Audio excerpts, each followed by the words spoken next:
Tonight we explore the life and literary legacy of Charles Dickens, one of the greatest novelists of the Victorian era. Through timeless works like A Christmas Carol and Oliver Twist, Dickens gave voice to the struggles of the poor and reshaped the social conscience of his time with vivid storytelling and unforgettable characters. Charles Unhuffam. Dickens entered the world on February 7, 1812, in Portsmouth, England, an unassuming coastal city whose naval docks were alive with shipyard clamor. His father, John Dickens, was a clerk in the Navy Pay Office, and his mother, Elizabeth Barrow, juggled household duties with literary aspirations of her own. Though future readers might picture Dickens's early years brimming with quaint scenes, his youth was less storybook and more precarious. In many accounts, Dickens first emerges as a child forced to work in a bootblacking warehouse after his father's imprisonment. While that humiliating episode is well known, less noted is how Dickens's sense of betrayal took root during that time. He felt cast off by parents who placed him in a grimy riverside factory, scraping labels from bottles for hours on end. That sense of abandonment left scars. Years later, he'd disguise the trauma in comedic passages or heartbreaking novels. But the sting of childhood adversity was never fully exorcised.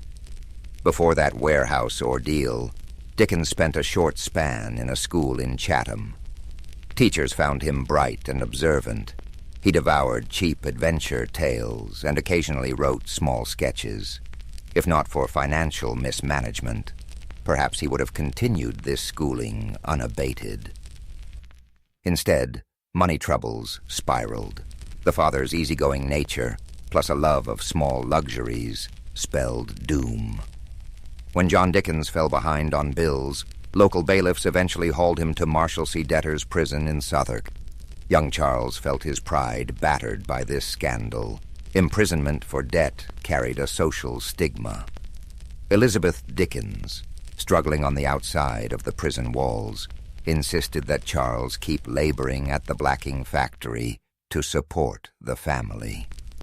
This parental stance deepened his sense of injustice. Dickens found small consolation in nighttime strolls by the Thames, where he observed the chaos of London's underworld, including tavern brawls, children selling goods, and ragged porters carrying crates. Such experiences fueled the observational acuity that would one day saturate his novels with authenticity. He saw how easily fate could tip honest families into squalor, a theme that would recur in his narratives about orphans, outcasts, and fallen gentry. As time passed, John Dickens managed to secure his release by settling partial debts. Charles was allowed to return to schooling, an abrupt shift that left him grateful but conflicted. He had tasted the indignities of laboring among older workers who teased him for his middle-class airs. Back at a desk, he aimed to catch up academically, though funds remained tight. A thirst for knowledge defined his after-hours, rummaging through second-hand bookstalls, studying the language of newspapers, or eavesdropping on city gossip. By the age of 15, he had completed his formal education and found himself back in the working world, this time as a junior clerk in a solicitor's office. Despite its mundane nature, Dickens's job exposed him to the intricacies of legal bureaucracy. Dickens observed lawyers taking advantage of outdated processes, petty lawsuits lasting months, and fees draining families. It seemed a heartless machine. Meanwhile, Dickens itched to write. He taught himself shorthand, a skill in demand for courtroom or parliamentary reporting. With that tool, he pivoted to freelance journalism. He roamed London's streets after his clerk hours, forging a double life as an amateur reporter, penning observations about social ills or comedic mishaps. Soon enough, he earned small commissions capturing parliamentary debates for local papers. This exposure sharpened his sense of London's political theatrics, a stage of pomp, cunning, and sweeping rhetoric that seldom solved the plight of the poor. In these formative years, Dickens rarely confided his deeper ambitions to family. He was polite, energetic, but also guarded. It's said that the warehouse humiliation bred secrecy. Publicly, he projected wit and warmth. Privately, he seethed at injustice.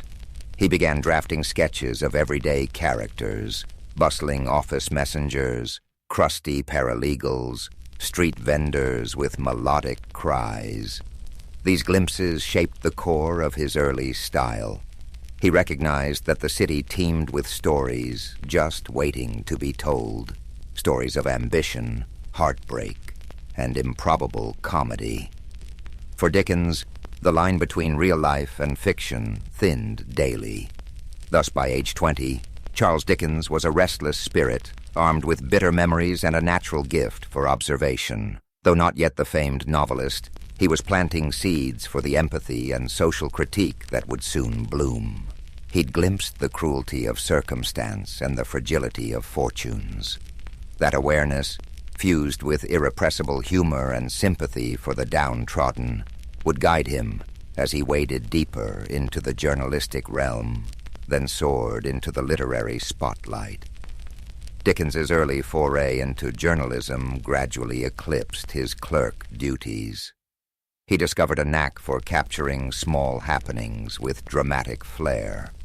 Employed first as a shorthand reporter at Doctors' Commons, where maritime and probate cases were heard, Dickens gleaned odd legal details, comedic rivalries, and labyrinthine procedures that later informed his novels about the law's absurdities. Meanwhile, his coverage of parliamentary debates demanded swift, accurate shorthand. That discipline sharpened his memory and attention to nuance.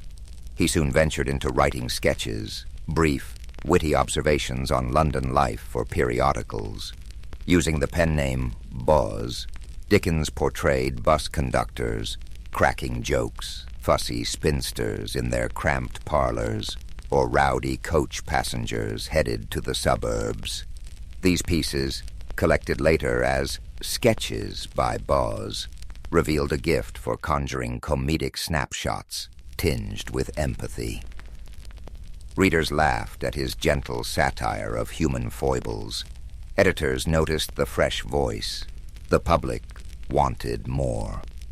At the same time, Dickens navigated a personal milestone. He became engaged to Catherine Hogarth, daughter of a newspaper colleague. The match signaled a semblance of stability. Catherine was supportive, if somewhat reserved. Their courtship led Dickens to refine his sense of domestic security, something he'd lacked in youth. Although not known for confessional writing about romance, Dickens's letters hinted at genuine affection. They married in 1837, soon renting a modest home as Dickens juggled journalism, sketches, and incipient novel projects. Opportunity knocked unexpectedly when a publisher approached him for a serialized comedic novel to accompany illustrations by a well-known artist. The result, initially planned as a set of light-hearted sporting adventures, evolved into The Pickwick Papers. Dickens's comedic energy, combined with whimsical characters, turned it into a literary phenomenon. Through Mr. Pickwick's misadventures and the Cockney charm of Sam Weller, Dickens found a vast audience. Circulation soared. Readers devoured each monthly installment. Dickens, at 24, became a household name. Yet behind the success, he sweated over deadlines, rewriting chapters at the last moment. The serial format demanded constant invention. He discovered that comedic set pieces, like a misread will or an accidental infiltration of a ladies' costume party, tickled popular taste. He also experimented with poignant moments, such as the plight of a downtrodden servant or a debtor, infusing the narrative with moral undertones. This blend of humor and pathos would define Dickens's brand. He recognized that laughter softened readers for deeper empathy. Money finally poured in, letting Dickens move to a better residence. Catherine bore children in rapid succession, turning their home into a bustling nest. Dickens, though loving, found that fatherhood demanded time he often spent writing. A private tension brewed. He was the affectionate patriarch, but also a restless creator who craved quiet hours for brainstorming new tales. Despite paternal duties, he scoured London's back alleys for inspiration, venturing to slums at odd times, eavesdropping on pub chatter. He believed authenticity hinged on direct observation, not second-hand accounts. Following Pickwick, Dickens leaped to more serious themes in Oliver Twist, 1837 to 1839. No longer content to dwell solely on comedic escapades, he painted the bleakness of workhouses and child exploitation, partly echoing his own teenage anguish. Readers reeled at the raw depiction of criminals, though Dickens leavened the gloom with comedic minor characters. Critically, Oliver Twist ran concurrently with Dickens's other obligations.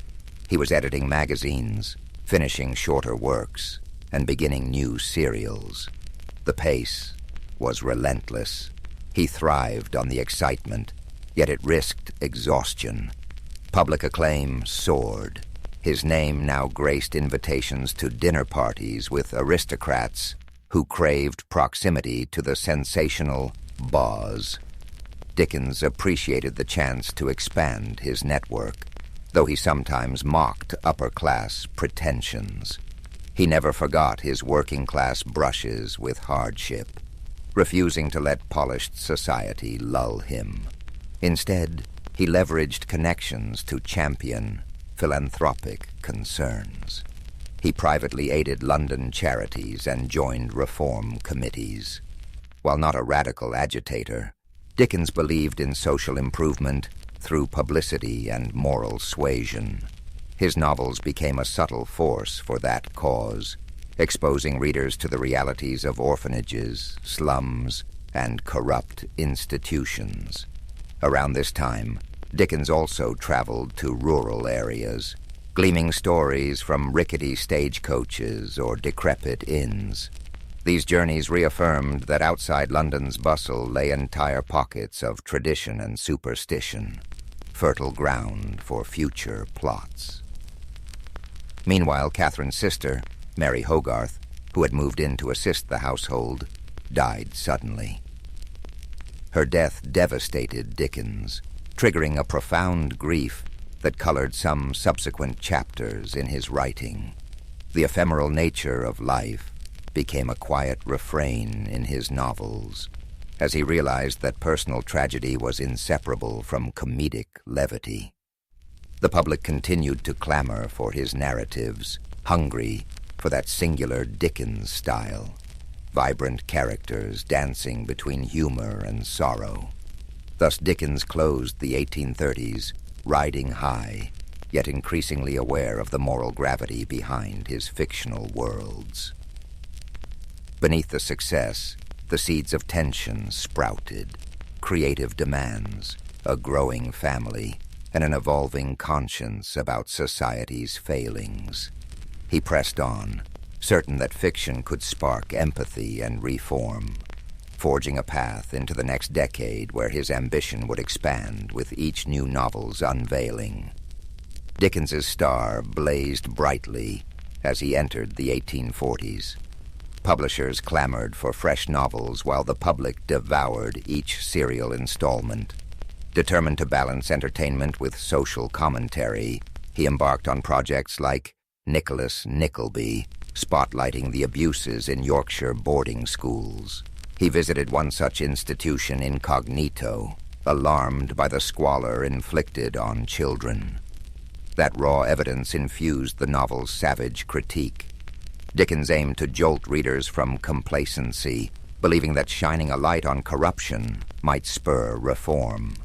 Yet despite success, Dickens felt a creeping restlessness. Continual deadlines hemmed him in, and London's thrum began to stifle. Seeking fresh inspiration, he traveled abroad in 1842, first to America, anticipating a land of democratic ideals. The trip, however, exposed contradictions. Dickens found some. Americans warm and inventive, but balked at rampant slavery, and a cultural appetite for piracy of his works without royalty payments. He penned American Notes, a travelogue mixing admiration with pointed criticism. Some Americans felt betrayed by his frankness. Dickens, unbowed, believed honesty trumped politeness. Back in England, he completed Martin Chuzzlewit, weaving an American episode reminiscent of his journey's sour encounters. Sales dipped initially. The novel's complex structure confounded some fans, expecting a simpler comedic flair. But Dickens pressed on, trusting in his evolving style. Privately, he wrestled with financial anxieties. Despite robust earnings, his lavish lifestyle, big houses, numerous children, constant entertaining, consumed funds. He dreaded the possibility of slipping back into the precarious economy of his youth. Amid these pressures, Dickens found solace in philanthropic efforts. He teamed with Angela Burdett Coutts to establish Urania Cottage, a refuge for homeless women and former prostitutes. There, they received training in practical skills and moral guidance. Dickens, involved in every detail, interviewed potential residents, planned daily schedules, and wrote them short moral stories. This hands-on approach underscored his sincere desire for personal involvement in charitable causes.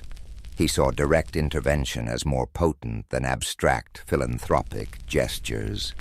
In the midst of editing magazines and writing novels, Dickens craved a side project more playful yet meaningful. That impulse birthed A Christmas Carol, 1843, a slender novella penned with fervor. Observing the plight of the urban poor amid festive spending, Dickens aimed to spark compassion through a ghostly redemption tale. He wrote it rapidly, spurred by both moral zeal and a need for fresh income. The result was a cultural phenomenon, stirring readers to reflect on generosity and social conscience. Dickens realized short, impactful works could amplify moral messages as powerfully as sprawling tomes. Despite public adoration, his personal life showed strains. Catherine bore more children, leaving her fatigued and less able to join Dickens on his travels. He found himself forging deeper friendships with other women, some purely platonic, others rumored to be more. Biographers still debate the emotional complexities swirling beneath his family's outward respectability. Dickens maintained an outwardly jovial persona, hosting boisterous parties where parlor games and comedic recitations thrived. But diaries hinted at occasional rages, triggered by minor frustrations, revealing an undercurrent of stress. On the professional front, Dickens launched a new weekly periodical, Master Humphrey's Clock, in 1840, intending to serialize stories, including The Old Curiosity Shop. This novel's tragic figure, Little Nell, captured the era's sentimentality. Readers wept over her fate, and the final chapters sold in a frenzy. Some critics called it manipulative, but Dickens dismissed such complaints. He believed emotional resonance was a tool to galvanize moral empathy. The furor surrounding the book's climax demonstrated how deeply he could move the masses. Yet Dickens couldn't rest on triumphs. He recognized the public's appetite was fickle. He had to top himself with each new release. That intensity weighed on him at times. He toyed with the idea of drama. He loved the theater, once even considering an acting career. He occasionally directed amateur theatrical productions, casting friends in comedic roles, or staging mesmerizing readings from his works. These private stagings foreshadowed the public readings he'd eventually embark on later, enthralling audiences in full performance mode. As the 1840s advanced, Dickens's worldview deepened. He was no longer content with mere comedic social sketches. The continent's political upheavals, the 1848 revolutions, and widespread poverty unsettled him. He saw monarchy and aristocracy clinging to power while laborers toiled. Traveling through Europe, he'd note the crumbling palaces side by side with squalid tenements, fueling an ongoing quest to tackle deeper social and political themes. His novels began weaving heavier critiques of institutions, be they philanthropic boards, debtors' prisons, or unscrupulous factories, while still retaining the comedic flair that made him beloved. The stage was set for some of his most iconic works, culminating in a radical approach to criticizing Victorian hypocrisy. Approaching the latter half of the 1840s, Dickens sought fresh experiences abroad, venturing to Italy and Switzerland. These travels colored his imaginative palette. In Genoa, he marveled at medieval alleyways, soaking in the city's layered history. He rented a villa overlooking the Mediterranean, drafting letters that rhapsodized about local customs, noisy festivals, or ornate religious processions. The daily swirl of gossip, yet even in idyllic settings, Dickens's pen could not rest. He sketched future storylines, weaving exotic vistas with homespun moral questions. Between travels, he developed Dombey and Son, 1846 to 1848, a novel dissecting mercantile pride and familial duty. Its portrait of industrial commerce and personal coldness signaled Dickens's evolving maturity. Critics lauded its carefully structured plot, though some lamented the typical bursts of sentiment. Regardless, the serial soared in sales. Meanwhile, Dickens fueled his creative energies by founding the Daily News in 1846. The liberal newspaper intended to champion progressive ideas. Dickens took on the role of the newspaper's first editor, but resigned within a few weeks due to the stifling nature of editorial politics and the excessive strain of daily work. Still, the foray indicated his thirst to shape public discourse beyond fiction. In 1849, he embarked on David Copperfield, a novel many consider his most autobiographical. Through David's journey from mistreated childhood to authorship, Dickens exorcised the ghost of the blacking factory years. He transmuted humiliations into comedic episodes. Mr. Murdstone's cruelty mirrored real paternal failings Dickens had observed, while Mr. Micawber's eternal optimism recalled Dickens' own father. This personal closeness gave the novel an intimate warmth. Serialization built momentum. Readers recognized the luminous sincerity. Dickens felt a special fondness for the project, referring to David as his favorite child. Despite success, family tensions escalated. Catherine bore 10 children in total, and Dickens, though affectionate, sometimes felt suffocated by domestic chaos. He retreated into creative sprints, locking himself away for hours or strolling city streets at night to brood over plot tangles.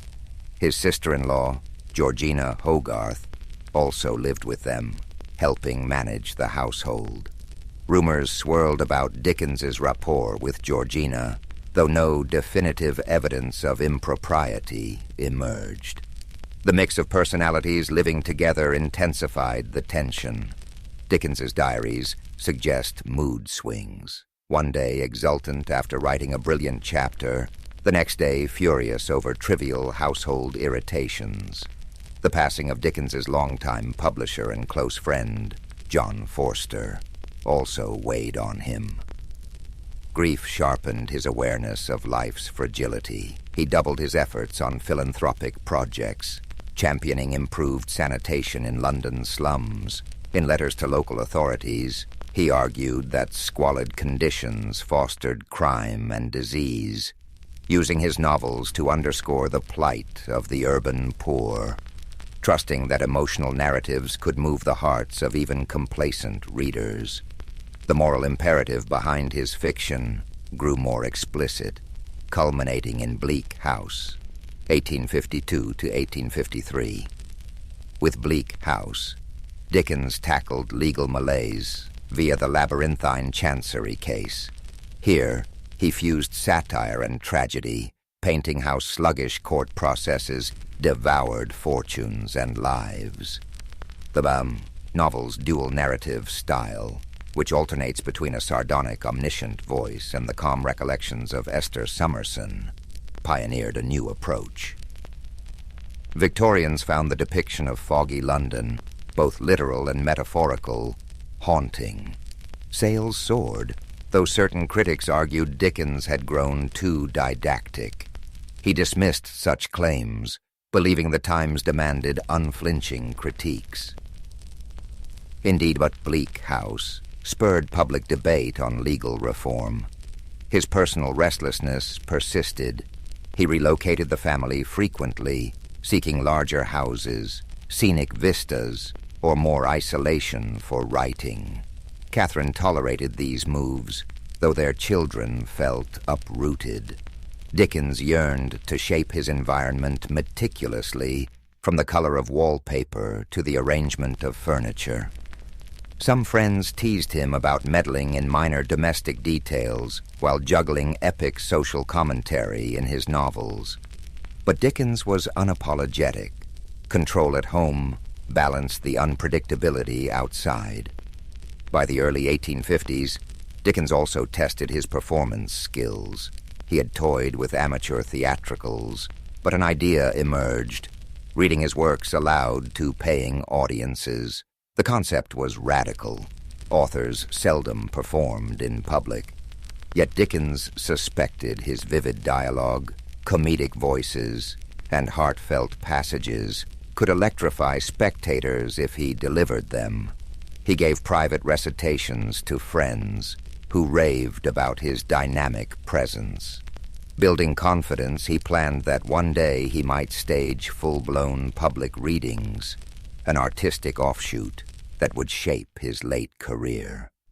Hence, the mid-1850s arrived with Dickens poised for fresh transformations.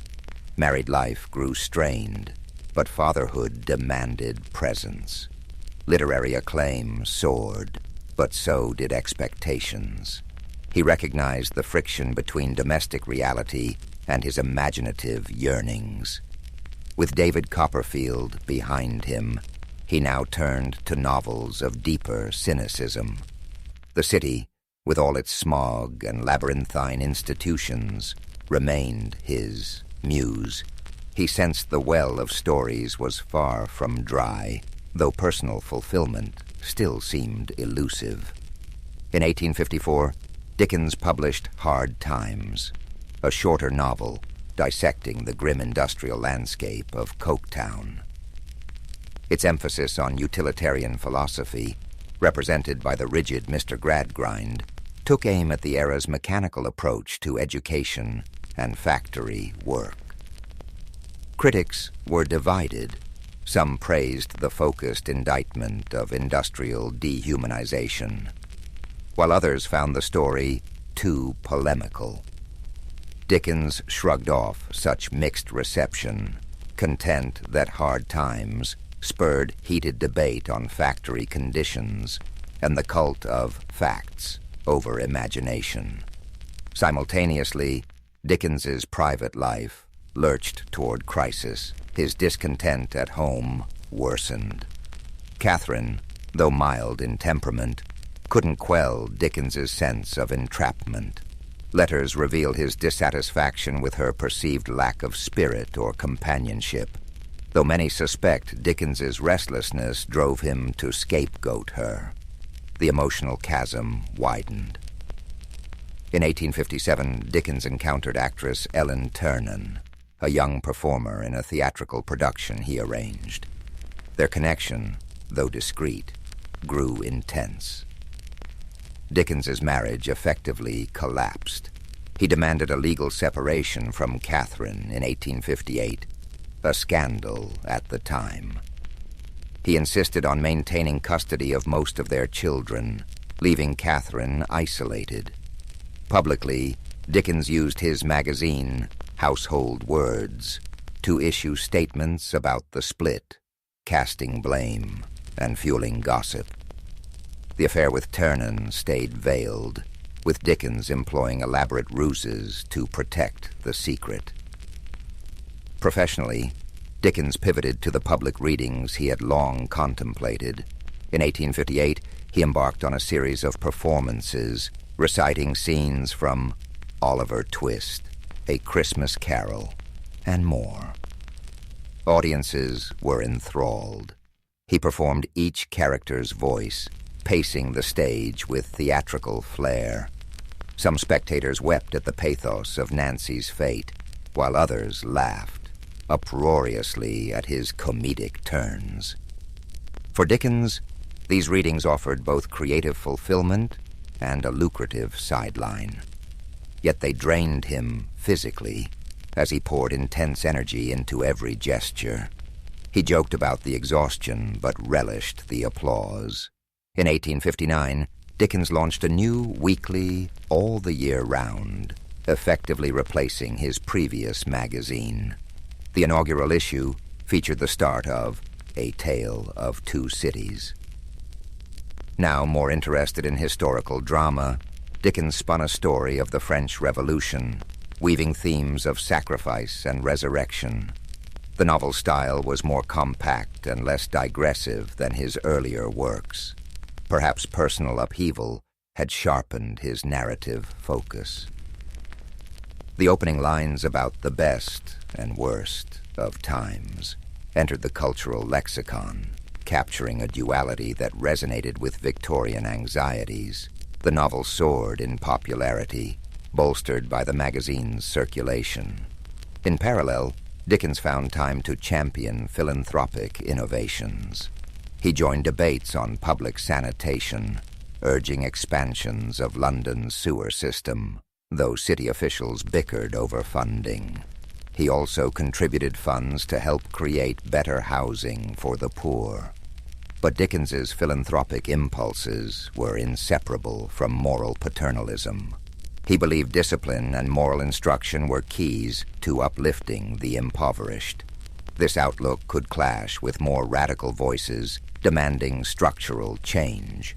Still, Dickens's currency as a public figure lent weight to calls for incremental reform.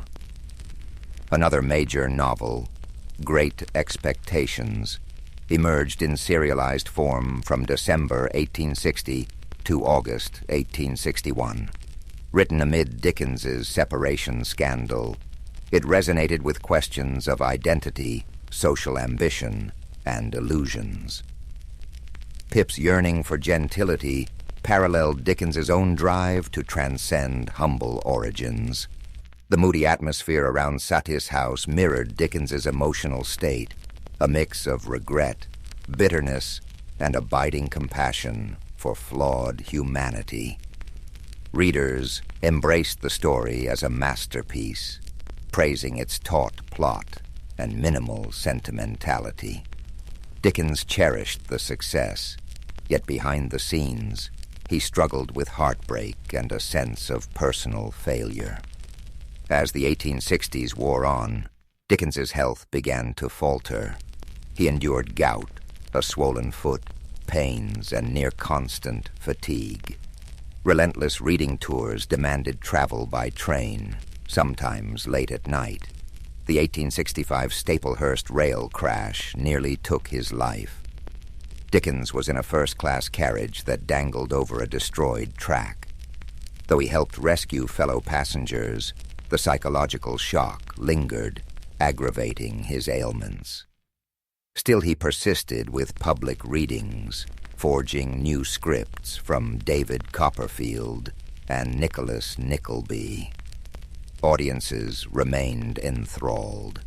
Dickens, by then a venerable figure in a black frock coat, coughed through performances but refused to scale back.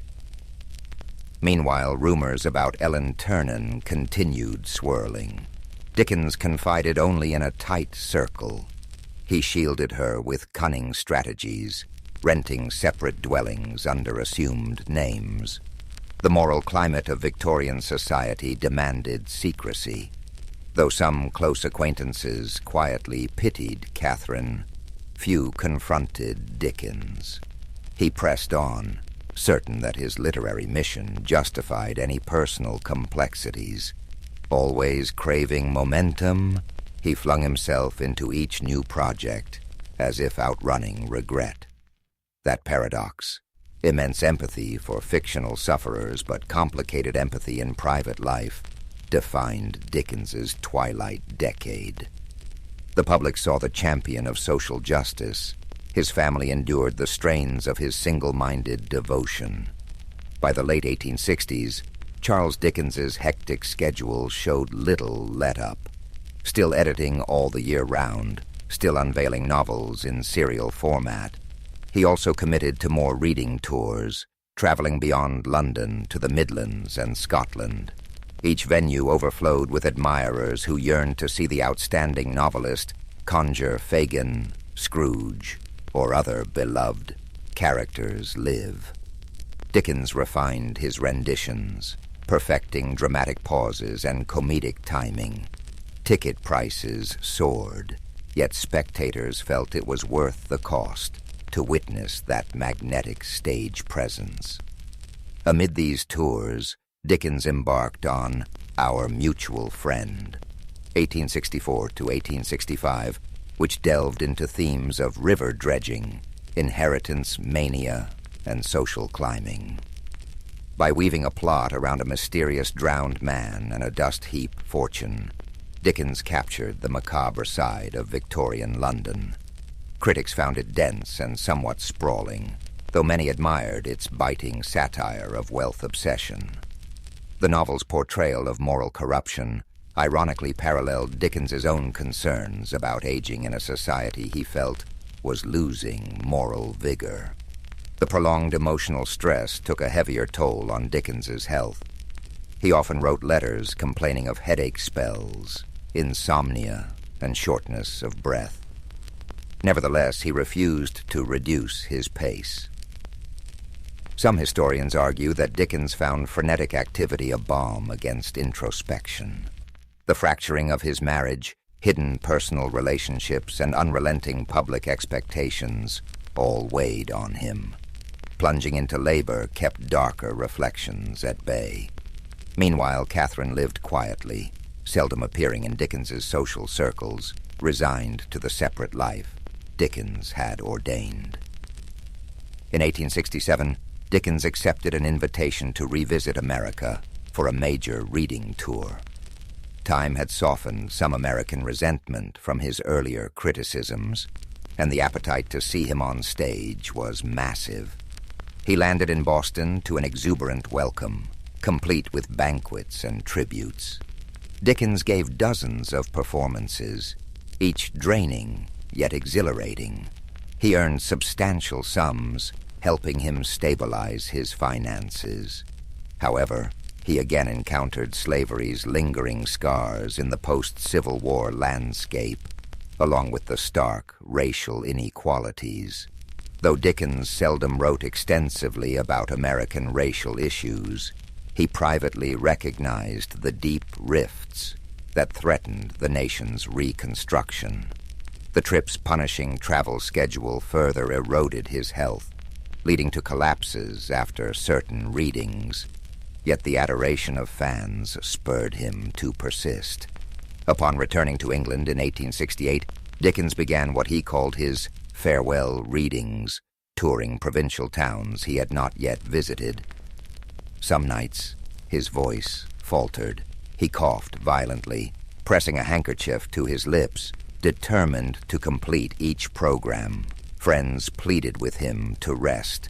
Still, Dickens believed his contract obligations and the moral compulsion to connect with audiences outweighed caution. Meanwhile, he launched a new novel, The Mystery of Edwin Drood, an unsettling murder mystery. Dickens considered it a fresh experiment, blending psychological undercurrents with the structure of a whodunit. He wrote notes about how the final solution would shock readers, enthralling them with hidden clues. But he never completed it. On June 9, 1870, Dickens suffered a stroke at his country home, Gad's Hill Place. He died the next day, aged 58, leaving Edwin Drood unfinished, a puzzle sealed into literary lore. The nation plunged into mourning. Queen Victoria noted her regret at never having met him. Memorials poured in from everyday readers to luminaries. Against Dickens's personal wish for a simple funeral, he was interred in Poets' Corner at Westminster Abbey. Dickens's grand resting place symbolized the public's esteem for him, a stark contrast to the lonely hush of Marshalsea Prison, where his father had once languished. In the aftermath, speculation erupted about Edwin Drood. Fans scrambled for rumored outlines or concluding pages. None definitive surfaced, fueling a realm of Dickensian scholarship dedicated to solving that last riddle. More broadly, critics reappraised Dickens' oeuvre. Some pointed out his sentimentality. Others praised his comedic genius, while reformers lauded his crusading lens on poverty. Over time, that kaleidoscopic legacy only broadened. His flair for unforgettable characters, be they cunning, comic, or saintly, shaped the global concept of the Victorian novel.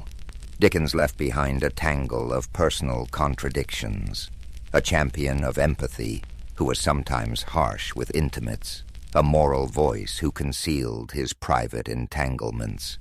Yet no one disputed his capacity to conjure life from the page, melding tragic undercurrents with comedic levity in a manner few have replicated. The muddy streets of Victorian London will forever carry his echo. A man whose childhood humiliations birthed compassion for the neglected, whose comedic brilliance coated savage indictments of social inequality, and whose busy pen never ceased describing the complicated labyrinth of the human heart. In the decades following Charles Dickens's death, his stature as a literary titan only grew. Biographers scrambled to gather letters, diaries, and reminiscences, yet they stumbled upon inconsistencies. Dickens had destroyed swaths of correspondence, anxious to mask certain personal affairs. Even his children offered varied perspectives on his moods, praising his creativity, but recalling his unpredictability at home. Over time, critics assembled a portrait that balanced the beloved national icon with a flawed, restless man. Dickens's cultural influence radiated across continents. Translations of his novels proliferated from Russian to Japanese. Tolstoy admired how Dickens's pathos uncovered moral truths within daily existence. Meanwhile, in America, Mark Twain cited Dickens's comedic mastery as an inspiration. Stage adaptations thrived. Theater troupes dramatized Oliver Twist or A Christmas Carol, enthralling audiences who experienced these moral tales live. Eventually, with the emergence of film, Dickens's episodic style lent itself to cinematic versions, hooking new generations on characters like Scrooge and David Copperfield. Yet beneath the general adoration lay deeper debates. In the early 20th century, the modernist movement dismissed Dickens as sentimental and structurally messy, overshadowed by the psychological realism of authors like James Joyce. They disdained Dickens's improbable coincidences and stark moral polarities. However, around mid-century, a scholarly reappraisal highlighted the purposeful craft in Dickens's narrative arcs and social critiques. Far from naive, his comedic touches often disguised sharp societal barbs, letting him slip radical criticisms past censors and readers unaccustomed to confrontation. Dickens also shaped philanthropic and social activism. His scathing depiction of workhouses or the cruelty of child labor galvanized subsequent reformers. Wilkie Collins, Elizabeth Gaskell, and others in Dickens's circle integrated similar strategies, using fiction to dramatize social injustice. Modern charities focusing on literacy or child welfare sometimes invoke Dickens's name, pointing to the universal empathy that his works evoke. Even today, policy discussions about homelessness or child poverty occasionally mention Dickens as a moral reference, a reminder that ignoring society's vulnerable fosters deeper crises. In the personal realm, revelations about Ellen Ternan emerged in the late 19th and early 20th centuries, shaking Dickens's pristine image. Letters and memoirs indicated he financially supported Ternan, dividing his life between public duties and a hidden domestic arrangement. Some fans felt betrayed that the moralist had lived a double life. Others argued that Dickens's private complexities underscored the raw human contradictions fueling his fiction. The debate paralleled broader shifts in how Victorian icons were reassessed under modern scrutiny. Dickens's method of serial publication also influenced subsequent generations of writers. The concept of releasing stories in weekly or monthly segments, maintaining suspense and forging a close bond with readers, found echoes in everything from 20th century pulp magazines to today's online web serials. The interplay between real-time audience reaction and the writer's evolving plot shaped Dickens' approach. He adjusted character arcs mid-serialization if he sensed a shift in public sympathy. Contemporary authors who experiment with episodic storytelling owe a quiet debt to his pioneering structure. Tourists still flock to Dickensian landmarks in London. The Dickens Museum in Doughty Street, the blacking factory's location near the Thames, and the austere Marshalsea prison relic. At Christmas especially, people revisit A Christmas Carol, with countless adaptations reinforcing generosity's victory over miserliness. The story's cultural resonance persists because Dickens tapped into elemental themes: regret, redemption, and communal warmth. The name Scrooge remains a byword for stinginess, a testament to Dickens's enduring hold on the language itself. Dickens's life is reflected as an illustration of reinvention, an unstoppable drive from a traumatized boy polishing boots to an international celebrity juggling philanthropic causes and labyrinthine plots. He exemplified resilience fueled by moral impetus. Though times have changed, his emphasis on shining a spotlight on the marginalized rings contemporary. We see echoes in campaigns for social justice, echoing Dickens's call for empathy. Ultimately, Charles Dickens stands as both the comedic chronicler of Victorian quirks and the fierce critic of institutional failings. His labyrinthine plots, bursting with eccentric figures, overshadow none of the raw undercurrents of injustice. He remains a puzzle of contradictions, public moralist, but private enigma, champion of familial warmth, yet fracturer of his home. comedic entertainer yet scathing social commentator. That complexity, rather than undermining his legacy, enriches it. His works endure, reminding us that laughter and compassion can coexist with deep outrage at cruelty, and that a single pen, guided by empathy and irrepressible imagination, can shift how an entire society views itself. To surpass it, Philip himself is not a particularly sentimental father. He loves Alexander in his own way, yet the kingdom demands more attention than his son. Under King Philip, Macedon has become stronger, more organized, and more dangerous to neighboring lands. Philip sees in Alexander the potential to carry on and expand his work. He pushes the boy to study with the best tutors in all of Greece, ensuring a potent blend of martial and intellectual preparation. Aristotle is one among many teachers, but is uniquely revered.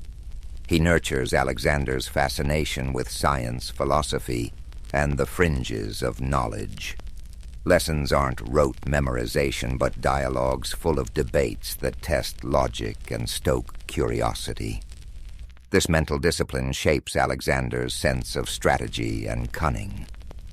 The climate in the palace is complex. Every corner can hold a potential spy, and each dusty corridor might echo with rumors of betrayals and alliances. People talk in low tones about the tension between Philip and his wives. Alexander's mother, Olympias, is as formidable in her own right as any soldier. A devout worshipper of the god Dionysus, she's rumored to participate in midnight rituals involving serpents, drums, and an ecstatic communion with the divine. Some say she is a cunning, even a dangerous influence on Alexander. Yet to him, she is not the mysterious priestess, but the unwavering pillar of maternal warmth. Between Philip's stern discipline and Olympias's intense devotion, Alexander is shaped by a certain duality, logic wedded to the mystical, and ambition guided by tradition, but emboldened by dreams of grandeur. From an early age, Alexander's thirst for glory finds its first real test in the stables of his father. Legend has it that when he encounters a spirited black stallion named Bucephalus, the horse refuses to be tamed by any of Philip's most capable men. They try, they fail, and the beast is ready to be dismissed. But young Alexander notices the animal's fear of its own shadow. Patiently, he coaxes Bucephalus to face the sun, away from the silhouette that spooked him. In minutes, the horse is calm, and Alexander rides him without protest. Observers watch, stunned, as the boy demonstrates a combination of empathy and ingenuity that even seasoned horsemen lack. From that moment, Bucephalus becomes a living extension of Alexander, a half-wild mirror to his own fierce spirit. In the Macedonian court, no virtue stands above the ability to wage war, an art requiring both brilliance and brute strength. Alexander's basic training begins, filled with the typical rigors, sprinting uphill, wrestling in dusty arenas, and drilling with weapons under the unrelenting heat of the summer sun. Yet his father insists he also master oratory. The skill to sway hearts with words is as valuable in forging alliances as a sharpened spear is in battle.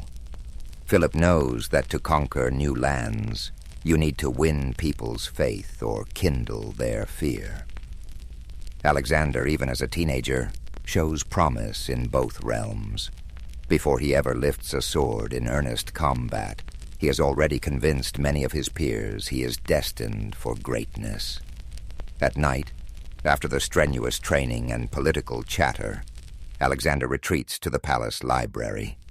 He pores over scrolls describing the achievements of legendary heroes, Achilles most of all. When Alexander reads these stories, he doesn't see them as dusty relics, but as signposts of what is possible. Every triumph of Achilles, Every cunning maneuver of Odysseus becomes a clue to his own destiny. Yet he's not content to just mirror these heroes. He wants to eclipse them, to inscribe his own feats into the tapestry of myths. In his private moments, he contemplates the ephemeral nature of life. He wonders how many will remember him after centuries have passed. His conclusion is always the same. Only through extraordinary deeds can one transcend mortality. So, from the vantage point of Pele's palace, we see the formative years of a conqueror in the making. The forces shaping Alexander's character are as varied as the lands he will one day traverse. The unwavering discipline from King Philip, the fierce spiritual intensity from Olympias, the philosophical grounding from Aristotle, and the burning ambition stoked by legends of warriors past. Already, he's begun forging a path that few in the Greek world, indeed, the entire known world, can envision. He's not simply an heir to a throne.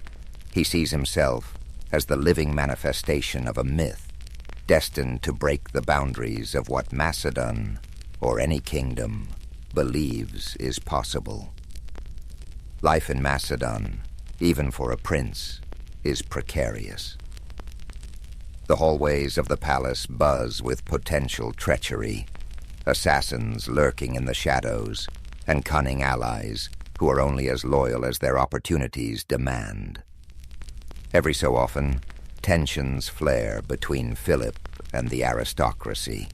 Some resent the king's bold military reforms, believing he is gradually dismantling old tribal structures that once defined Macedonian life. Others fear that while building alliances with Greek city-states, Philip risks losing the distinct identity of Macedon itself.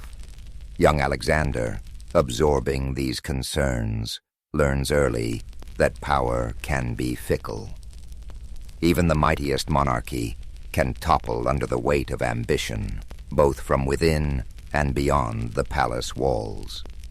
Beyond politics, Alexander wrestles with internal doubt. Yes, he is fearless on a charging horse, but the responsibilities overshadowing him are far greater. There's a hidden conflict, often unspoken, between father and son. Philip expects gratitude for all he provides: training, a stable empire, connections. But Alexander yearns to chart his own course, unsatisfied by mere inheritance. He wants to carve out something unprecedented, an empire bridging cultures and continents.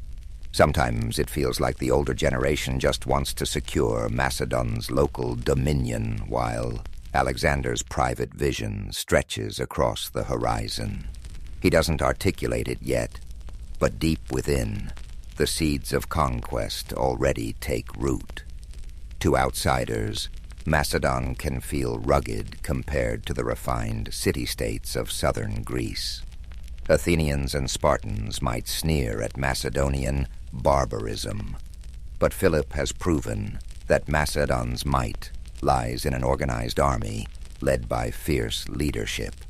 Alexander sees the transformations, the phalanx formation perfected, discipline enforced, and new siege technologies tested.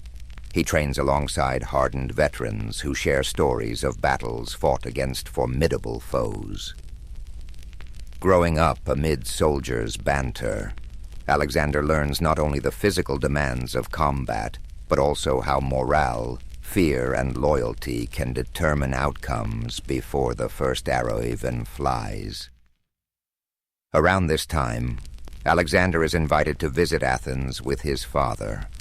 Despite any mocking glances from local intellectuals, he admires the marble columns, the bustling agora, and the philosophical debates that spill out onto street corners. The famed city is a living monument to human achievement in art and reason, yet it also teems with political tensions. a sense of friction between progress and tradition. Walking those storied streets, Alexander muses that controlling a city is far more than just occupying its walls. You must win over its spirit, its sense of cultural pride. He keeps that insight close, suspecting he'll one day need it. Yet tragedy and strife soon converge, as they so often do in the ancient world. Word spreads of plots against Philip. Some revolve around former allies who feel slighted by the king's conquests or suspect he's grown too bold. Alexander stands on the periphery, uncertain whether he should intervene, afraid that any misstep might implicate him as a conspirator. The tension boils over during a grand ceremony, one that should have been a pinnacle of Philip's prestige. In a sudden and shocking moment, an assassin plunges a blade into the king. The crowd gasps. The king of Macedon, unstoppable in battle, falls victim to a single thrust. In the confusion of the celebration, chaos erupts, with bystanders scattering and guards rushing forward. Within minutes, the assassin lies dead, but the damage is done. Philip's lifeblood seeps into the dirt, and Macedon stands at a precipice. Alexander is thrust into an unexpected yet almost inevitable position.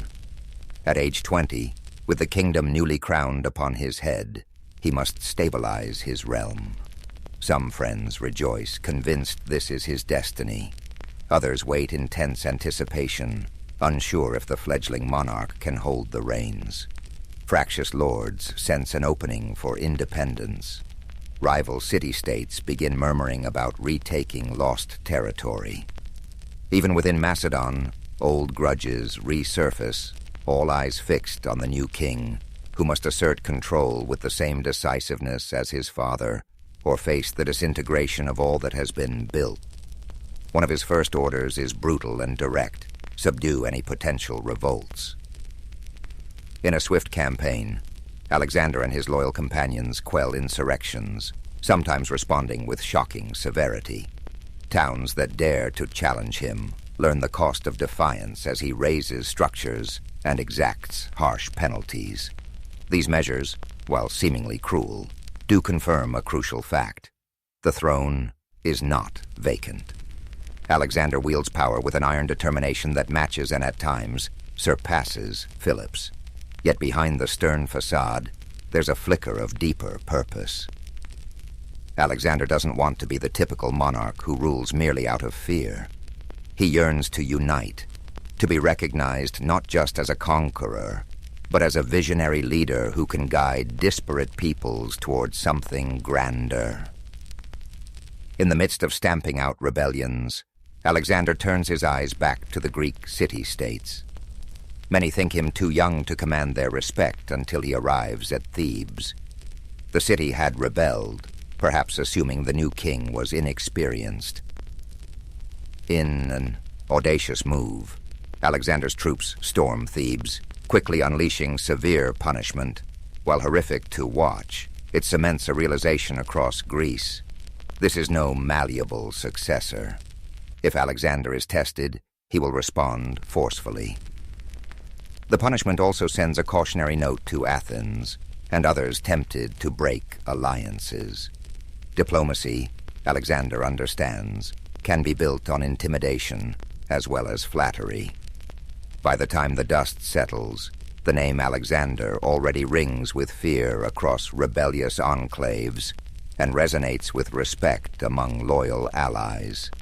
In fewer than 2 years, he consolidates Macedonia's hold over Greece, earning recognition as the de facto hegemon of the region. Yet rather than rest on these laurels, Alexander looks east, where the vast Persian Empire sprawls. The memory of previous Greek-Persian conflicts looms large, but Alexander imagines more than a retaliatory strike. Rumors swirl that he sees an empire beyond the horizon, a chance to bring Greek culture into a new world if he can muster the daring to seize it. And so, in the hush of late evening, he prepares to set in motion one of the most extraordinary military campaigns recorded in the annals of history. The war drums beat in the hearts of those who follow Alexander eastward. It's more than just ambition or revenge for past Persian aggression. For many it feels like a holy cause to punish the empire that once threatened Greek freedom. But Alexander's goals surpass mere retribution. Standing at the Hellespont's edge, where Europe meets Asia, he performs symbolic rituals before crossing. Tossing a spear onto the Asian shore, he allegedly proclaims the land to be won by the spear. It's a blend of theater and conviction, carefully calculated to unite his troops with the sense that destiny itself beckons them forward. The Persian Empire, stretching from the Aegean Sea to the Indus Valley, has wealth beyond imagination. Its roads, like lifelines, connect distant provinces governed by satraps. Alexander's army, though battle-hardened, pales in sheer numbers compared to the Persian forces, but he counts on something intangible, the belief that each Macedonian soldier is part of a historical quest. Logistics become the silent partner of this ambition. He organizes supply lines, secures local alliances where possible, and ensures his men remain disciplined, rewarded, and mindful of the stakes. A loosely knit coalition of Greek allies joins him, some out of genuine admiration, others out of fear of retribution should they refuse. The first major engagement, a confrontation at the Granicus River, tests Alexander's mettle against Persian satraps. Cavalry charges, spears glinting in the sun, churn the muddy banks. On the battlefield, Alexander fights at the forefront, disregarding the protective distance that many generals maintain. He trusts in his skill and the loyalty of the men around him. Though pinned down at one point, he narrowly escapes a fatal blow, thanks to a timely intervention by a commander. The Macedonians push forward, turning the tide. The Persians, momentarily disorganized, retreat. Their swift defeat rattles the empire's western flank. The rumor spreads that Alexander's boldness on the battlefield is as fearsome as his father's had been in the realm of politics. Victories follow in rapid succession. Alexander's strategy is not merely about smashing through defenses, but also about presenting himself as a liberator to Greek cities under Persian rule. He spares those willing to cooperate, displaying a surprising level of mercy towards some towns. This balanced approach undercuts Persian authority and encourages local populations to accept his leadership with fewer rebellions. It also cultivates a sense of moral justification among his troops. They aren't mere invaders. They are freeing these territories. At least that's the story told in Macedonian campfires and official proclamations. Still, there are instances of calculated cruelty. When a city defies him, he doesn't hesitate to unleash the terror of siege warfare, employing advanced siege engines learned from Philip's campaigns. Walls crumble, families flee. If the defenders still refuse to surrender, the aftermath is dire. The memory of Thebes resonates. Disobedience to Alexander carries a dire cost.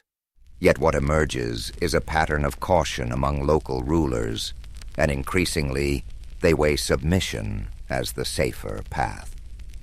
While forging ahead, Alexander exemplifies a curious mind. Local environments, flora and fauna, fascinate him. He consults with his retinue of scholars, describing new animal species in letters to Aristotle. His bond with Bucephalus remains strong, the horse galloping across unfamiliar plains, as though both man and beast are discovering their destinies together. And as the army advances, forging new roads, bridging ravines, and setting up supply depots, Alexander ensures each step is methodically prepared for the next confrontation with Persian might.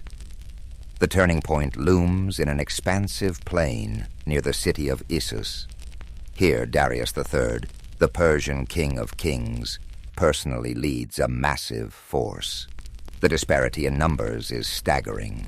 Alexander must rely on the disciplined Macedonian phalanx and cunning cavalry maneuvers. Before the battle, tension grips his soldiers. They face an emperor whose domain and army dwarf their own. Alexander, never missing an opportunity for theater, walks through his camp, greeting individual soldiers, sharing a brief word of confidence. He underscores that they fight not just for Macedon, but for Greece and for a place in the annals of glory. Morale soars. It's said that a single warrior burning with faith in victory can fight like three, and Alexander aims to ensure that each soldier feels that flame. Once the horns signal the charge, dust clouds envelop the plain. Javelins fly, swords clash, and war cries mix with the clamor of shields. Alexander targets the heart of the Persian line, seeking to unnerve Darius himself. Rumor has it that during the most critical moments, Alexander and Darius lock eyes across the chaos. Darius, seeing the relentless approach, loses his nerve and flees the battlefield. Suddenly the king's personal guard disperses, and the Persian ranks crumble. Victory belongs to Alexander, who captures not only the field, but also the family of Darius, his mother, wife, and children. Remarkably, he treats them with respect, a calculated move to demonstrate both magnanimity and his sense of kingship. If he is to succeed in ruling Persian lands, he must show that he can protect as well as conquer. After Issus, Alexander's star rises among his own troops, while the Persian Empire grapples with uncertainty. Cities open their gates more quickly. Satraps weigh switching sides or forging secret deals, and the myth of Persian invincibility splinters. Still, Darius remains at large, and the empire endures. Like a hydra, cutting off one head doesn't necessarily kill the beast. But for Alexander, Issus is proof that no odds are too great when armed with discipline, daring, and a bit of destiny. The next chapters of his campaign will test him in deserts, on the high seas, and within the labyrinthine politics of an empire older than Macedon itself. Yet one fact emerges unmistakably. The young king from the rugged north is rewriting the map of the known world, and he has just begun. In the aftermath of the Battle of Issus, the Macedonian army marches southward, drawn toward the wealthy and strategic coastal cities of Phoenicia. The broad objective is clear: secure the eastern Mediterranean ports and deny the Persian fleet any safe harbors. City by city, Alexander negotiates or besieges, fostering alliances with those who bow voluntarily and subduing those who resist. At the city of Tyre, perched on an island with towering walls, Alexander meets one of his most formidable sieges yet. Tyre's defenders mock the Macedonians, convinced that their fortress is impregnable, protected by the shimmering blue waters around it. Unfazed, Alexander orders the construction of a massive causeway stretching from the mainland to the island. Day by day, the land bridge inches forward, built from timber and rubble.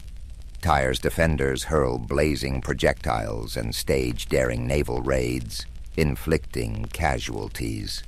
Still, Alexander's men persist. The siege of Tyre drags on for months, an agonizing test of perseverance and engineering. To motivate his frustrated troops, Alexander personally joins them at the construction, his shoulders loaded with materials as though he were an ordinary laborer, sweat mingling with dust on his brow. This spectacle of shared hardship stiffens their resolve, forging a deeper bond. Eventually, Macedonian siege engines batter Tyre's walls. The city falls, unleashing a bloody aftermath that once again underscores Alexander's ruthless approach when denied a swift victory. The causeway left behind in the sea stands as a testament to his unbending will to succeed. From Tyre, Alexander's gaze shifts to Egypt. The Egyptians, long subjugated by Persia, see an opening in the young conqueror's approach. Upon arrival, Alexander is greeted less as an invader and more as a liberator, welcomed with processions and offerings. The famed city of Memphis opens its gates, and Alexander visits its temples. He's fascinated by the age-old rituals, the colossal statues of the gods, and the labyrinthine lore. For some, his admiration might seem an act, another shrewd political ploy to win hearts. But Alexander truly finds wonder in the cultural richness he encounters. Sensing the importance of Egyptian beliefs, he visits the Oracle of Amun at Siwa, traversing desert expanses. Legend suggests that in the hush of the sanctuary, the oracle addresses him as the son of a god. The exact words remain hidden in the desert's silence, but from that day on, Alexander's conviction in his divine destiny intensifies. Seizing this momentum, he founds the city of Alexandria on Egypt's Mediterranean coast, his future capital in the region. Alexander envisions it as a bustling hub for trade, culture, and philosophy. He consults architects on layout and design, ensuring broad avenues to catch the sea breeze and grand public spaces that might rival Athens. Even in the midst of conquest, his mind is drawn to city planning, forging new centers of learning and commerce. For him, building an empire isn't merely about claiming land. It's about shaping the fabric of civilization. He leaves behind administrators and soldiers to cement Macedonian authority, ensuring that the nascent city will flourish once he has moved on. Returning to the broader campaign, Alexander heads back north and east to chase Darius into the heart of Persia.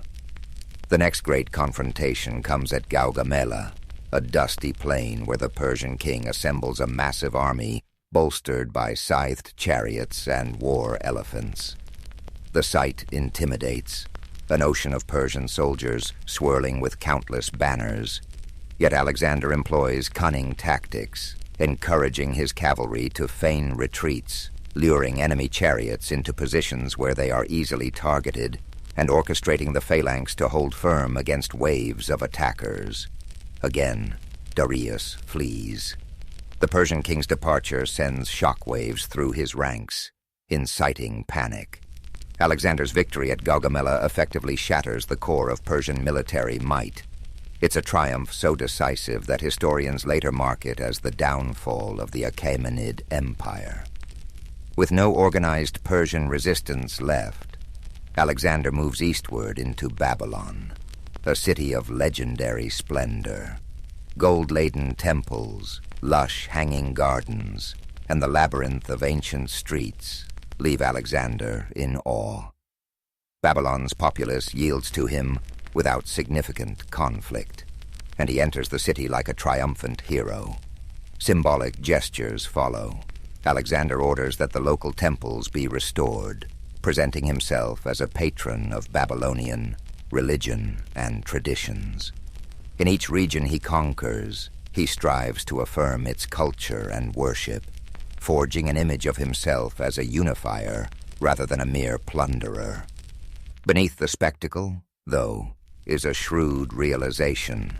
To rule lands as vast as Persia, intimidation alone won't suffice. Understanding and respecting local customs will secure loyalty far more effectively than perpetuating fear. As he journeys further into Persia's heartland, Alexander takes possession of the Persian capital cities, Susa and Persepolis among them. At Persepolis, the seat of Achaemenid power, an iconic event unfolds. During a drunken revel, some Macedonian soldiers, possibly incited by Alexander or by a woman's vengeful suggestion, set fire to the royal palace. Flames dance across priceless reliefs and echo through the columns that once bore testament to Persian might. The devastation stands out as a moment of fiery revenge, avenging centuries of Persian aggression against Greece. Yet as the embers fade, Alexander reportedly regrets the destruction of such a magnificent sight. Legend holds that the next day he wanders the charred remains in somber reflection, perhaps realizing that in a single night of triumphal fury, an irretrievable piece of human heritage was incinerated. By now, Alexander has all but dethroned Darius, who flees east with a few loyalists. Yet the empire's total subjugation remains incomplete. Vast territories in Central Asia remain unconquered. Rebellious satraps and local warlords refuse to acknowledge Macedonian rule. The campaign that began with dreams of bridging Europe and Asia now stretches into a sprawling pursuit across deserts, mountains, and unfamiliar realms. Alexander, undeterred, pushes onward. The once modest Macedonian force has evolved into a complex multicultural army, incorporating Persians, Egyptians, and other peoples. Still, the spirit of Macedonia endures in the discipline of its core phalanx and the leadership of Alexander himself. No rumor of a hostile warlord or rebellious city can quell his determination. The promised land lies yet further east, beckoning him to push the boundaries of the known world. As Alexander forges deeper into Central Asia, the terrain itself becomes an adversary. The rocky highlands, unpredictable winters, and scarce water supplies challenge his army in ways the open plains never did. Gone are the easy, show-stopping battles of earlier campaigns. Instead, Alexander and his men face guerrilla warfare. Local warlords retreat into fortresses high in the mountains, from which they launch ambushes on the Macedonian columns. Supplies strain under the demands of a longer-than-anticipated pursuit, and the troops grow weary. In these hostile environments, Alexander's formidable will must serve as a kind of compass for his men. He refuses to turn back. If he can't sway local leaders with diplomacy, he methodically besieges their strongholds, using a combination of siege towers, specialized climbers, and cavalry blockades. The Macedonians gradually wear down resistance. It's slow and grueling, a war of attrition in which Alexander's famed speed and decisiveness are tested to the limit. Occasionally, entire communities vow loyalty, some out of awe, others out of exhaustion, at resisting. Alexander seizes such opportunities to integrate them into his growing empire, placing local leaders in positions of governance if they pledge allegiance. He's discovered that a balanced approach of magnanimity and unrelenting force can be potent. Central Asia also introduces him to new customs and cultures. The region's vibrant tapestries, horse-breeding traditions, and local myths intrigue him. Even the architecture, mud-brick fortresses perched on precipitous cliffs, provides lessons in resourceful building methods. Though the campaign is physically draining, Alexander seems mentally alive, soaking up every experience as if it might offer a clue to how worlds might merge under his rule. As the army trudges forward, Alexander's increasingly elaborate attire, sometimes blending Persian finery with Macedonian practicality, sparks disquiet among his veteran officers. They mutter that he's adopting foreign ways too eagerly. Alexander is aware of the whispers, but believes that to govern effectively, he must visibly embrace the cultures under his dominion. For the older Macedonians, though, these gestures threaten the very identity they fought to protect. Tension simmers. One controversy that ignites this tension is Alexander's adoption of the Persian court practice known as proskinesis, bowing or prostrating oneself before the king. Among Persians, it symbolizes respect for a ruler believed to be quasi-divine. However, for Macedonians and Greeks, bowing to another mortal man seems like servile flattery, even blasphemy. When Alexander begins expecting his courtiers to perform the gesture, he faces a quiet but potent backlash. It's not outright mutiny, but murmurs drift through the camp that their once beloved leader is succumbing to arrogance, forgetting that the bond between commander and soldier in the Macedonian tradition was forged through a shared sense of mortal equality. Alexander, for his part, sees proskinesis as a means to unify the traditions of East and West under a single court protocol. But the friction underscores the growing distance between him and the rank and file who once found him so relatable. Adding to this strife is the case of Philotas, a high-ranking officer and son of Alexander's cherished general, Parmenion.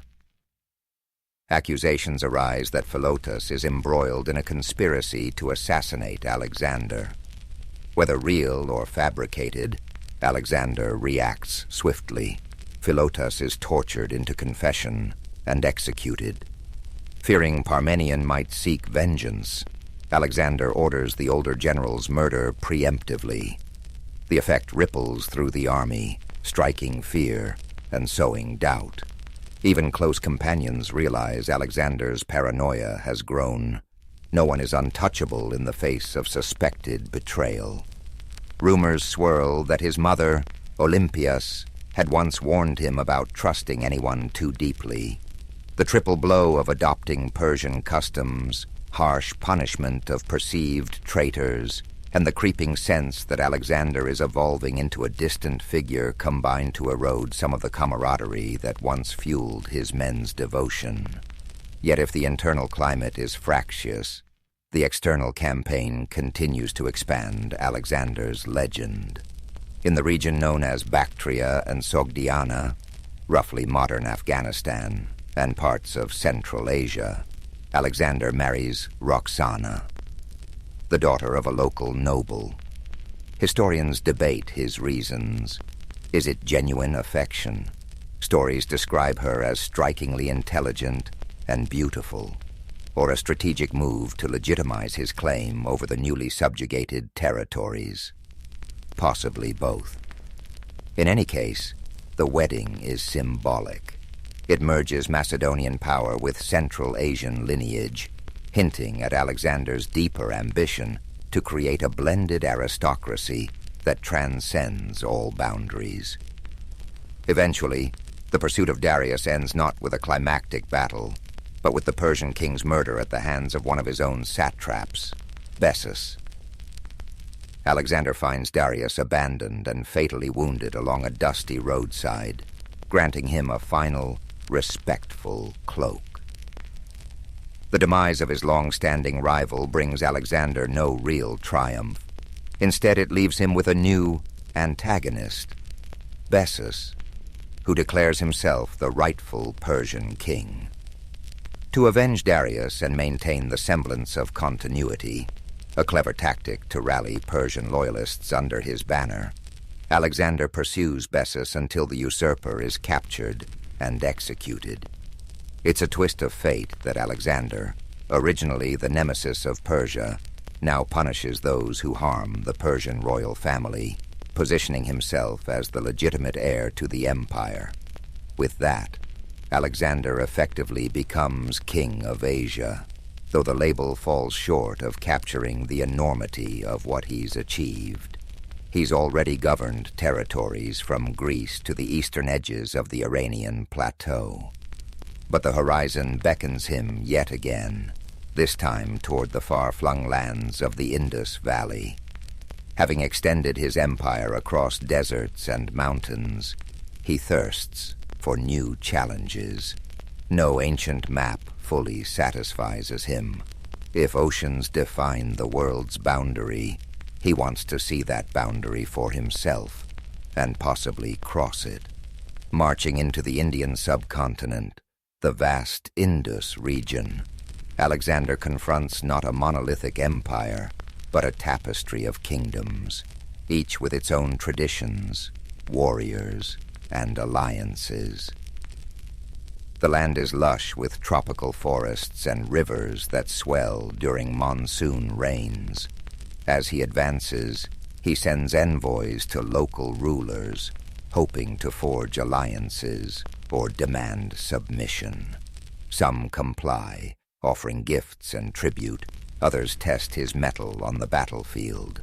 Famed among these rulers is King Porus, who reigns over a territory in the Punjab region. Taller than most men, Porus is said to command fearsome war elephants that tower over the Macedonian cavalry. When Alexander's scouts bring back tales of the beasts' trumpeting roars and the sight of their sweeping trunks used like living battering rams, it sparks both fascination and anxiety among the troop. Alexander senses this confrontation will be unlike any before. Elephants can shatter a phalanx, throwing even seasoned veterans into disarray. Nevertheless, he refuses to be deterred. In fact, the challenge invigorates him. His route to Porus leads him and his men across the Hydaspes River, where fast currents and monsoon rains make the crossing treacherous. Under the cover of darkness, using diversionary tactics, Alexander manages to transport a significant portion of his forces to the opposite bank, positioning himself to attack when dawn breaks. The armies face each other on a sodden plain. Porus, astride an elephant, appears regal and unflinching. Alexander, on his trusty Bucephalus, readies his cavalry to harry the flanks. As the battle commences, the thundering of the elephants shakes the ground, sending tremors through the Macedonian lines. Yet Alexander employs cunning. He directs archers to focus on the elephant mahouts, drivers, creating confusion among the beasts, and positions horsemen to strike from multiple angles. The Macedonian infantry displays its trademark discipline, forming tight formations that can pivot to lure elephants into lethal cul-de-sacs. The chaos is intense. Mud and blood mingle underfoot, and the roar of maddened elephants resonates across the battlefield. Eventually, Porus's forces buckle under the unrelenting pressure. Even the mighty war elephants, wounded and panicked, turn against their own side in some cases. In the end, the Macedonians triumph. Rather than subjecting Porus to humiliation or execution, Alexander does something unexpected. Impressed by Porus's bravery, he restores him to his throne as a subordinate ruler, extending a policy of pragmatic statesmanship. This act leaves an enduring legacy in the region, capturing the idea that Alexander valued noble opponents and recognized the utility of local rulers who would maintain order in his name. A sense of admiration grows on both sides. Some of Alexander's men remark they've never seen him so openly respectful to a defeated foe. And in return, Porus becomes a loyal ally, at least for a time. Despite the victory, the Macedonians are battered by the tropical climate. Monsoon rains, unfamiliar diseases, and the strain of campaigning so far from home cause murmurs to become open pleas to turn back. Many have marched for years, seldom seeing their families. Tales spread of monstrous rivers further east, of endless armies waiting, or of new elephant corps that dwarf Porus's. The men, once intoxicated by a continuous string of conquests, begin to waver. The bond between Alexander and his army is tested. He rallies them with talk of forging an empire that circles the entire known world. Yet even as he speaks, the weariness in their eyes is palpable. At the Hyphasis River, they finally balk, refusing to go any further. Alexander is outraged. This is the first time his men have openly defied him en masse. He tries all his powers of persuasion, calling upon their shared glory, reminding them of the unswerving loyalty they once showed under the scorching sun of Persian deserts. But the tired, homesick soldiers refuse to yield. The standoff is deeply emotional.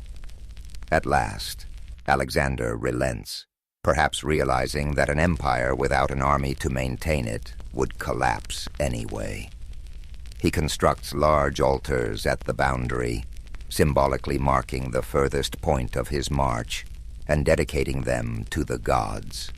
It's a gesture that provides him a sense of closure, even as frustration roils in his heart. The retreat begins, though it's hardly a straightforward journey home. Alexander splits his forces, sending part by river while he leads the remainder through the harsh Gedrosian Desert, modern-day southern Pakistan and Iran. This route is fraught with scorching heat, water scarcity, and sandstorms that obscure the sun. Many men succumb to thirst, exhaustion, and disease, leaving their bleached bones on the barren dunes. The retreat, in a way, becomes more of a trial than any of the battles waged. Alexander shares in the hardships. He famously pours out a helmet of offered water onto the sand, rather than drinking it himself when his men have none. Such acts rekindle a measure of respect, though no one can forget the scale of the suffering they endure. At length, the battered army reunites near the Persian heartland. In place of triumphal parades, there is subdued relief. They have conquered more territory than any Greek or Macedonian ever dreamed possible, yet the human toll is devastating. Alexander now stands at the apex of his power, in theory, the ruler of everything from the Ionian Sea to the fringes of India. He has tested the boundaries of the world as known to him, but he can't escape an inevitable question. What does one do after conquering so much? There's an unease in the air, a sense that the unstoppable force of Alexander's ambition might have reached its outer limit. In the final years, Alexander's empire is vast, yet fragile. He understands that simply conquering land doesn't guarantee permanence. Cracks appear among his generals, each harboring personal ambitions. Ethnic tensions flare between Macedonians, who consider themselves the rightful rulers, and Persians, who resent foreign occupation, but also resent each other. Alexander attempts a radical solution. He pushes for a fusion of the races, encouraging mass marriages between Macedonian officers and Persian women, even presiding over a grand ceremony in Susa. Thousands of couples wed under lavish canopies, the event choreographed to signal unity. While it's a breathtaking spectacle, it doesn't fully ease the undercurrents of distrust. Many marriages end as soon as the official feasts conclude. The shift in Alexander's personal demeanor also causes unease. He drinks more heavily, at times losing the composure that once set him apart. Gone is the simplicity that marked his early campaigns. Now he's surrounded by an entourage of courtiers, many eager to flatter or manipulate. Some suspect that guilt over the killing of old friends haunts him, that the war-weary ghosts of campaigns past weigh on his conscience. Anger flares unpredictably. In one infamous episode, during a heated argument, he fatally stabs Clytus the Black, the same officer who once saved Alexander's life at the Battle of the Granicus. Immediately remorseful, Alexander is inconsolable for days, shutting himself away in anguish. But the damage is done. The old Macedonian veterans now see their king as a dangerous blend of paranoia and absolute power. Despite these tensions, Alexander doesn't abandon governance. He plans administrative reforms, carving the empire into provinces run by both Macedonian and local officials. He invests in roads, trade routes, and the expansion of cities. Alexandria in Egypt blossoms into a vibrant metropolis, a beacon of Hellenistic culture. Similar foundations or refoundations across Asia create a network of Alexandrias, each intended as a focal point of Greek influence entwined with local customs. Scholars travel these routes, exchanging knowledge from Athens, Babylon, and beyond. Alexander envisions a cosmopolitan tapestry, though whether such a vision can survive him remains uncertain. He even contemplates new campaigns. Rumors swirl that he wants to press into the Arabian Peninsula, that he might return to India with a fresh army, or sail around Africa to find a western sea route. The man who once stood restless in the courtyard of Pella still cannot resist the siren call of uncharted horizons. Yet fate intervenes. While residing in Babylon, his chosen administrative center, Alexander falls ill after a prolonged banquet. High fever grips him. Some whisper it's the result of poisoning. Others claim it's malaria, typhoid, or complications from old battle wounds. The unstoppable conqueror, only in his early 30s, finds himself bedridden. As his condition deteriorates, Alexander's high commanders gather anxiously. Each wonders who will inherit an empire so colossal that it defies any single heir. Roxana is pregnant, but an unborn child can't rule a realm in chaos. On his deathbed, voice rasping, Alexander is said to murmur cryptic statements about leaving his empire to the strongest. Or maybe he names no successor at all. The records vary, reflecting the swirling confusion of that moment. He offers his signet ring to a trusted general. But the gesture's meaning is ambiguous. Was it a personal bequest or a declaration of succession? In the humid Babylonian nights, the mighty conqueror succumbs. Soldiers gather outside the palace gates, refusing to believe the rumors. They beg to see him one last time. Legend says the dying Alexander is carried to an antechamber, where he silently acknowledges his troops with his eyes, too weak to speak. Sorrow envelops them. The man who led them across oceans, deserts, and countless battlefields is now leaving them with no clear directive for tomorrow. With Alexander's death, the empire he created trembles on the brink of fragmentation. His generals, later called the Diadochi, will carve the territories into separate kingdoms, forging their own dynasties in Egypt, Asia Minor, and beyond. Many of the cities Alexander founded remain cultural crossroads that spin out new fusions of art, philosophy, and religion. Hellenistic influence spreads further than any purely Greek city-state ever could have imagined, shaping centuries of development in lands as far as the Indus Valley. And what of Alexander's legacy?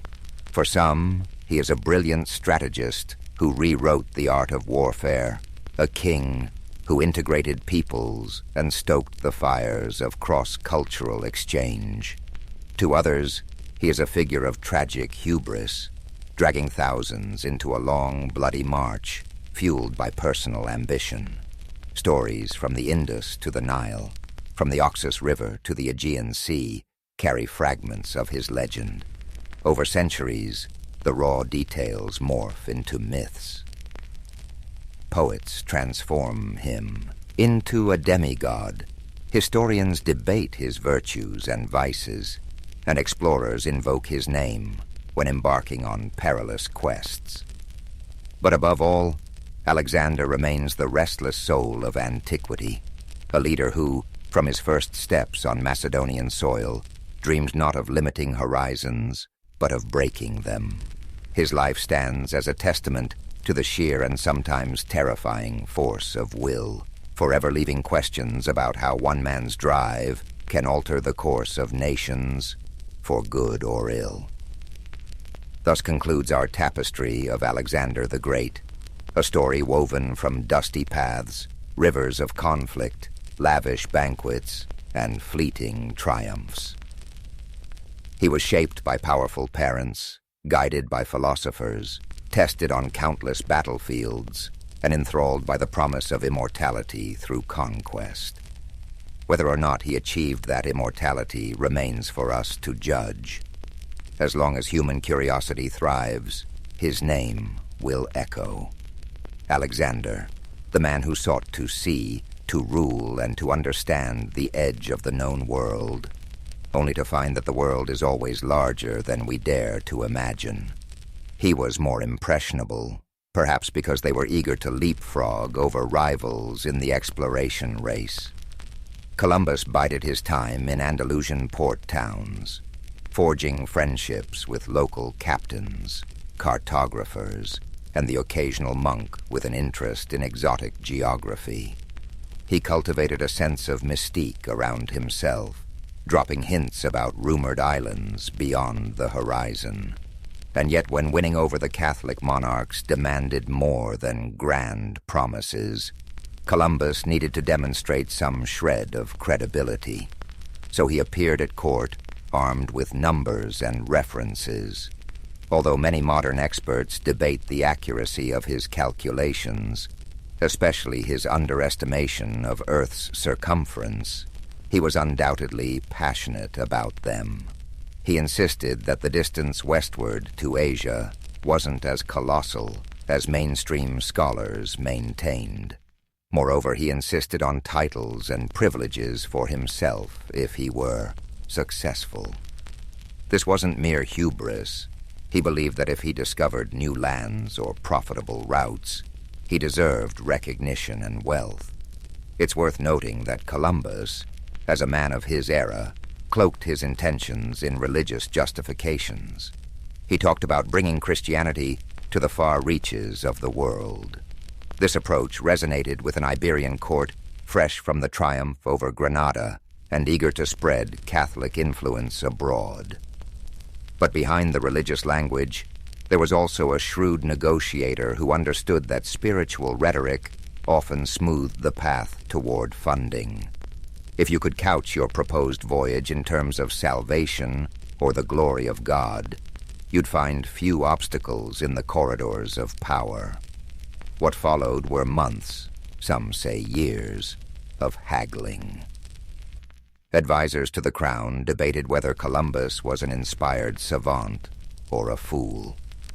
Traditional geographers scoffed, referencing ancient authorities who argued that the Atlantic was vast, filled with unknown dangers. A few murmured that even if Columbus did find land, it could be an inhospitable wilderness unworthy of the trouble. Columbus, however, radiated a calm sense of certainty. He occasionally flashed a map, though how detailed these charts were remains a mystery. Scholars have speculated for centuries about the source of his unwavering assurance. Some posit hidden documents or secret knowledge gleaned from seafarers who stumbled upon unknown islets. Others assume it was sheer stubbornness, an unshakable conviction that a western sea route must exist. Eventually, the Catholic monarchs took a calculated risk. They granted Columbus the funds for 3 ships, a modest investment from their perspective. The arrangement was that if he found nothing, the loss would be brushed aside by the Spanish treasury.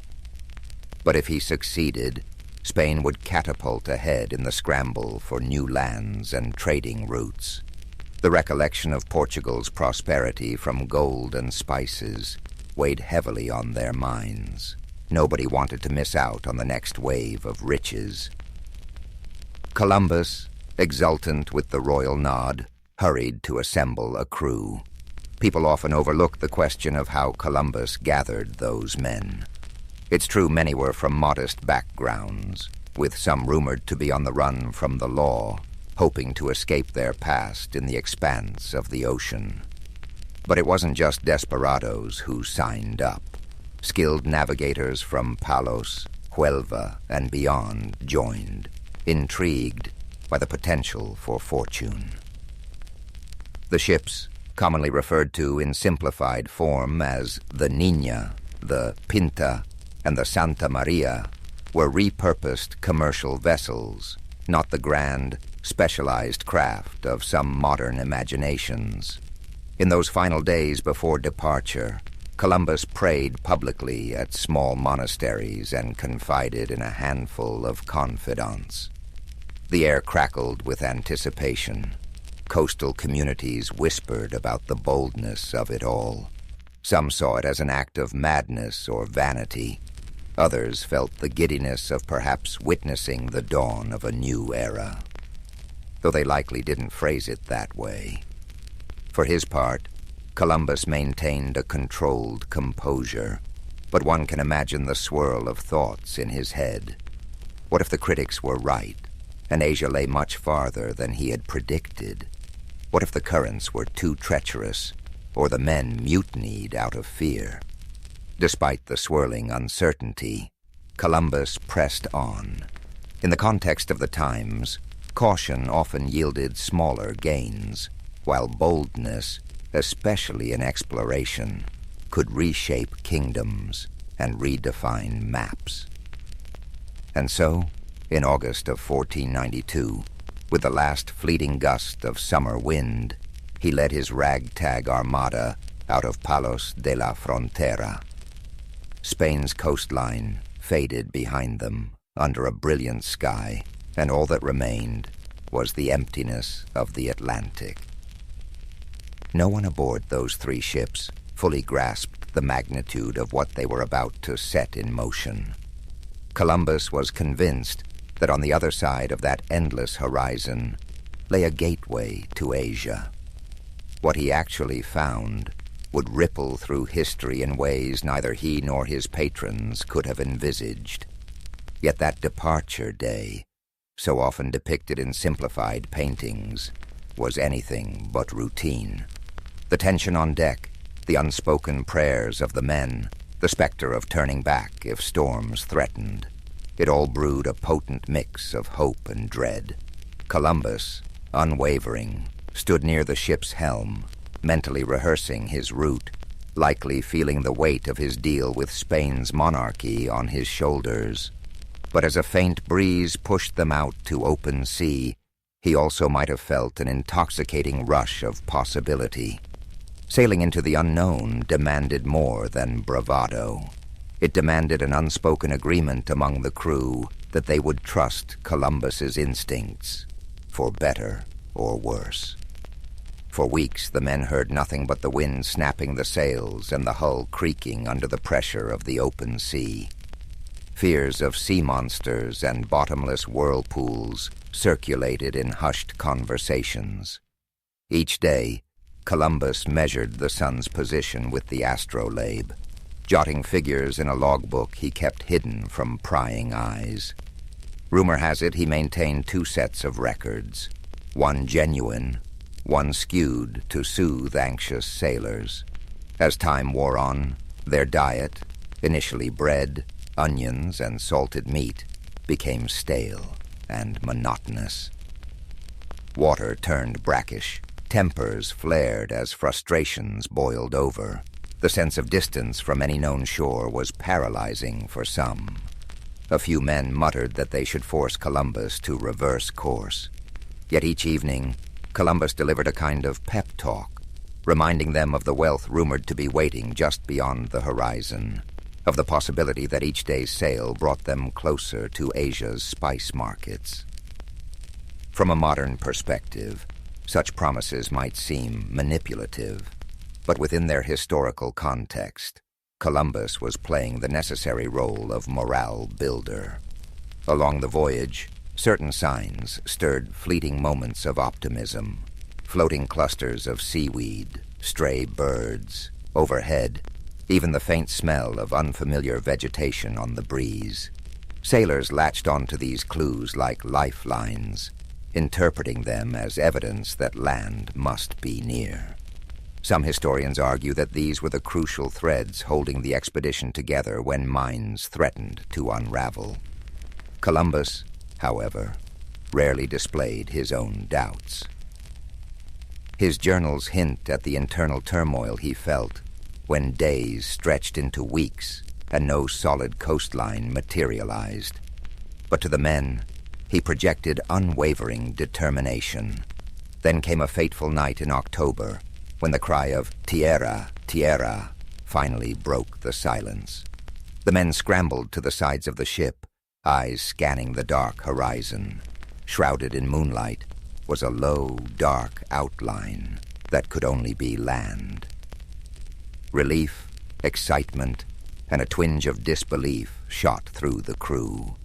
They had survived the dreaded emptiness. When morning came, they saw a lush island, its beaches gleaming under the sun. Columbus, convinced he was near Asia, unfurled the Spanish flag and claimed the land for the crown.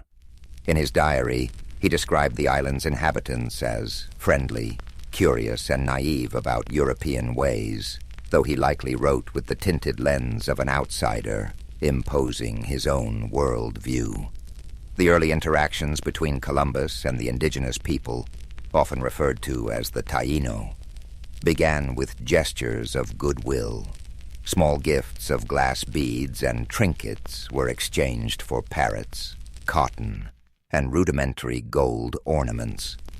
Columbus interpreted these gestures in a context shaped by centuries of European feudal and mercantile culture. He wrote excitedly about the potential for future riches and the ease with which Spain might extend its reach across these lands. That initial moment of wonder, two distinct worlds meeting for the first time, held a fragile promise of mutual discovery. Yet history shows us how illusions can fracture under the weight of greed and cultural misunderstanding. Columbus recorded that some of the islanders directed him farther to the south and west, mentioning places with greater wealth, so he pressed on, navigating among the islands of what we now call the Caribbean. The farther he traveled, the more he convinced himself that the Grand Khan's palaces might lie just around the next coastline. He heard stories, interpreted them through his own lens, and wrote letters back to Spain brimming with excitement. However, the land was not the Asia of silks and spices he had imagined. The mistake was largely geographical. The world was far bigger than he had presumed. Unwittingly, Columbus had stumbled upon a separate continent that was new only to Europeans, though not to the millions who already lived there. The seeds of future conflict were sown in these early encounters. The Spanish crown's policy was expansionist, steeped in an ideology of superiority, and Columbus's reports about malleable islanders only fueled the monarch's ambitions. He built a makeshift fort on Hispaniola, leaving some men behind while he returned to Spain with captured islanders as evidence of his discoveries. In modern eyes, that action signals a grim foreshadowing of how the New World's inhabitants would be treated, as curiosities, labor sources, or impediments to colonial aims. But in Columbus's time, such maneuvers were considered strategic. He wanted to ensure further funding by demonstrating tangible results. Returning with natives, though entirely unethical by contemporary standards, served as proof that he wasn't just spinning tall tales. As he sailed back, Columbus already envisioned subsequent expeditions, likely anticipating wealth, honors, and a permanent place in the aristocracy. He had entered the islands as an emissary of a new empire in the making. Much like a businessman presenting a prototype to investors, he came back with enough evidence to secure additional patronage from Spain. Royal receptions greeted him upon his return, and he responded by describing the islands as paradises brimming with potential for Christian conversion and resource extraction. The tale of first contact is often romanticized, but the reality was more complex and ominous. Suspicion lurked beneath the surface, both from the Spanish who found less gold than rumored, and from the indigenous peoples who now witnessed the arrival of more foreigners seeking land and labor. Columbus's navigational victory had unknowingly unlocked a door that would soon see waves of conquistadors, missionaries, and fortune seekers flood these shores. For now, though, in the immediate aftermath of that first voyage, Europe saw Columbus as a triumphant discoverer who validated the westward route. The next chapters would unveil the consequences of that discovery. For a brief, flickering moment, there existed an in-between time when Europeans and native islanders engaged without fully understanding what was at stake. The aura of curiosity pervaded their interactions, but behind the curiosity lay a chasm of cultural difference and the looming possibility of violence. Columbus, for all his zeal and cunning, remained somewhat oblivious to the Pandora's box he had pried open. His mind was fixed on proving to the Spanish crown that he was the man to lead the next wave of expeditions into these unfamiliar waters, confident that wealth and glory lay just over the horizon. Not long after Columbus's celebrated return to Spain, word spread throughout Europe about the new lands.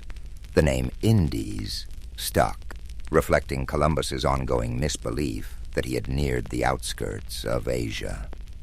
In response, the Spanish crown thus organized a second expedition on a much grander scale. Columbus would no longer command a modest trio of ships, but rather a flotilla aimed at establishing a permanent foothold. Soldiers, settlers, and clergy accompanied him, each with their own agenda. What was the ultimate objective? To transform these islands into profitable colonies for the Spanish realm. The spectacle of this second voyage contrasted sharply with the tentative nature of the first. Resources flowed in: cannons, livestock, seeds for European crops. The monarchy envisioned these distant shores as an extension of Spanish civilization. In Columbus's eyes, the project was both an opportunity and a test. He welcomed the chance to govern as a viceroy of sorts, but the weight of responsibility also rested heavily on his shoulders. He had to turn uncharted islands into functioning colonies, maintain favor with the crown, and keep the natives from slipping out of Spanish control. Upon arrival back in Hispaniola, the atmosphere was palpably different. Where before there had been curiosity, now there was tension. The men Columbus had left behind in the makeshift fort had engaged in violent conflicts with locals, straining relations. The Taino were not a monolithic group. They had their own leadership, alliances, and internal politics, but collectively they recognized that these foreigners sought to claim land and resources as their own, ignoring existing structures. Discontent and confusion spread on both sides, often fueled by the language gap. Columbus tried to govern, but the role required more than just navigation skills. Administering a settlement demanded diplomacy, patience, and foresight. Pressed by the Spanish crown for gold, he imposed demands on the Taino for tribute. This policy alienated them, transforming a guarded tolerance into outright hostility. Rebellions flared, and the Spanish met them with harsh reprisals. Columbus found himself caught between his promise to Spain that these territories would yield wealth and the reality that extracting riches from these communities required force, or at the very least, intimidation. Meanwhile, friction also arose among the Spanish settlers themselves. Not everyone respected Columbus. Aristocrats resented taking orders from a Genoese outsider. Soldiers chafed under what they viewed as incompetent leadership. A swirl of accusations circulated: mismanagement of supplies, favoritism, and even cruelty toward both settlers and natives. Columbus strove to maintain a grip on the situation.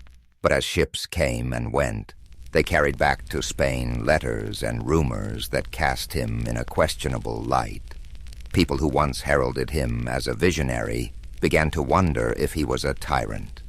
And yet Columbus managed to launch further exploration from these colonial footholds. He navigated around Cuba, ventured into Jamaica, and glimpsed more of the Caribbean's island chain. Each landfall brought new interactions with indigenous populations. Some initial encounters seemed peaceful enough, featuring small exchanges of goods or gestures of amity. But as Spanish ambitions grew, tensions invariably escalated into conflict. Even so, Columbus's spirit for exploration never truly dimmed. He continued sketching rough maps, confiding in his journals about how these islands might connect to the broader Asian continent. One underappreciated dimension of Columbus's second voyage was the attempt to introduce European agriculture and husbandry to the New World. Horses, pigs, and cattle, unloaded from Spanish ships, trotted across Caribbean shores for the first time. Wheat and sugarcane seeds were planted with the hope that they would thrive. These experiments would eventually reshape local ecosystems, though Columbus and his contemporaries didn't foresee how foreign plants and animals could disrupt native habitats. They also didn't foresee the profound demographic collapse that would befall the Taíno due to disease, forced labor, and armed confrontation. Amid the daily swirl of colonial administration, Columbus also wrestled with personal disappointment. Precious metals seemed less abundant than he had hinted in his early letters. The dream of easy gold faded, forcing him to tighten the screws on both colonists and native populations to meet Spain's expectations. This pressure fueled further discontent. Some settlers plotted against him, drafting scathing reports to royal officials. Columbus responded with imprisonments and strict measures, hoping to maintain order and prove he could handle the responsibilities vested in him. He was not entirely oblivious to the unraveling situation. Letters he penned to the Spanish crown reveal a weary individual pleading for more support, complaining that rebellious colonists undermined his policies, and defending his harsh treatment of natives as necessary under the circumstances. Historians continue to debate whether these pleas stemmed from genuine concern or a desperate attempt to preserve his authority. Possibly, it was both. By this stage, Columbus was no longer just the triumphant mariner who had revealed unknown islands to Europe. He was an embattled governor, pinned between colonial demands, rebellious factions, and indigenous resistance. Eventually, the tensions reached a point where the Spanish crown could no longer ignore the colonial chaos. The Spanish crown dispatched officials across the Atlantic to conduct an investigation. Columbus's name, once applauded in royal halls, started to be whispered with skepticism. The monarchy needed order and profit, not unending complaints and allegations of brutality. Columbus, for his part, insisted he remained steadfast in his loyalty, that his measures were misrepresented, that others were sowing discord against him. But the drumbeat of criticism was relentless. These were pivotal years in which the promise of new lands collided with the practical realities of conquest.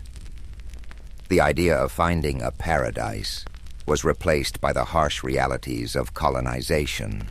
Columbus's navigational achievements could not shield him from the complexities of trying to rule a far-flung colony under the watchful, profit-hungry eyes of the Spanish crown. And so, amid fractious settlers and indigenous communities on the brink, the stage was set for a reckoning. The once celebrated admiral, whose unwavering conviction had brought him so far, found himself ensnared in the bureaucracy and violence of empire building. an empire that demanded more than a dreamer's spirit could easily deliver. When people talk about Christopher Columbus today, they often reduce him to a single act, that of discovering America. In that narrative, the nuance of his multiple voyages and the complexities of his tenure as a colonial administrator often vanish. Yet it's precisely in the aftermath of these voyages that the full dimensions of his influence and his failures come into stark relief. As Columbus initiated further journeys, some leading him toward the coasts of Central and South America, he found himself increasingly marginalized by Spanish bureaucracy. This shift manifested most dramatically in the arrival of Francisco de Bobadilla, a royal commissioner tasked with investigating complaints about Columbus's governorship. The new bureaucrat, carrying the weight of royal authority, wasted little time in gathering testimony. Both Spaniards and local islanders recounted episodes of cruelty, nepotism, and questionable decisions. Bobadilla was apparently so appalled that he arrested Columbus and his brothers, sending them back to Spain in chains. Legend has it that Columbus wore his shackles defiantly, even when given the chance to remove them on the ship. He saw them as a symbol of injustice, proof that his loyalty and service were being repaid with humiliation.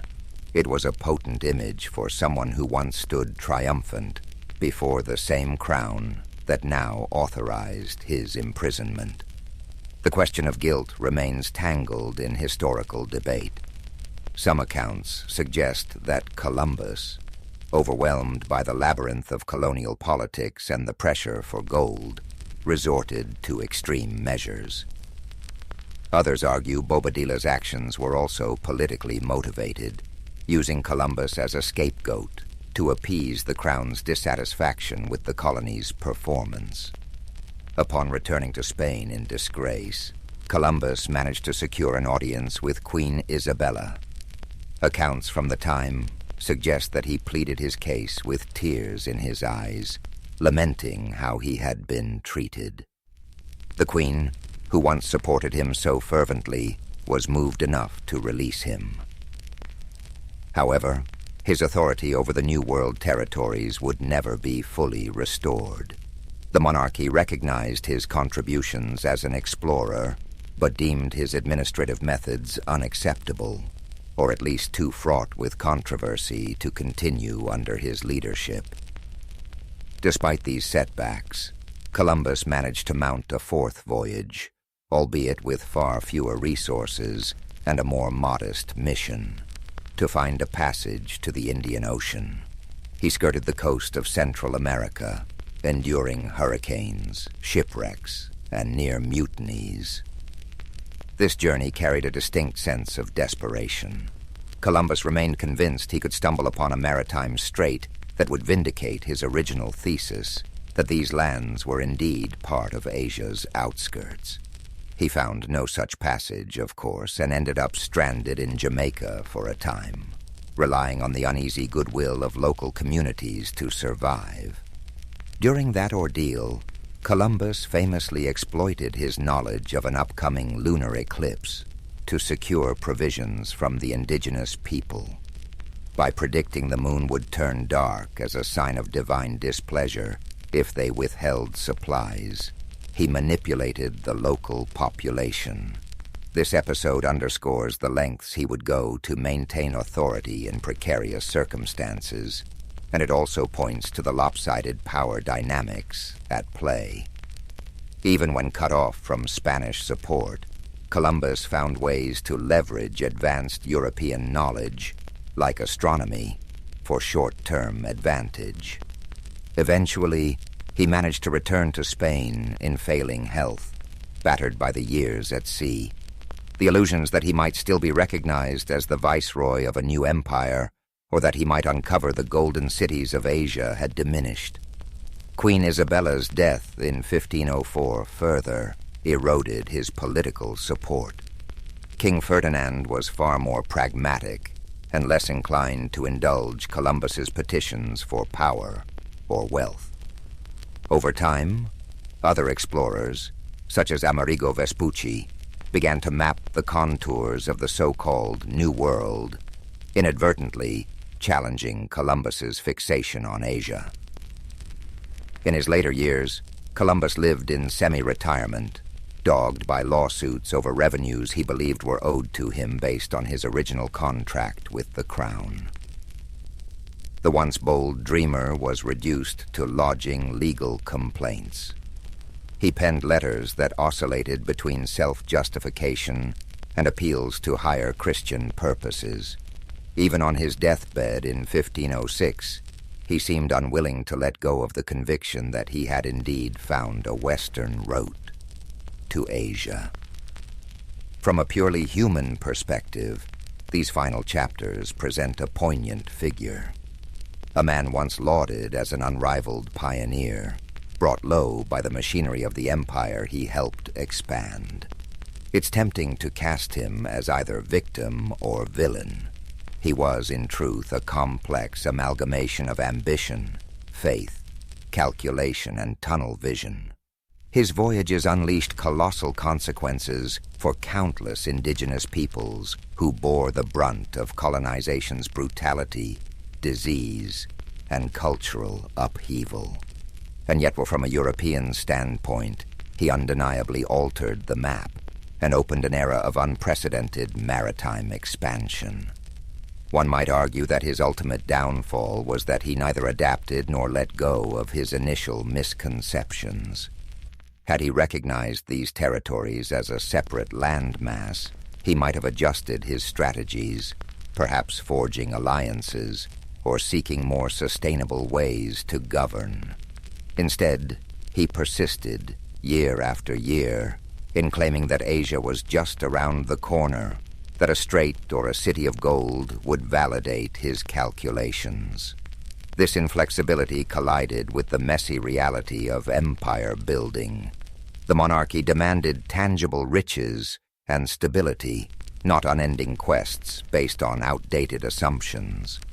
By the time Columbus died, he had seen only fragments of his grand vision realized.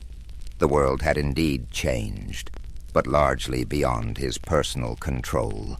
Ships from other European nations would soon arrive, each with their own agendas, as the scramble to exploit the newly unveiled continents gained momentum. Columbus's name would echo through the centuries, but his latter days were marked by a troubled sense of having been eclipsed. The shimmering illusions that guided him across unknown waters faded into a legacy far more complicated and far more transformative than even he could have imagined. The ramifications of Columbus's journeys extended far beyond the man himself, unleashing a chain of events that would reshape the globe. With each subsequent ship sailing westward, more European settlers landed on Caribbean shores and eventually the mainland. While the Spanish crown extracted gold and silver from mines carved out of the soil, indigenous societies buckled under forced labor and diseases like smallpox, measles, and influenza. These illnesses, new to the Western Hemisphere, devastated populations who had no immunity. Communities that had thrived for generations collapsed, their cultural practices disrupted or erased within a single generation. The vibrant tapestry of the Taíno and other native groups was forever transformed. Some scholars estimate mortality rates well over 70% in certain areas due to epidemics alone. The Spanish approach was typically to establish encomiendas, a system in which settlers were granted control over local communities. They were supposed to protect and educate them in Christianity, but in practice the system turned into a form of enslavement, extracting labor while paying minimal heed to well-being. Columbus's initial governance might not have single-handedly created these policies, but his methods and the Crown's encouragement of resource exploitation set the tone. The idea of the Columbian exchange, is often used to describe the massive transfer of plants, animals, people, and ideas between the old and new worlds. From the Americas came crops like maize, potatoes, tomatoes, and cacao, which would revolutionize European cuisine and agriculture. Conversely, Old World animals like horses, cattle, and pigs quickly became fixtures in the Americas, changing landscapes and indigenous livelihoods. This exchange also included the forced migration of African slaves, who were brought in to replace decimated local labor forces, a grim escalation that Columbus may never have directly orchestrated, but that followed from the colonial blueprint he helped lay out. In a broader sense, Columbus's voyages sparked the European imagination. Portugal, England, France, and the Netherlands soon launched their own missions across the Atlantic, driven by rumors of riches and unconquered lands. Competing claims ignited conflicts over territory, opening a new age of imperial rivalry. The lines on maps were redrawn countless times, each iteration leaving a trail of treaties, wars, and boundary disputes. And so, the impetus that began with Columbus's belief in a westward path to Asia spiraled into a global upheaval that reached far beyond the Caribbean. As these powers jostled for control, indigenous nations across two continents faced waves of new arrivals. Some groups formed alliances with Europeans, leveraging firearms and trade relationships to gain regional advantages. Others resisted colonization with every means at their disposal, whether through warfare or diplomatic negotiation. In that unfolding drama, Columbus's role was recast, overshadowed by conquerors like Cortés and Pizarro, whose direct subjugation of massive civilizations, Aztec and Inca, dwarfed the smaller-scale conquests of the first islands. Yet the initial spark, the template for claiming land under royal charters, traced back to Columbus's insistence that these lands belonged to Spain. Over the centuries, his reputation waxed and waned. In Spain, he was intermittently lionized as a national hero, though he was Italian-born. In the emerging United States, Columbus was mythologized as an emblem of pioneering spirit, particularly during the 19th century, when a young nation sought founding myths disconnected from British colonial rule. Monuments sprouted in his name. Poets and chroniclers polished away the unseemly details, painting him as a visionary chosen by fate. But as the modern era approached, historians began to piece together the darker facets: the enslavement of native peoples, the ruthless tactics to extract tribute, and the catastrophic demographic collapse that accompanied European arrival. Within academic circles, Columbus's identity has been dissected with increasing rigor. Was he a brilliant, if flawed, mariner, caught in the unstoppable tide of empire? A cunning opportunist who used royal favor to pursue his quest for personal glory?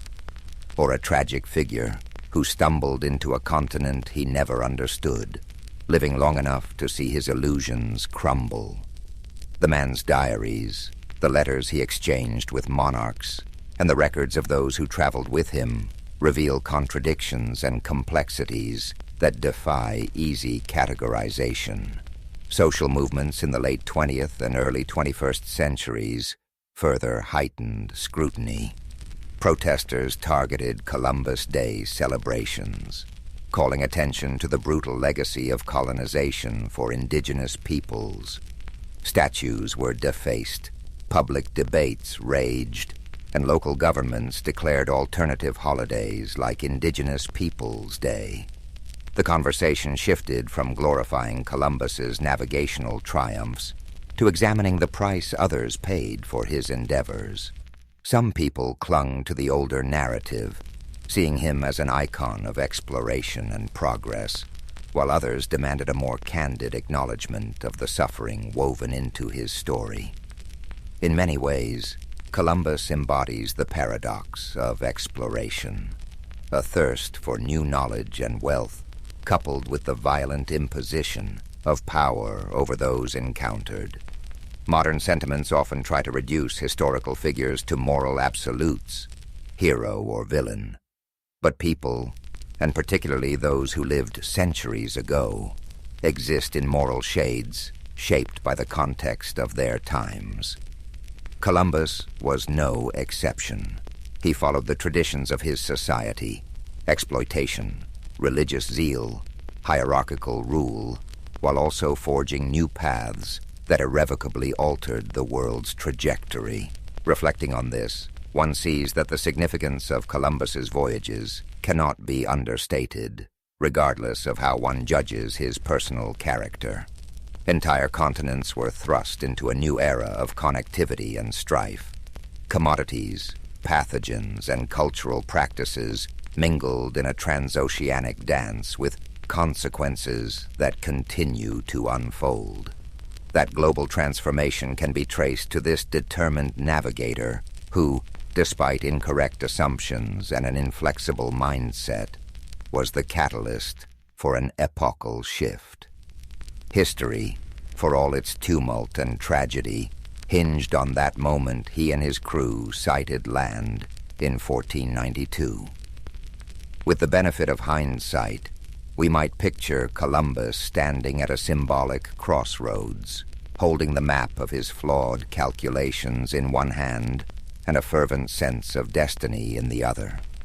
To some, he remains an adventurer who proved the feasibility of crossing the Atlantic, bridging worlds that for thousands of years had developed independently.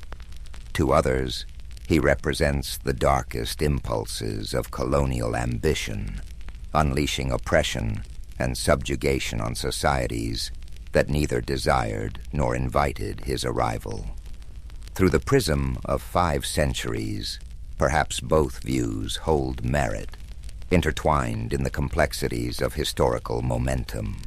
In contemporary times, the story of Columbus resonates differently, depending on cultural, educational, and national perspectives. For those whose ancestors hailed from Europe, his voyages might be hailed as the dawn of a new chapter in global affairs, an invitation to expand horizons and share in cultural exchanges. For the descendants of indigenous peoples, it can symbolize the devastating onset of invasion and loss of sovereignty. And for countless African families, Columbus's breakthroughs in navigation would pave the way for a transatlantic slave trade, forcibly uprooting millions from their homelands to labor in plantations across the Americas. If we peel away the mythic layers, we find a man both guided and blinded by the convictions of his era. Columbus believed in a cosmology that insisted Earth's size was smaller than many experts claimed. He also adhered to the conviction that Christianity had a mission to spread to every corner of the globe, by force if persuasion failed.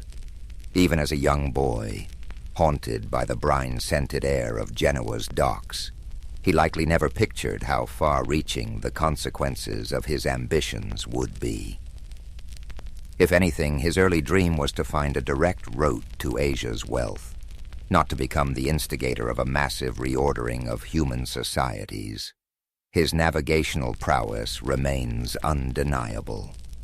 Crossing the Atlantic in those small vessels demanded skill, courage, and an uncanny ability to rally terrified crews. He navigated with rudimentary tools under harsh conditions, forging routes that would later become standard passages for ships of exploration, trade, and conquest. Indeed, the staying power of his story rests partly on the maritime accomplishment itself, proving that a transoceanic crossing could be repeated and systematized. Yet the same willpower that made him persist in the face of skepticism also fueled his unwillingness to abandon his original assertion that he was in Asia. This insistence might appear almost comical given our modern knowledge, but in his time, admitting error could jeopardize not just personal pride, but the entire framework of royal patronage. Stubbornness, ironically, became a tool for survival in a cutthroat political environment. Historians continue to unearth documents that color in the details of Columbus's relationships with both the Spanish monarchy and his relatives. Personal letters reveal a man vexed by the shifting allegiances at court and haunted by financial concerns. He yearned for the wealth and social status that successful explorers could attain, believing that divine providence had chosen him to fulfill a monumental role in human destiny. This near-messianic self-perception sometimes contradicted the messy and often brutal realities he oversaw in the colonies. Whether reviled or revered, Columbus stands as a testament to how individual actions can reverberate through the centuries. The controversies surrounding how modern societies commemorate him reflect broader debates about how we confront our collective past. How do we honor navigational feats while acknowledging the suffering inflicted by colonial pursuits? How do we teach the achievements of exploration alongside the tragedies that followed in its wake? The question of where Columbus fits within the moral landscape of history has no simple answer. For people in their middle years, like those between 45 and 54, revisiting Columbus can be a striking exercise in reevaluation. Many of us learned a sanitized version in our youth, a simplistic epic of heroic discovery. Over time, reading more broadly or hearing stories from descendants of colonized communities might challenge those old narratives. The hallmark of historical awareness in one's middle years often involves reconciling childhood lessons with a more nuanced and frequently uncomfortable truth. Columbus's story exemplifies this process. Today, as technology allows us near-instant access to the world's knowledge, it's sobering to recall the day Columbus ventured into the unknown with only sails and unwavering belief. That leap, underpinned by flawed assumptions, still gave birth to our interconnected modern world, a world where the ripple effects of his crossing shape our politics, cultures, and environment. Whether we choose to cast him as a visionary, a reckless conqueror, or both. The fact remains his voyages forever altered the course of history, and in contemplating his legacy, we peer into the broader quandary of how explorations, well-intentioned or not, can unleash forces that transcend the visions of those who first set them in motion. In closing, the life of Christopher Columbus offers us no tidy moral resolution, only an evolving dialogue about exploration, legacy, and the burdensome complexity of the past. If there's a final takeaway, it might be this: to remember that progress and tragedy can arrive hand in hand. Columbus dared to sail into the unknown, an act that simultaneously expanded horizons and contracted the futures of countless others. Through his story, we see the power and peril of bold endeavors, reminding us that behind every famous voyage stands a mosaic of human lives, some forging destiny, others swept aside by its relentless tide. Nikola Tesla's boyhood in the small village of Smiljan, nestled in the rural reaches of the Austrian Empire, now Croatia, was as far removed from the noise of modern contraptions as one might imagine. Yet even amid this pastoral backdrop, Tesla found ways to indulge his curiosity. His father, Milutin, was an Orthodox priest, often occupied by religious duties, but he also possessed a serious library where young Nikola snuck away to read. In fact, Tesla frequently credited these secretive explorations for sparking his fascination with science. Meanwhile, his mother, Duca, a resourceful and gifted woman, crafted household tools with her hands, granting Tesla a first-hand look at the interplay between imagination and utility. One story that rarely gets retold, overshadowed perhaps by grander anecdotes, involved a small wooden water wheel he built at age 9. Determined to harness the churning stream that ran behind his home, Tesla carved rough paddles from scavenged driftwood and improvised an axle from a broken cart part. While the contrivance was crude, it worked, sort of. It sputtered and jammed more often than it spun, but this half-success taught him the power of redirecting natural forces. Even as a child, he recognized that nature has tremendous energy just waiting to be tapped. It was also during these early years that Tesla started experiencing acute visualizations. Later he described how bright flashes before his eyes would conjure vivid images of objects he hadn't even witnessed before. This phenomenon, which he called his mind's eye, sometimes unsettled people around him, but it had a silver lining. Whenever an idea flickered through his consciousness, he could examine its details in these mental pictures, rotating and refining them before he ever set pen to paper. This unique ability, often minimized in popular accounts, shaped his inventive process. Of course, not all was idyllic. As a schoolboy, Tesla nursed a rebellious streak and loathed rote memorization. His teacher once scolded him for insisting that the Earth was a giant magnet, telling the class that Tesla was letting his imagination run wild. The teacher was unaware of how close Tesla was to the truth, nor how that minor humiliation inspired him to study magnetism more thoroughly. Some say the seeds of his future AC motor began here, in the tension between authority and Tesla's unwavering self-belief. In spare moments, the young Tesla found camaraderie with friends who joined in his experiments, like building hand-cranked contraptions or trying to talk through tin-can telephones. Yet if a contraption failed, Tesla vanished into introspection, recalculating every step in his mind. In those hours, no one could pry him away from his reflections. It was as if he was lost in that luminous inner workshop. Despite bouts of quiet withdrawal, Tesla still lived in a household that valued performance, especially rhetorical flair. His father believed in the power of eloquence and would often deliver stirring orations. Perhaps this is how Tesla learned to present radical ideas with poise. He also gleaned from his mother the virtue of patient tinkering, an aspect overshadowed by stories of his brilliant flashes of insight. Though untrained formally, Duca's improvisational skill showed him that great inventions need not come from grand laboratories.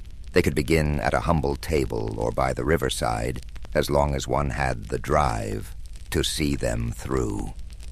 By the time he reached adolescence, Tesla had devoured nearly every science book in his father's library. He immersed himself in electricity, magnetism, and mechanical wonders, his fascination growing with each page. Late at night, when the household slept and a single kerosene lamp flickered in the corridor, Tesla mulled over new concepts, making mental notes on how to apply them. He never just read. He scouted for clues, each bit of knowledge layering onto his mental designs. These experiences in Smiljan formed the bedrock of a lifetime of invention.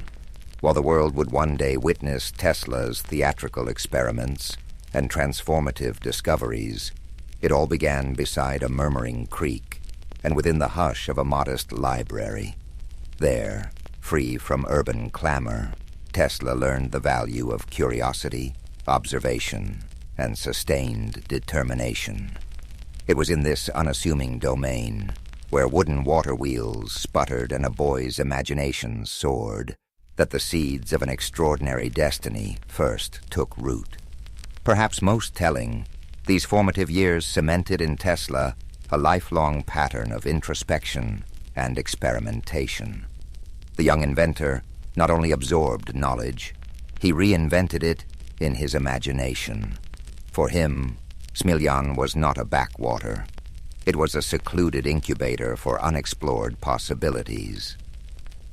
Tesla's departure from home was spurred by academic pursuits that beckoned him to larger arenas, eventually landing him at the Austrian Polytechnic in Graz. The environment there demanded rigor, which suited Tesla's capacity for total immersion. He sank his teeth into mathematics, physics, and mechanics with a feverish intensity. Professors noted his uncanny ability to answer complex theoretical questions without referencing textbooks, a result of his extraordinary mental visualization. However, the spark that truly lit his imagination was the direct current, DC electrical machinery in the school's labs.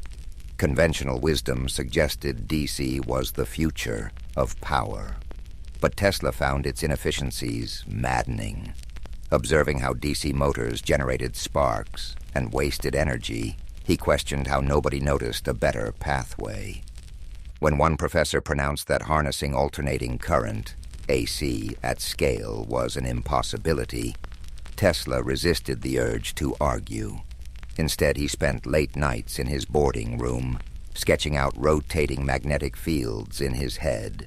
If he dozed off at all, it was with diagrams dancing across his eyelids. Despite his academic prowess, Tesla's stint in Graz did not end smoothly. Exhaustion, and perhaps an underlying rebellious streak, contributed to friction with university administrators. He once rigged an experiment to demonstrate a refined method for measuring electric resistance. When the apparatus short-circuited, Tesla found himself facing the wrath of a professor outraged by unorthodox experimentation.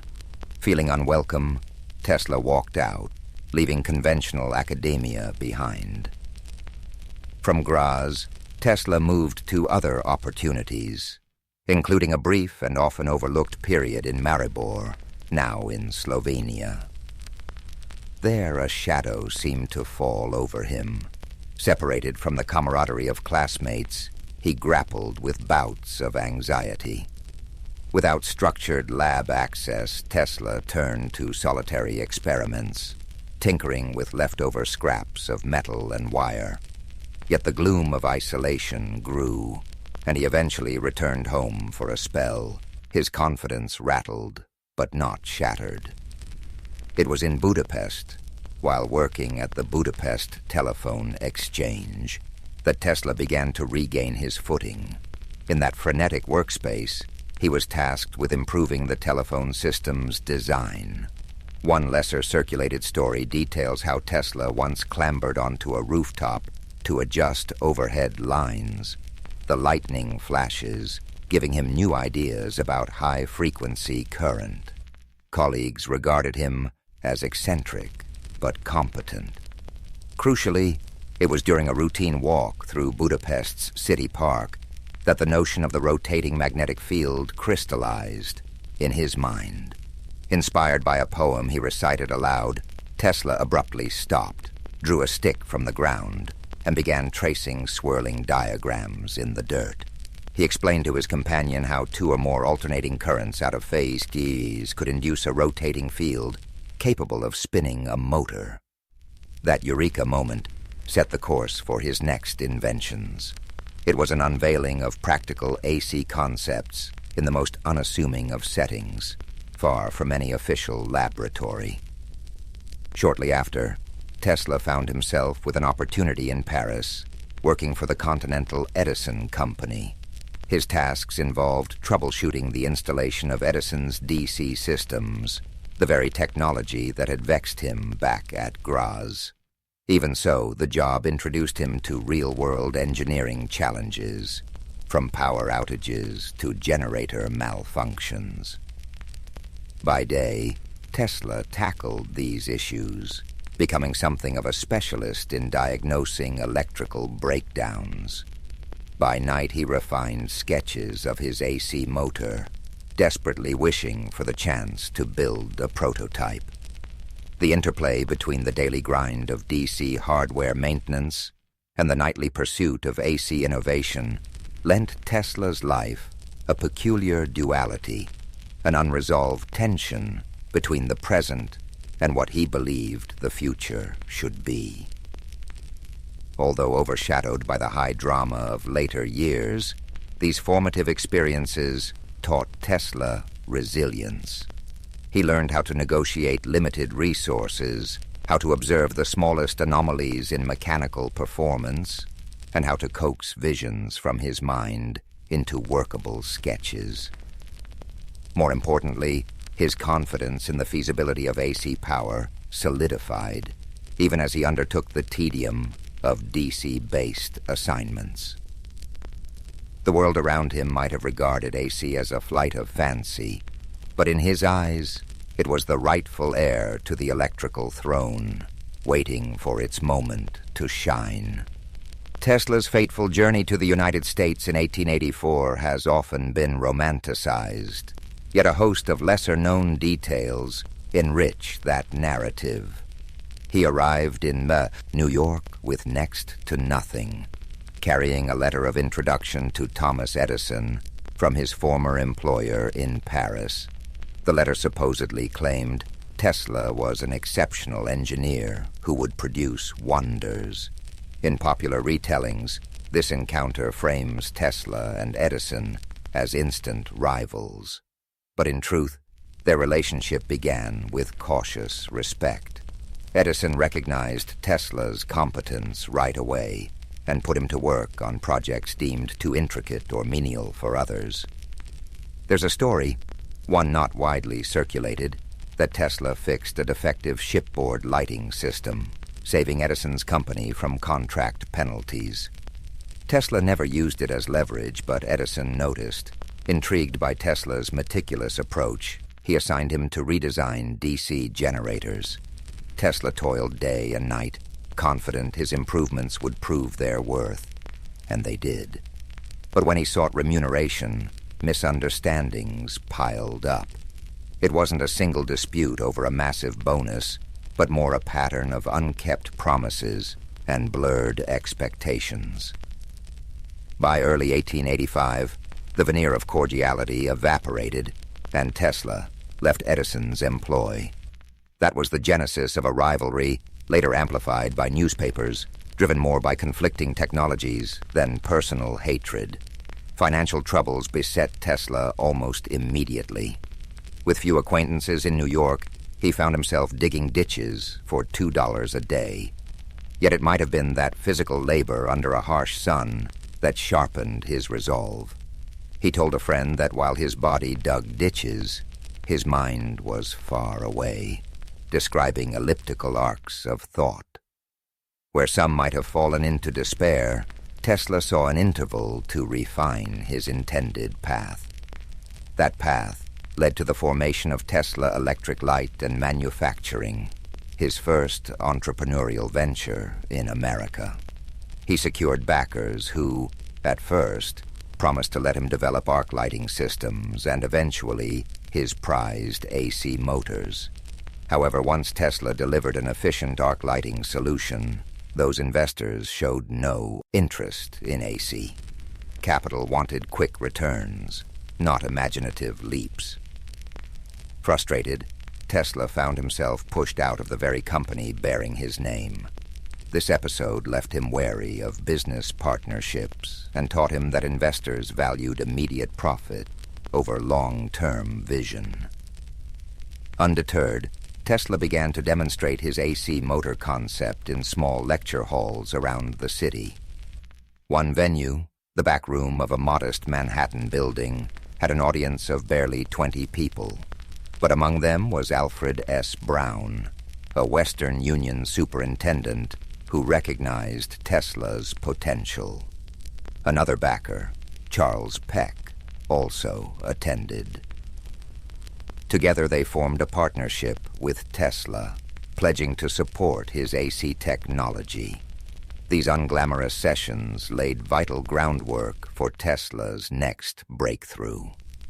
Soon, with newfound supporters, Tesla established a laboratory at 89 Liberty Street, Manhattan.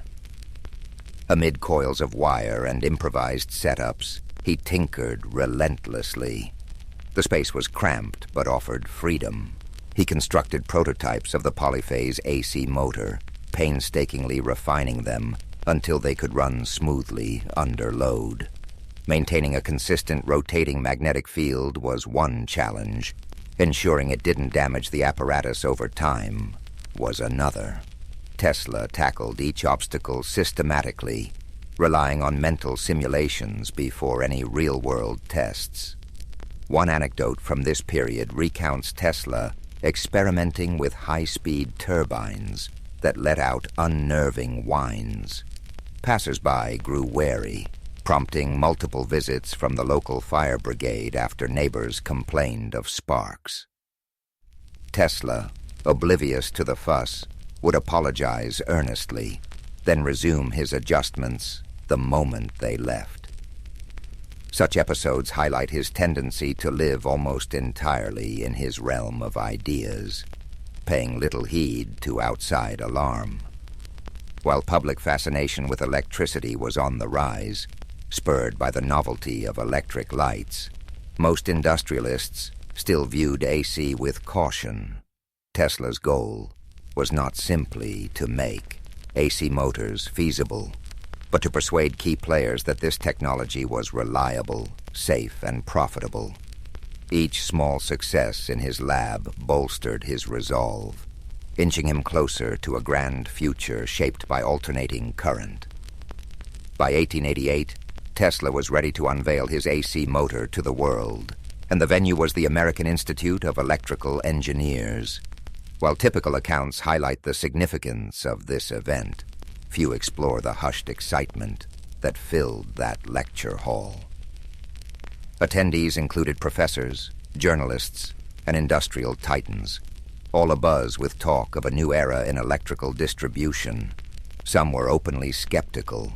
Others arrived hoping to witness the demise of what they considered an impossible dream. Tesla walked onto the stage with a calm demeanor, unveiling his motor and discussing its principles with methodical precision. Crucially, in the audience sat George Westinghouse, who had embraced AC for power transmission. Impressed by Tesla's clarity and the elegant simplicity of his motor, Westinghouse quickly reached out. In negotiations, he purchased Tesla's patents for a substantial sum and promised royalties for every horsepower generated by his inventions. While mainstream retellings mentioned the deal, the nuance of their discussions, shaped by Tesla's vision for future expansions of AC, often remains overlooked. With Westinghouse's backing, Tesla moved into a well-resourced facility in Pittsburgh to refine his designs for commercial production. The cultural shift from his Liberty Street lab to an industrial setting was stark. Tesla sought a perfect synergy of frequency and voltage, while corporate engineers focused on standardized parts. Despite tensions, seeing his motors mass-produced thrilled him. He was elated when AC Systems lit parts of the 1893 World's Columbian Exposition in Chicago, showcasing a cityscape aglow with alternating current, courtesy of Westinghouse and Tesla.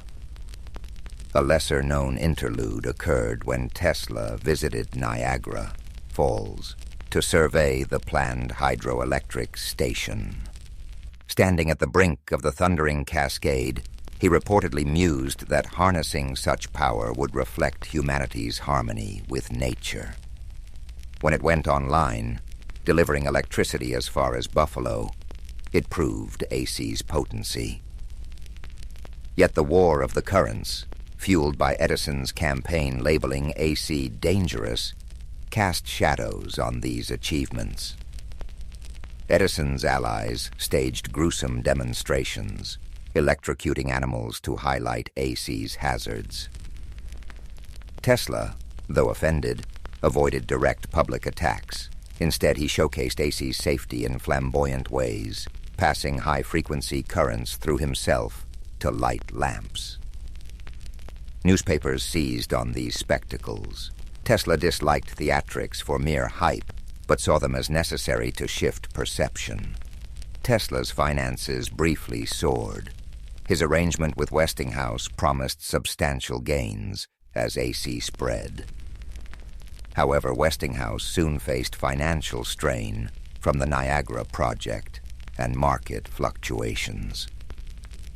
When bankers threatened the Westinghouse company, Tesla made a dramatic choice. He released Westinghouse from the heavy royalty agreement. Some see it as altruism. Others suspect that he believed broader AC adoption would bring even greater wealth down the line.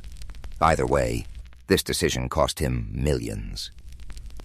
That shift altered Tesla's partnership with Westinghouse. Meanwhile, his growing celebrity pushed him to chase new ideas. Fascinated by high-frequency currents and wireless power, he held that AC power distribution was only a starting point. His pivot from engineer to visionary signaled the dawn of a new phase. Yet the transition was uneasy. Industry leaders wanted market-ready products, not grand R&D. Tesla, ever the dreamer, yearned to break boundaries.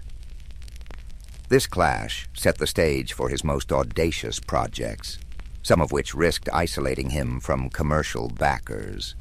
Even so, as AC quietly became the worldwide standard, Tesla's decisive role could not be denied.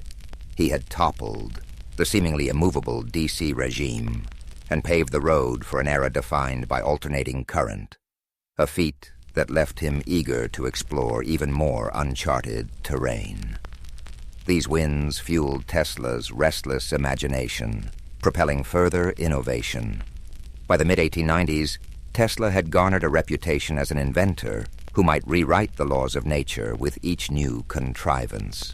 In truth, his methods combined meticulous trial and error with nights of solitary reflection.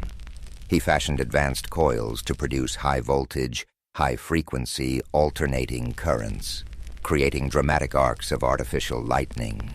While crowds flocked to watch his public lectures in Manhattan, Tesla was growing restless, longing for a place where he could attempt even bigger experiments, unencumbered by city constraints. That desire took him to Colorado Springs in 1899. Perched at a higher altitude where thinner air helped facilitate certain high-voltage tests, the remote location was an ideal laboratory. He set up shop at the edge of town, building a structure equipped with a tall mast jutting above the roofline. Locals spoke in hushed tones about lightning machines and eerie after-dark glows. Some worried about potential catastrophe, while others were simply curious about the lanky figure who wandered fields at odd hours, studying the interplay of natural lightning. Inside that workshop, Tesla probed frontiers that mainstream scientists had scarcely imagined. He fixated on the resonance of Earth's ionosphere, believing signals could be beamed wirelessly across vast distances if properly tuned. According to diary entries, he meticulously recorded every spark, every flash, every ear-splitting crack of artificial thunder. On occasion, he produced such intense discharges that the crackle could be heard for miles. One account claims that he caused the local power station's generator to overheat, prompting a short-lived blackout. Ever the polite guest, Tesla apologized, then resumed tinkering. In Colorado, Tesla crystallized his grand vision, a system of global wireless communication and power distribution. The townspeople, hearing rumors of free electricity, speculated he might supply power at no cost. Tesla's goals, however, were subtler. He pictured networks of towers resonating with the Earth's natural electrical charge, carrying voice or energy to anywhere. This concept was a precursor to technologies that would surface decades later. from radio transmissions to radar and beyond. Yet life in Colorado was more than just experiments and thunderous arcs. Tesla occasionally mingled with the locals, regaling them with tales of Europe and his earlier exploits in New York. Despite his eccentric schedule, he possessed impeccable manners. One story recounts how he gave a personal demo of wireless lamps to a bewildered blacksmith, who later insisted Tesla was pulling electricity from thin air. Such encounters spurred legends of Tesla as a wizard, blending science with something like sorcery. Still, financing these colossal tests drained Tesla's resources. His main backer, J.P. Morgan, had initially supported the wireless project, likely anticipating a monopoly on global information. But once Morgan realized Tesla's schemes were far more ambitious and riskier than mere wireless telegraphy, his enthusiasm cooled. Tesla pressed on, convinced one decisive demonstration would open funding floodgates. That breakthrough, however, remained elusive. Newspapers amplified rumors about Tesla's activities, some claiming he was attempting to signal distant planets. Though Tesla did speculate about extraterrestrial intelligence, his real focus lay on terrestrial wireless. The lurid headlines, while fueling his legend, did little to alleviate his financial pressures. Eventually, funds ran low, forcing Tesla to close the Colorado lab in 1900. He left with crates of notes and undiminished zeal, convinced he could still bring wireless power to the masses. For the townspeople left behind, the memory of glowing skies and roaring static lingered, a testament to the spectacular possibilities that science could conjure. For Tesla, Colorado Springs became a pivotal chapter, a proving ground that fortified his belief in the limitless potential of electrical resonance. It was there he most clearly foresaw a connected world, bound less by wires than by the atmospheric and earth-circling energies he aimed to harness. In hindsight, Colorado was the overture to his next attempt at global electrification, an attempt that would manifest in the towering outline of Warden Cliff on Long Island's shores. Upon returning to New York, Tesla consolidated his findings from Colorado Springs into an audacious new venture, the Warden Cliff Tower Project. With financing from J.P. Morgan, initially obtained under the premise of groundbreaking wireless telegraphy, Tesla purchased land in Shoreham, Long Island, overlooking the Atlantic. Construction began in 1901. The looming structure stood nearly 187 feet high, topped by a bulbous metal dome, and extended deep below ground through a network of iron rods. Many observers had no idea what to make of it. Tesla, ever enigmatic, preferred sweeping claims about sending both signals and energy across continents. What often goes unappreciated is how deeply Tesla believed in the underlying physics. His notes show that Wardenclyffe wasn't limited to broadcasting telegraph signals. He intended it as the first of many transmitters, all resonating with Earth's natural electrical cavities, to convey message or even power to any matching receiver worldwide. In his mind, it wasn't fantasy. It was a logical leap from the high-voltage experiments he had run in Colorado Springs.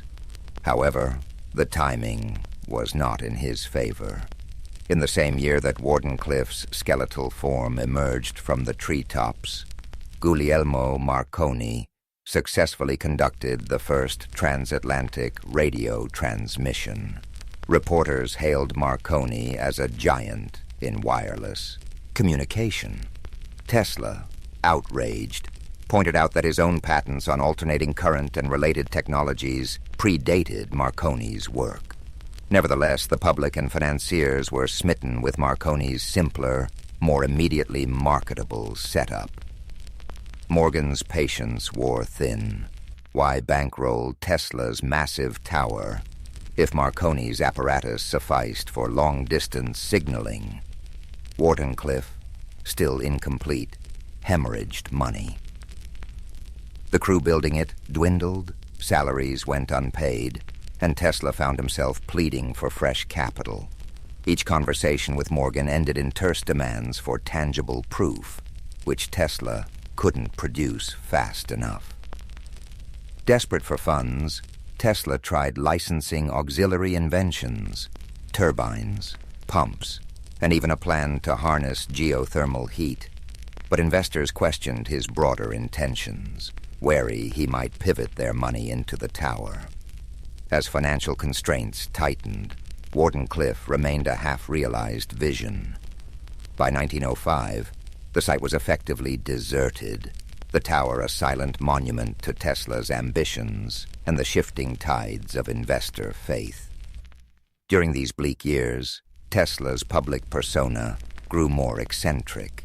Journalists occasionally interviewed him, only to hear about proposals for a death ray or atmospheric power. Rumors circulated that he was becoming a recluse, yet his mind stayed agile, continuing to churn out possibilities. He foresaw solar energy as a future mainstay, though few listened. The industrial world seemed enthralled by oil and coal, while Tesla's musings about sun-powered engines drew smirks. Wardenclyffe was never fully operational, and the newspapers offered little sympathy. Some newspapers ridiculed him, portraying him as an unrealistic idealist. Others barely mentioned his name, focusing instead on Marconi's ongoing successes. The sting of being overshadowed was palpable. Tesla clung to the belief that one day the world would recognize the practicality of wireless power.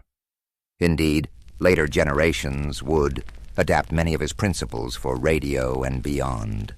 But in his time, the tower's failure left him saddled with debt and weighed down by public skepticism. Even so, Tesla didn't abandon optimism. He often spoke as if Wardenclyffe had simply been delayed, not cancelled. Privately, he refined sketches of improved transmitters, reimagined the tower's design, and kept dreaming of a worldwide grid of resonant stations. He believed that the planet itself, with its vast electrical potential, could be turned into a conduit of universal energy. The fact that society wasn't ready did little to dampen his conviction. Despite setbacks, fragments of Tesla's vision crept into later technological revolutions. Wireless communication would evolve in leaps and bounds, though powered by more conventional means. Concepts like global connectivity and broadcast energy, dismissed in Tesla's day, surfaced decades afterward in varying forms. Yet at the dawn of the 20th century, Tesla faced only mounting bills, evaporating capital, and a tower rusting away on Long Island. The heartbreak of Wardenclyffe marked a turning point, leaving Tesla to operate mostly on the margins of an industry he had once revolutionized.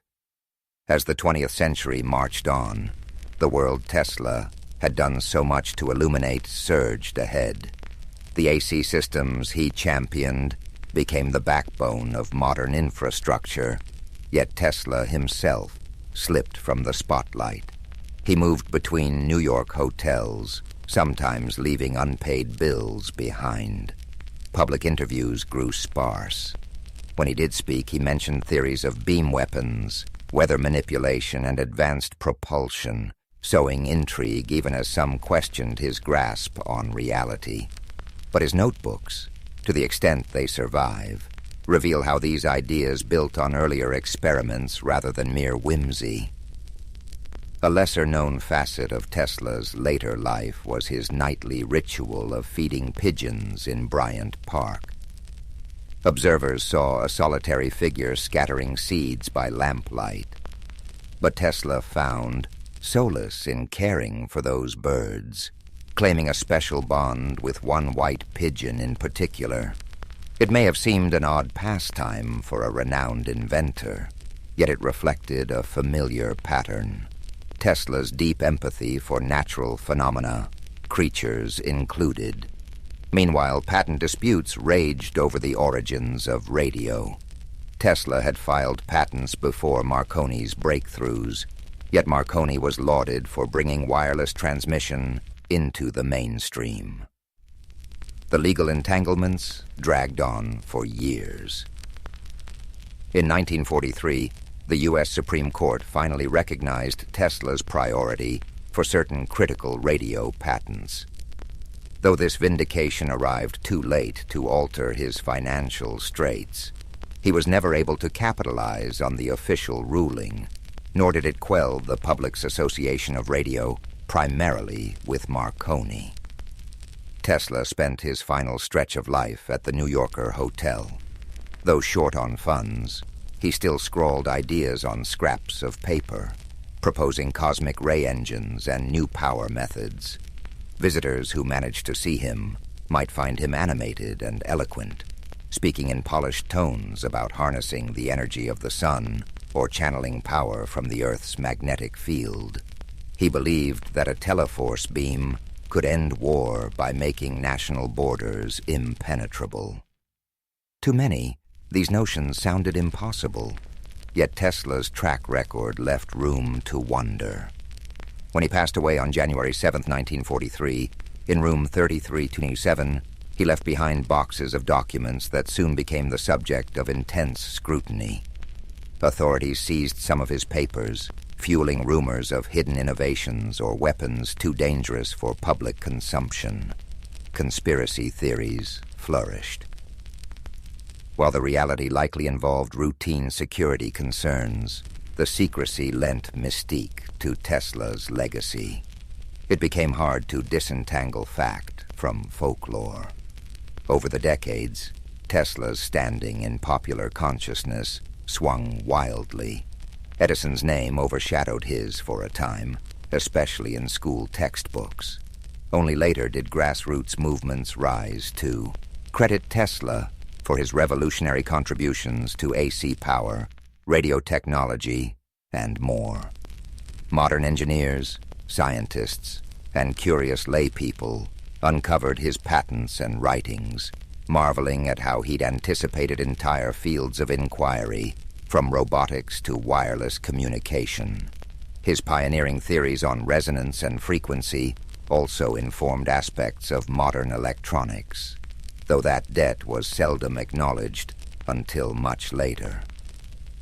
In daily life, Tesla's true genius shines in the simplest of ways. Flick a light switch, and you reap the benefits of alternating current. Use wireless devices, and you operate on a principle Tesla believed could reach across the planet. The synergy he envisioned between inventor, nature, and the unstoppable march of progress remains a potent reminder of how one brilliant mind can shape whole eras. Tesla's story is, above all, a study in perseverance and paradox. He shunned the pursuit of wealth, yet needed capital to materialize his dreams. He relished public demonstrations, yet often worked alone, lost in interior worlds. He was both lauded and dismissed, recognized as a key figure in electrifying the modern world, yet branded at times as an eccentric on the fringes of acceptable science.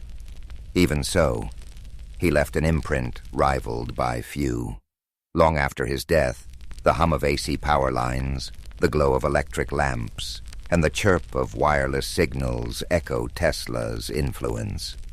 He never saw the breadth of his triumph in person, yet the future he glimpsed was not mere fantasy. It was an inevitable extension of the forces he harnessed so elegantly. And though the man himself passed in relative obscurity, his ideas still crackle with a vitality that defies the boundaries of time and imagination. Albert Einstein was born on March 14, 1879, in the modest city of Ulm in the German Empire.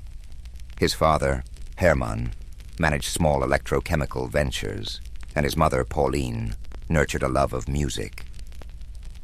Contrary to later myth, he wasn't a poor student. Rather, he disliked rote memorization and preferred exploring ideas on his own. At age 5, he received a simple compass. Its unwavering needle, guided by an unseen force, left him spellbound, hinting at hidden laws in nature. In school, he often seemed preoccupied, building intricate houses of cards or lost in thought. Though teachers labeled him indifferent, he was quietly constructing mental pictures that reached far beyond mundane lessons. Music also shaped his early life. Pauline insisted he learn violin, and though reluctant at first, he found a kinship with Mozart's compositions. This link between artistic harmony and the orderly principles of the universe captivated him. Even as a child, he sensed that creativity and logic could coexist productively. His family's moves, first to Munich, then to Italy, created in him a sense of displacement. Rather than fitting snugly into any single cultural or academic mold, he became an observer, questioning everything around him. During a stint at a Catholic elementary school, he briefly embraced religious devotion. Yet he soon gravitated toward a more personal sense of wonder, one unbound by strict doctrine. Later he would speak of a cosmic, religious feeling, a reverence for the unfathomable mysteries of existence. The German educational system clashed with his inquisitive spirit. Teachers focused on memorization, while Einstein was enthralled by independent exploration. He pored over geometry and calculus texts in his free time, often outpacing his peers in conceptual understanding. One tutor noticed his knack for dissecting problems from multiple angles, an early sign of the thought experiments he would later make famous. Meanwhile, Hermann's business pursuits met with limited success, adding financial strain to the household. Yet in that uncertainty, Einstein found pockets of freedom. His parents rarely scolded him for daydreaming.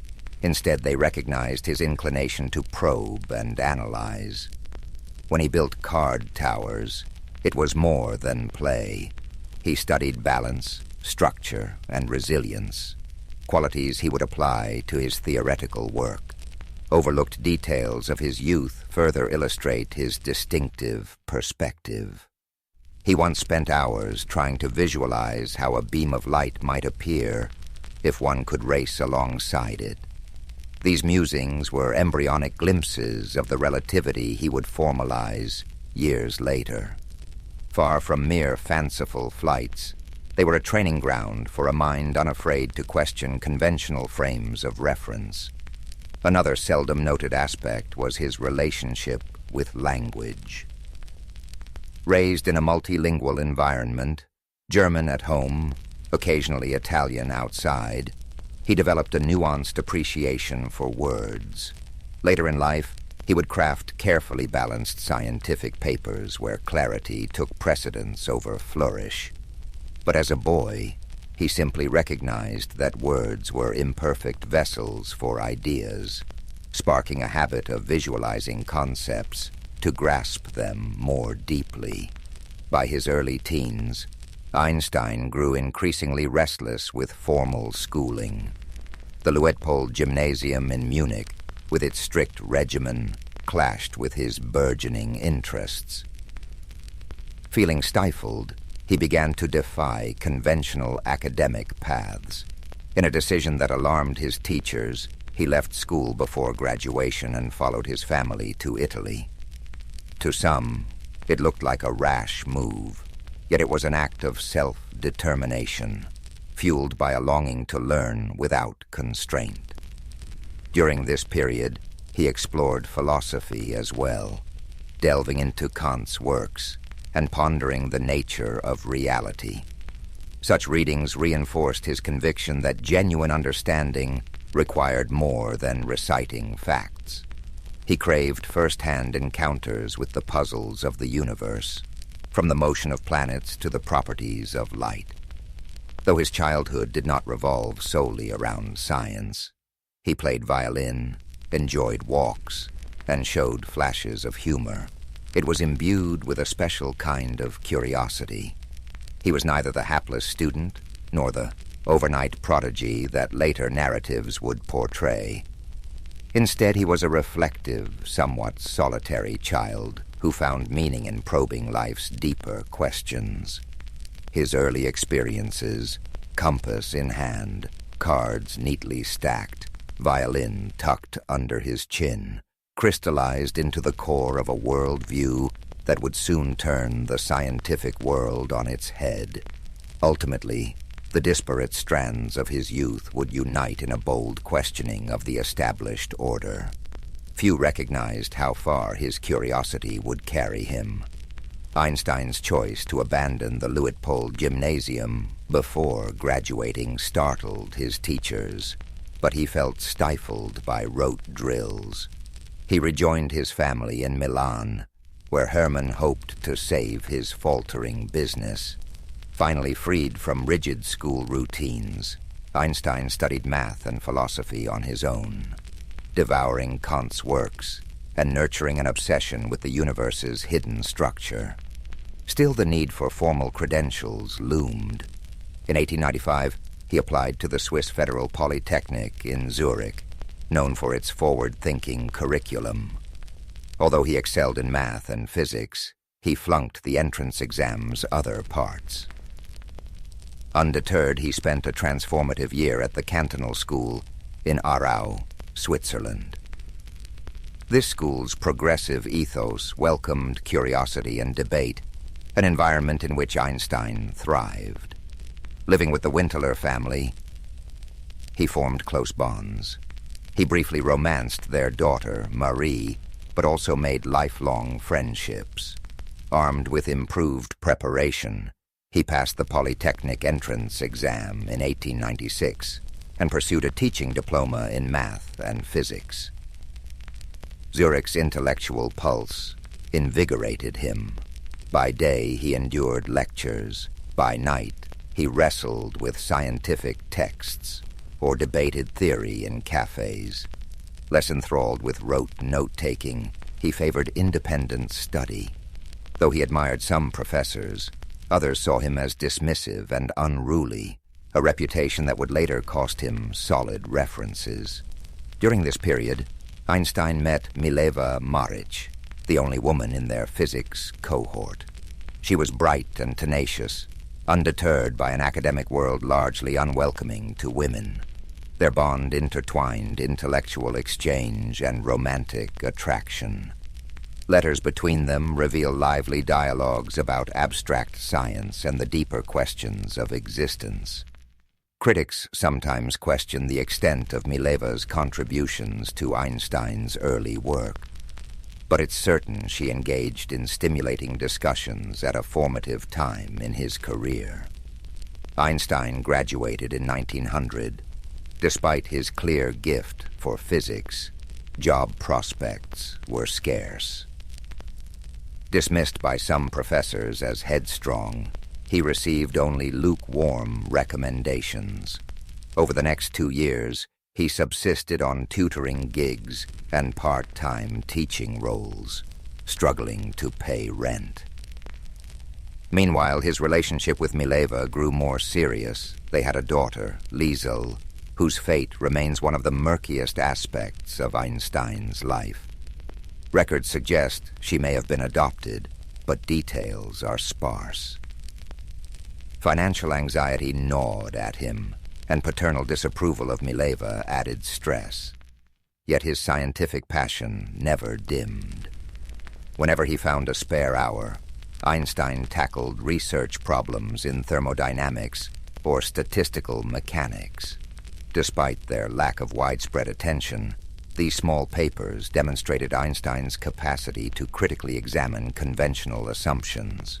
A modest beacon of stability arrived in 1902. Einstein secured a post as a technical expert, third class, at the Swiss Patent Office in Bern. While many might view patent reviewing as mundane, the job offered a predictable schedule and a steady wage, precisely what he needed. Crucially, it also left him mental space for independent thought. Far from being a lull, this period set the stage for his most significant breakthroughs. Bern itself was unassuming, but it possessed an understated cultural vitality.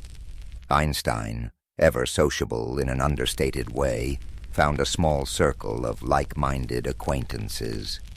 They shared books, debated philosophical ideas, and sometimes playfully referred to themselves as the Olympia Academy. The group's informal spirit aligned perfectly with Einstein's own approach, freewheeling yet anchored by a deep respect for rational inquiry. Meanwhile, his personal life moved forward. He and Mileva married in 1903, hoping to create a stable home. The union was hardly perfect, fraught with the usual challenges of newlyweds, compounded by Einstein's preoccupation with science and ongoing money worries. Still, having a supportive partner with a keen interest in physics likely encouraged his intellectual wanderings. During these formative years, between 1902 and 1904, Einstein churned through patent applications by day, evaluating new inventions for novelty and feasibility. At night he scribbled equations and chased the big questions that had haunted him since childhood: the nature of light, the structure of time, and whether the cosmos had fundamental certainties. Little did anyone suspect that his quiet hours in Bern would yield a series of scientific papers that would upend centuries of accepted physics and elevate a once-errant student to the front ranks of modern science. In a few years, he would unleash a torrent of revolutionary ideas, proving that unorthodox paths can lead to remarkable destinations. Settled at the Swiss Patent Office in Bern, Einstein was officially a clerk, reviewing applications for new inventions. Unofficially, he was a theorist, probing the bedrock of physics. The job's predictable routine left him time to explore the mysteries of light, motion, and energy, questions that had haunted him since childhood. His personal life had stabilized somewhat. He and Mileva, now married, lived modestly, mindful of every expense. Their son, Hans Albert, born in 1904, added new responsibilities, yet Mileva's own physics background made her a supportive confidant for Einstein's musings, though the precise scope of her influence remains debated. In 1905, Einstein unleashed 4 seminal papers in Annalen der Physik. The first explained the photoelectric effect by treating light as particles, helping seed the future field of quantum mechanics. Next came his work on Brownian motion, using statistics to confirm the existence of atoms and molecules. Then, in his special theory of relativity, he shattered the old notion of absolute time, proposing that simultaneity depends on an observer's motion. Finally, in a spare but dazzling note, he offered E equals mc2, revealing the profound equivalence of mass and energy. At first, these radical ideas met with mixed responses. Some scholars found them too speculative. Others grasped their seismic potential. Over time, the consensus grew. Einstein had transformed physics from the inside out. His reputation slowly spread, though he remained a patent clerk until 1909. He yearned for an academic post, but faced challenges. He lacked the usual pedigrees, and some professors gave tepid recommendations. Eventually, the University of Zurich appointed him as a lecturer, opening the door to a more formal scientific community. Mileva managed their growing family, which now included a second son, Eduard. while Einstein wrestled with teaching duties and ongoing research. But their marriage started to show cracks, strained by financial pressures, and Einstein's single-minded devotion to work. Despite domestic tension, his scientific profile rose swiftly. Younger physicists marveled at his knack for taking earlier insights, such as those from Hendrik Lorentz and Henri Poincaré, and unifying them into a cohesive vision. The outcome was more than a patchwork of theories. It was a radical recasting of how energy, space, and time interlock. He left Bern for Zurich in 1909, then moved to Prague in 9/11 for another professorship. Mileva followed, but the demands of uprooting and the complexities of raising children chipped away at their partnership.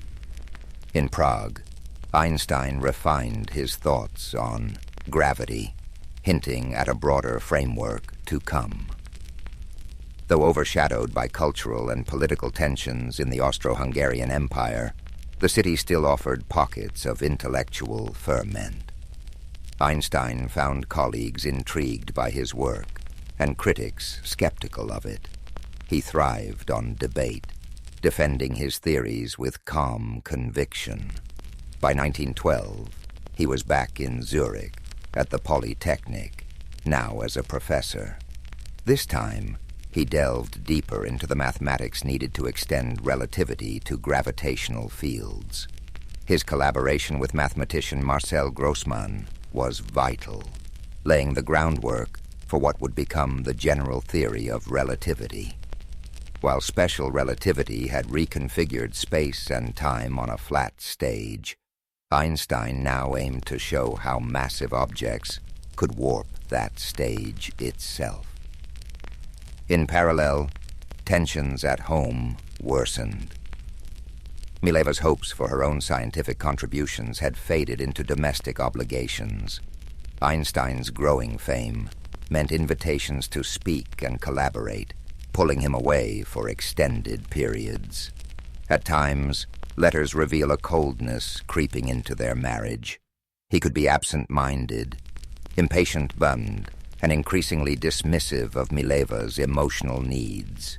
The personal costs of genius were mounting, even if the broadest world was beginning to admire him as a visionary. By the end of 1912, Einstein's ambitions were clear. He had cemented a reputation as the mind behind special relativity, and he was on the cusp of unveiling a more comprehensive framework to explain gravity. Universities courted him, and scientific societies began to laud his insights. Yet beneath this rise lay private discord, tensions that would escalate once his career carried him to Berlin. For now, though, Einstein's path led inexorably toward one of the greatest intellectual feats in history, fueled by that same restless curiosity that once made him walk away from gymnasium classes and question the simplest wonders of nature. Despite turmoil, his momentum was unstoppable. The stage was set for him to finalize a theory of gravity, a masterpiece that would reshape humanity's view of the cosmos. In 1913, the Prussian Academy of Sciences in Berlin beckoned Albert Einstein with a prestigious post that required minimal teaching. By 1914, he was in the German capital, poised to perfect his theory of gravity. Yet the move magnified personal and political tensions. His marriage to Mileva was fracturing, and Europe stood on the brink of war. A pacifist at heart, Einstein found himself at odds with the fervent nationalism gripping Germany. Unperturbed by the storm outside, he pushed forward on general relativity, aided by mathematician Marcel Grossmann.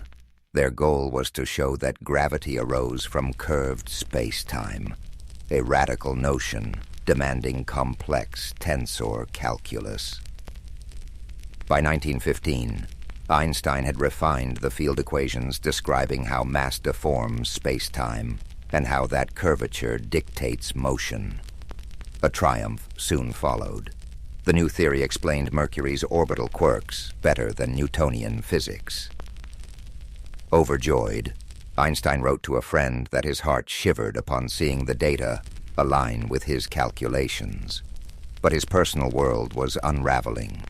Mileva struggled in Berlin's stifling atmosphere and felt increasingly isolated. Meanwhile, Einstein grew close to his cousin, Elsa Löwenthal. Letters show Mileva's despair and Einstein's emotional withdrawal. She took their sons back to Switzerland, and the marriage ended in divorce. He later wed Elsa, igniting gossip about his private life even as general relativity gained traction among physicists. His personal reputation became fodder for public speculation. World War I had also splintered scientific exchanges. While many German intellectuals endorsed the war, Einstein stood nearly alone, signing anti-war petitions and voicing pacifist views. His stance stirred resentment at home. Still, foreign scientists, such as the British astronomer Arthur Eddington, recognized the significance of Einstein's work. Eddington's 1919 eclipse expedition tested whether starlight passing near the sun would bend according to Einstein's predictions. The measurements matched, electrifying the global press and dethroning Newton in the public eye. Overnight, Einstein became a symbol of modern genius. Newspapers everywhere featured his thoughtful gaze and unruly hair. Invitations rained down from universities and societies. While he believed in sharing knowledge openly, he disliked the frenzied attention and grew uneasy with Germany's renewed nationalism. Post-war turmoil fanned political flames, and Einstein's pacifism drew ire from right-wing groups. Nevertheless, the validation of general relativity cemented his place atop the scientific hierarchy. Even skeptics admitted that his calculations matched observable reality in a way no previous theory could. With Mileva and Zurich caring for their sons, Einstein found both freedom and in loneliness. He married Elsa in 1919, relying on her to manage his crowded schedule and mitigate public demands. As the 1920s dawned, Einstein was heralded as a visionary whose equations recast the universe as a pliable fabric shaped by energy and mass. These notions paved the way for cosmic models that would soon suggest an expanding universe, involving astronomers like Edwin Hubble. Initially, Einstein proposed a cosmological constant to keep the universe static, but later deemed that idea a mistake, a rare admission of error from a man idolized for brilliance. Meanwhile, he turned his attention back to quantum mechanics, a field he had inadvertently sparked with his photoelectric paper. Newcomers like Werner Heisenberg and Erwin Schrödinger advanced ideas that clashed with Einstein's comfort zone. He balked at the probabilistic nature they proposed, insisting there must be a deeper, deterministic layer. Thus began the famed series of debates with Niels Bohr, with Einstein challenging the notion that reality might hinge on randomness. By mid-decade, Einstein's travel schedule ballooned. He toured the United States and parts of Europe, drawing huge crowds. Statesmen, celebrities, and fellow scholars courted his presence. In Germany, however, he faced mounting hostility from nationalist factions who derided his theories as Jewish science. Unfazed, he pressed on, confident that empirical evidence would outlast prejudice. His personal realm, now tethered to Elsa, offered stability. She shielded him from ceaseless demands, allowing him to pursue his ideas in relative peace. Yet the creeping political tide would soon overshadow even Einstein's lofty pursuits. At the dawn of the next decade, Einstein found himself a global icon. Yet behind that fame lay deeper struggles and fresh challenges that would shape his destiny. The 1920s were a whirlwind for Einstein, blending scientific milestones with worldwide acclaim. Ever the restless thinker, he spent these years grappling with quantum theory while maintaining his fascination with relativity. Though his general theory of relativity was universally hailed, he grew increasingly uneasy about the indeterminate flavor of quantum mechanics. To him, the idea that fundamental processes could be governed by pure chance seemed incomplete. Einstein's public image soared as he toured Europe and North America. Lecture halls overflowed. Audiences were drawn not just to his ideas, but also to his persona. Rumpled suits, mischievous humor, and an aura of introspective brilliance. Journalists clamored for interviews, often distorting his words into simplistic sound bites. Despite Elsa's best efforts to safeguard his privacy, the cult of personality grew. Politicians hoped his presence would lend prestige to their events, and luminaries from other fields sought his endorsement. Beneath the accolades, Einstein remained wary of fame. He believed that genuine discovery flourished in quiet reflection, not in the spotlight. Whenever possible, he escaped to the Alps or the countryside, reveling in mountain walks and violin practice. Music provided a counterbalance to the rigors of theoretical work, reinforcing his belief that art and science shared a quest for harmony. Meanwhile, in academic circles, the quantum revolution thundered on. Physicists like Niels Bohr, Werner Heisenberg, and Max Born claimed that probabilities lay at the heart of physical reality. Einstein countered that God does not play dice, questioning whether randomness was the final word. Their debates, polite yet intense, fueled a new era of theoretical exploration. The young quantum guard revered Einstein's contributions, but insisted that his skepticism missed the theory's core elegance. At the same time, Europe was experiencing social and political upheavals. In the aftermath of World War I, Germany's Weimar Republic veered between fragile democracy and looming chaos. Hyperinflation devastated the middle class. Extremist factions, including the nascent Nazi Party, exploited economic despair, promoting xenophobia and anti-Semitism.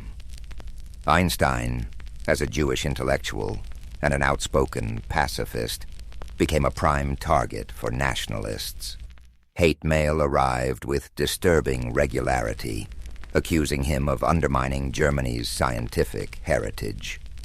Despite these threats, Einstein refused to hide. He rallied for disarmament and international cooperation, endorsing pacifist causes that were deeply unpopular among nationalist circles. His celebrity magnified the visibility of his stance, making him a lightning rod for political hatred. Some colleagues implored him to be more guarded, but he believed moral convictions outweighed personal safety. In 1922, Einstein was awarded the Nobel Prize in Physics, not for relativity, surprisingly, but for his earlier explanation of the photoelectric effect.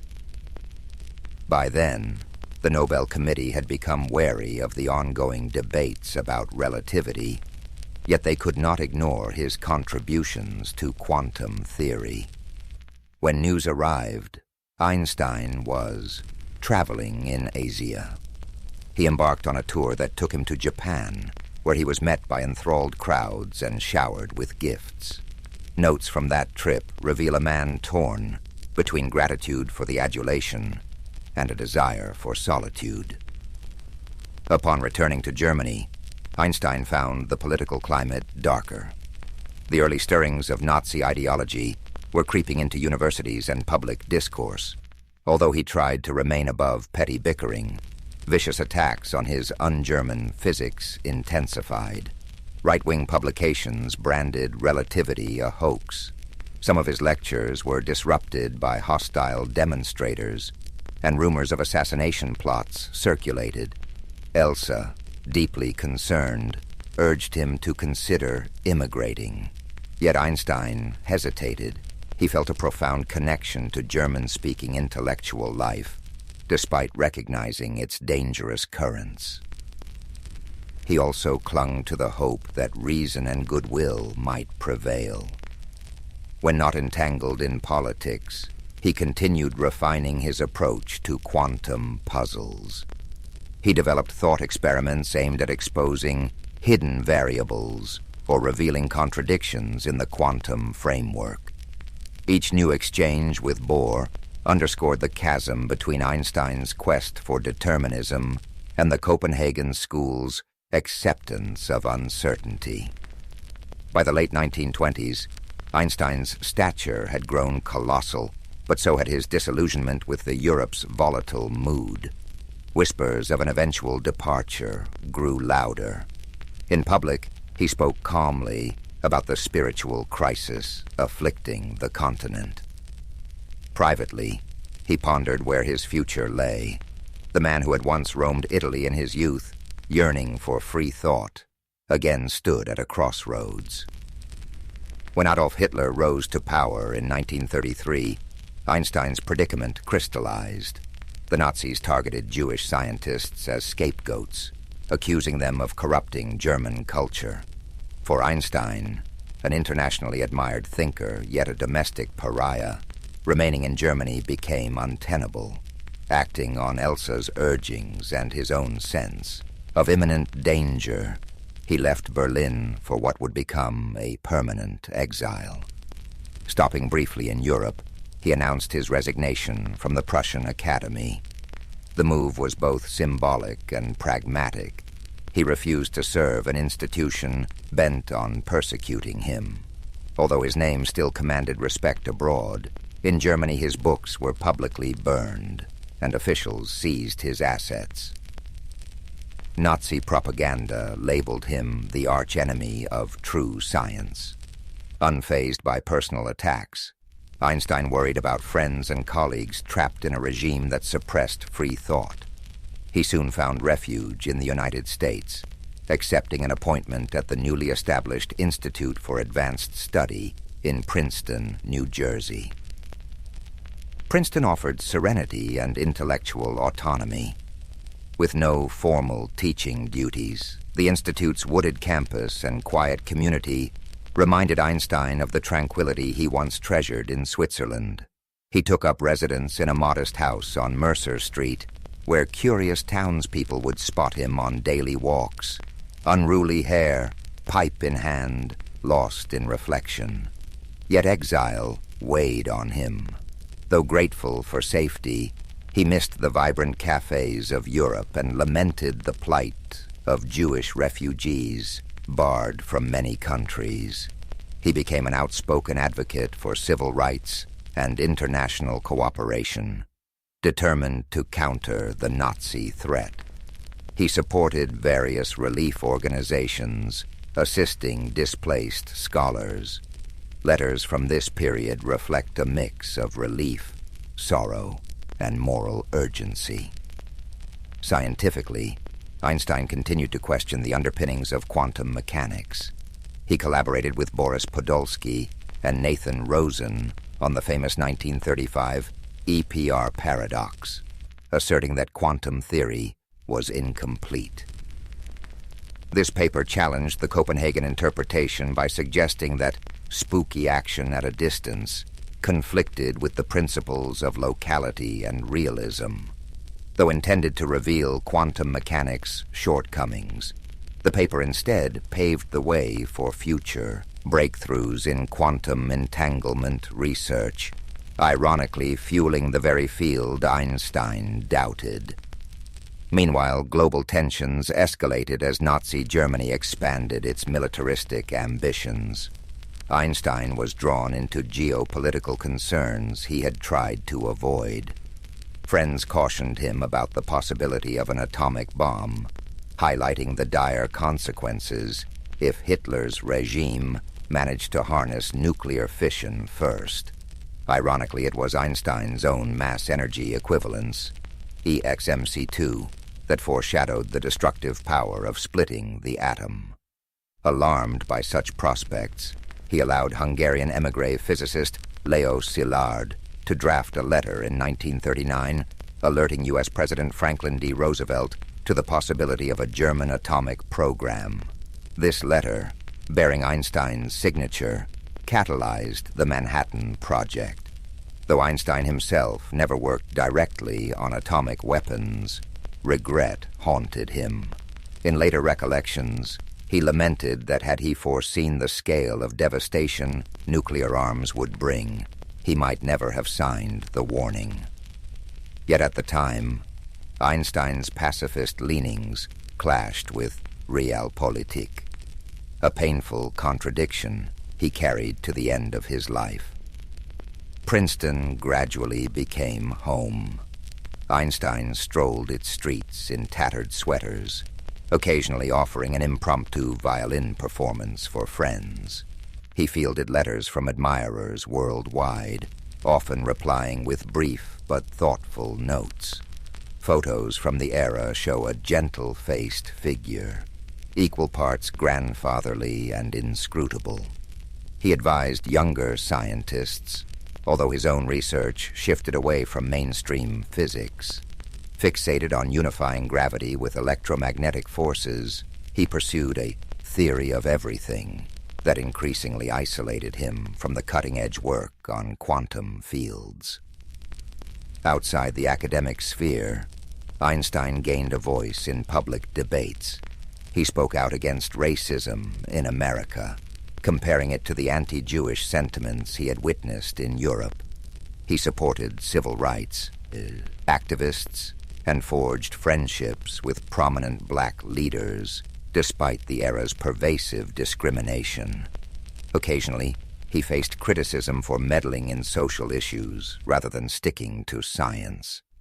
But Einstein considered moral responsibility inseparable from intellectual freedom.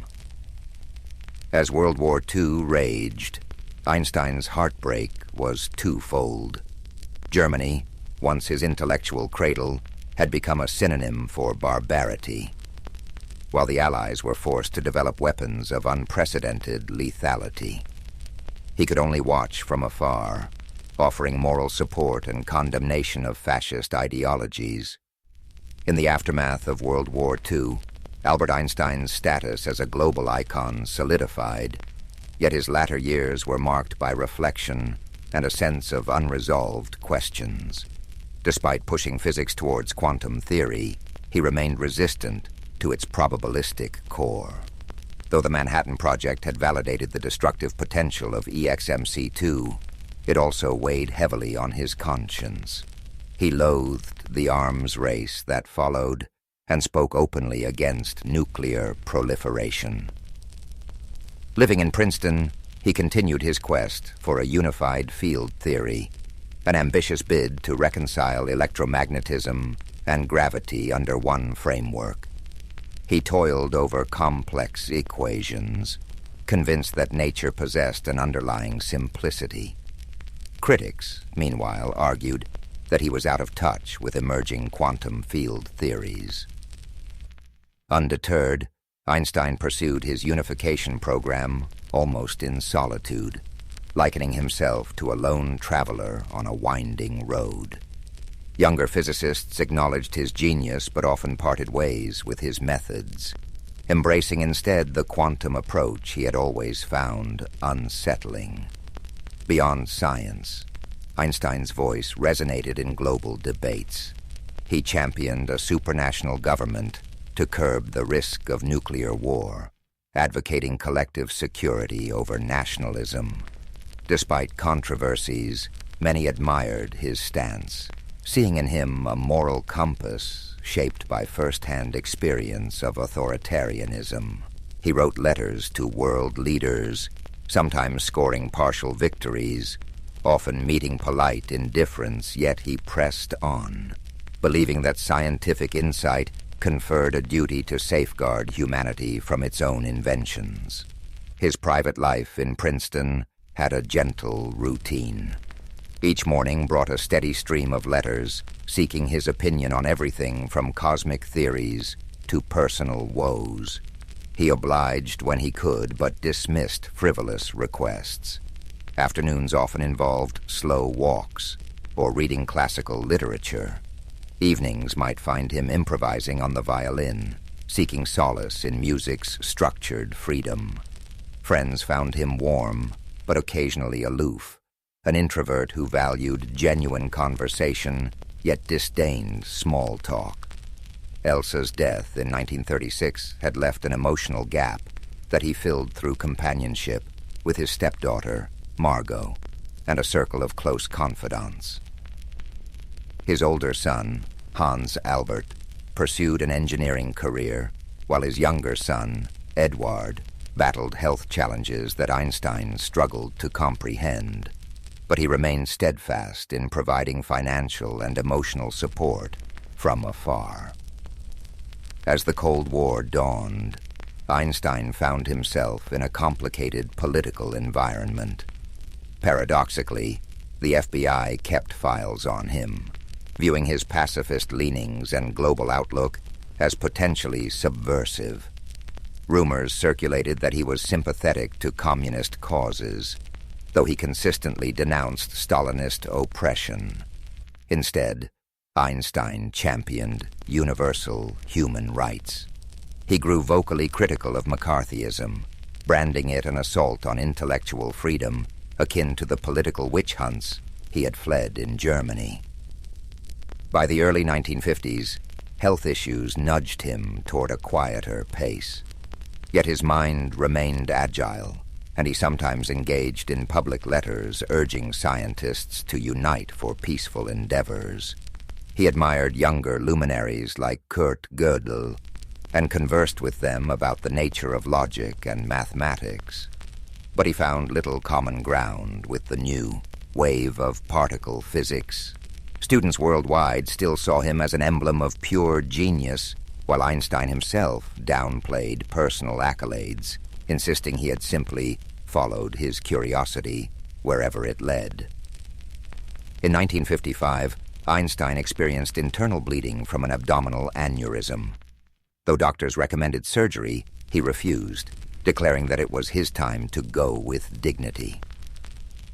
True to form, he spent his final days revising a speech he intended to deliver for Israel's 7th anniversary, reflecting his long-standing support for Jewish communities while advocating peaceful coexistence. He died on April 18, 1955, leaving behind notes and half-finished equations in search of that elusive, unified field. News of his passing reverberated across the globe. World leaders and fellow scientists paid tribute to the man who had reshaped our understanding of space, time, and energy. Yet Einstein's legacy extended beyond equations.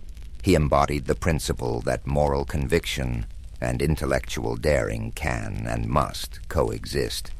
In death, he became even more iconic, his name synonymous with visionary genius, and his photograph instantly recognizable as a totem of human possibility.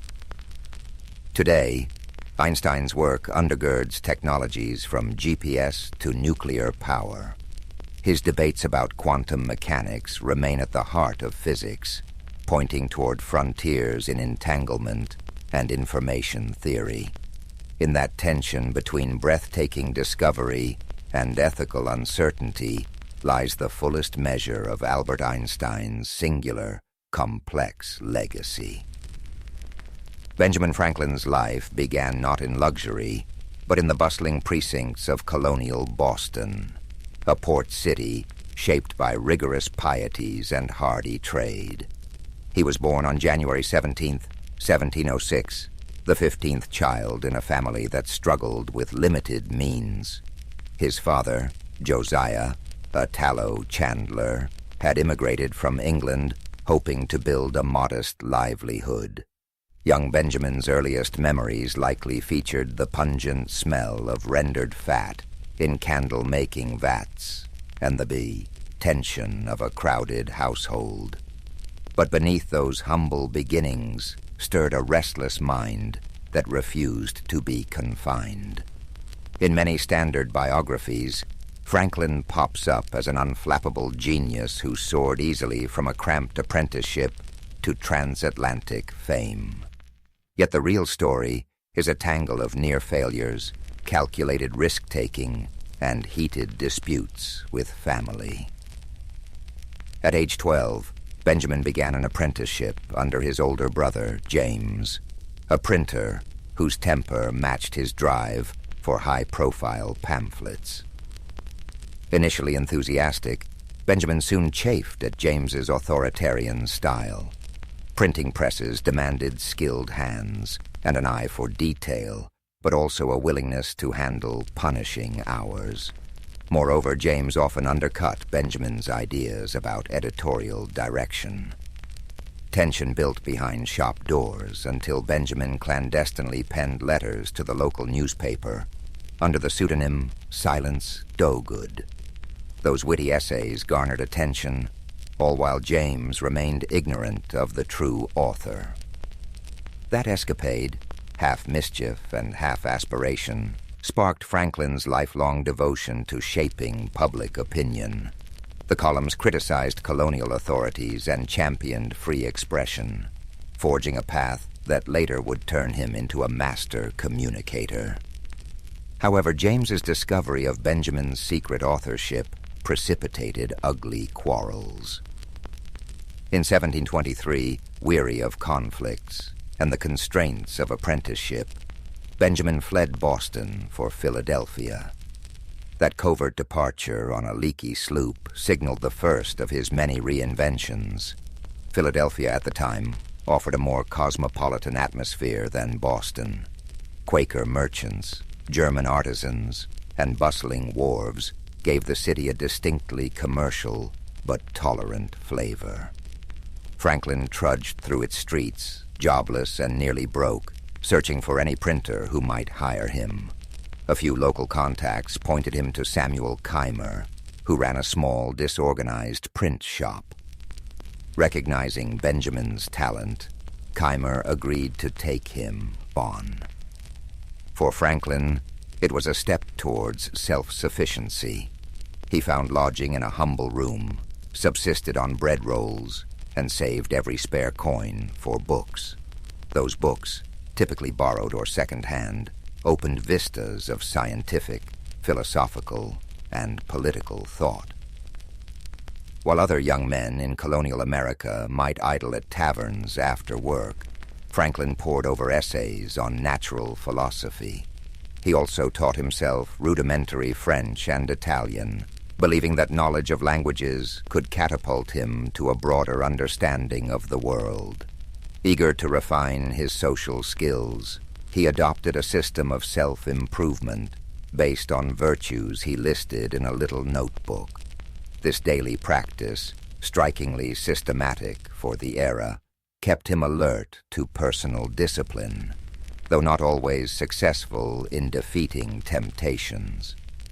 Still, Franklin was an ambitious tradesman at this juncture, not the seasoned statesman or scientist we envision today. But he planted the seeds of a strong passion for reading, a fixation on bettering oneself, and a readiness to go against the grain. He joined local clubs, most notably the Junto, a forum of curious individuals who debated civic improvements and swapped knowledge. Franklin thrived in that environment, forging friendships with rising merchants, teachers, and artisans. The Junto's premise that everyday citizens could shape community policies resonated deeply with him. He began drafting proposals for better street lighting, suggesting the establishment of a lending library, and even championing volunteer fire brigades. These small-scale innovations signaled the mindset that would later produce loftier feats. Thus, by his mid-20s, Franklin was already a figure to watch in Philadelphia, a young printer with an entrepreneurial streak, a pamphleteer unafraid of challenging norms, and a networker skilled at binding like-minded souls together. However, financial security was still elusive. His personal life was complicated, and his religious skepticism set him apart in an era of strict orthodoxy. The next years would see him expand these early experiments, slowly weaving the persona that would one day grace the global stage. Early in the 1730s, Franklin's printing shop gained stability due to its growing reputation for punctual deliveries and sharp content. His production ranged from political leaflets to visiting cards, yet almanacs proved to be his most profitable venture. In 1732, he introduced Poor Richard's Almanac, a cheeky, insightful publication under the pseudonym of Richard Saunders. Unlike staid almanacs that listed only lunar cycles and harvest tips, Franklin's version featured witty maxims, satirical commentary, and personal jabs that made each edition an eagerly awaited staple in households across the colonies. Yet while Poor Richard minted his reputation, Franklin's day-to-day life was more complex. He navigated a personal relationship with Deborah Reed, who had once been a neighbor's daughter. Their common-law marriage, not formally solemnized for various reasons, gave Franklin a semblance of domestic stability. Though the arrangement lacked the official aura of conventional unions, they raised children together. But the demands of his printing press and swirl of civic projects often kept him away from extended familial devotion. Franklin's thirst for civic improvement seemed boundless. In 1731, he formed the Library Company of Philadelphia, an idea born from the Junto discussions. Subscribing members pooled funds to buy books, establishing one of America's first lending libraries. This approach crystallized Franklin's method: harness collective contributions to uplift public life. Where others saw financial hurdles, Franklin leveraged group effort. The concept proved so successful that it sparked similar ventures elsewhere, bolstering literacy in an era when many colonists had limited access to texts. As a publisher, he also became a de facto influencer in shaping public sentiment. He printed currency for Pennsylvania, bolstering trust in local finances. He took up the cause of paper money, arguing that a stable local currency could invigorate commerce. Through editorials under assumed names, he debated with political rivals, championing a pragmatic outlook. If a policy boosted trade and enriched community resources, it merited consideration, irrespective of dogmatic leanings. This flexibility would later mark his diplomatic engagements, yet it sometimes rankled staunch partisans. Beyond the printing realm, Franklin dabbled in volunteer projects, like establishing Philadelphia's Union Fire Company in 1736. Fire disasters had plagued the city, wiping out blocks of wooden structures. Franklin's brigade, staffed by volunteers, offered a semblance of organized response where previously chaos reigned. This forward-thinking approach spread, birthing additional fire companies that cooperated instead of competing. Ever the organizer, Franklin helped shape guidelines for equipment sharing and mutual aid, forging a model admired in other colonies. Yet successes alone didn't insulate him from adversity. The colonial landscape could be unforgiving to those who ventured unpopular opinions. Franklin sometimes rankled conservative church leaders by printing texts that were too secular or criticized certain dogmas. He also faced tension with other printers who resented his rapid ascension and willingness to mock rivals. Still, his knack for bridging differences often prevailed. When rumors of a severe smallpox outbreak loomed, he used his press to advocate for inoculation, though he personally endured heartbreak when one of his sons died of the disease. The tragedy deepened Franklin's resolve to promote evidence-based solutions over superstition or fear. Simultaneously, Franklin's scientific curiosity blossomed. He embarked on rudimentary experiments, observing local weather patterns, speculating that storms and winds might follow distinct trajectories across the colonies.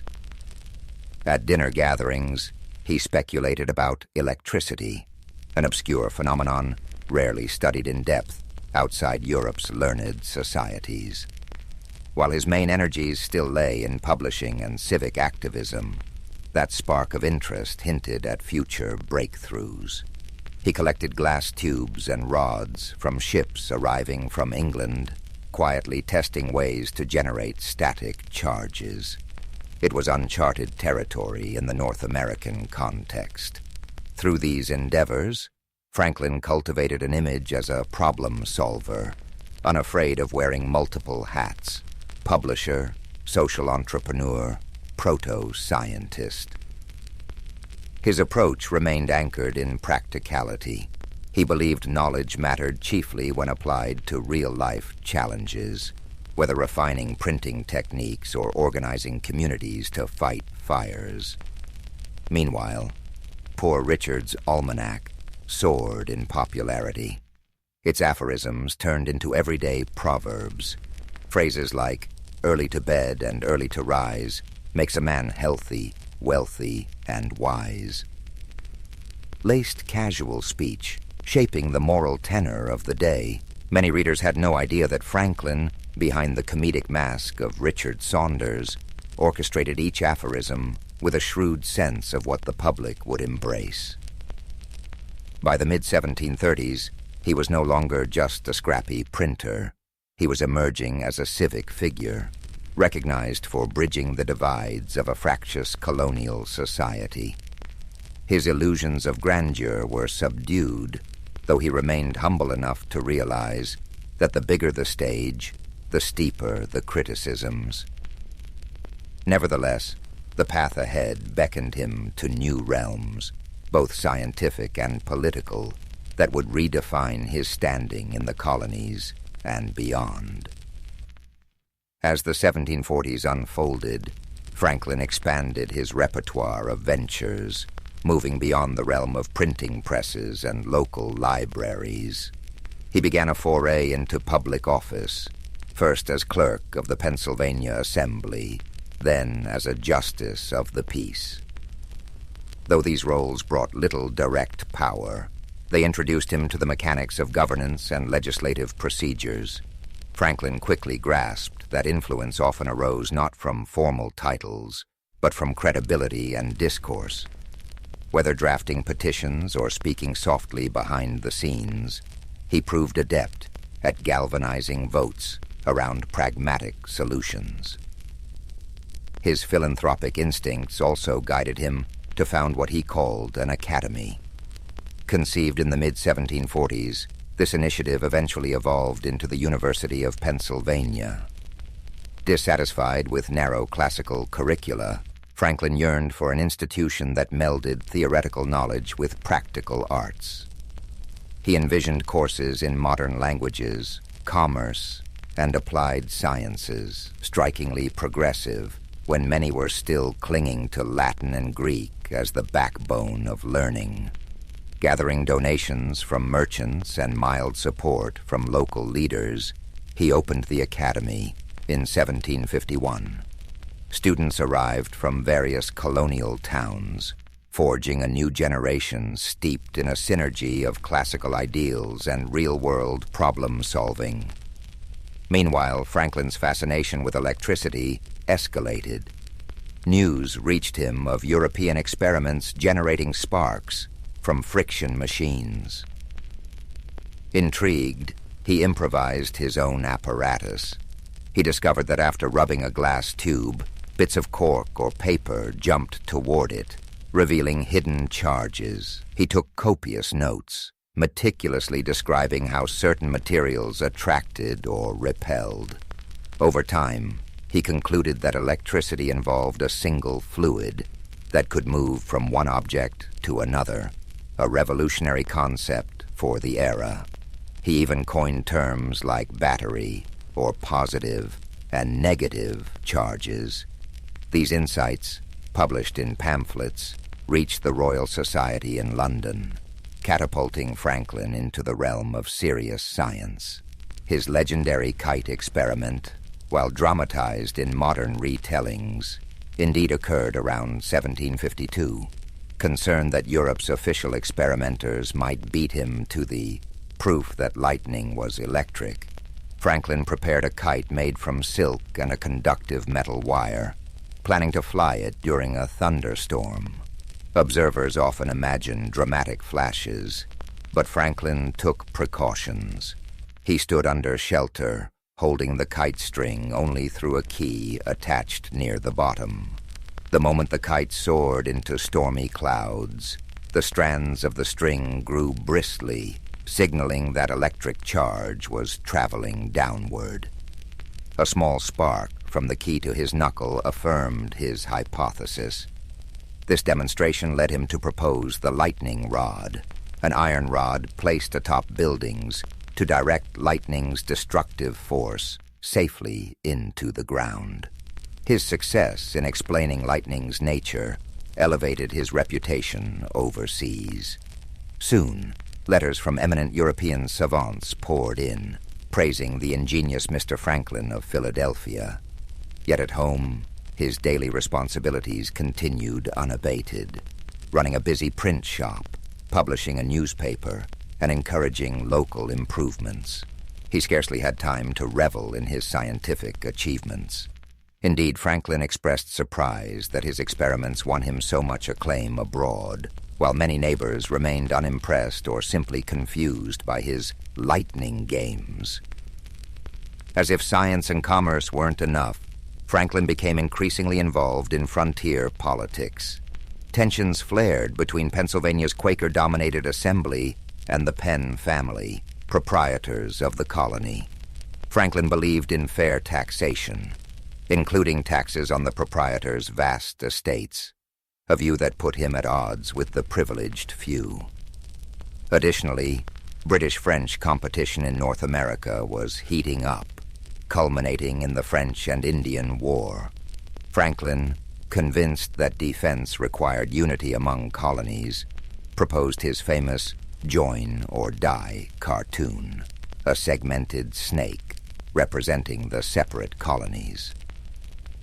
Though it spurred dialogue, intercolonial unity remained elusive. This interplay of local squabbles and looming war tested Franklin's political adaptability. Amid these swirling commitments, Franklin's personal circle changed. His partnership with Deborah Reed persisted, though they'd never married in a conventional ceremony. He fathered children, including William Franklin, who would later become a royal governor, a twist that would strain their bond as the Revolution approached. Franklin, for all his rational thinking, faced heartbreak and family tensions. He also enjoyed comedic relief, hosting gatherings where brandy-laced conversation turned to improbable ideas like controlling storms or forging alliances with Iroquois confederacies. Those evenings captured the spirit of a man at once playful and profoundly serious about shaping a better society. By 1755, Franklin's name carried weight across multiple spheres: inventor, publisher, civic organizer, and budding political presence. The complexities of colonial life demanded more from him, especially as war clouds loomed on the horizon. He read these omens, suspecting that events in Europe would soon ripple through the colonies in forceful ways. His intellectual curiosity, sharpened by successes in science, prepared him to tackle these challenges. Yet even Franklin couldn't foresee how drastically the next decade would alter his path. The mid-1750s ushered in the French and Indian War, pitting British colonists and their native allies against French forces for control of North American frontiers. Suddenly, Franklin's calls for coordinated defense took on new urgency. Pennsylvania, traditionally pacifist under Quaker influence, hesitated to fund a militia.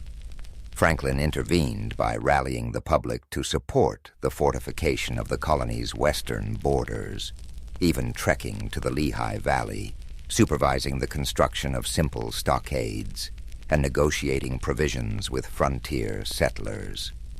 This experience deepened his conviction that decentralized colonial governance invited peril in times of crisis. During this tumult, the Pennsylvania Assembly dispatched Franklin to London as a colonial agent, hoping he could lobby British officials for favorable policies. Arriving in 1757, he was struck by London's vastness, teeming commerce, ornate architecture, and a lively intellectual scene. No mere tourist, Franklin dove into the city's coffeehouse culture, mingling with writers, scientists, and members of Parliament.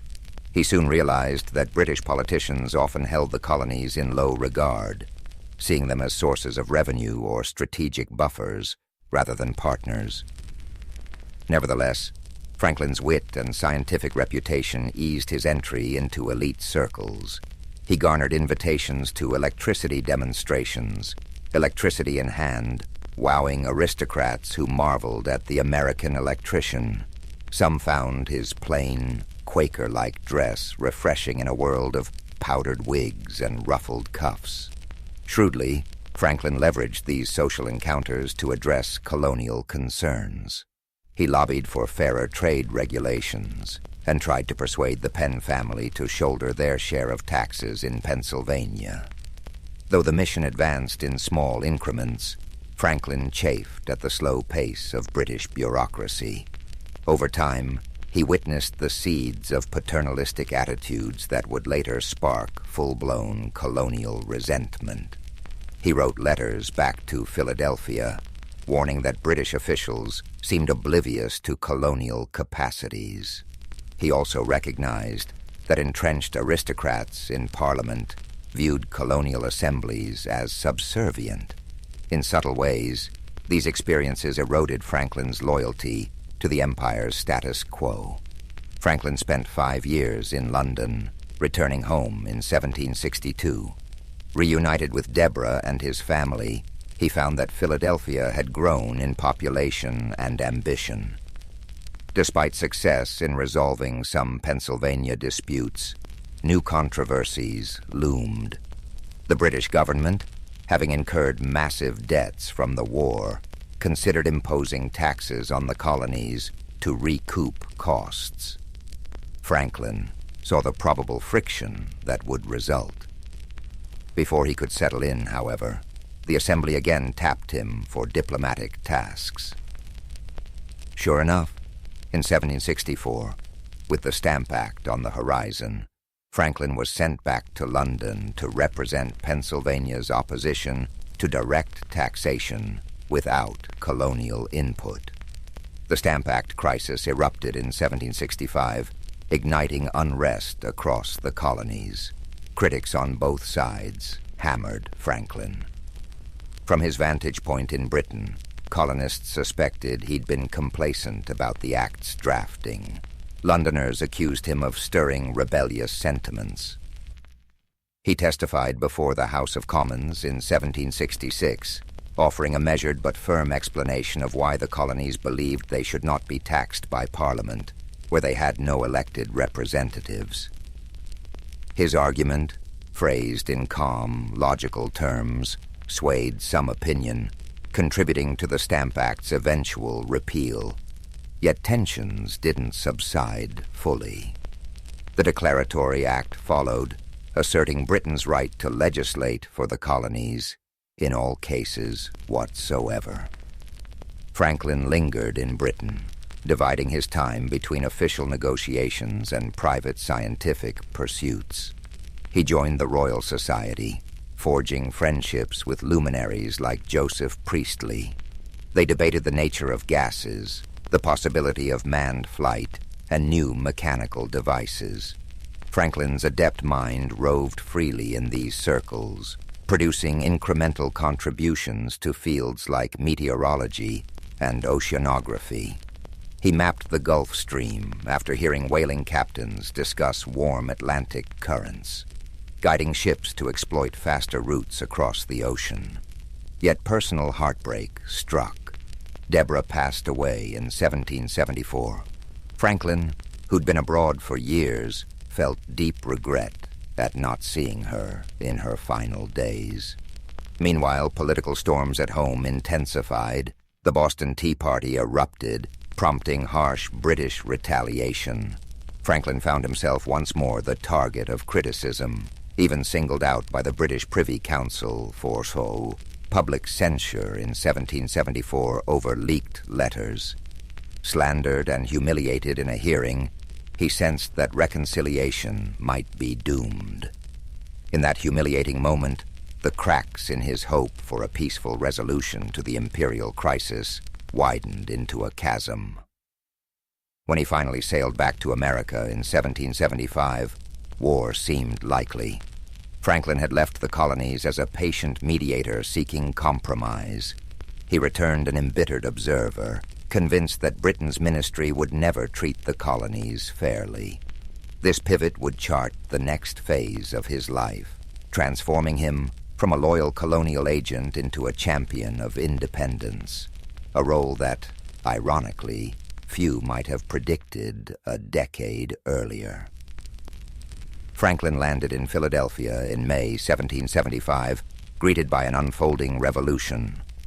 The battles of Lexington and Concord had already erupted, mobilizing militias across the colonies. The Second Continental Congress convened, grappling with whether to seek reconciliation or assert independence. Franklin's arrival injected a seasoned perspective. He had been at the heart of negotiations with Britain and felt the monarchy's intransigence firsthand. He saw little choice but to prepare for armed conflict. Nonetheless, he did not rush to declare separation. Like many delegates, Franklin believed that a unified approach was imperative. The Congress formed the Continental Army, naming George Washington as Commander-in-Chief. Meanwhile, Franklin chaired committees on the Postal Service, leading to him becoming America's first Postmaster General, and on forging alliances with native groups. His pragmatic style, listening intently, forging consensus, helped nudge the Congress forward. He also made time to communicate with friends in Britain who supported colonial rights, regretting the delay in reaching a consensus. Crucially, Franklin joined a committee tasked with drafting a Declaration of Independence in mid-1776. That small group included Thomas Jefferson, John Adams, Roger Sherman, and Robert Livingston. Jefferson, known for his eloquent pen, took the primary writing role, yet Franklin's edits shaped the final text. He proposed changes to some of Jefferson's more florid passages, seeking crisp directness. When the Declaration was ratified on July 4, 1776, Franklin's signature joined others at the bottom, marking him as one of the founding signers. He quipped afterward, "We must, indeed, all hang together, or most assuredly, we shall all hang separately," capturing the precarious unity of the moment. The next challenge was international support. Diplomatic ties, especially with France, were critical for the rebel cause. Having spent ample time in Europe and possessing a flair for interpersonal charm, Franklin was the natural envoy. In late 1776, he crossed the Atlantic again, braving winter seas to reach Paris. There he took up residence in Passy, near the city's outskirts. Clad in a fur cap instead of a wig, Franklin cut an arresting figure at French salons. Aristocrats found him both amusing and wise, enthralled by the notion of a plain-spoken philosopher from the New World. Franklin's mission transcended mere socializing. He needed French backing, money, arms, possibly direct military intervention. Yet the French court, while sympathetic to humiliating Britain, moved cautiously. Franklin leveraged his scientific renown, intellectual banter, and a subtle sense of the theater. He regaled guests with experiments on static electricity, offered witty aphorisms, and praised French art. Over dinners, he described the quest for liberty, painting it as a global struggle pitting autocracy against enlightenment. Over time, Franklin became a sensation in Parisian circles. Political alliances blossomed behind the scenes, culminating in the 1778 Franco-American Treaty of Alliance. This partnership, a significant triumph for the nascent United States, fundamentally altered the course of events. French naval and military support hammered British positions. Franklin continued to refine the arrangement, pressing for loans and supplies. Letters from American generals describing dire needs arrived weekly. Franklin juggled these pleas with the intricacies of French court politics, while some younger French officers, like Lafayette, romanticized the revolution. King Louis XVI weighed the risk of bankrupting his treasury. Franklin navigated these cross-currents with aplomb, offering gracious thanks for every concession while quietly pressing for more. Amid these negotiations, Franklin also displayed his renowned sense of humor. One anecdote recounts a dinner at which a French noble expressed doubt that a new republic could succeed. Franklin allegedly responded with a whimsical analogy about a rising balloon that might wobble but would ultimately float, leaving doubters behind. He understood that small symbolic gestures combined with rational argument often wielded outsized influence in diplomatic circles. The synergy of warmth, intelligence, and subtle persuasion proved invaluable. By 1781, the Franco-American alliance had turned the war's momentum. Victory at Yorktown, aided by French forces, ended major hostilities. Yet formal peace took time. Franklin joined the American Peace Commission with John Adams and John Jay, forging the 1783 Treaty of Paris. The negotiations tested Franklin's patience as British officials jockeyed for favorable terms. In the end, the treaty recognized U.S. independence and set boundaries that shaped the young nation's prospects. Franklin found satisfaction in receiving British diplomats in the same city where the monarchy had once scorned him. Yet he did not gloat. The end of war demanded reconciliation. He believed that forging stable commerce between Britain and America would benefit both. Having secured independence, Franklin lingered in France as an unofficial cultural ambassador, relishing the city's intellectual ferment. His final years in Europe were busy with banquets, scientific forums, and visits from luminaries. Yet Philadelphia beckoned. He would soon return home to a new set of challenges, shaping the Constitution and the future of a republic he had helped birth. In 1785, Franklin at last returned to the United States, docking in Philadelphia to warm receptions. Local citizens lionized him as the architect of a triumphant alliance, the wise elder statesman who charmed Paris into aiding the revolution. Yet Franklin, then in his late 70s, knew the war's end didn't settle how these united colonies would operate as a cohesive nation. A shaky confederation still governed, lacking the power to regulate commerce or unify states. Disputes roiled over boundaries, tariffs, and war debts. Despite his age, Franklin accepted election as president, governor of Pennsylvania, stepping into a largely ceremonial but symbolically important post. He wielded the role to champion policies for civic improvement, roads, firefighting expansions, and education. However, an even more pressing matter loomed, forging a stronger federal framework. In 1787, delegates convened in Philadelphia for what became the Constitutional Convention. Franklin, physically frail, arrived each day in a sedan chair carried by prisoners from the local jail. They were assigned to him as a courtesy. Nevertheless, his presence galvanized participants. Although James Madison and others led the drafting, Franklin's influence often smoothed bitter disputes. During the sweltering debates, tempers flared. Small states feared dominance by large states, while others demanded checks on federal authority. Franklin rarely took the floor for extended speeches. His hearing was poor, and he tired easily. But when he did speak, he used wry anecdotes to diffuse tension. He urged compromise, cautioning that no perfect constitution could be formed by flawed humans.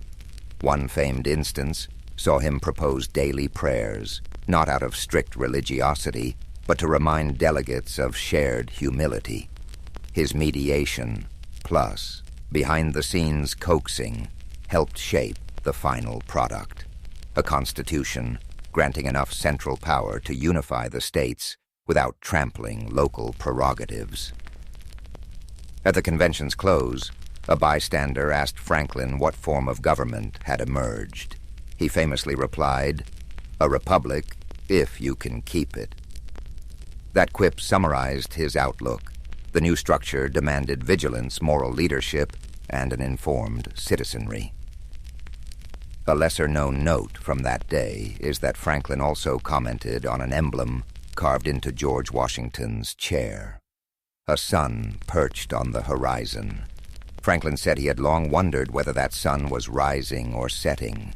Now he concluded it was a rising sun, a symbol of renewed hope.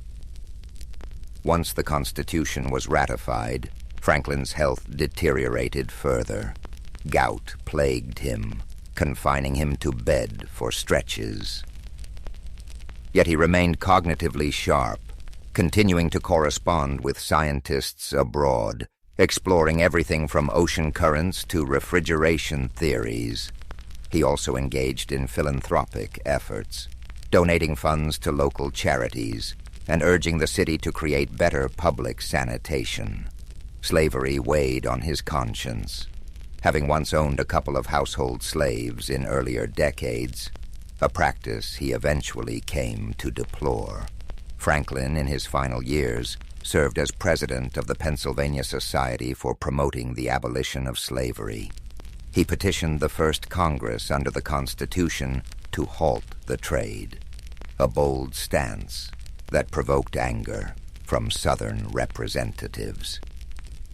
But Franklin was resolute, believing that moral consistency required confronting America's hypocrisy on liberty. In 1789, the Constitution took effect. Franklin witnessed the inauguration of George Washington as the first president under the new government, reaffirming that the experiment he helped launch would be led by a figure he respected.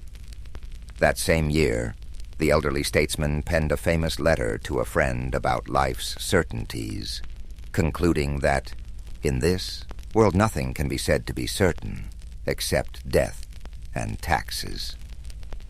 The phrase, typically repeated in jest, captured Franklin's blend of realism and wit. By April 1790, Franklin's health had reached a terminal stage. On his deathbed, he asked visitors about the new Congress, expressed hope that reason might eventually end slavery, and, in a final flourish of humor, reportedly teased that living longer might upset immortality's grand plan. He died on April 17, 1790, at age 84. Mourners flocked to his funeral, filling Philadelphia's streets. Eulogies came from Paris, where he was still adored, and from London, acknowledging the loss of a man who, though pivotal in severing British rule, had also sought peaceable relations. His will reflected a strategic mind, even in death. Besides bequests to family and charities, Franklin left money in trust for Boston and Philadelphia to be invested over centuries. The funds supported public works, such as scholarships and building improvements. That final philanthropic gesture mirrored his life's ethos, sow seeds that future generations might harvest. He left behind a blueprint for how curiosity, practical invention, civic collaboration, and diplomacy could fuse into a single, expansive life. Benjamin Franklin's legacy has often been condensed into tidy vignettes. The bespectacled founder with a kite in a storm, the sly diplomat of Versailles, the venerable signatory of key documents. However, these brief portrayals run the risk of reducing the complexity of a man who embodied contradiction and experimentation in every aspect of his life. In the centuries since his passing, scholars and admirers have uncovered layers of nuance, a contradictory figure balancing skepticism with moral ambition, vanity with genuine altruism, and personal failings with public triumph. In some respects, Franklin was a champion of the Enlightenment's ideals, believing that human progress hinged on reason, science, and ethical collaboration. He organized scientific societies, teased out electrical laws, and improved everyday items like stoves. Yet he could also indulge in self-promotion, spinning anecdotes to burnish his folksy persona. He was cunning in political maneuvering, employing pseudonyms to nudge public debates. Critics sometimes paint him as a manipulator who rarely disclosed raw emotions.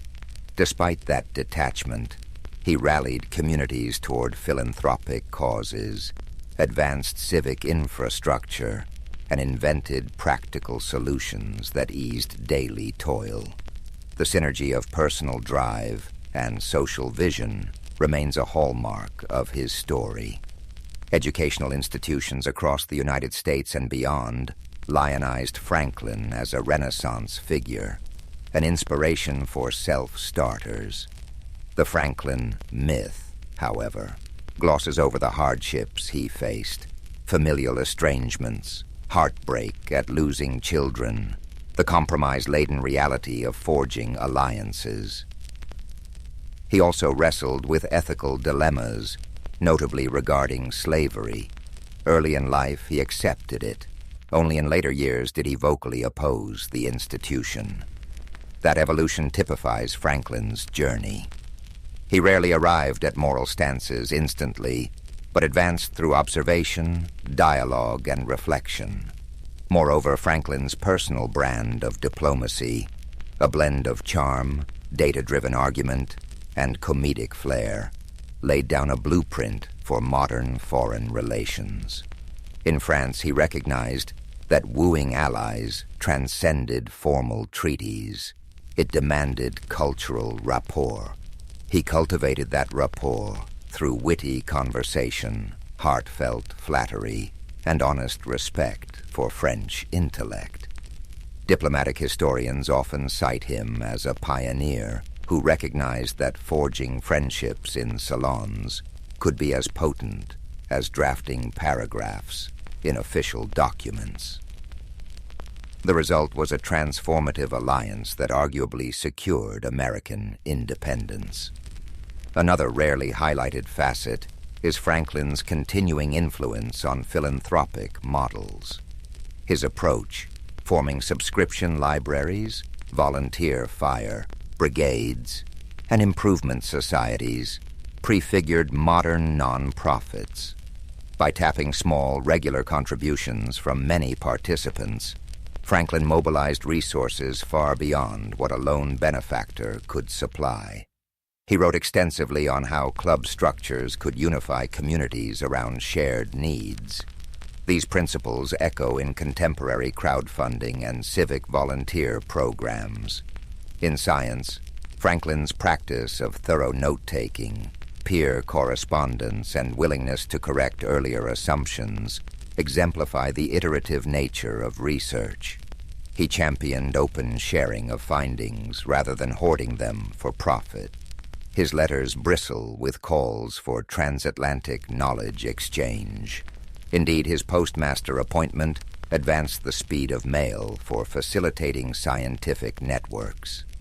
In that sense, Franklin acted as a conduit for bridging Old World ideas and New World experimenters, accelerating the Enlightenment's global momentum. Today's visitors to Philadelphia can trace Franklin's footprints at sites like Independence Hall, the Franklin Court Museum, or the Christchurch Burial Ground. They might see intangible marks, too. The ethos of civic collaboration and entrepreneurial zeal remains strong in the city's culture. Historians debate whether Franklin's legacy looms too large, overshadowing lesser-known but equally vital contributors to early American life. Yet few deny that his capacity to pivot from printing to invention, from local activism to grand diplomacy, stands as an extraordinary demonstration of adaptive genius. Franklin's example resonates with the possibility of reinvention at any stage. He pivoted careers, championed social improvements, and tackled new frontiers of science well into his senior years. His failures, like the fiasco at the British Privy Council or personal regrets about absent fatherhood, did not halt his momentum. Instead, they spurred reflection and course correction. That dynamic interplay of aspiration and humility undergirds his adult life, providing a refreshing contrast to rigid or dogmatic leadership styles. In summary, it is difficult to neatly categorize Benjamin Franklin's story. He was a printer who saw words as the foundation of public life, a scientist who harnessed the power of lightning, a statesman whose wit won the favor of a monarchy, and a moral innovator who, in his later years, struggled to balance the ideals of the new republic with its realities. His life in toto encourages us to keep exploring, keep experimenting, and keep forging alliances. By harnessing curiosity and civic-mindedness, Franklin believed society could inch closer to enlightenment. That belief still pulses in the tale of a pragmatic dreamer whose footprints crossed oceans, courtyards, and the imagination of generations to come. A unique idea began to take shape within the U.S. Army. This concept revolved around an unconventional approach to warfare, the use of deception as a primary strategy to mislead and confuse the enemy. Officially known as the 23rd Headquarters Special Troops, this unit would come to be famously known as the Ghost Army, a name as mysterious and evocative as its purpose. The idea for such a unit stemmed from earlier British successes with deception tactics during the North African campaign. Inspired by the British, the U.S. military leadership decided to create a similar team of highly skilled individuals who could simulate entire divisions and manipulate enemy decision-making through illusions. It was a daring experiment that blurred the line between art and warfare. To bring this ambitious vision to life, the military sought out recruits with unique skill sets. Unlike typical soldiers, the Ghost Army was composed of artists, designers, engineers, sound technicians, and even actors. Many of these individuals had no prior combat experience, but were instead recruited from art schools, advertising agencies, and design firms. Their creativity and technical expertise would prove invaluable in crafting the elaborate ruses needed to deceive German forces. From the very beginning, the Ghost Army operated under a veil of secrecy. Its mission was to create diversions, feints, and false operations that would distract the enemy and protect Allied troops during key military campaigns. To achieve this, the unit relied on a combination of inflatable tanks, sound effects, fake radio transmissions, and carefully choreographed movements. Each tactic was meticulously planned and executed, often under immense pressure and with no room for error. One of the Ghost Army's most ingenious methods involved the use of inflatable equipment. Rubber tanks, trucks, and artillery pieces were designed to look convincing from a distance, creating the illusion of a formidable force.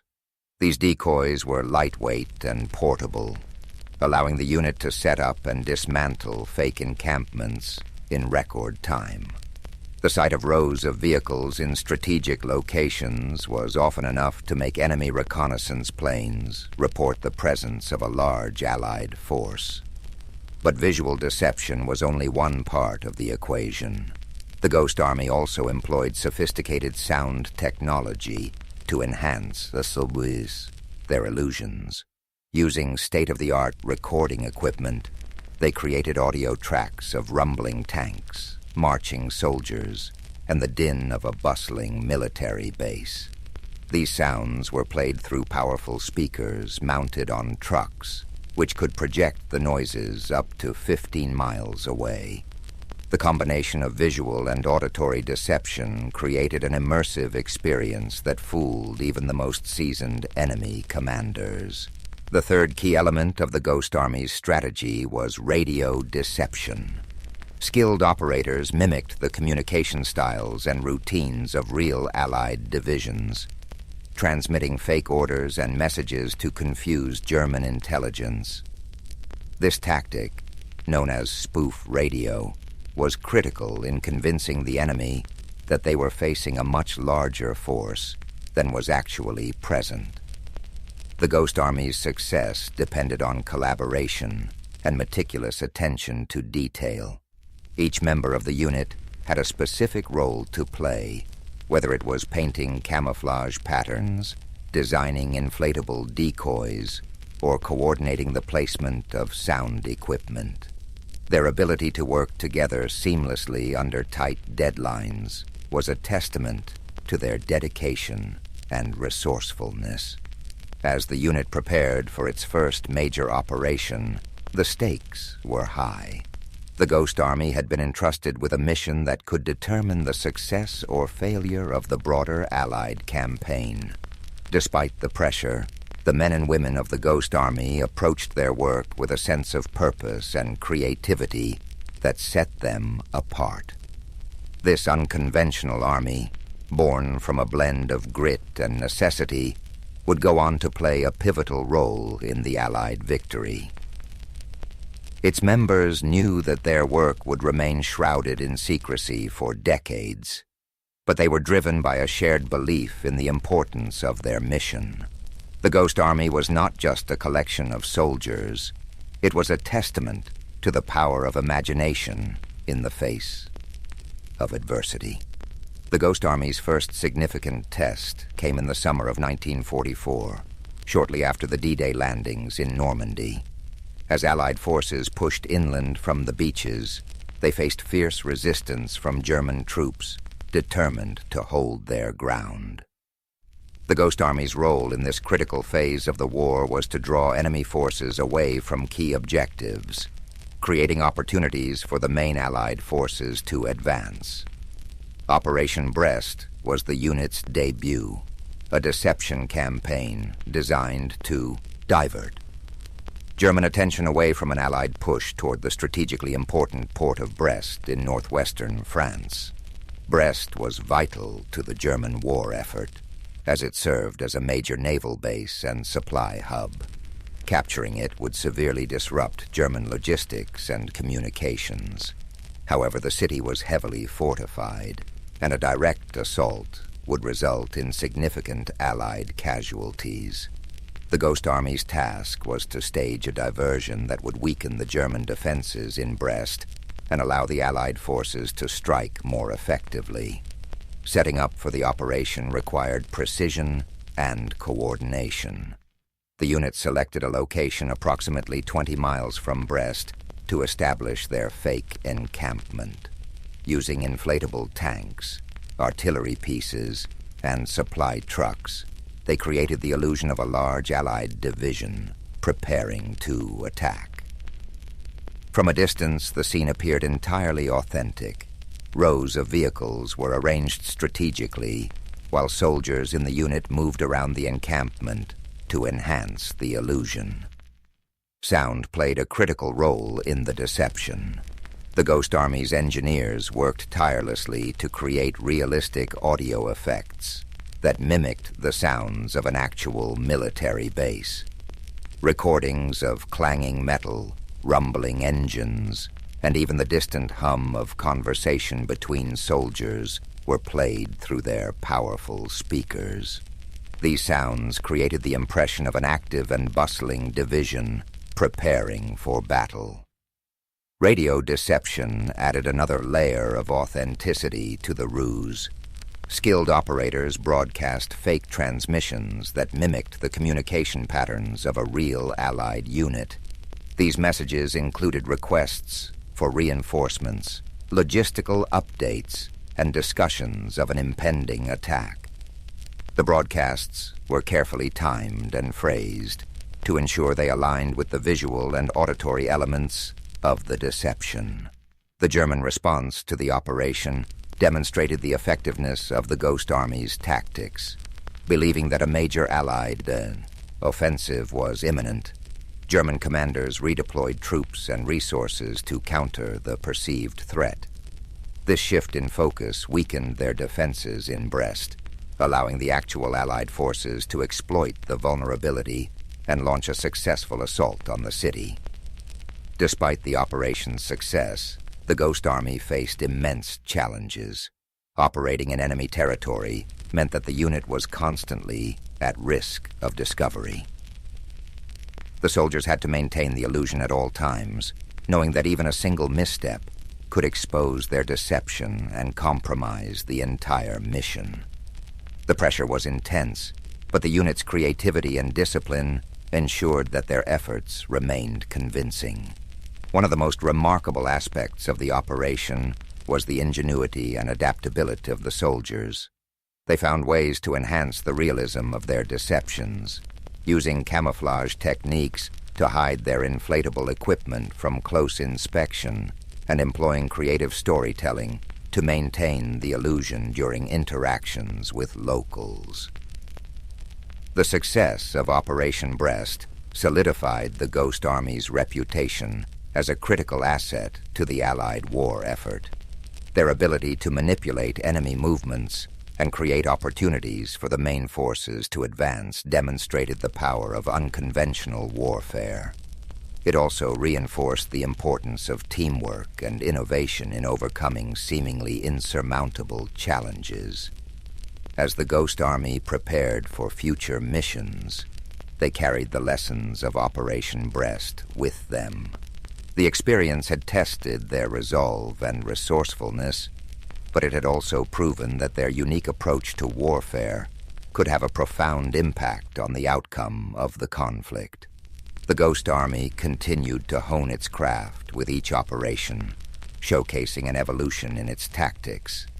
Their next assignments spanned across Europe, where the stakes remained high and precision was essential. In the summer of 1944, the unit supported the Allied advance through France, setting up elaborate illusions to divert German forces from real targets, like the River Seine crossings. Their purpose was simple, yet crucial: to mislead and confuse the enemy at every turn, allowing the Allied forces to gain strategic advantages. Their efforts involved even more synchronized deception, perfectly crafted inflatable units, convincing radio transmissions, and immersive soundscapes. As the war progressed, the unit's techniques became increasingly sophisticated, with inflatable tanks, trucks, and artillery pieces designed to look even more realistic. These decoys, placed at key locations, tricked German reconnaissance aircraft into reporting large concentrations of Allied forces, buying the real Allied troops precious time. The Ghost Army also refined their use of sound. Engineers strategically placed speakers to project the noises of marching soldiers, machinery, and military equipment, rumbles and roars that mimicked an army on the move. Every detail was crafted to ensure the illusion of a bustling military operation. The sound of distant engines, the hum of generators, and the steady murmur of soldiers' conversations were all carefully arranged to create an environment that felt real from miles away. At night, the Ghost Army employed even subtler tricks. Soft, low-frequency noises were played to mimic the natural rhythm of an army resting. These soothing sounds blended seamlessly into the nighttime air, giving the impression of soldiers quietly going about their business, resting for the night. The flicker of campfires could be seen in the distance, their warm glow painting an image of a calm, yet prepared military camp. These sounds and visuals were designed to not only confuse the enemy, but to offer a momentary sense of peace in the midst of an otherwise chaotic landscape. The soldiers of the Ghost Army knew how to maintain their focus and composure in these difficult circumstances. They understood that mental clarity was just as important as strategic deception. In a time of high tension, they found ways to stay grounded, creating calm moments of respite amid the storm. Their ability to remain level-headed in the face of danger was as vital as the visual and auditory tricks they employed. By the end of World War II, the Ghost Army had completed over 20 missions in Europe, each one contributing to the success of the Allied forces in ways that were largely unseen and often unrecognized. Their ability to deceive the enemy through innovative tactics, creating false signals, fake camps, and even misleading decoy operations, had played a vital role in ensuring the success of major offensives. Yet despite their success, the full story of the Ghost Army was kept a secret for decades after the war. As the war drew to a close, the Ghost Army was disbanded, and many of its members returned to civilian life. For years, the men who served in the unit were sworn to secrecy about their operations. The story of their deception, their creativity, and their courage in the face of danger remained hidden, with only a few veterans quietly sharing their experiences. For many years, the Ghost Army's contribution was overshadowed by more well-known military victories as the world moved forward and focused on rebuilding after the war. However, as the years passed, a renewed interest in World War II and its lesser-known heroes began to emerge. The story of the Ghost Army started to surface, with veterans coming forward and sharing their accounts. Documentaries, books, and interviews helped shed light on the incredible role this group of men had played during the war. Slowly, the world began to recognize the significance of their work and the ingenuity behind their methods of deception. For those who had served in the Ghost Army, their experience was a mix of pride and humility. They had been part of a covert operation that required tremendous skill, teamwork, and bravery. Yet their efforts had often gone unnoticed by the general public. As they shared their stories, they also spoke of the deep bonds formed among the members of the unit, the camaraderie that had sustained them in the face of danger, and the immense satisfaction of knowing they had helped bring an end to one of the darkest chapters in history. As time passed, the Ghost Army became a symbol of how ingenuity and creative thinking can make a difference in the most difficult of circumstances. Their legacy is one of perseverance, resourcefulness, and the ability to turn the tide of battle with nothing more than illusion. The Ghost Army proved that even in the most dire situations, the human spirit can find a way to rise above adversity. The men of the Ghost Army must have felt a profound sense of accomplishment as they walked away from their missions, knowing they had made an impact in a war that shaped the world.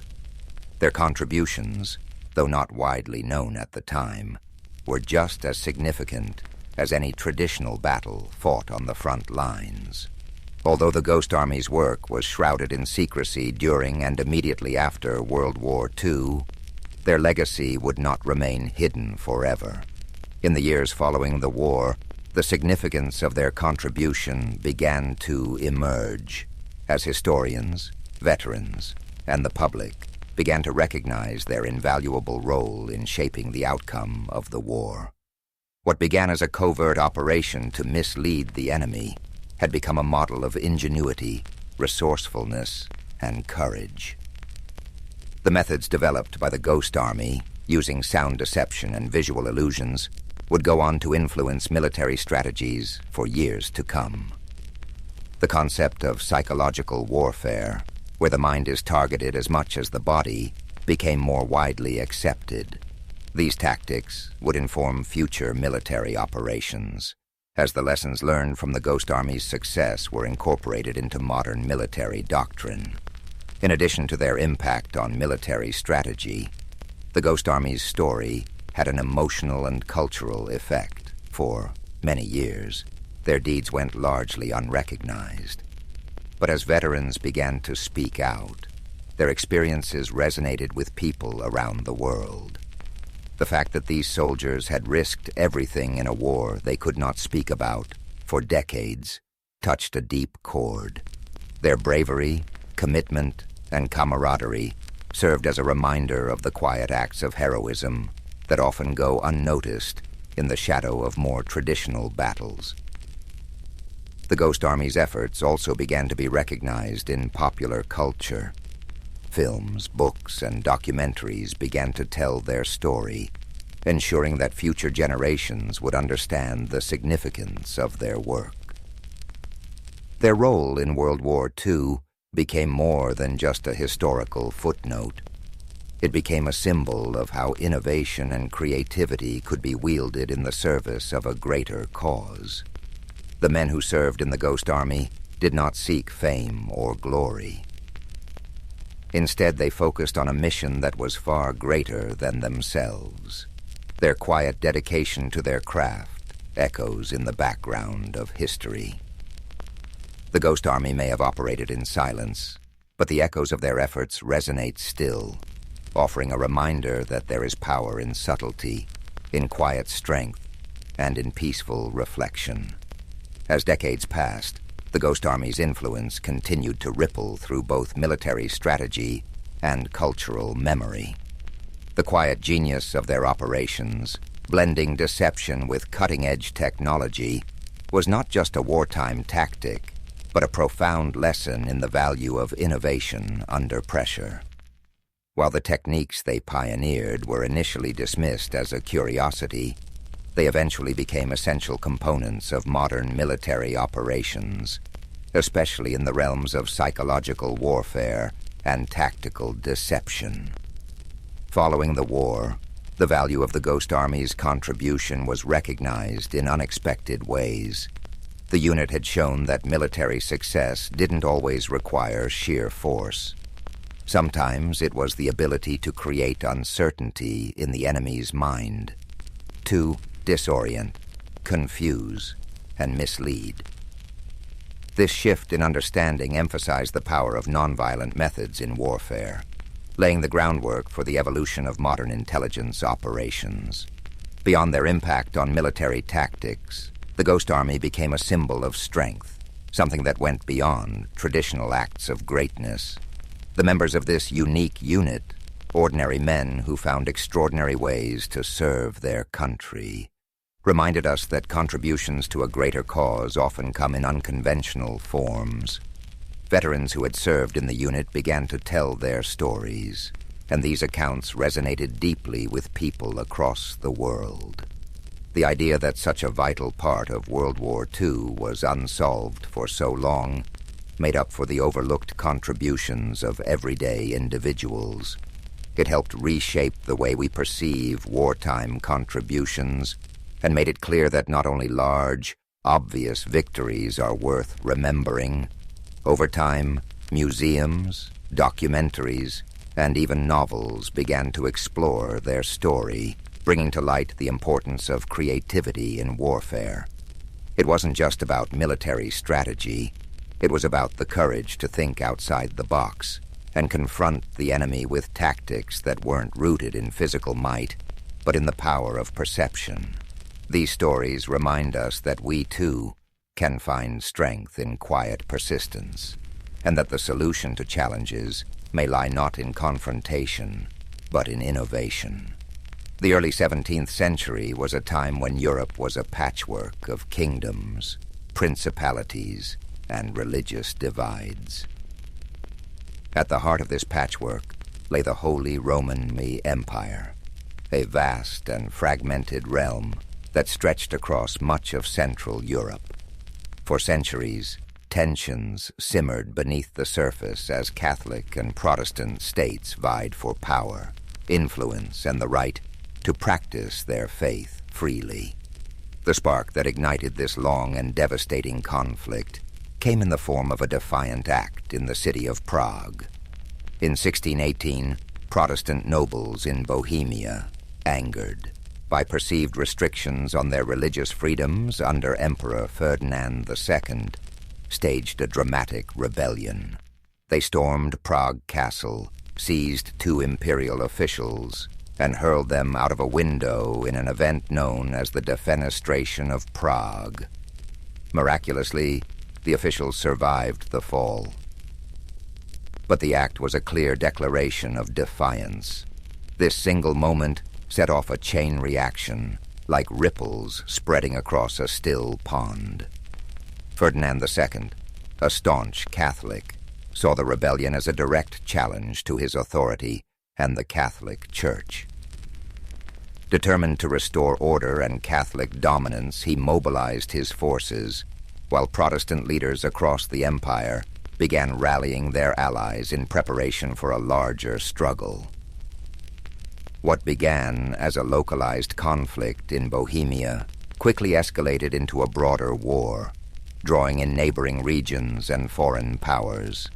Protestant princes sought support from allies in Denmark, Sweden, and beyond, while Catholic states turned to Spain and the powerful Habsburg dynasty for aid. The war was no longer just about Bohemia. It had become a contest of religion, politics, and territorial ambition. As the conflict unfolded, it became clear that this was not a war of quick resolutions. The early battles were fierce yet inconclusive, leaving both sides entrenched in their positions and more determined than ever to secure victory. The countryside began to bear the scars of the war. Villages burned, crops were destroyed, and innocent lives were caught in the crossfire. The 30 Years' War was born out of these divisions, and its origins reveal much about the fragile balance of power and belief in Europe at the time. It was a conflict rooted in faith but also fueled by ambition and fear, a perfect storm that would rage for decades. As the conflict in Bohemia ignited, the deeper fault lines of Europe's religious divide began to widen, casting a shadow over the entire continent.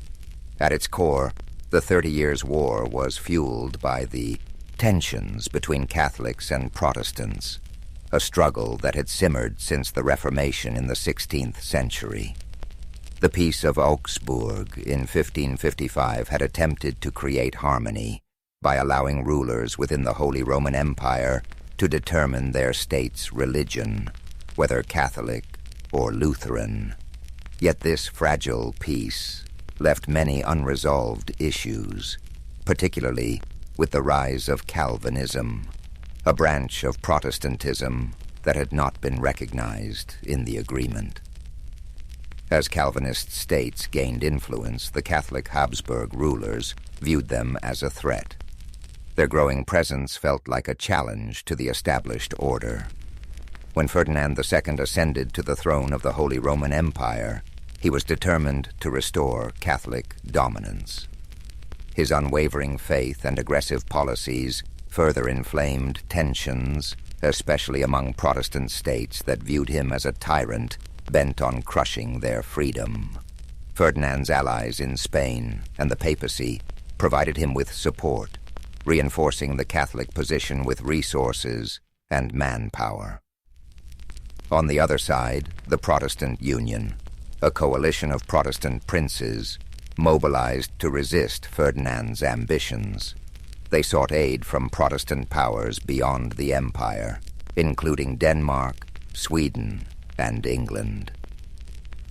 These nations saw the conflict not only as a religious struggle, but also as an opportunity to weaken the Habsburgs and expand their own influence. The war spread beyond Bohemia, spilling into regions such as the Palatinate, Saxony, and Bavaria. Each new front brought devastation to towns and villages as armies marched across the countryside, leaving destruction in their wake. The brutality of the conflict became evident in battles such as the Battle of White Mountain in 1620, a crushing defeat for the Protestants that marked the beginning of Ferdinand's efforts to reassert Catholic control. But despite Catholic victories in the early years, the war refused to subside. Protestant leaders rallied, drawing on the resources and military expertise of their allies. Sweden, under King Gustavus Adolphus, emerged as a formidable force. His disciplined armies breathed new life into the Protestant cause. The balance of power began to shift, and the war escalated further. This was no longer a simple struggle between Catholics and Protestants. It became a war of ambition and survival. Smaller states and mercenary armies joined the fray, drawn by promises of plunder and pay. The war became a theater of chaos, where alliances shifted and even traditional enemies found themselves fighting side by side in pursuit of their goals. As the conflict deepened, it transformed the very nature of warfare. The 30 Years' War was one of the first conflicts where the civilian population suffered as much as, if not more than, the soldiers. Famine, disease, and displacement became common as entire communities were uprooted or destroyed. The war's religious roots became intertwined with the politics of power, and its escalation revealed the fragility of peace in a divided world. By the late 1620s, the Protestant cause seemed to falter, their forces weakened by defeats and dwindling alliances. But the entry of Sweden into the war, under the leadership of King Gustavus Adolphus, marked a turning point that would reshape the conflict. Gustavus Adolphus was not just a ruler. He was a visionary military leader whose innovations in strategy and tactics would leave a lasting legacy on warfare. Gustavus Adolphus believed deeply in the Protestant cause, but his intervention was also driven by Sweden's strategic interests. The Habsburgs' growing influence threatened Swedish dominance in the Baltic region, making the 30 Years' War a matter of survival and sovereignty for his nation. With the backing of France, which sought to undermine Habsburg power despite being Catholic, Sweden entered the fray in 1630, bringing with it a disciplined and modernized army. The Swedish forces brought a new energy to the Protestant struggle. Gustavus Adolphus introduced revolutionary military tactics, emphasizing mobility, coordination, and the use of combined arms, integrating infantry, cavalry, and artillery into a cohesive fighting force. These methods gave his troops a significant edge over the larger but less organized armies of the Catholic League. The Battle of Breitenfeld in 1631 was a defining moment, a stunning victory for the Swedes and their Protestant allies. Gustavus Adolphus's army decimated the Catholic forces, demonstrating the effectiveness of his strategies. This victory not only bolstered Protestant morale, but also drew new allies to their cause, shifting the balance of power in the war. Under Gustavus Adolphus's leadership, the Protestant forces began to reclaim territory lost in earlier phases of the war. They advanced deep into the heart of the Holy Roman Empire, challenging Ferdinand II's dominance and threatening the stability of the Habsburg realms. Gustavus Adolphus's charisma and tactical brilliance earned him the loyalty of his troops and the respect of his enemies. But his triumphs were not without cost. In 1632, at the Battle of Lützen, Gustavus Adolphus achieved another critical victory, but lost his life in the process. His death was a severe blow to the Protestant cause, yet his legacy endured. The momentum he had generated allowed Sweden to remain a dominant force in the war, and his military innovations continued to influence the strategies of both sides. As Sweden's intervention reshaped the war, the conflict grew even more complex. Religious divides began to blur as political ambitions took center stage, with Catholic France supporting Protestant Sweden to counterbalance Habsburg power. This shifting landscape of alliances revealed the deeper currents driving the war, a struggle not just of faith, but of power and control over Europe's future. Gustavus Adolphus's role in the 30 Years' War is a testament to the transformative power of leadership and innovation. His contributions brought hope to a fractured alliance and altered the course of a seemingly endless conflict. Yet his death also reminded the world of the fleeting nature of triumph in the face of war's relentless toll. As the 30 Years' War stretched into its second decade, the conflict expanded beyond its original boundaries, engulfing nearly all of Europe in its relentless grasp. Nations that had once remained on the sidelines found themselves drawn into the fray, whether by alliances, ambitions, or the sheer inevitability of the war's momentum. The entry of France in 1635 marked a dramatic shift. Though a Catholic nation, France allied with Protestant powers like Sweden to counterbalance the Habsburgs' influence. This decision underscored how the war had evolved from a religious conflict into a broader struggle for political dominance in Europe. The stage was set for what would become one of the most destructive periods of the war.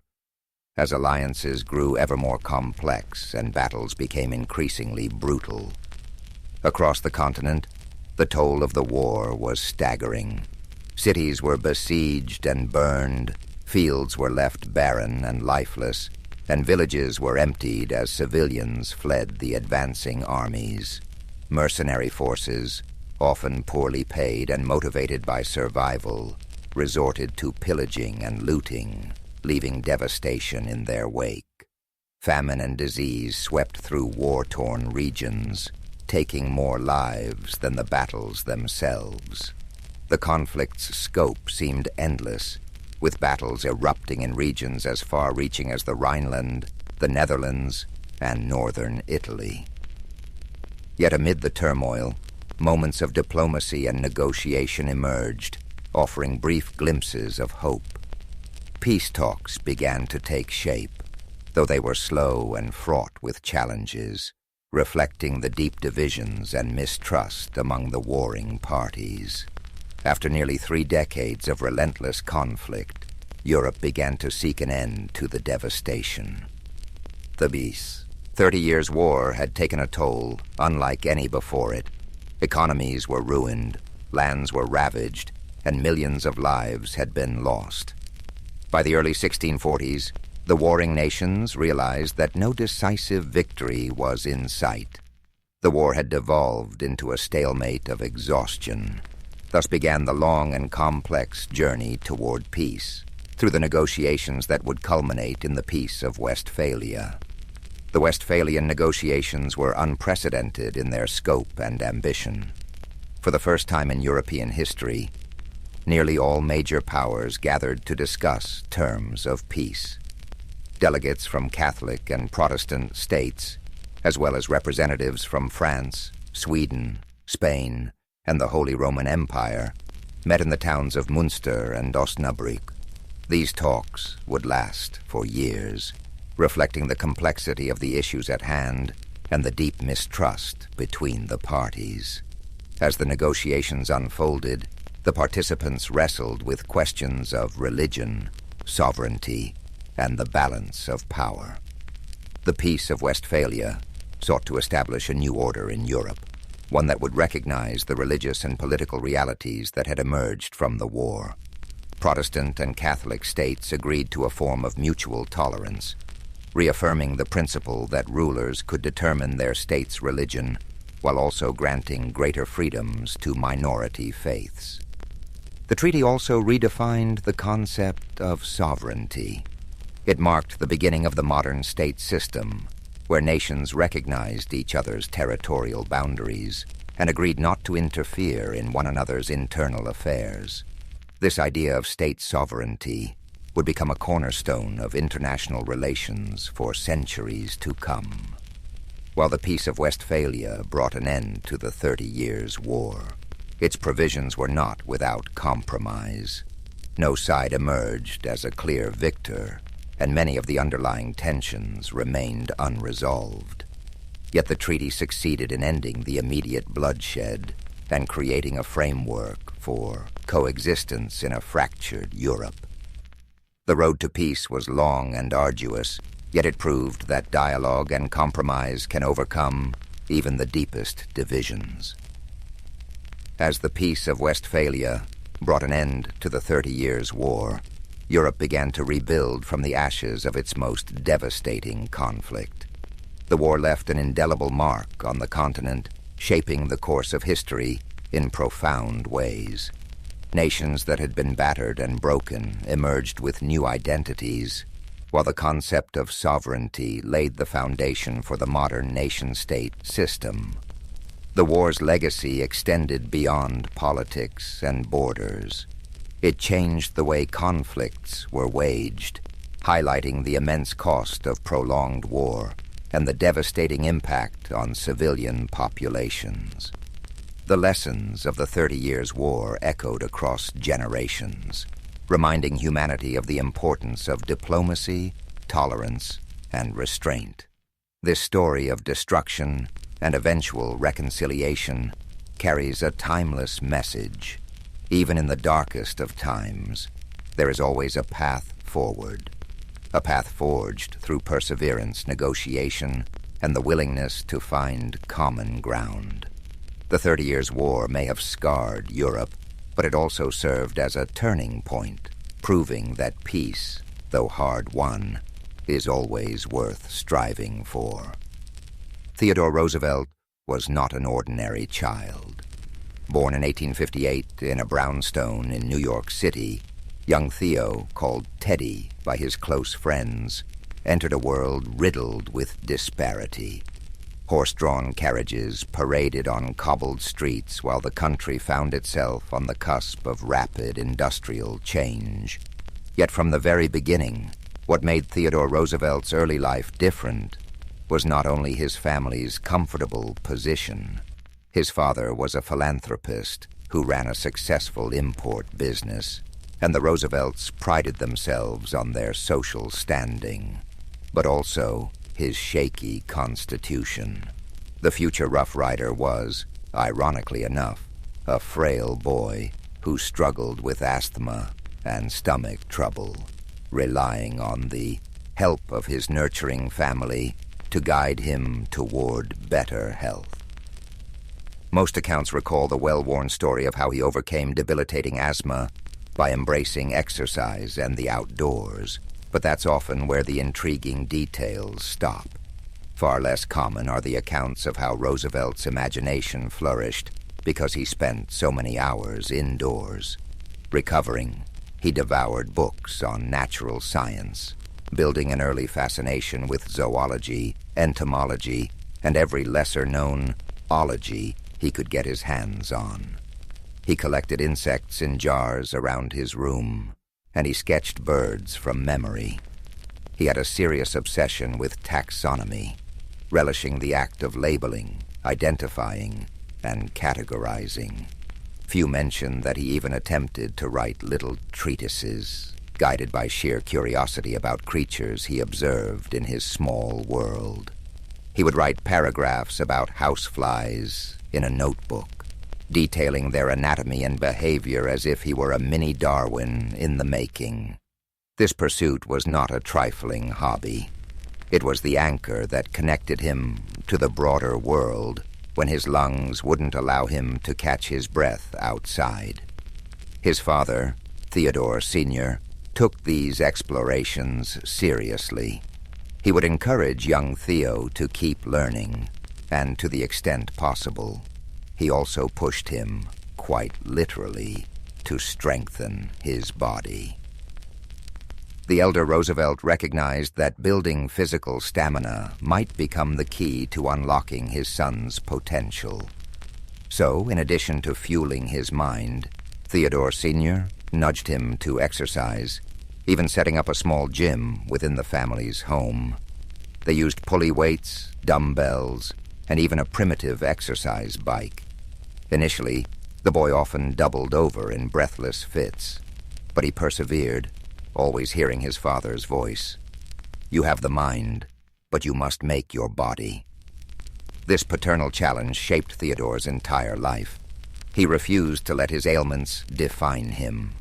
As Theodore progressed from the timid asthmatic boy to a more robust version of himself, he also developed a nuanced understanding of compassion and fairness. Many have recounted that his father, one of the founders of the Children's Aid Society, made it a point to teach Theodore about social inequities. During carriage rides, they visited the more impoverished areas of Manhattan so that Theo would see beyond his privileged bubble. Historians often remark that these experiences, along with the lessons instilled by his father, formed the basis of Theodore's empathy for working-class Americans. Yet it's rarely noted how those moments also fueled his sense of outrage and injustice, an emotion that could flare up dramatically in the years to come. These experiences were not academic exercises for young Roosevelt.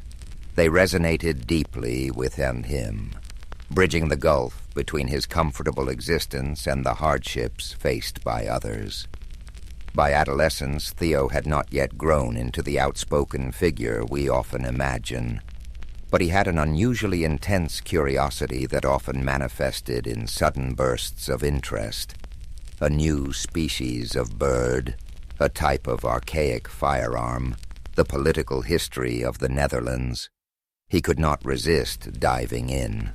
Family and friends recall that he would often go quiet for hours, poring over a book or tinkering with a collection, then erupt with a stream of observations. He was already practicing a methodical approach to everything from sports to reading. This intense discipline would soon define his every move. One lesser-known facet of his teenage years was his growing fascination with the wilderness. Convalescing in the family's summer home or on trips to the countryside, Theodore began forging a quiet bond with untamed spaces. He was awestruck by grand forests, wildlife calls at dusk, and the possibility of testing himself against the elements. This connection was not just a passing fancy. It was a seed that would bloom into his legendary forays into the West and his eventual influence on the nation's conservation efforts. In a past sense, the vulnerability that shaped his early years also planted an ember of longing for personal independence, physical challenge, and a deep communion with nature. Even as a boy, Theodore Roosevelt was forging an identity that mixed bookish introspection with athletic resolve. He was the child who combated his asthma by turning his bedroom into a mini natural history museum, and who absorbed lessons on social injustice from his father in carriage rides across town. He was tender, curious, and brimming with restless energy. If you look closely at his formative years, you realize the seeds of Theodore Roosevelt's future. His passion for reform, his boisterous vigor, his reverence for nature were germinating in the walls of a brownstone and in the country fields where he worked to catch his breath. This duality, Fragility matched by unwavering perseverance would characterize him for the rest of his life, making him quite unlike any of his contemporaries. Transitioning into his college years at Harvard brought out another side of Theodore Roosevelt, a side that proved how he would never quite fit into any single mold. Most stories highlight his academic tenacity and his famously rambunctious personality, but they rarely dwell on how he continuously navigated social circles that didn't know quite what to make of him. He was too worldly to be the purely bookish type, but still too studious to be the campus gadabout. He moved through the halls wearing bright clothing styles, his suits cut a bit sharper, his shirts a bit more flamboyant, and walked briskly, a sign of a mind preoccupied with tasks at hand. People noticed him, not just for his dynamism, but for his slightly eccentric edge. During these years, Theodore continued to combat lingering health problems, though he rarely spoke of them, always determined to prove he was as hearty as anyone else. The boxing club at Harvard offered an outlet for his pent-up energy. Ironically, it wasn't in the ring that he faced his most stinging defeats. It was in building friendships with the typical college set, many of whom were drawn to a more conventional path of leisure and superficial amusements. He had a small circle of close companions, but was often teased for his intensity. Some found him downright exhausting to be around, describing him as a steam engine in trousers. Yet that social friction reinforced the self-assuredness that was forming in him. It was during this period that he wrote copiously in his diaries about moral fortitude, about striving to maintain a sense of honor amid a sea of peer pressure. Oddly enough, he sometimes felt lonely at Harvard, trapped between admiration for some of the traditions there and a gnawing sense that he was different. Alongside his studies, Theodore engaged in an array of pursuits that hardly seemed to fit neatly under any single rubric of student life.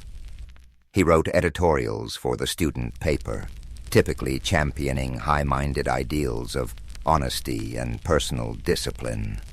He pored over the works of Audubon, Darwin, and personal heroes such as naval historian Alfred Thayer Mahan. He even found time to gallop off on weekend trips to collect specimens and practice bird watching, returning to campus dust-laden and always bursting with stories.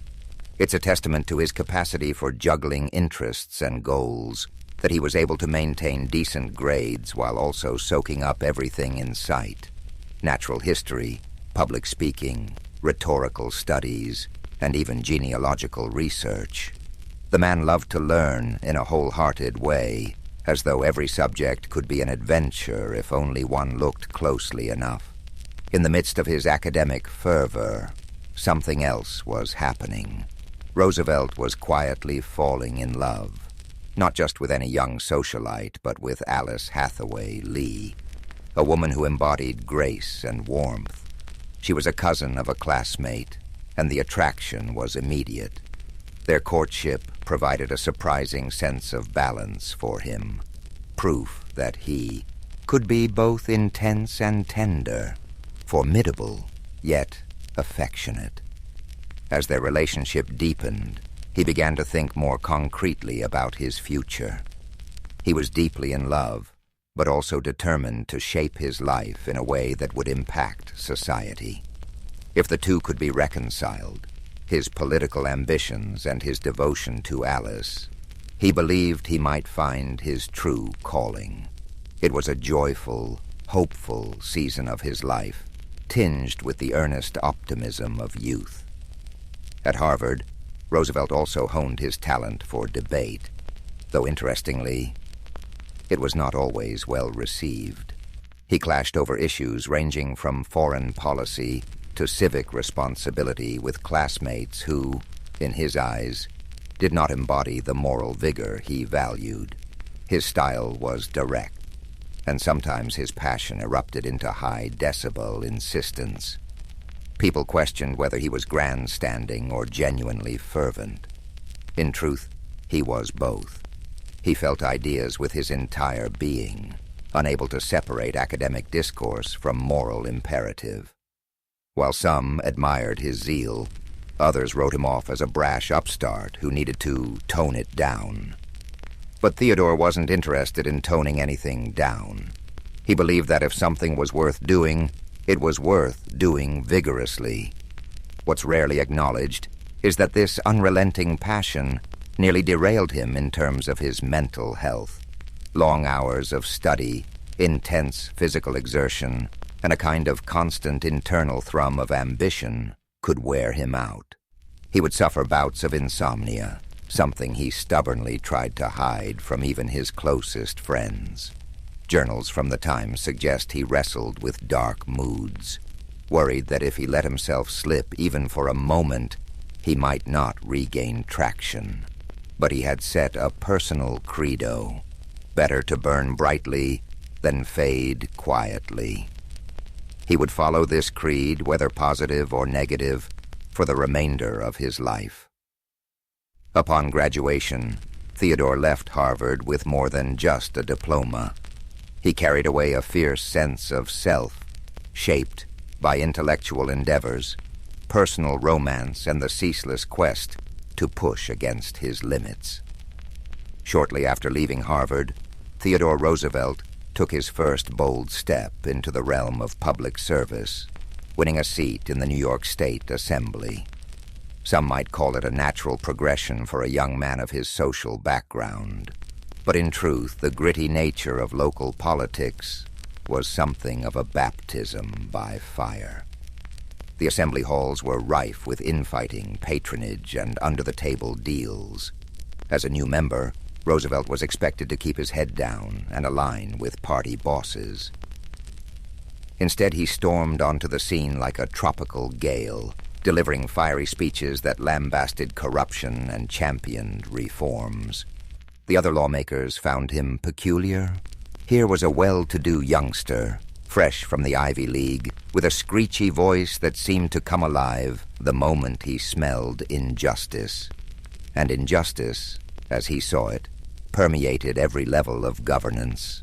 The political old guard was a fortress of self-interest, so they chuckled at his zeal, dismissing him as a nuisance who would soon learn to play by their rules.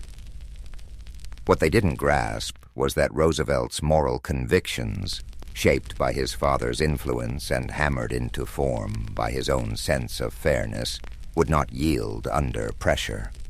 He was that rare combination, affluent, yet empathetic, idealistic, yet committed to practical change. Where many of his fellow legislators saw the chance for personal gain, he saw the chance to cleanse a stagnant system. In one particularly heated confrontation, Theodore challenged a powerful politician who had a reputation for backroom deals. Rather than placate this man or resort to polite circumlocution, Roosevelt essentially read him the riot act on the assembly floor, enumerating the ways in which the politician had shortchanged his constituents. The outburst was so electrifying that it made headlines. Overnight, Roosevelt transformed from an unknown freshman, assemblyman, into a political figure to watch. Of course, this also made him enemies, which was no small risk in the treacherous environment of late 19th century politics. His colleagues predicted he would trip over his own eagerness and fade into obscurity. But Theodore thrived on adversity. He doubled down, rallying support for reforms that, while modest by later standards, broke new ground in the fight against Tammany Hall's entrenched power. During this period, tragedy struck in a way that might have derailed a lesser spirit. On February 14, 1884, Valentine's Day, both his wife, Alice, and his mother died hours apart in the same house. The blow was incomprehensible. Only 2 days prior, Theodore had been a vibrant new father, welcoming a daughter. also named Alice, into the world. To lose his beloved wife and his mother on the same day left him emotionally paralyzed. He poured his feelings into a single diary entry, marked with an X, writing, "The light has gone out of my life." This searing sorrow might have undone him if not for the fact that Roosevelt believed in action as a tonic for despair. In the aftermath, he made a startling move, distancing himself from politics and heading west to the Dakota Territory.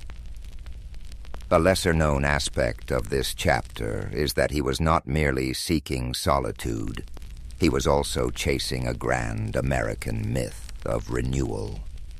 Frontier life was an antidote to the heartbreak and political cynicism that had seized him. He purchased 2 ranches, the Maltese Cross and the Elkhorn, immersing himself in the daily grind of cattle ranching. Gone were the starched collars and legislative debates. In their place came roundups, branding irons, and days spent in the saddle. The local cowhands initially regarded him with skepticism, pegging him as just another Eastern dandy. But Roosevelt quickly earned their respect, refusing any special treatment, sleeping in rough bunkhouses, and embracing a life that demanded not just physical vigor, but a willingness to confront the unpredictable cruelty of nature. Many accounts of Roosevelt's time in the Dakotas touch on how he chased thieves, tracked bison, and battled near-blinding blizzards. Yet fewer people highlight the contemplative moments he spent on the open range, penning letters home with references to Greek philosophy or reading thick books by lantern light, the wind howling outside. He used the plains as a confessional booth, sorting through his anger and grief, forging a new, tempered sense of purpose. Indeed, it was on those plains where he truly embraced the notion that adversity could shape moral character. Hardship didn't break him. It refined him. When he did return to New York after a couple of years, he was no longer that brash young assemblyman overshadowed by personal tragedy. He was now a hardened rancher with a sharper edge. Upon returning to public life, Theodore Roosevelt set his sights on a job that many dismissed as either too menial or too compromised by corruption: Police Commissioner of New York City. At a glance, this might have seemed like a step down from his earlier roles, but he perceived it as a battleground for genuine reform. He saw a chance to enforce fairness at a ground level, where policy met reality in the daily lives of ordinary citizens. The police force at the time was a quagmire of bribes, extortion, and political favoritism. Officers would accept money to look the other way or harass political opponents at the behest of party bosses. Roosevelt decided that if he could change the culture of the NYPD, he would be making one of the most significant civic contributions possible. One of his first acts was to enforce the Sunday closing laws for taverns, a move that sparked both outrage and admiration. Contrary to some popular retellings, he wasn't simply trying to morally police the populace. He was signaling that the law was the law, and no one, regardless of how large a bribe might be, was above it. This gambit, while unpopular among weekend drinkers, demonstrated his commitment to consistency. In his view, laws should not be left to personal whim or the thickness of a wallet. At night, he'd even don a disguise and walk the streets, slipping into bars to see if the law was being followed.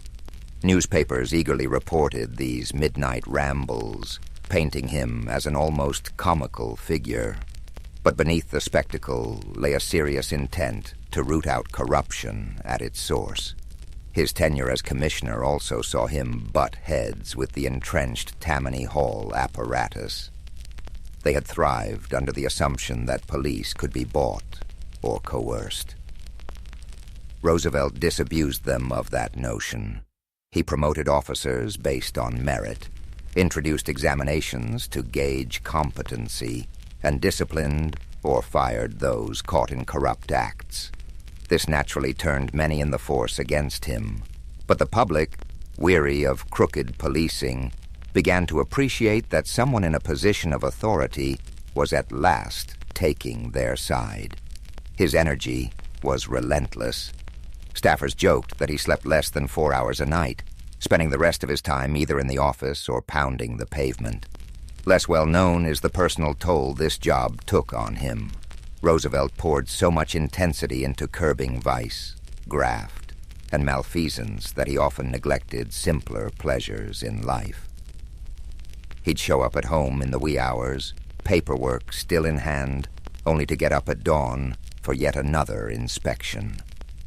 While he was never one to shy away from work, the pressure cooker environment of big city politics was exacting. He found himself increasingly at odds with other commissioners who were less enthusiastic about eradicating corruption or more mindful of not offending powerful interests. On more than one occasion, he was threatened and ridiculed. Critics called him a moralistic meddler, an upstart who lacked the political savvy to navigate a city that thrived on compromise. And yet by the time he moved on from the police department, he had planted the seeds for a more accountable and professionally run force. Officers who were promoted under his merit-based system carried forward the ethos of public service. The public, for the first time in a long while, felt glimpses of trust in their police. Roosevelt had not eradicated corruption, for it ran too deep. But he had made strides and, just as crucially, made a name for himself as a man of principle who was not afraid of unpopularity. His high-profile reforms laid a foundation for his next leap, an appointment as Assistant Secretary of the Navy under President William McKinley. Some saw this as a curious transition.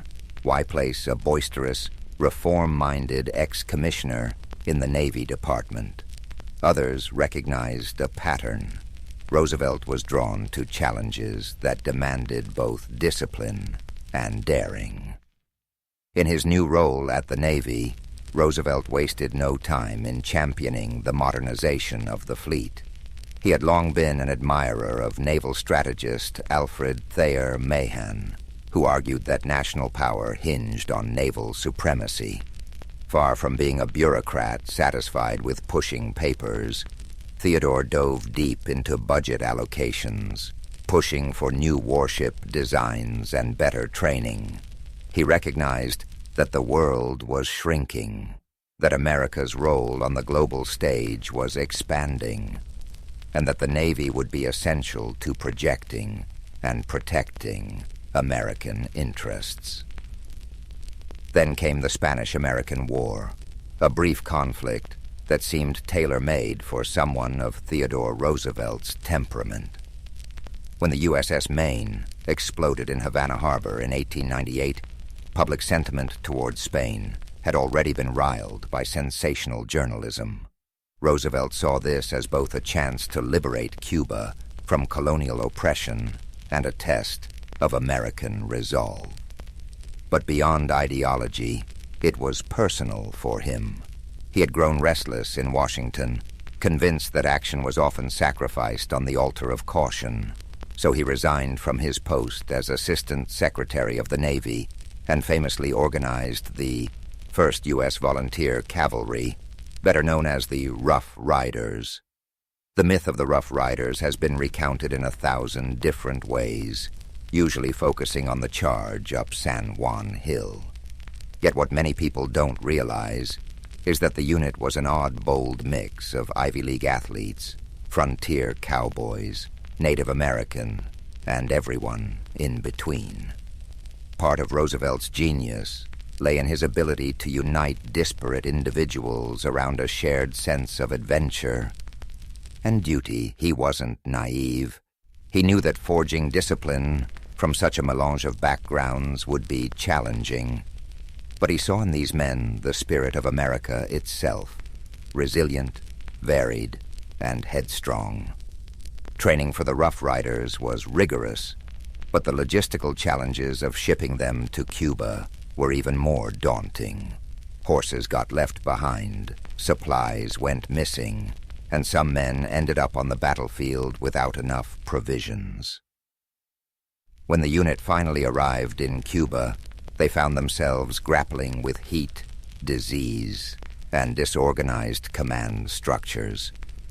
Roosevelt, who had pined for action, found that the reality of warfare was a chaotic maze of conflicting orders, muddy roads, and the constant whine of enemy gunfire.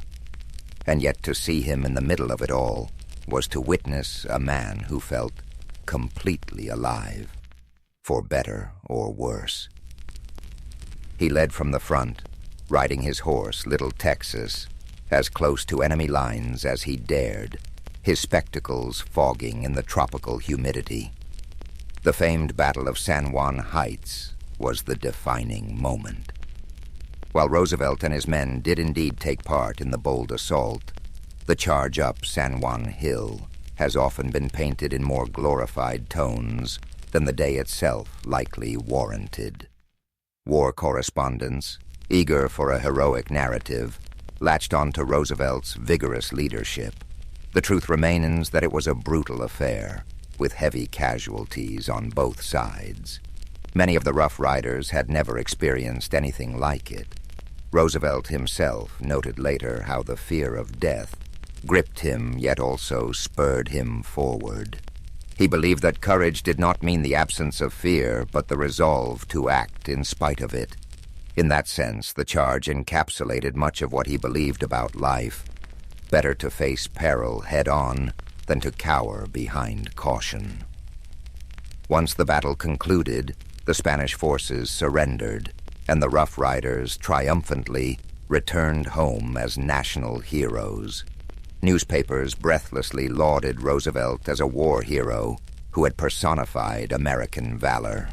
He played the part well, though privately he mourned the friends he had lost and grappled with the weight of having seen men killed at close range. It left him even more convinced that reforms were needed, not just in the military, but in how America approached its growing international role.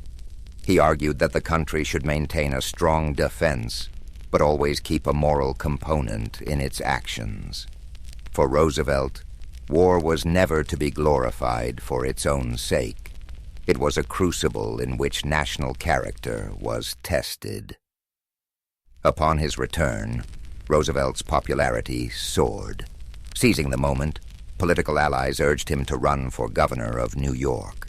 He obliged, and the public, enchanted by his war record and leadership, elected him. In the governor's mansion, he managed to marry aggressive ideals with pragmatic governance. He championed everything from civil service reform to corporate regulation, challenging the massive trusts that dominated industries at the expense of smaller competitors. The path that led Theodore Roosevelt to the presidency was rather unorthodox. In 1900, Republicans, wary of his reformist zeal as governor, sought to sideline him by offering him the vice presidential spot under President William McKinley. They believed it was a ceremonial role where Roosevelt's boisterous energy would be contained, his capacity to shake up the status quo effectively nullified. They forgot that fate often has other plans. Following McKinley's assassination in 1901, Roosevelt, at the age of 42, unexpectedly emerged as the youngest president in American history. Stepping into the Oval Office, Roosevelt brought with him an array of passions: conservation, trust-busting, and a growing desire to project American influence abroad. But the real hallmark of his administration was a philosophy he called the Square Deal, designed to ensure that ordinary citizens received fair treatment from government and big business alike. His attitude toward the enormous corporate trusts was not hostile purely for its own sake. Rather, he believed that monopolies stifled competition and exploited consumers. Thus, he championed antitrust litigation, famously taking on the Northern Securities Company. Some critics called him an economic radical, but in truth, he wasn't against wealth or industry. He simply demanded that they adhere to established regulations. Meanwhile, Roosevelt's passion for the environment resulted in one of the most significant conservation legacies in history. He established wildlife refuges, national parks, and millions of acres of protected forest lands.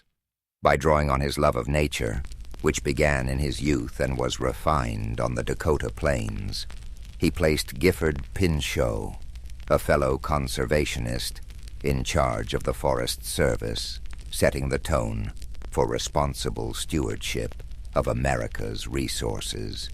He recognized that nature was not an infinite bounty to be pillaged, but a national treasure to be preserved for posterity. This conviction might seem commonplace today, but in the early 1900s, it was visionary. Despite fierce opposition from logging, mining, and oil interests, Roosevelt's political determination prevailed. He considered it his duty to ensure future generations would inherit landscapes unmarred by short-sighted greed. On foreign policy, he embraced an activist stance, guided by the maxim, "Speak softly and carry a big stick. You will go far." This approach was evident in his role in the construction of the Panama Canal when Colombia balked at the terms proposed for a canal zone. Roosevelt covertly supported Panamanian rebels seeking independence from Colombia. Once Panama seceded, the new government swiftly granted the United States rights to build the canal. Controversial then, and still debated by historians now, this move showcased Roosevelt's willingness to wield American might to achieve strategic goals. He had no illusions that power should remain dormant. For him, national strength was a tool to shape global events, ideally in a manner he saw as ultimately beneficial for America, and in his mind, the world. Throughout his presidency, Roosevelt was a figure of constant motion, inviting athletes, writers, explorers, and all manner of individuals to the White House. He famously welcomed Booker T. Washington to dine, a move that shocked the segregated norms of the time. He championed progressive ideals that, while still limited by the social outlook of the era, nudged the country forward. Labor disputes, particularly the coal strike of 1902, saw Roosevelt intervene on behalf of workers in ways that no president before had done, effectively using the government as a mediator to secure better wages and hours, albeit without granting the full measure of union recognition. Numerous minor narratives often overshadow these major stories. For example, he placed a premium on physical culture within the White House, encouraging aides and visiting dignitaries to join him for hikes and boxing matches. The more traditional set, finding it unworthy for a president to engage in physical altercations, expressed their disapproval. But it was pure Roosevelt, energetic, fearless, and convinced of the importance of maintaining a robust body to match a robust mind. Roosevelt enjoyed immense popularity by the time he ran for election in 1904 in his own right. He won in a landslide, securing his place as a fully validated president rather than an accidental caretaker. That victory allowed him to double down on his agenda. After leaving the White House, Theodore Roosevelt embarked on what seemed at first like a grand victory lap, a 10-month African safari that captured the world's imagination. He was accompanied by a team of naturalists and hunters. They traveled deep into territories teeming with wildlife, sponsored in part by the Smithsonian Institution. The expedition aimed to collect specimens for scientific study, though it was inevitably steeped in the colonial attitudes of the time. Millions of people back home followed the journey through newspaper dispatches, enthralled by tales of lion hunts and elephant tracking. Roosevelt, for his part, relished the thrill, but also the sense that he was contributing to a greater scientific understanding of the continent's fauna. He painstakingly documented everything, from the habits of rhinos to the migratory patterns of birds. His childhood love for cataloging the natural world rekindled on a grand scale. Yet those who imagined him content to rest on his laurels grossly misread his character. Upon returning from Africa, he found himself dissatisfied with the direction of the Republican Party under his hand-picked successor, William Howard Taft, who, in Roosevelt's estimation, had betrayed the progressive ideals they once shared. Incensed, Roosevelt made the controversial decision to run for president again, but this time under the banner of a new political organization, the Progressive Party, often called the Bull Moose Party. The nickname was sparked by Roosevelt's own boast that he felt fit as a bull moose. He stormed the convention halls, delivering speeches that invoked his familiar call for a square deal for all Americans. His platform included women's suffrage, labor reforms, and stricter controls on corporate power, elements that were ahead of their time. The election of 1912 became a three-way race among Roosevelt, Taft, and Democrat Woodrow Wilson. On the campaign trail, Roosevelt survived an assassination attempt when a deranged gunman shot him in the chest. In quintessential Roosevelt fashion, he insisted on delivering his scheduled speech anyway, blood seeping through his shirt. Before he started speaking, he pulled out his 50-page manuscript, which had slowed the bullet, and declared, "It takes more than that to kill a bull moose." His audience, horrified yet awed, watched him talk for nearly an hour. Though wounded, he remained unstoppable, forging ahead with his message of progressive change. Despite his determination, the split in the Republican vote handed the presidency to Wilson. For Roosevelt, it was a stinging defeat, but he refused to slip quietly into obscurity. He embarked on yet another daring expedition, this time to South America, where he charted the River of Doubt in the Amazonian rainforest, later renamed Rio Roosevelt in his honor. The journey was perilous. Disease, hostile wildlife, and near starvation took a toll on the entire group. Roosevelt himself contracted a severe infection in his leg, and at one point he was so ill he reportedly begged his companions to leave him behind. They refused. The expedition eventually completed its mission, but Roosevelt returned gaunt and weakened, forever changed by the ordeal. Back home, the country was on the brink of World War I. Roosevelt, ever the hawk, criticized President Wilson's initial neutrality, urging a more assertive stance. He believed that failing to confront Germany's aggression would endanger both American ideals and global stability. When the United States finally entered the war, Roosevelt even offered to lead a volunteer division, much as he had done in the Spanish-American War. President Wilson declined, much to Roosevelt's frustration. Still, he rallied support for the war effort, seeing it as a moral imperative to resist autocratic powers. By the time the war ended, Roosevelt was older, his body battered by the near years of strenuous living and the after-effects of tropical diseases. Yet his mind was as restless and vigorous as ever. He kept writing history books, editorials, open letters to politicians, trying to shape public discourse. He remained convinced that America needed to balance power with righteousness, that corporations should serve the public good, and that the nation's wilderness areas required vigilant protection. In a sense, he never stopped campaigning for his version of progress, even if he no longer occupied any political office. The final chapter came quietly. In January 1919, he passed away in his sleep at Sagamore Hill, his beloved home on Long Island. The American Civil War didn't happen overnight. It was the result of tensions that had been building for decades, tensions rooted in profound differences between the North and South. At the heart of it all was the issue of slavery. In the South, slavery wasn't just an institution, it was their economy.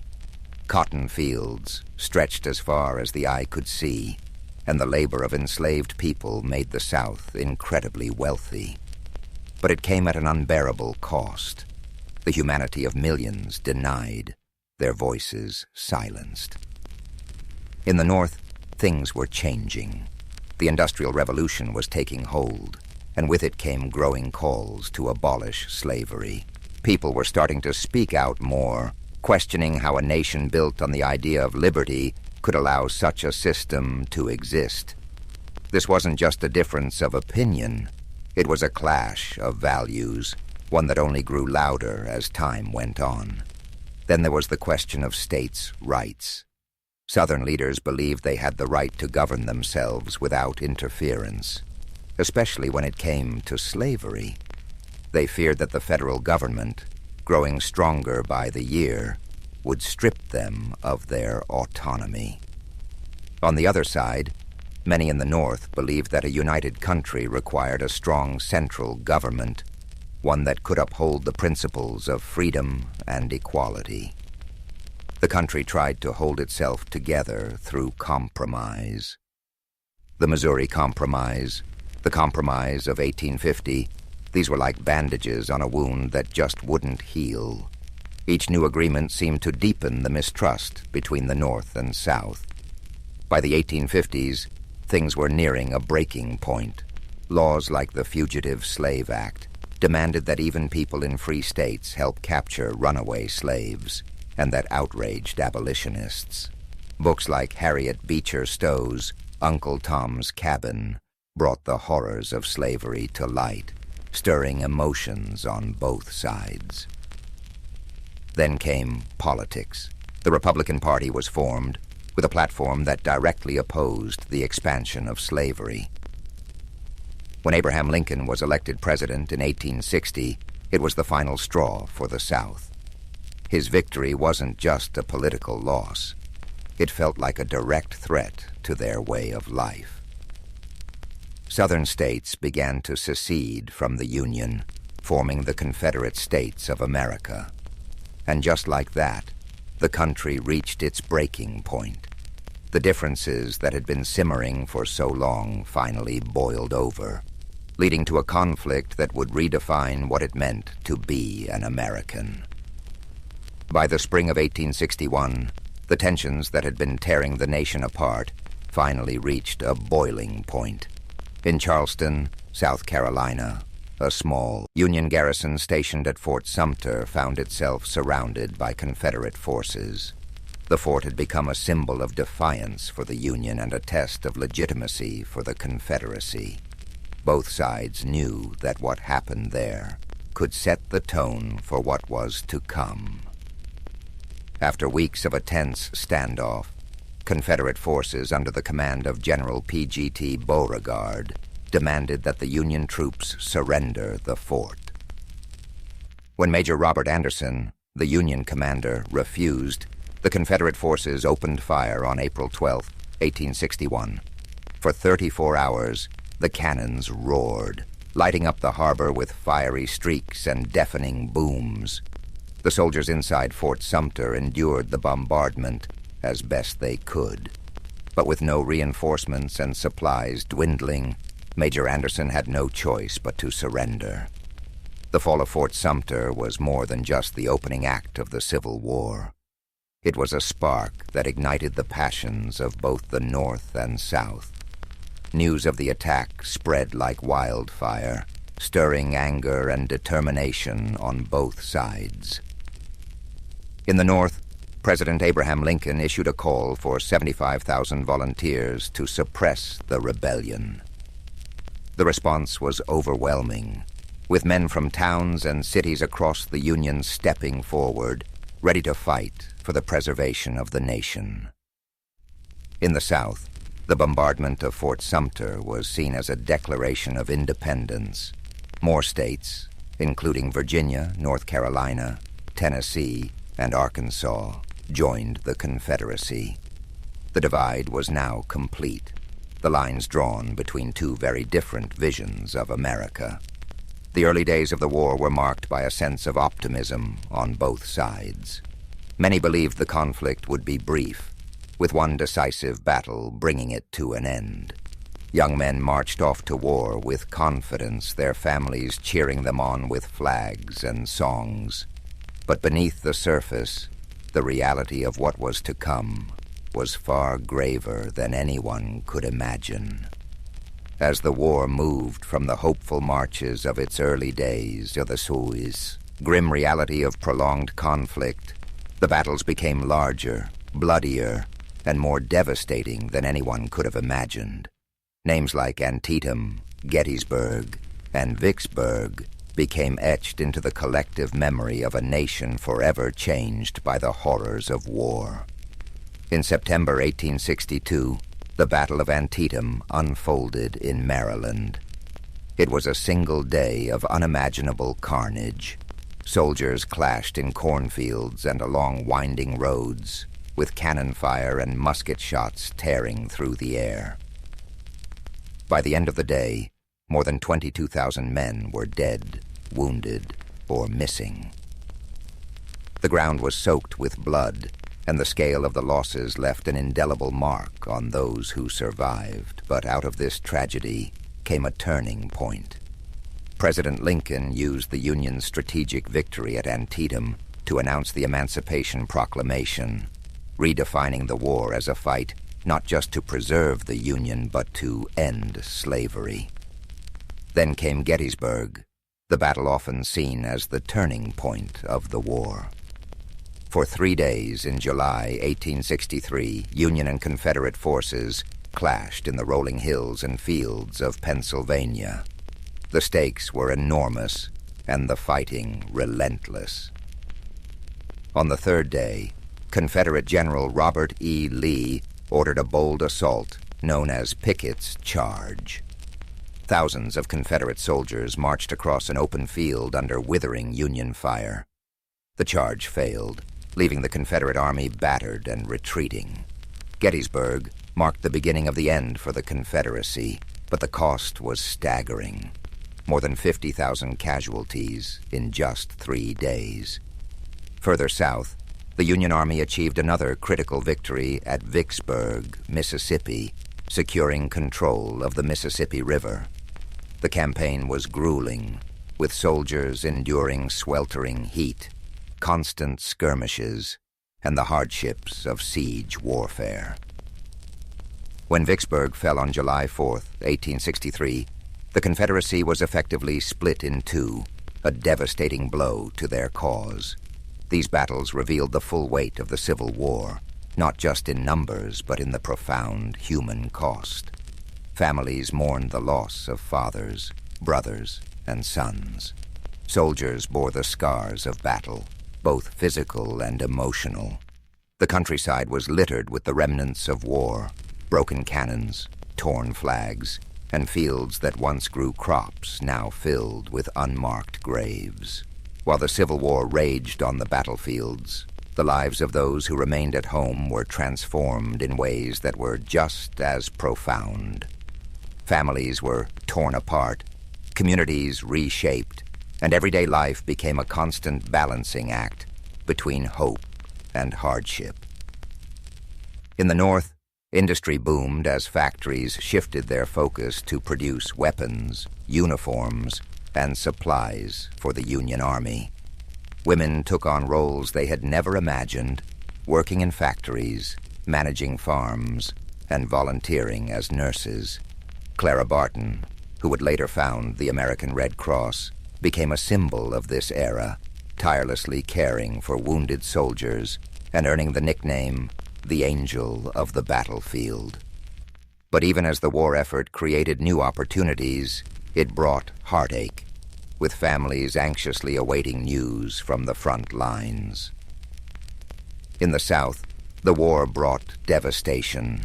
Cities like Atlanta and Richmond were transformed into hubs of Confederate military activity, but as Union forces advanced, they left a trail of destruction in their wake.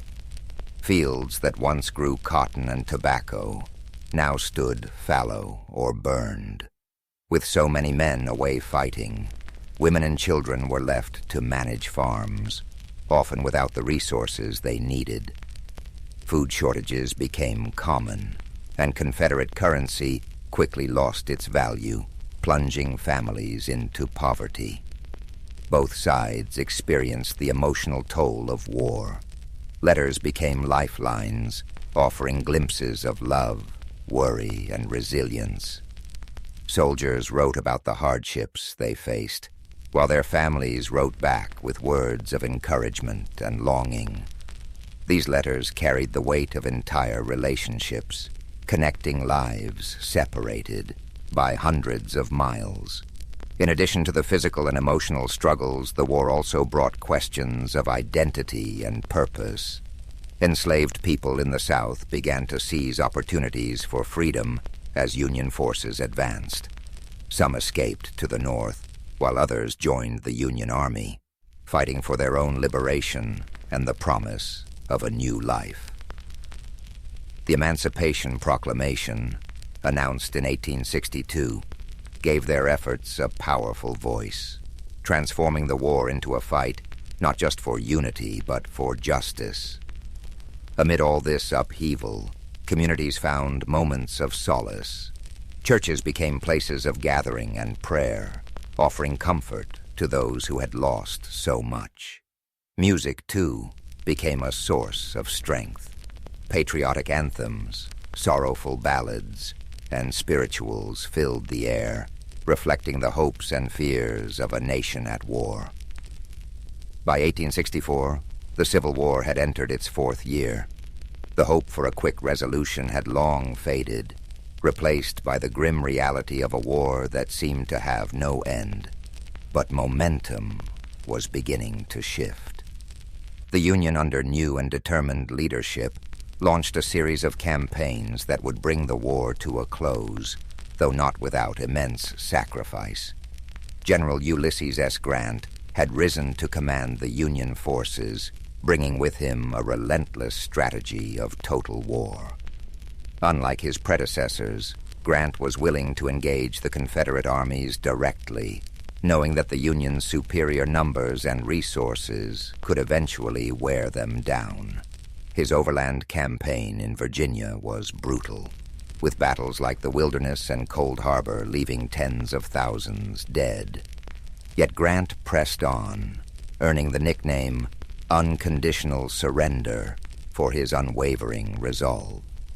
In the Deep South, General William Tecumseh Sherman carried out his infamous March to the Sea, cutting a path of destruction from Atlanta to Savannah. Sherman's goal was to break the South's will to fight by targeting not just its armies, but its infrastructure and resources. Railroads were torn up, factories dismantled, and crops burned. The devastation was immense, but it succeeded in crippling the Confederacy's ability to sustain the war. As Union forces closed in, Confederate morale began to crumble. Desertions increased, supplies dwindled, and the reality of defeat loomed. In April 1865, General Robert E. Lee's Army of Northern Virginia, the backbone of the Confederate forces, found itself surrounded near the village of Appomattox Courthouse. With no hope of escape, Lee met with Grant to negotiate surrender. Their meeting on April 9, 1865, marked the end of the war's major fighting. The terms Grant offered were generous, allowing Confederate soldiers to return home with their horses and personal belongings. His intention was to heal the nation rather than humiliate its defeated half. It was a moment of quiet dignity, the beginning of a long and difficult process of reconciliation. Yet even as the war ended, its cost was staggering.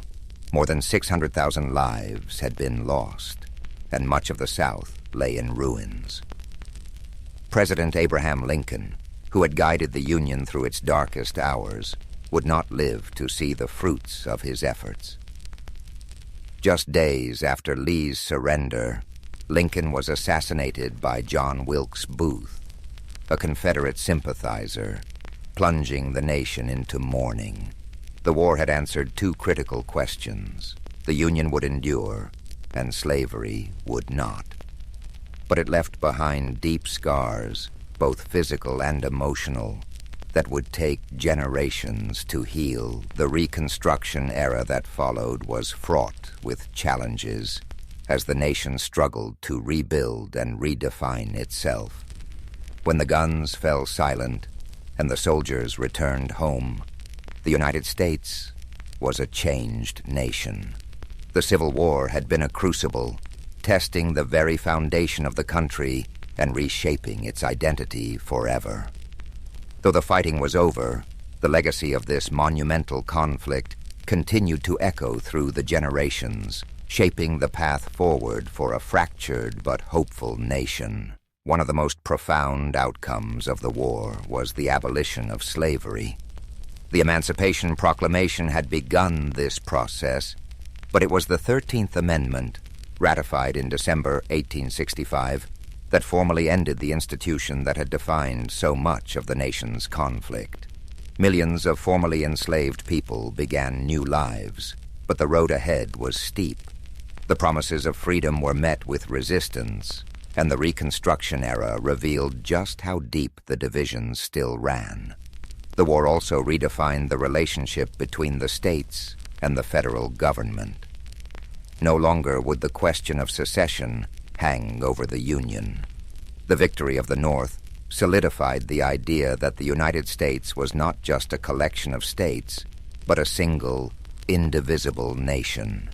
It was a hard-fought truth, one that cost countless lives but ultimately preserved the Union. Yet the scars of war were everywhere.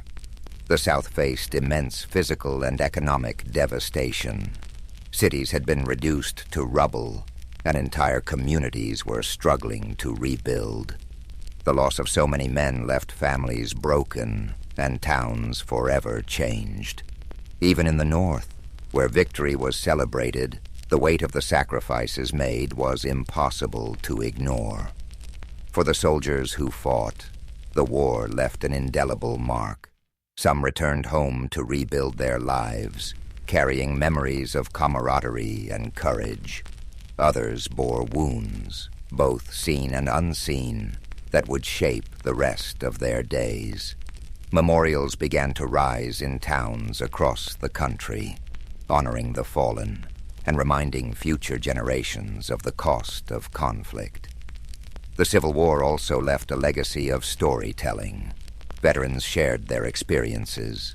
Songs from the era became part of the cultural fabric, and writers like Walt Whitman and Ambrose Bierce captured the emotional depth of the war in poetry and prose. The stories served not only to remember, but to help a nation heal, to bridge the gaps between North and South, and to offer lessons for the future. Anne. Frank was born in Frankfurt in 1929, entering a world already trembling beneath financial hardship and political acrimony. From the outset, she displayed a lively temperament, an eagerness to scribble down thoughts on scraps of paper, a tendency to examine curious objects in the house with unguarded fascination, and a readiness to question the grown-ups around her. Yet before she truly got to know the city of her birth, before she could form a bond with the rhythms of German streets, her family decided to leave.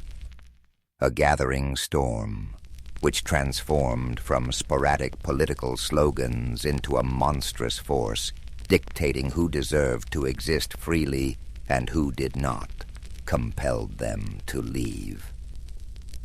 Her father, Otto Frank, was a thoughtful man, by turns reserved and quietly determined. He had no taste for radical politics. His mind was anchored to the practical. Otto recognized that Germany was changing. He had once pictured it as a place of vibrant culture, his homeland, a nation that championed arts, literature, and philosophy. But by the time Anne was 4, it had become a place that turned hateful eyes toward Jewish families like his.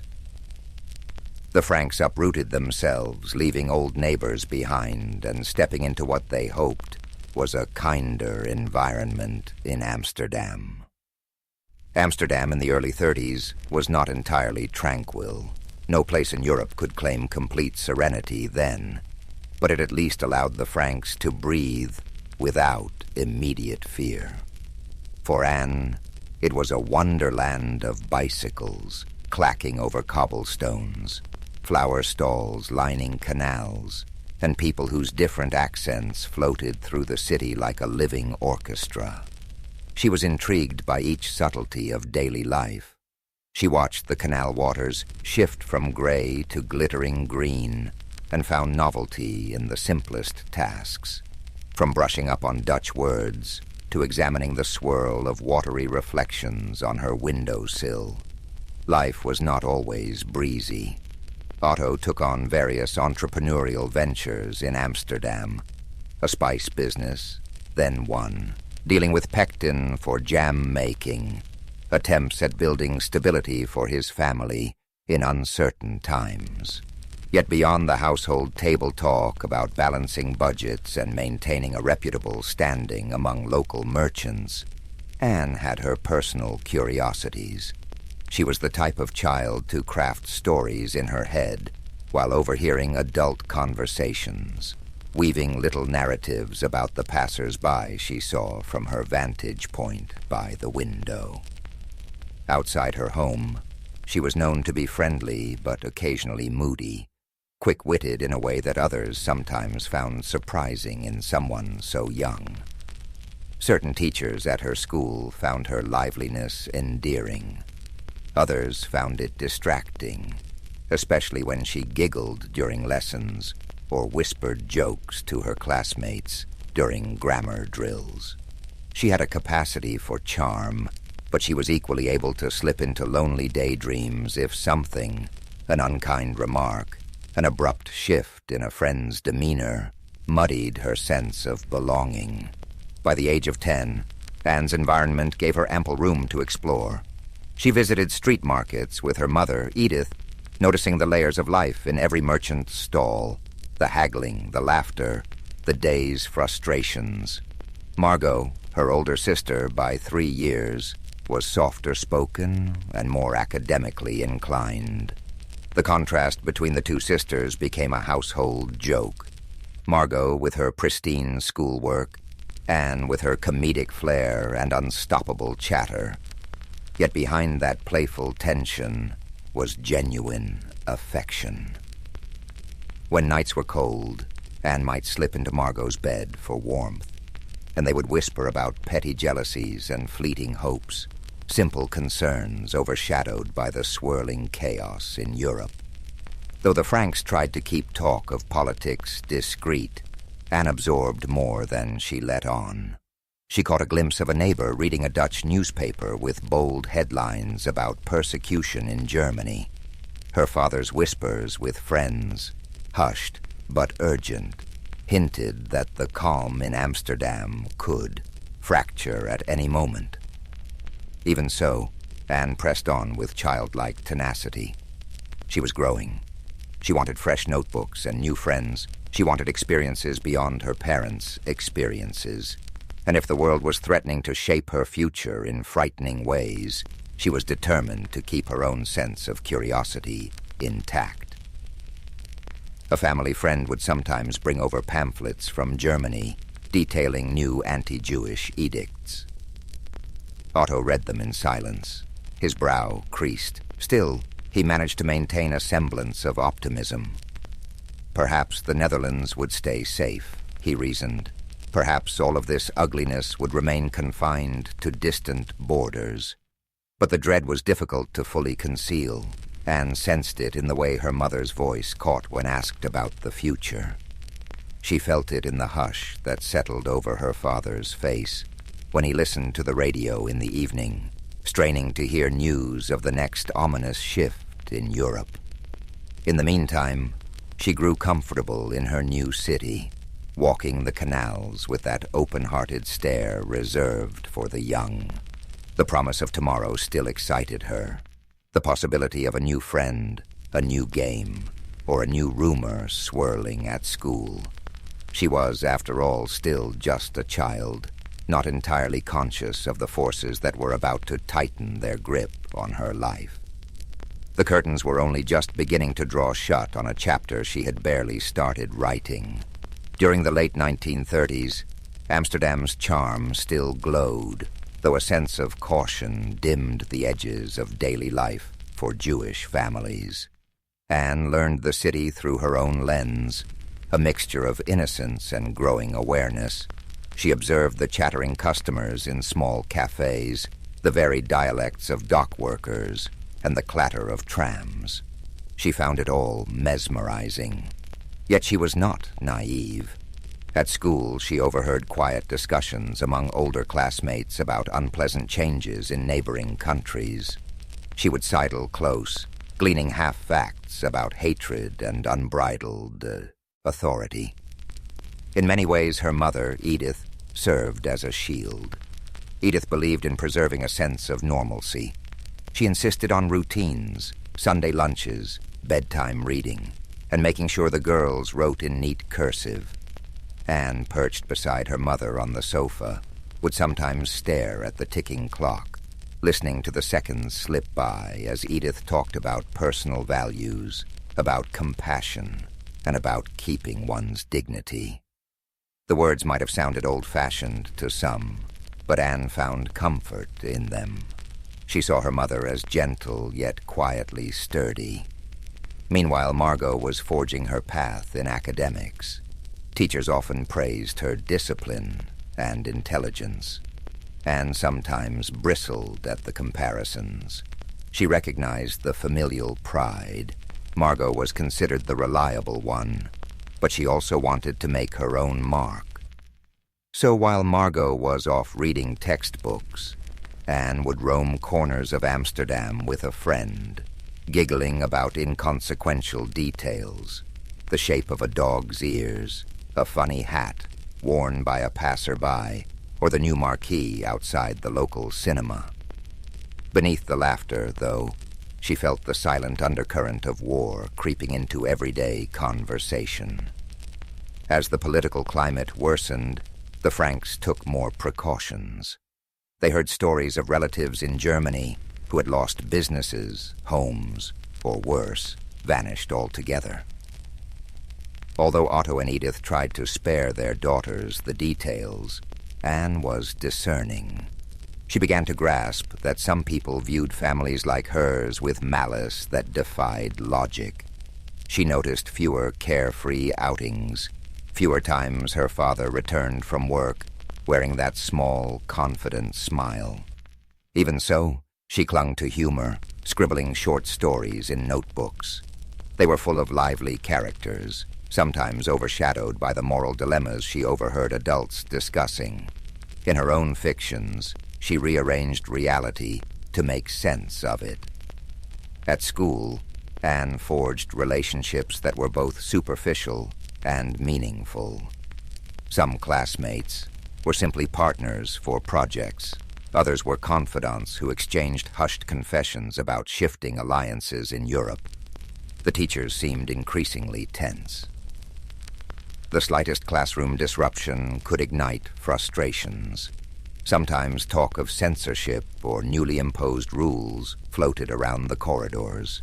When a classmate whispered that their family was planning to flee to Britain, Anne's heart pounded in fear and envy.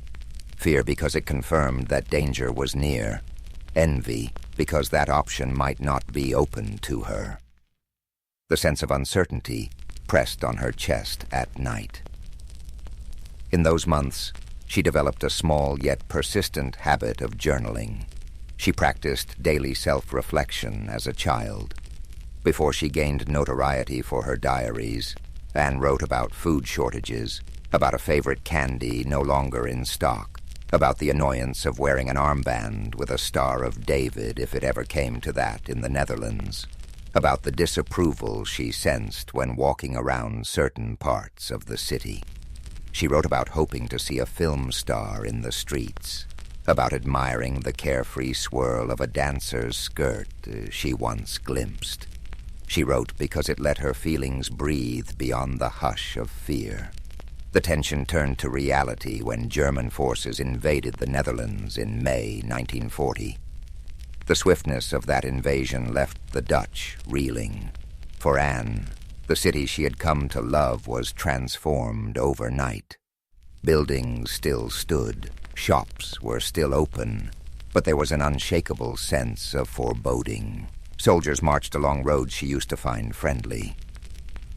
The radio blared unfamiliar proclamations. Suddenly, daily freedoms were chipped away. Jewish children like Anne were restricted from certain playgrounds, certain schools.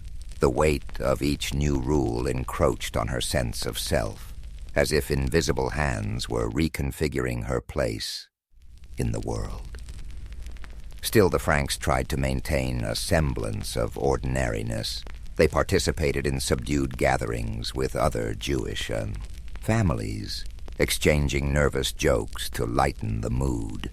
Anne noticed the flickers of worry in adult conversations. How does one navigate forced restrictions? Could one travel safely? The men discussed forging connections to get visas or find safe houses, while the women lamented about rationing or the difficulty of obtaining essential supplies. For Anne, these evenings often ended with her retreating to her bedroom, her mind swarming with 1,000 questions.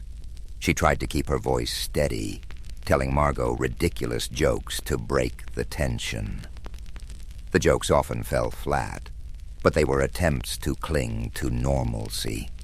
Increasingly, day-to-day activities felt like an illusion.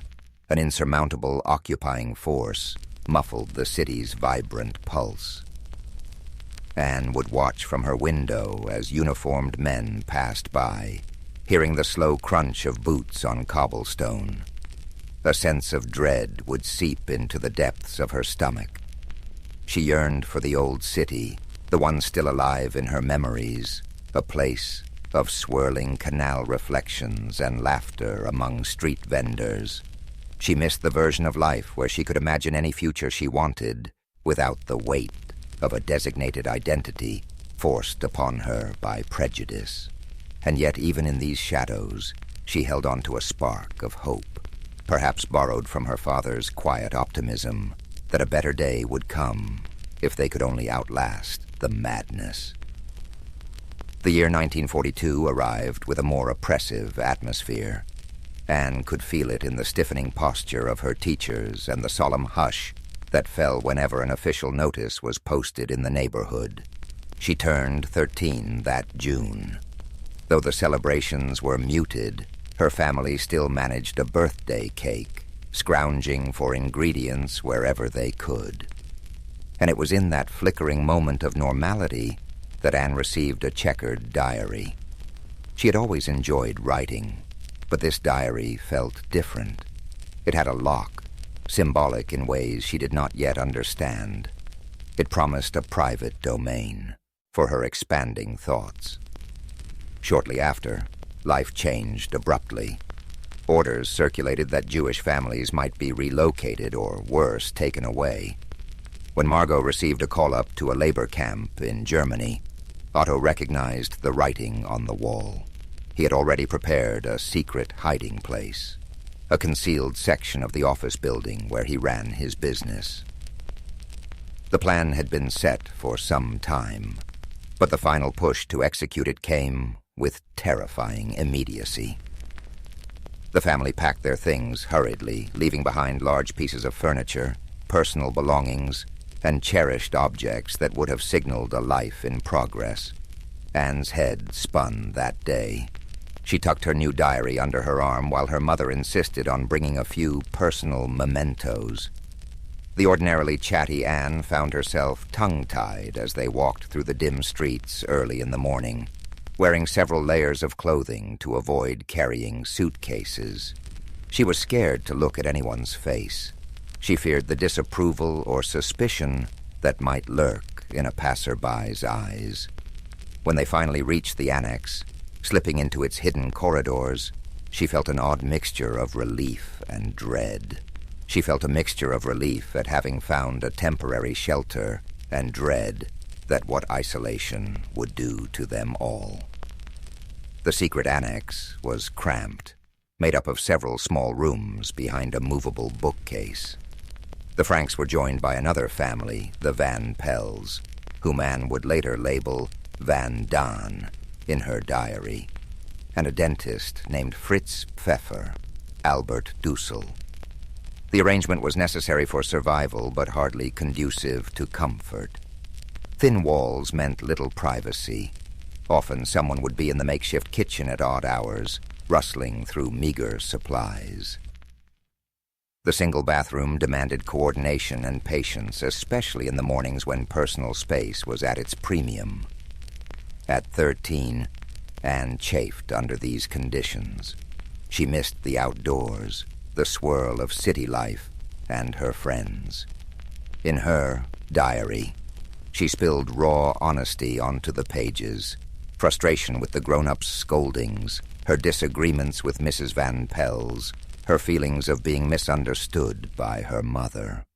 She felt stifled by the incessant reminder that she must remain quiet during certain hours so the workers downstairs wouldn't suspect their presence.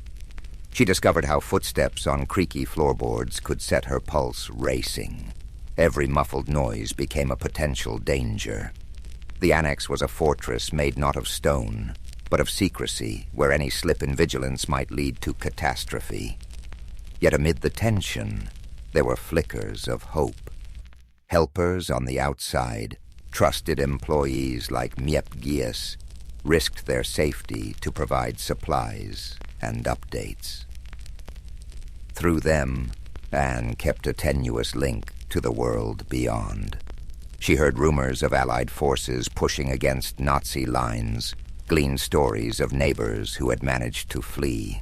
The news was not always comforting. Often it relayed more horrors, but it was a reminder that life existed beyond the walls she now inhabited.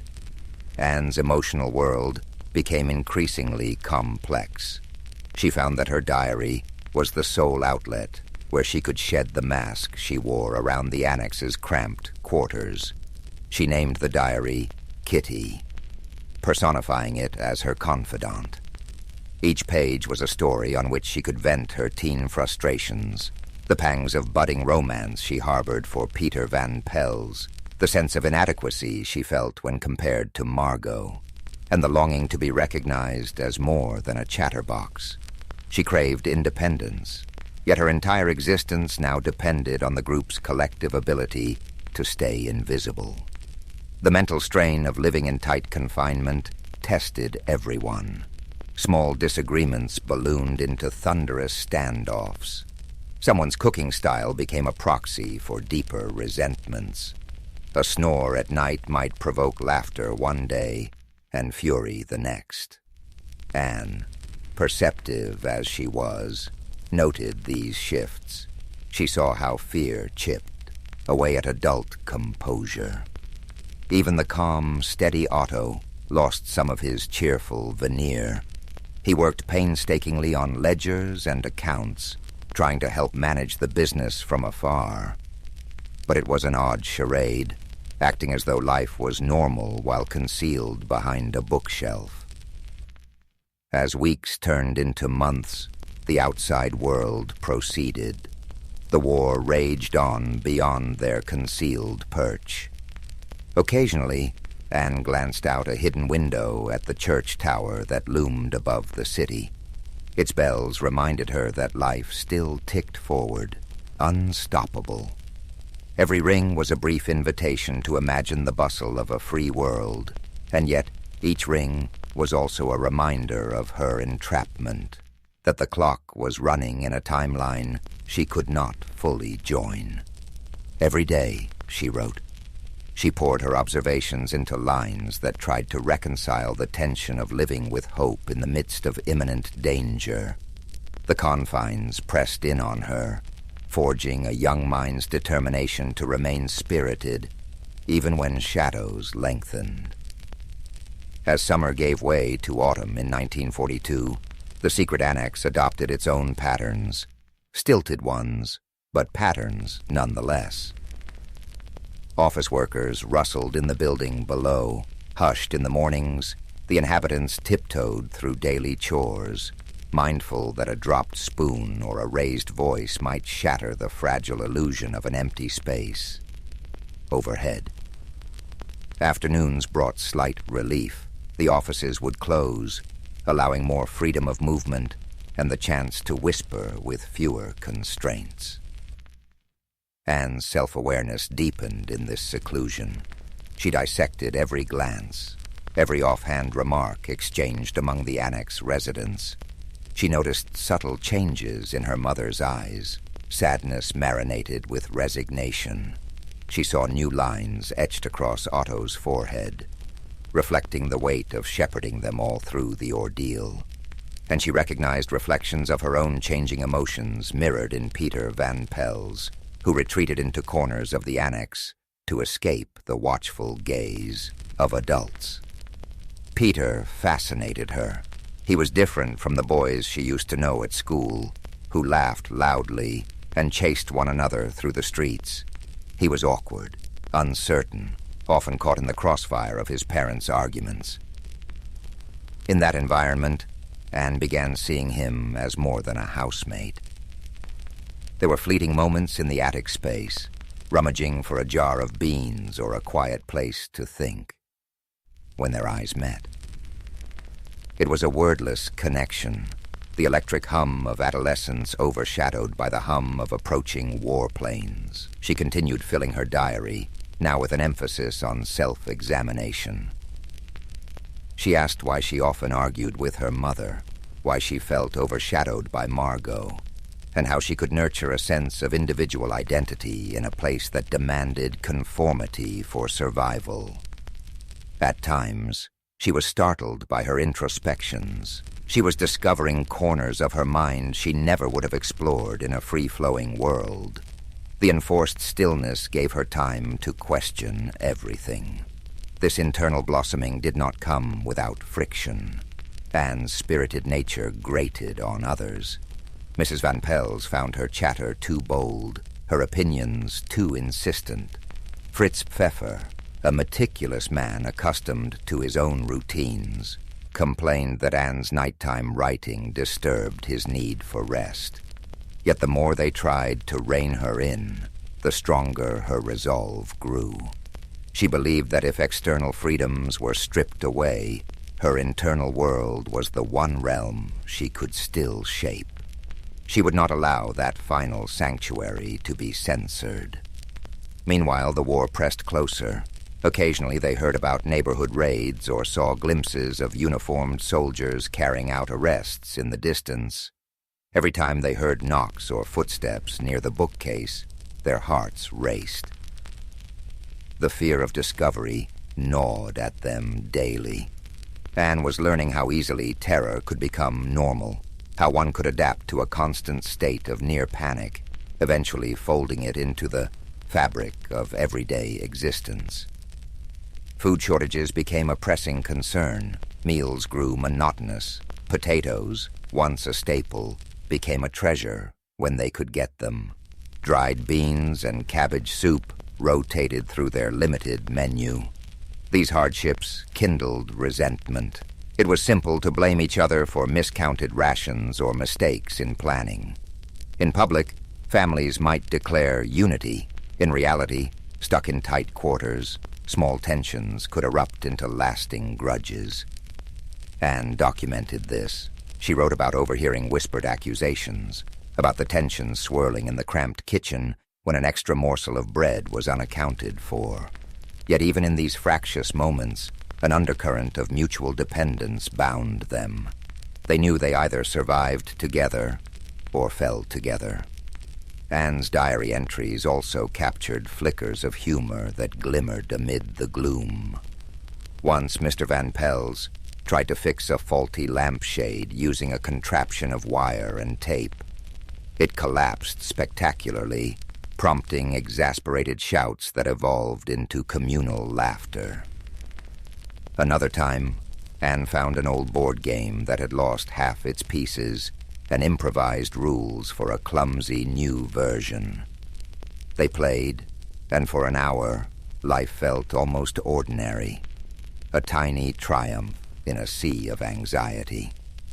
Week by week, Anne underwent a quiet evolution.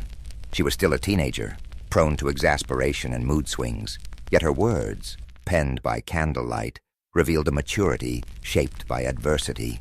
She reflected on the nature of good and evil, on the question of whether people were basically kind or fundamentally cruel. She tried to make sense of the paradox, how she could still believe in the potential for goodness while the world outside raged with violence and persecution. In those fleeting moments before sleep, when she heard others breathing softly in the next room, she yearned for a future full of color and open skies. She wondered if she'd ever again ride a bicycle along Amsterdam's canals, feel the wind against her cheeks, and choose her path without fear. That longing for a normal life coexisted with a newfound realization. She was growing into a person who did not just deeply but felt profoundly. She was forging a philosophy, an unspoken pact with herself, to cling to hope and introspection, no matter how ominous the nights became. In the interplay between her hidden existence and her unquenchable curiosity, Anne was crafting a voice that would, in time, resonate far beyond the confines of a secret annex. Winter blanketed Amsterdam in a drab light, the city's chill seeping into the annex. Darkness fell earlier, which meant longer hours of hushed existence. The building's wooden beams groaned in the cold, a haunting reminder of how fragile and temporary their refuge was. Inside, the residents braced for gloom, not just meteorological but emotional. With each passing day, the outside world carried rumors of intensifying conflict, deeper atrocities, and diminishing hope for those targeted by Nazi decrees. During these months, Anne's reflections took on a more poetic bent. She wrote about the shapes of clouds beyond the attic window, about missing the sun on her cheeks. Whenever she managed to glimpse outside, a pang of loss coursed through her. She grieved not just for the restrictions placed on her life, but for the uncountable stories unfolding in the city below, stories of neighbors, acquaintances, entire families being torn from their homes. She yearned to capture that heartbreak in words, as if writing could stitch together the frayed edges of collective suffering. Inside the annex, relationships continued to evolve. Anne's dynamic with Peter became deeper and more complicated. In half-lit corners, they spoke in halting whispers, sometimes about trivial things, childhood pranks or favorite foods, but increasingly about the future. Each conversation was tinged with a sense of borrowed time. They didn't declare romance in any grand way. In fact, their connection felt more like a quest for solace, two adolescents drawing warmth from each other's company while surrounded by a menacing void. However, it was impossible to suppress teenage impulses. Occasional jealousy flared, and sometimes felt overshadowed by Margot's studious composure. Meanwhile, Peter felt claustrophobic under the constant watch of his parents. The push-pull of adolescence, typically played out in schoolyards and social gatherings, was compressed into this hidden space. A single harsh word could unravel hours of unspoken camaraderie. They each grappled with the realization that they were forced to grow up faster than they'd ever wanted. Despite the daily dread, intellectual pursuits flourished in the annex. spurred by the older inhabitants' desire to keep the teenagers' minds engaged. Otto and Mrs. Van Pels quizzed Margot and Anne on geography, history, and languages. Pfeffer, for all his quirks, had moments of generosity, sharing knowledge about dentistry or discussing foreign literature he'd read in his younger days. Books smuggled in by helpers were as precious as any ration. They devoured them, gleaning glimpses of worlds untouched by the crackdown they faced. These small acts of learning became defiance, an assertion that they still had the right to grow, think, and imagine. However, the tension of captivity took its toll. Privacy was scarce. If one person needed a moment alone, they had to negotiate with the rest, rearranging the living area or waiting for others to be occupied elsewhere. Tones of voice grew sharper. Some nights, Anne pressed her ear to the thin walls and listened to the muffled arguments, money worries, fear of betrayal, or the question of whether to trust certain acquaintances outside. Everything was debated in hushed, urgent tones. The claustrophobia was physical, but it was also spiritual.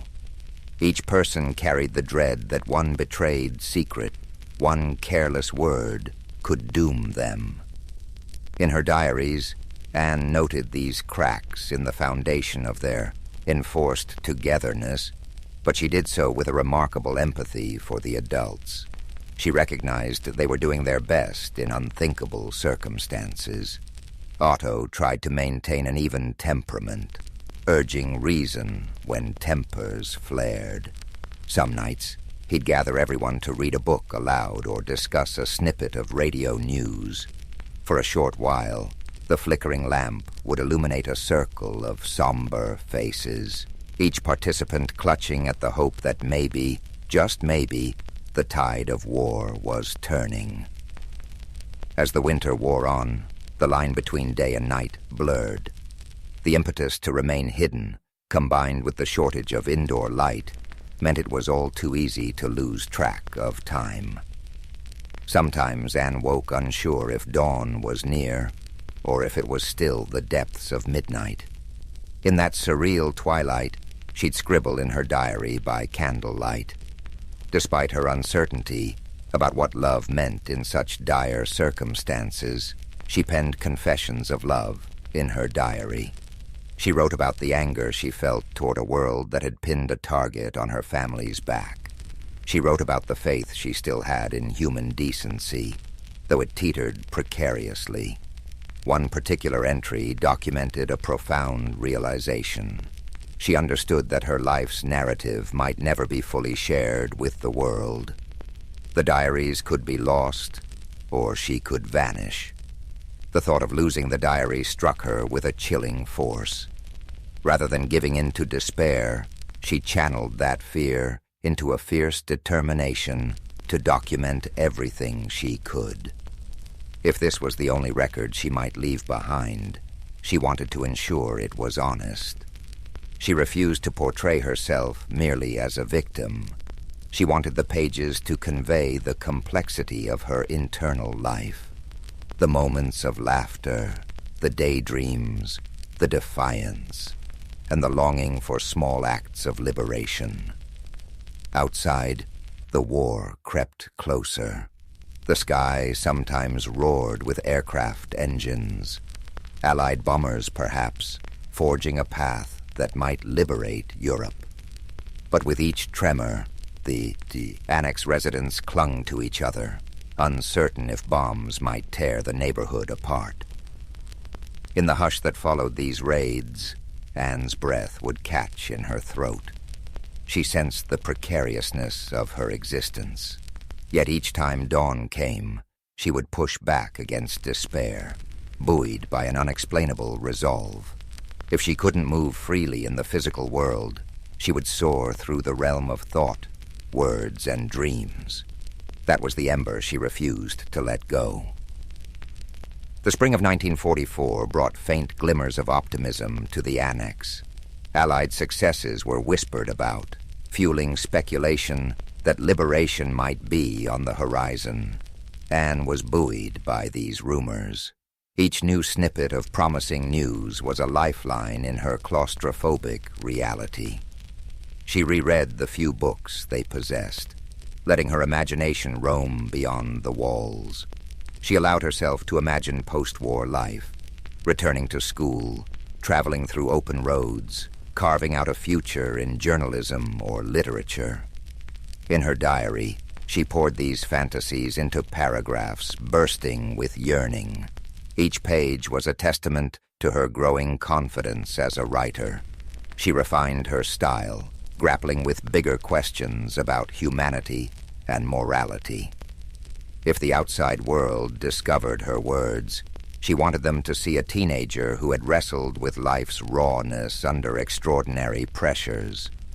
She revised entries, polishing them like a craftsman seeking clarity and expression. It was a bid for self-determination in a sphere she could control, however small. Yet behind the buoyancy of hope, tension still simmered. The annex had endured nearly 2 years of confinement, and patience was wearing thin. Arguments erupted over trivial issues: how to budget dwindling resources, who neglected to wash dishes properly, or whose footsteps had been too loud during office hours. Sometimes these disputes opened deeper wounds, releasing anxieties about betrayal or doubts about whether the helpers could continue risking their own safety indefinitely. Anne found these blow-ups both draining and strangely fascinating, as if she were watching an intricate play in which everyone was an unwilling actor. By midsummer, the atmosphere in Amsterdam felt expectant. Air raids became more frequent, indicating that the war front was shifting. Rumors circulated about a possible Allied invasion. Anne's heart soared each time she heard the drones of planes overhead. It meant the Nazis might soon lose their grip on the Netherlands. She pictured soldiers marching in to free them, imagined stepping out of the annex and blinking in the bright sunlight of an Amsterdam street. The daydream was so vivid she could almost taste it. Then, one August afternoon, the unthinkable happened. In a flurry of panic, their hideout was discovered. The exact circumstances remain debated. Some suspect a tip from an informant. Others blame an accidental slip of information. For Anne, all that mattered was the sudden pounding on the door, the heavy boots on the stairs, the abrupt intrusion into their concealed world. Fear seized her body, a terror so stark it made her eyes blur. It was as if everything slowed. The look of shock on Otto's face, the trembling hands of Mrs. Van Pels, the hush that fell over them as uniformed officers burst in. In the aftermath, they were taken into custody, forced to surrender personal belongings, including Anne's beloved diary. She had no time to secure it, no chance to salvage her carefully honed words. She felt as though part of her identity was wrenched away. Together with her family and the others, she was hustled into trucks, then trains, herded alongside strangers wearing the same bewildered, hollow expressions. The transit led to the Westerbork transit camp first, a grim holding station for those awaiting transport to concentration camps deeper in Nazi-occupied territory. There, Anne confronted the mass scale of the persecution she had only heard about in bits and pieces. Sleep was fitful, marred by the wails of children separated from parents, by the unrelenting stench of overcrowded barracks. She clung to her family, though even that solace felt tenuous in the face of so many horrors. From Westerbork, they were crammed into freight cars bound for Auschwitz. It was a journey of unimaginable discomfort, with little food or water, suffocating air, and a brutal sense of finality. In the corners of the car, she glimpsed people too weak to stand, while others, gripped by despair, rocked back and forth silently. Anne's mind reeled with unanswerable questions. How could humanity reach such cruelty? Where was the justice for all these souls packed like cargo? She tried to recall lines from her diary, from the future she had once envisioned. She thought of passing them on by word of mouth if she couldn't write them anymore. But words no longer felt adequate. Auschwitz was a kaleidoscope of fear. Barking guards, snaking barbed wire, towering chimneys. Family members were separated upon arrival. Otto was taken away from the women. Anne, Margot, and Edith stayed together initially, although conditions were beyond dreadful. Stripped of personal belongings, forced to endure roll calls in the cold, they found themselves in a world that tested every last shred of hope. Still, Anne clutched the memory of her father's reassuring voice and the faint possibility that they might all survive. Before long, she and Margot were transferred to Bergen-Belsen, a camp in northern Germany. There, disease and starvation raged as the winter of 1944 to 1945 bore down. The camp devolved into an even harsher nightmare. Food was scarce, sanitation non-existent, and each day, more prisoners vanished from the makeshift huts, succumbing to typhus and other illnesses. Amid this grim reality, Anne's own strength ebbed. She coughed through the nights, feverish, her body worn thin. Yet to her last conscious moments, she reportedly still clung to the slender thread of hope that she might one day see a world free of these torments.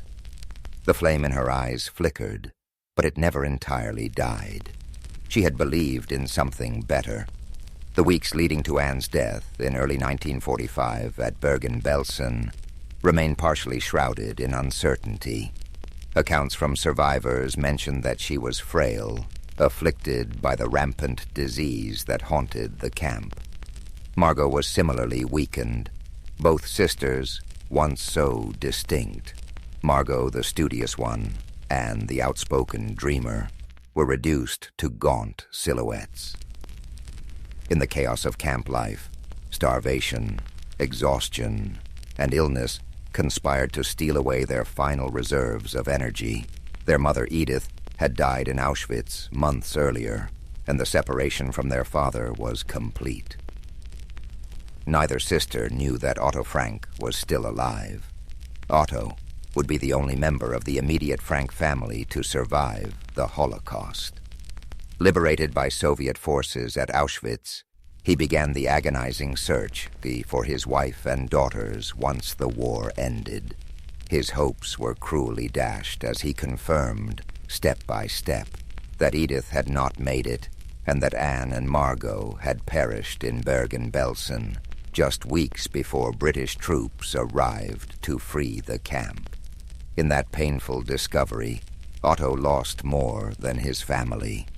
He lost the future he had fought so hard to protect during their years in hiding. Amid the staggering grief, a slender thread of continuity emerged. Anne's writings.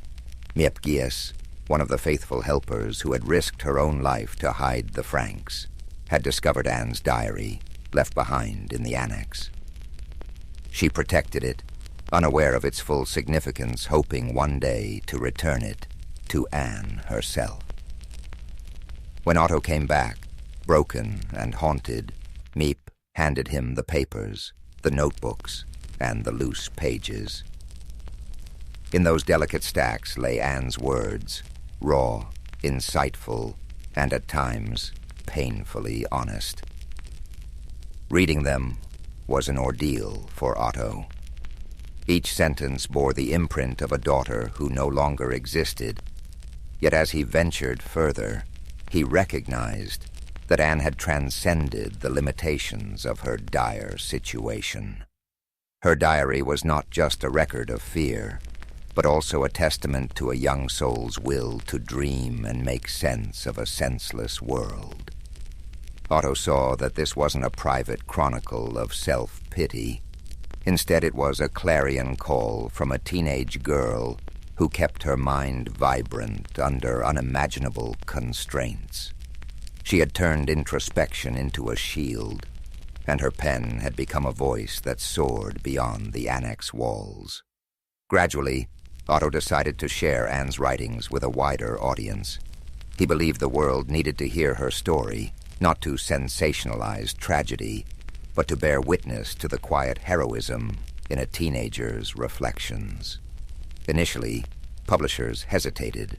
War memoirs were abundant, and some feared there was no appetite for yet another. Yet once the diary was finally printed in 1947 under the title Het Achterhuis, The Secret Annex, its resonance was immediate. Readers recognized Anne's vivid humanity. Her teenage worries, yearnings, and insights struck a chord that transcended the specifics of time and place. Her words made the Holocaust personal, one voice speaking for millions who could no longer speak. Over the subsequent decades, Anne Frank's diary was translated into dozens of languages, staged as plays, adapted into films, and included in curricula around the globe. Some commentators questioned the sanctification of a single story when so many lives had been lost. Others worried that her universal appeal risked diluting the brutal realities of the Holocaust. Yet few disputed the authenticity and power of her diary, which offered a profound glimpse into how hatred warps society and how an individual spirit can remain defiant. The annex itself became a museum, a tangible space where visitors could experience the cramped rooms and steep staircases that shaped Anne's daily existence. People from every corner of the world filed through, imagining the silent dread that once enveloped that hidden sanctuary. In those quiet rooms, Anne's voice still seemed to hover, urging reflection on the precarious balance between survival and betrayal, on the nature of hope amid despair, on the vulnerability that defines our shared humanity. For readers in the 21st century, indeed for any era, Anne's writing remains startling in its intimacy and relevance. She documented her teenage angst with a frankness that resonates with anyone who has navigated self-doubt, family tensions, or the desire to be heard. Beyond that, she recorded how the rhythms of ordinary life could unravel under totalitarianism. In the face of hatred, her diary stands as both evidence and indictment, a reminder that oppression doesn't start with concentration camps, but with smaller steps of exclusion and prejudice. Though she never lived to see the liberation she craved, Anne's story has endured for generations. It's a story not only of horror, but also of the transformative power of bearing witness through art. Her diary is more than a historical artifact. It is a living conversation between past and present, warning us that the fragile freedoms we cherish must be protected. In its pages, we find the echoes of a curious, hopeful spirit, urging us to remain vigilant against the complacency that allows hatred to flourish. And so, despite her tragic end, Anne Frank's legacy carries the force of a life interrupted, but not silenced. Through her words, she continues to speak, to question, to observe, to challenge. That voice, gentle yet unwavering, reminds us that in even the darkest of times, there remains a spark of resilience, ready to ignite a broader understanding of compassion, empathy, and the fragile bonds that hold us all together. Paris, in the 1920s, was alive. Champagne corks popping, jazz clubs buzzing, and fashionable Art Deco lights twinkling. To astute visitors, Paris offered endless possibilities. Travelers flocked to the Seine at night. British tourists with pastel-colored suits, American bees, expatriates, and European industrialists with fat wallets. It was perfect for a resourceful con man with a convincing story to sell. For Victor Leonard Lustig, the city vibrated with cigarette smoke and colorful posters. He was not always Lustig or in Paris. Born in a small village on the Austrian border, he was captivated by the world beyond the mountains. While other boys herded sheep, Victor watched travelers in their streamlined cars. He saw that the most persuasive could sell peasants anything from worthless medicines to bewildering life insurance. Young Victor discovered that a good tale was worth more than gold. That's when locals dubbed him Lustig, the Fox. After he exchanged worthless trinkets for a prized hunting rifle. In a village of rumors, that tale spread quickly. As a boy, he learned to shape people's perceptions, to see what he wanted. By adulthood, his skill was sharp. He mastered languages, studied psychology, and honed his sophisticated demeanor. He'd earned a tidy fortune from his swindles across Europe. Letter forgery, impersonating nobility at social events, and selling near-new antiques. Each time he was being investigated by the authorities, he'd vanish, reappearing in Vienna, Milan, or Berlin, a step ahead. Victor arrived in Paris following the Great War with a suitcase and a shy smile. He had settled in within a month after reading an article about the cost of keeping the Eiffel Tower standing. It was built for the World's Fair in 1889. It was costly to maintain, and some people did not appreciate its appearance. There were strong protests against its demolition, despite the fact that it was popular among visitors. Victor learned of this news. He spent days in Champs-Élysées cafes, hearing conversations on city projects. He learned that bureaucratic decisions were bogged down by red tape, and that the city lacked money. He considered if he persuaded someone that the government of Paris was planning to dismantle the Eiffel Tower to sell it as scrap, he could become rich. It was a wild scheme. Failure would turn him into a laughingstock, but a success was possible. Victor considered it for a night. He figured the more ridiculous the scam, the more people might be made to believe it. Who would fake the sale of France's most iconic landmark? He thought it needed high bureaucratic flair, like forged papers and stamps. Rumor and secrecy would be at his side. If he succeeded, he'd vanish, rich and legendary. He spent the next few days poring over the engineering wonder, absorbing facts such as its metal mass, elevator upkeep, and the way the tower accommodated activities ranging from tourism to radio reception. With these details, he was able to address prospective buyers with authority. He took a lavish suite at the Hôtel de Crillon, pretending to be a high-ranking official. To add authenticity to his deception, he engaged an engraver for stationery of his imaginary Ministry of Post and Telegraph. Since the Eiffel Tower was also a radio center, the last touch put him in official mode. Paris, for all its beauty, also had its share of opportunistic entrepreneurs. There were whispers that a government minister was looking discreetly for a private investor in a secret project. The city did not want to face the public outcry of canceling the tower, so this transaction had to be kept quiet. Everything was ready by the time Victor was prepared. It was such a warm spring afternoon that Victor was at a sidewalk cafe facing the Madeleine, scanning a list of buyers, ambitious, greedy-eyed men in the metal industry. His informant had told him they would stop at nothing to gain inside information on a city contract, no matter how sleazy.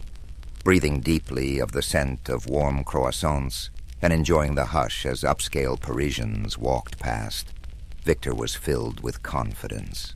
He could practically feel his win. He was more than a criminal in his own eyes. He was a performer, with a bigger act than ordinary morals. He finished his coffee, concealed his notes, and rose to his feet. The greatest scam of his life was ready to start. Victor began by sending elegantly handwritten invitations on forged ministry stationery to half a dozen influential scrap metal merchants.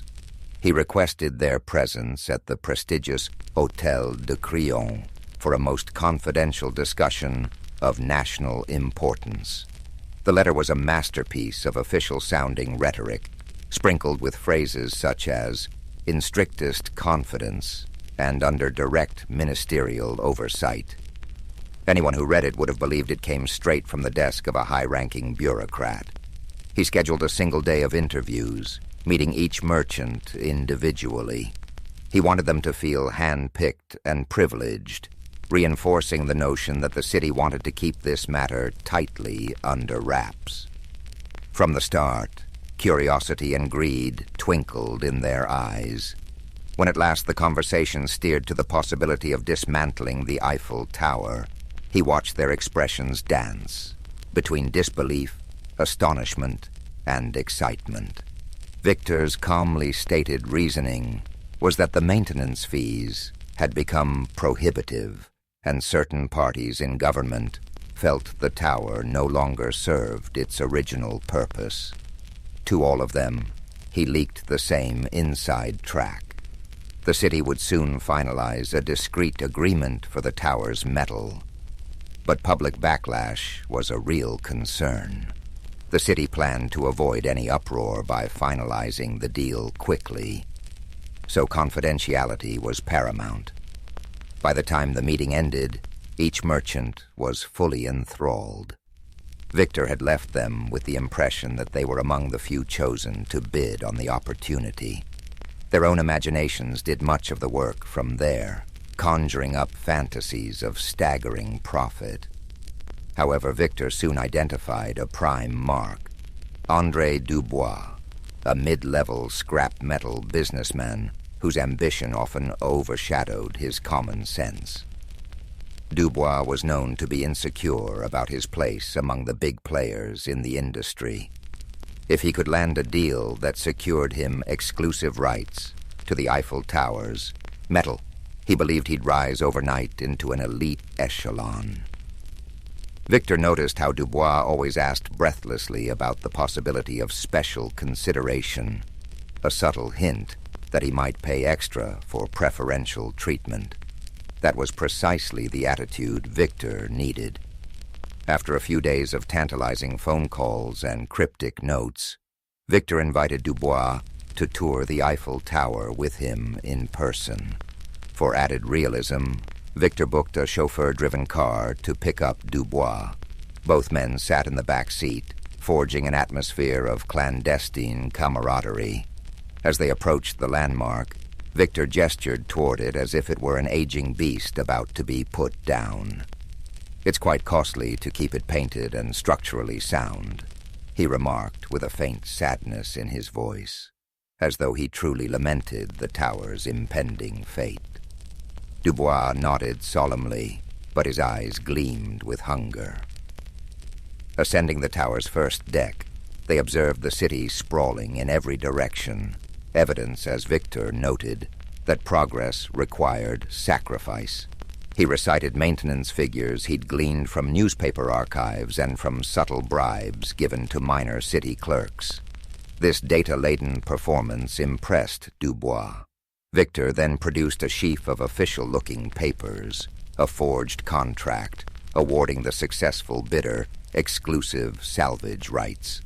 Dubois skimmed them, mouth agape, as if he held a golden ticket to instant wealth. Finally, on the cusp of sealing the deal, Victor paused dramatically, then leaned closer. "I must admit," he said quietly, "we're under tremendous pressure to finalize this swiftly. But some officials are, shall we say, open to persuasion." With one eyebrow raised in subtle suggestion, Victor let that phrase linger in the air. Dubois took the bait. He understood that a bribe would secure him the contract. Weeks later, Victor found himself in Vienna, living luxuriously at a grand hotel. He enjoyed idle afternoons at the imperial cafes, reading about the flurry of rumors swirling in Paris. A few tabloids speculated that a con man had fleeced a businessman out of a fortune. Official statements from City Hall denied any plans to dismantle the Eiffel Tower. Yet the press never got hold of Dubois's name, and no one had identified Victor. The story, swirling with half-truths, soon faded from public discourse. For Victor, that was a green light. His scheme had left no significant ripples, no public scandal, no humiliating trial. It was as though the entire episode had slipped into an urban legend. While sipping a particularly fine espresso one morning, he found himself flipping through a Parisian newspaper. In the business section, there was a fresh wave of articles on the tower's upkeep expenses.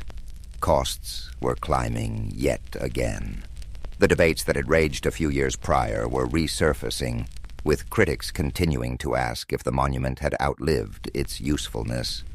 Reading that, Victor felt a surge of déjà vu, accompanied by a mischievous grin. If the city itself remained unconvinced of the tower's permanent place in its skyline, then the seed of plausibility was still there. The more he mulled it over, the more irresistible the idea became. Selling the Eiffel Tower once was bold.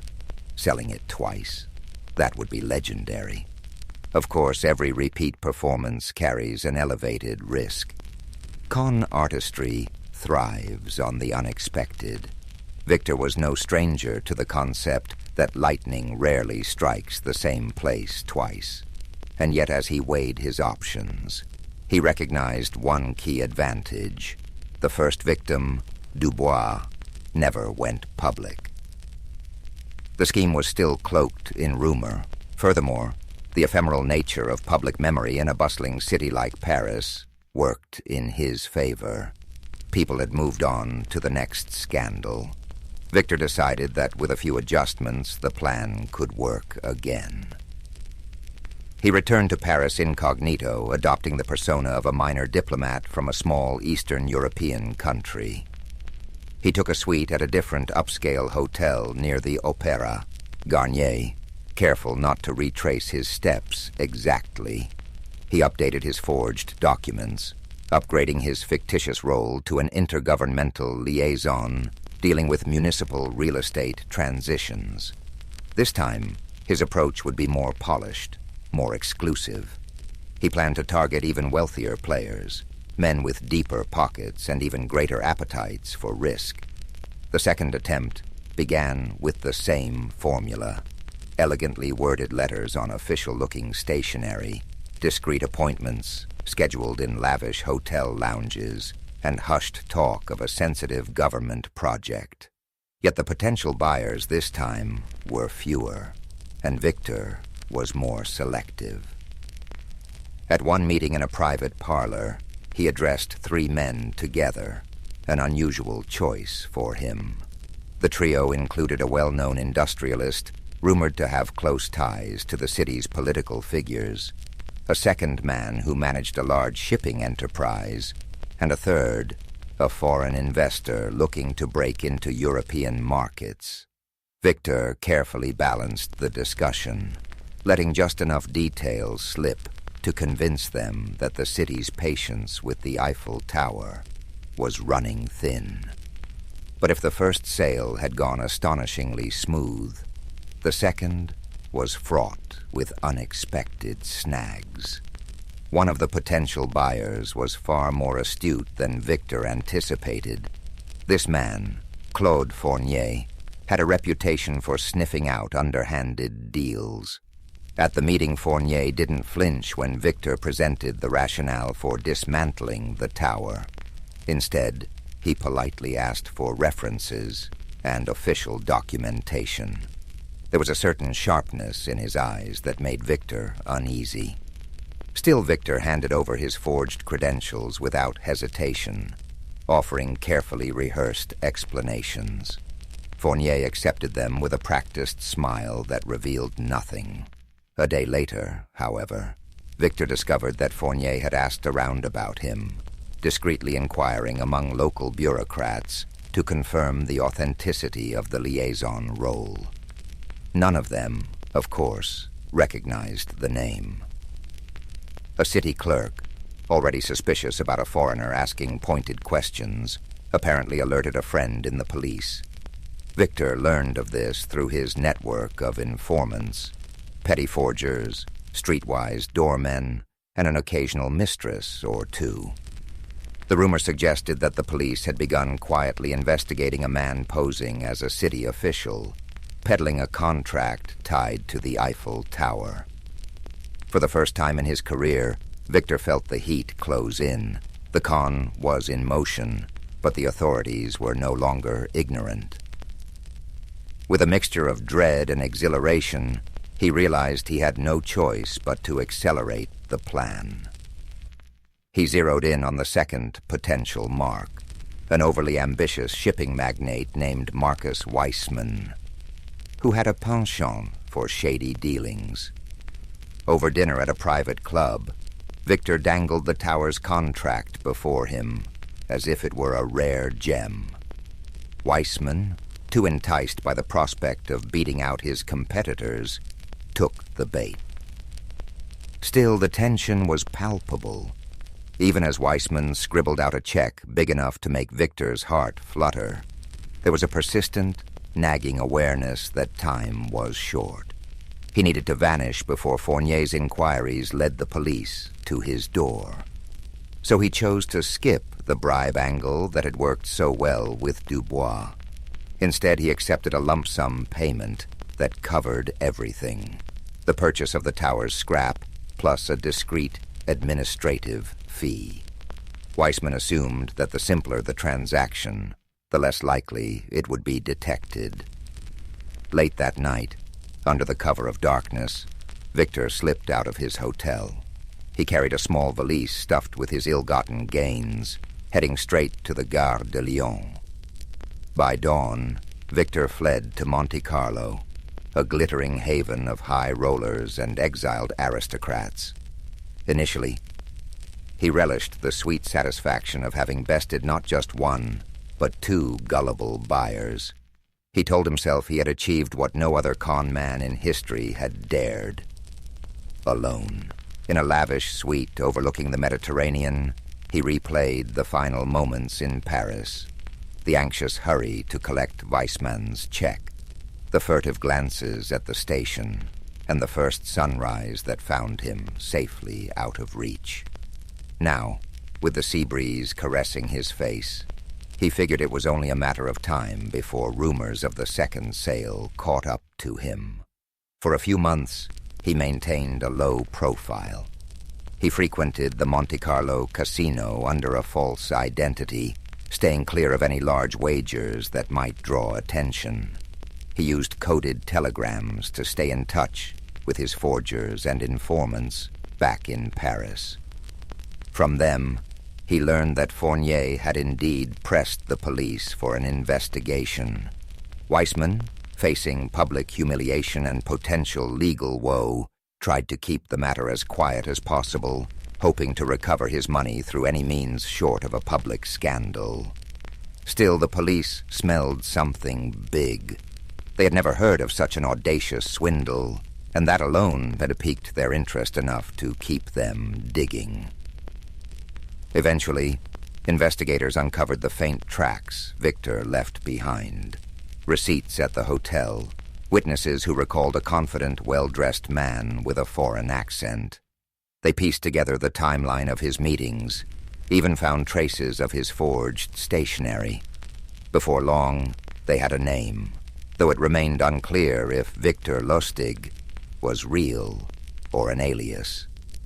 With pressure mounting, the authorities circulated descriptions to major European cities, urging border agents and local police to keep an eye out. One photograph, taken secretly by a curious bystander at the Eiffel Tower, showed a side profile that might have been him. Rumors spread that a flamboyant con artist, rumored to have sold the Eiffel Tower not once but twice, was at large. Despite the noose tightening, Victor couldn't resist the lure of one last escapade. He reasoned that living on the run forever would be unbearable. Why not gamble big while he still had some measure of control?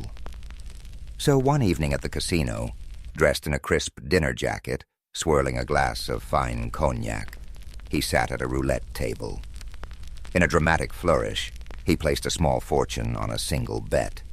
It was uncharacteristic of him to risk real money on chance. He usually preferred to rig the odds through manipulation, but something inside him craved the adrenaline rush. The wheel spun. Heart pounding, he watched the tiny ball bounce from slot to slot. When it finally settled, it landed on red, a loss for Victor's black bet.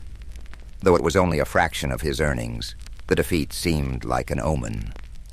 For a moment he stared at the chipped green felt of the table, the croupier's polite nod indicating the end of the bet. In that instant, a seed of doubt sprouted in Victor's mind. Was his luck running out?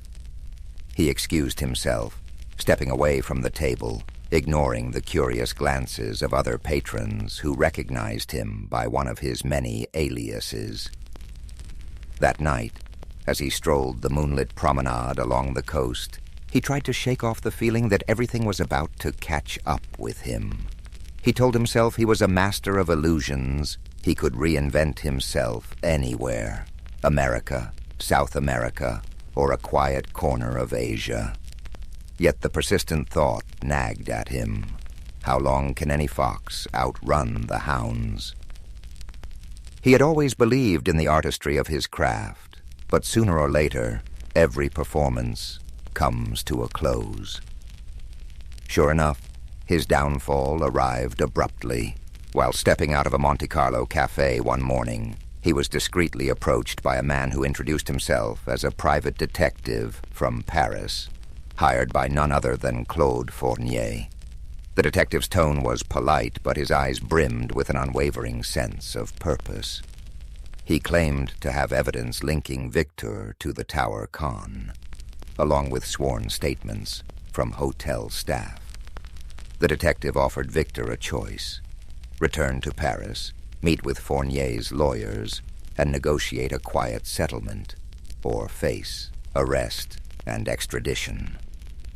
Outwardly, Victor kept his composure. He flashed a wry smile, feigning indifference, but his heart pounded. Even if he eluded this detective, he sensed the net was cast too wide for him to remain free for much longer. Sometimes, surrendering on your own terms was the last con you could pull.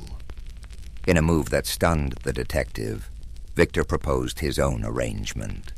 He would meet Fournier in neutral territory, in Switzerland, to hash out a deal. The detective, intrigued and possibly influenced by some under-the-table persuasion, agreed to broker the meeting. Victor reasoned that by controlling the location he might still orchestrate an escape. But as fate would have it, the Swiss authorities were also alerted. When Victor arrived, plainclothes officers appeared from the shadows, swiftly taking him into custody. His arrest was a quiet affair, overshadowed by bigger global events. Still, word spread among the underworld.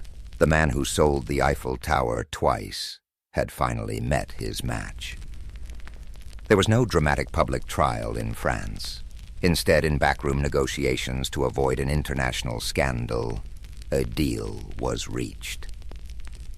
Some said Fournier and Weissman recouped a fraction of their losses, and the French government, stung by embarrassment, preferred to hush up the matter. Victor was quietly sentenced for fraud under an assumed name, but the legend endured in hushed whispers. For decades, rarely did anyone speak of his fate. Some claimed he escaped from prison using forged documents, vanishing into the night. Others insisted he served his time, only to emerge a changed man. Either way, in the smoky corners of certain Parisian cafes, old-timers still tell the tale with a gleam in their eyes. The man who dared to sell the Eiffel Tower, not once, but twice. It remains a testament to the power of audacity, the allure of ambition, and the strange truth that the bigger the lie, the more people want to believe it. And so, the story endures, a monument to the enduring thrill of a great, impossible scam. From his earliest days, young Marcus sensed expectations clinging to him like a heavy mantle. He was not yet the philosophical emperor history would revere, merely a curious boy from a prominent Roman family. Marble halls and hushed political debates formed the backdrop of his childhood, each conversation reinforcing the idea that he was fated for a grand role. Even while tinkering with wax tablets and toying with styluses, the weight of the future loomed in every corner of his home. Despite his tender years, Marcus felt drawn to the Roman Forum's colossal columns and venerable statues. Each marble figure whispered tales of victory and downfall, reminding him how power shimmered, then vanished.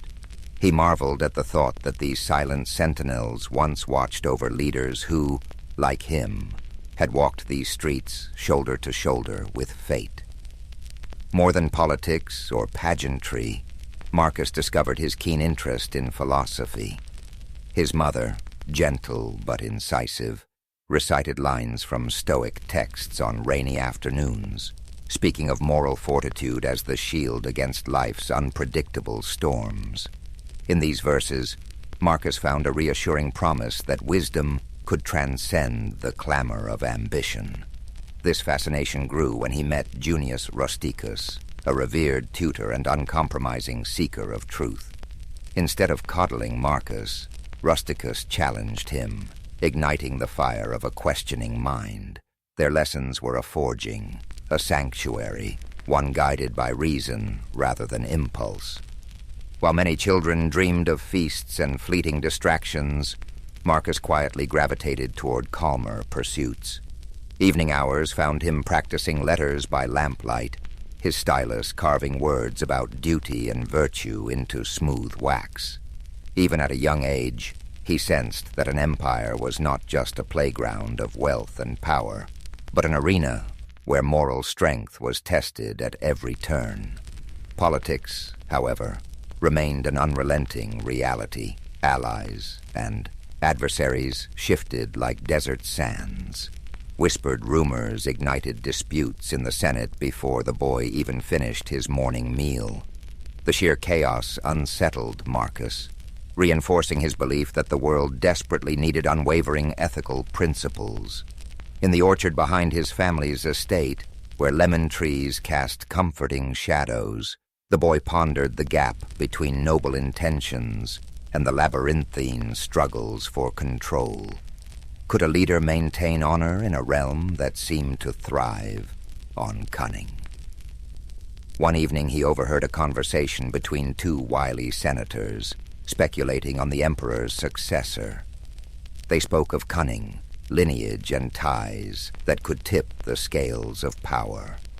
The gravity of those words thrilled and sobered him. Soon, the emperor's choice would reshape the lives of thousands. Perhaps they, too, would someday look to Marcus for leadership. The thought both exhilarated and weighed him down.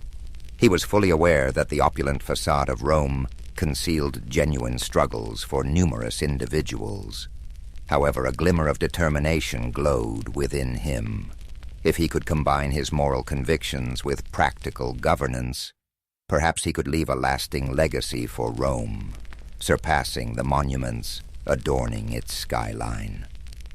Within the hush of the orchard, lulled by the scent of citrus, Marcus would close his eyes and imagine a city where leaders governed with compassion and clarity, where a child's lessons in virtue could shine light into the darkest corners of public life.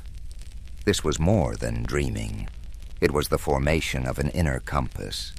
Over time, that compass would guide him through personal trials and political storms alike.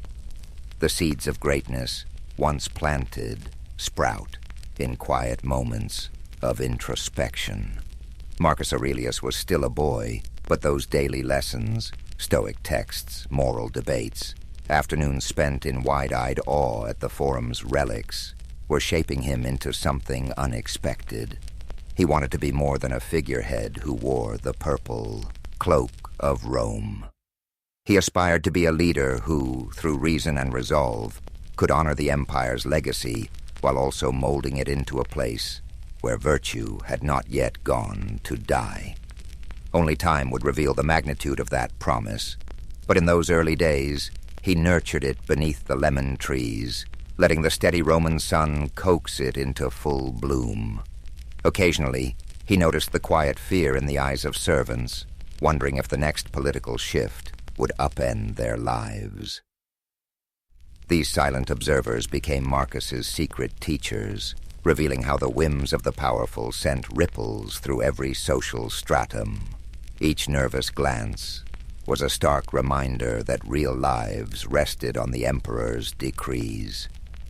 For Marcus, the truest path forward lay in forging a principled heart, one that would not falter when confronted by the swirling winds of power. He did not yet know how he might achieve such steadiness, only that he must, lest he become the very thing he feared. The turning point came when Emperor Hadrian, aging and burdened by illness, cast his gaze upon the empire's future. In doing so, he settled upon Antoninus Pius as his immediate successor, but insisted that Antoninus adopt young Marcus alongside Lucius Verus. For Marcus, this was no mere ceremonial shift. Suddenly, every gesture was scrutinized, every uttered word weighed for hints of potential. However, while he felt destiny's grip tighten around him, he also discovered unexpected warmth in Antoninus, the man he would learn to call father. Antoninus Pius was neither a flamboyant conqueror nor a voracious politician. His nature leaned toward the steady and the dutiful. He managed affairs of state with consistent practicality, doing so in a manner that contrasted sharply with the tempestuous reigns Rome had witnessed before. Gradually, Marcus realized that the empire did not always hunger for breathtaking exploits. It sometimes needed the comforting hand of stability, and from Antoninus he absorbed a set of quiet lessons. Among them, the value of patience, the virtue of measured decision-making, and the simple power of reliability. But not everyone supported this new arrangement. Some in the Senate murmured that Marcus was too young, too reflective, too predisposed toward philosophy to handle imperial responsibilities. They questioned whether the boy who spent hours with Stoic scrolls and moral treatises could ever become the commanding presence they believed Rome required. In response, Marcus met these doubts not with anger, but with a focused determination. If he was untested in governance, then he would devote himself even more deeply to studying its intricacies. He devoured treatises on law, pored over military history, and conversed late into the night with advisors who had navigated the labyrinth of Roman politics. The more he learned, the more he recognized that governance was not a place for rash tempers or inflexible dogmas. Indeed, it demanded both compassion and detachment, an ability to stand firm for justice while also understanding the fragility of human ambition.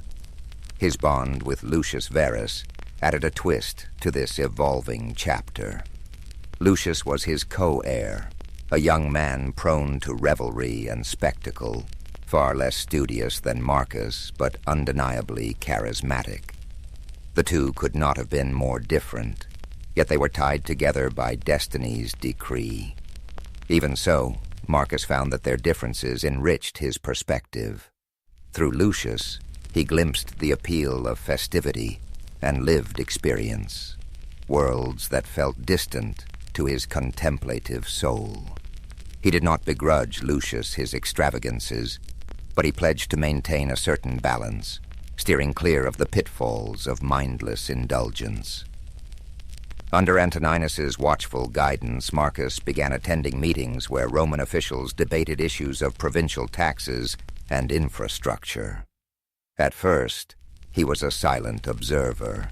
He listened intently, noting how rhetorical skill could sway opinions, how alliances formed and dissolved. Gradually, Antoninus entrusted him with minor tasks, drafting letters to distant governors, reviewing small legal disputes, or overseeing the maintenance of an aqueduct.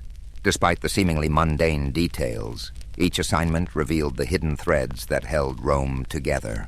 An enlightening moment arrived when an official from a far-flung province complained about an unpaid legion, though it seemed a trivial matter, an administrative oversight. It threatened the morale of hundreds of soldiers, men tasked with safeguarding Roman borders. Marcus tackled the crisis with empathy, ensuring funds were dispatched promptly and carefully, offering a few thoughtful words of gratitude for the troops' service. The gesture, though modest, resonated widely. Rumors spread of the young heir who was genuinely concerned for the well-being of people he had never met. For the first time, Marcus sensed that his inclination toward moral philosophy might, in fact, hold a practical value in the arena of power. Life under Antoninus's roof was both nurturing and demanding. The emperor expected discipline, but also allowed Marcus to cultivate his intellectual pursuits. Debates with learned scholars and philosophers became as common as talk of grain shipments from Egypt. In these discussions, Marcus refined his belief that leadership was not about personal glory. It was about serving a greater whole. He saw in Antoninus a man who labored daily for the good of Rome, not because it was glorious, but because it was right. Still, there were moments of doubt. The ghosts of the previous emperors, men such as Domitian and Nero, cast long shadows. Marcus knew well that absolute authority could corrupt a weak soul. Late at night, when Roman lamps flickered, he wrestled with questions that few dared to ask aloud. How could one wield power without compromising virtue? Was it possible to harmonize the Stoic ideals he revered with the demands of realpolitik? The path ahead was a precarious one, lined with expectations both from the Senate and the people. Yet each day, in small but significant ways, Marcus was learning that an emperor's duty was not just to conquer, but to care. Not simply to command, but to comprehend. By internalizing these truths, he began shaping the course of his future reign. More importantly, he was becoming the steward of an empire that, under his guiding hand, might just find the soul it had long been missing. Years passed quietly, each sunrise an opportunity for Marcus to refine his understanding of both philosophy and government.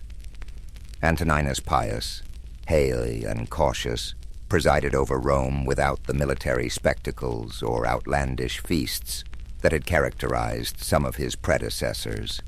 In this environment, Marcus matured into a man who merged introspection with practical discipline. The empire, under Antoninus's measured hand, was relatively calm. But that calmness was not guaranteed to last.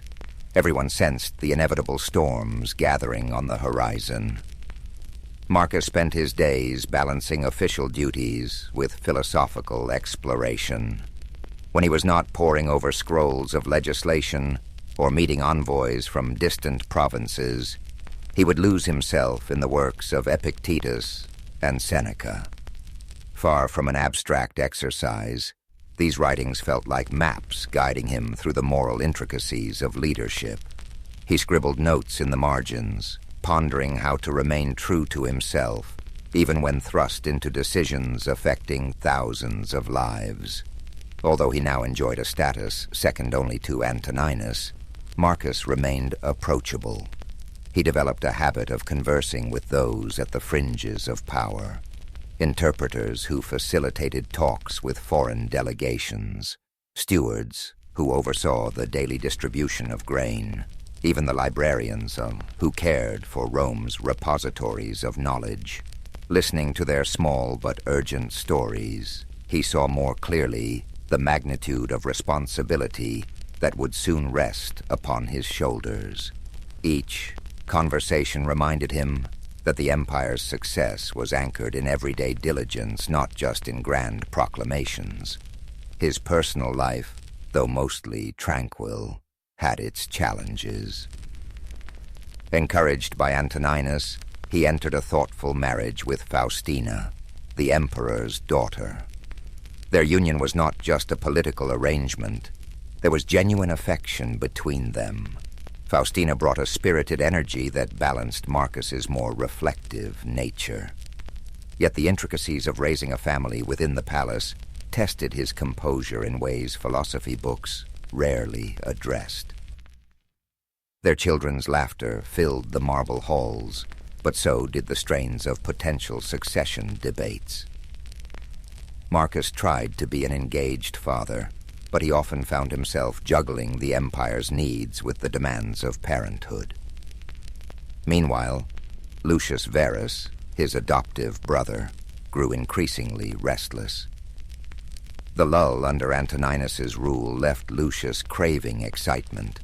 He frequented gatherings that were rumored to be lavishly hedonistic, drawing the curiosity of Rome's elite and the concern of its moralists.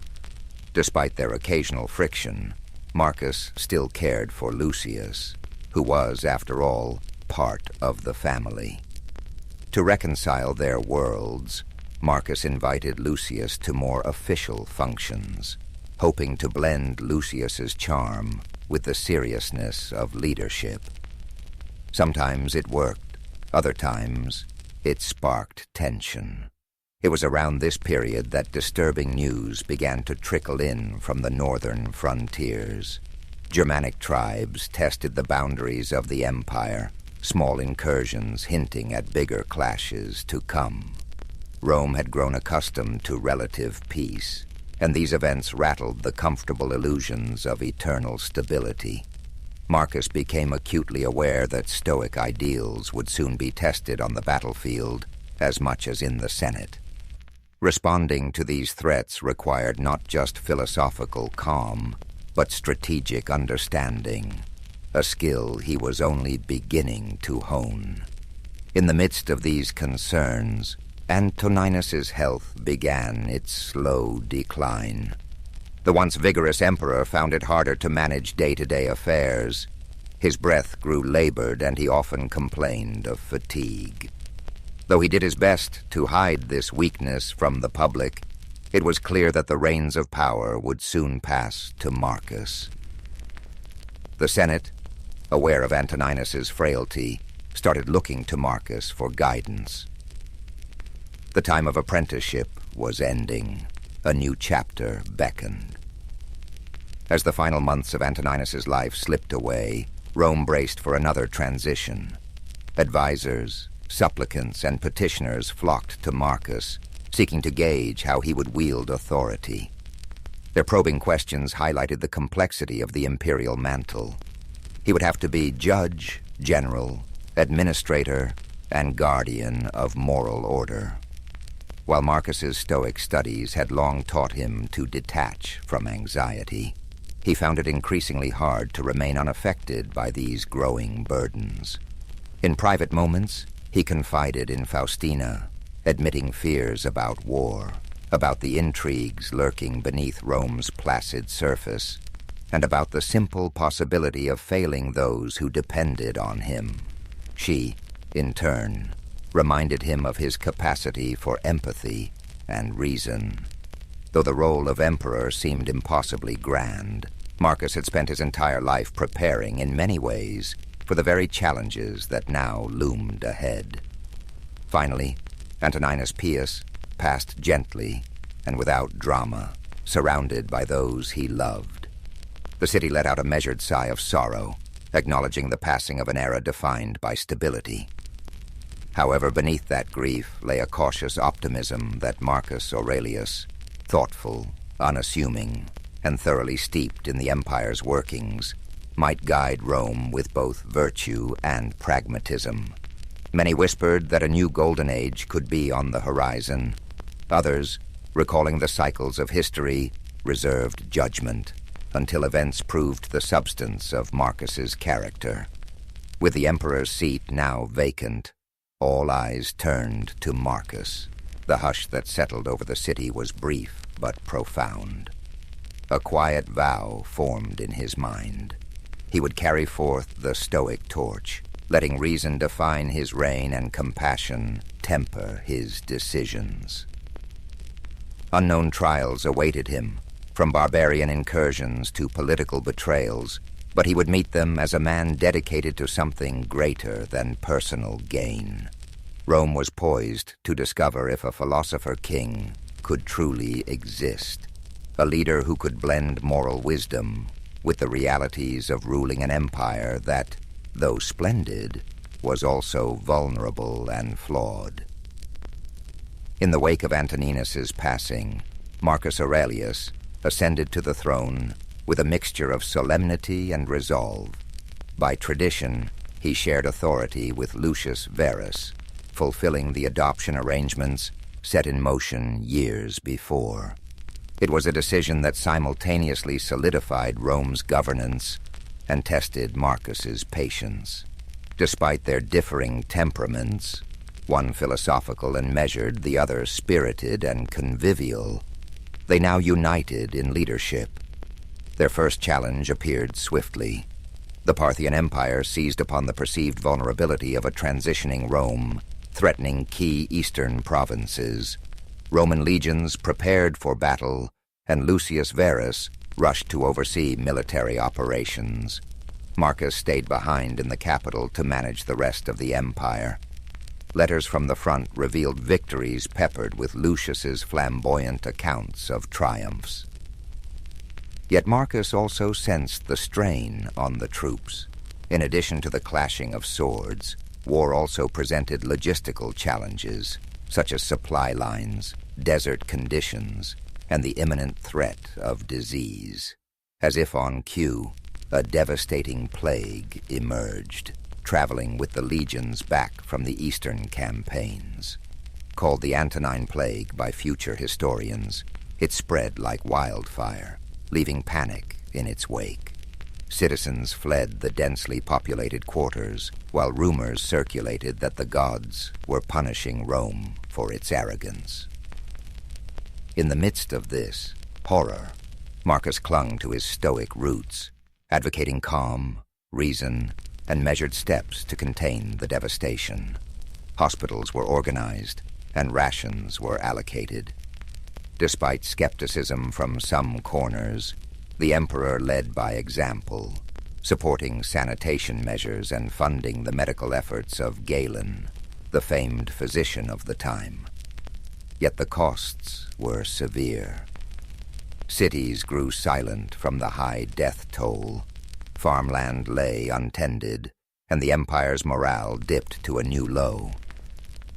The plague's merciless reach sharpened Marcus's sense of empathy. He realized that no matter one's station in life, suffering belonged to all. He worked tirelessly with local leaders to provide relief, draining personal funds to feed and heal those most affected. While some criticized these expenses as unsustainable, Marcus saw them as a moral imperative. An emperor, he believed, was beholden to the welfare of his subjects, not the other way around. Over time, the plague receded, though the scars it left on Rome, both physical and psychological, would linger for years. The war front also stabilized under Lucius's oversight, enabling the generals to secure treaties. Eventually, Lucius returned to the capital, bringing with him ornate spoils of victory. Yet Marcus noticed a new gravity in his brother's demeanor. The conflict and subsequent plague seemed to have tempered Lucius's thirst for diversions, at least for a while. For the time being, they presented a cohesive front, but the Empire had little time for respite. Almost as soon as the eastern threat subsided, word arrived of renewed aggressions along the Danube. Germanic tribes, emboldened by Rome's vulnerabilities, pushed southward. This new confrontation demanded a robust military response. Rome prepared legions to defend its territory, and Marcus himself resolved to lead them. Though it was not typical for a philosopher to don military garb, he understood that a hands-on approach would galvanize soldiers and reassure a fearful populace. Packing up his scrolls and leaving behind the marble halls of the palace, Marcus journeyed north. Stationed in military camps, he observed firsthand the stark realities of war. There were no polite Senate debates here, only the raw tension of men preparing for battle.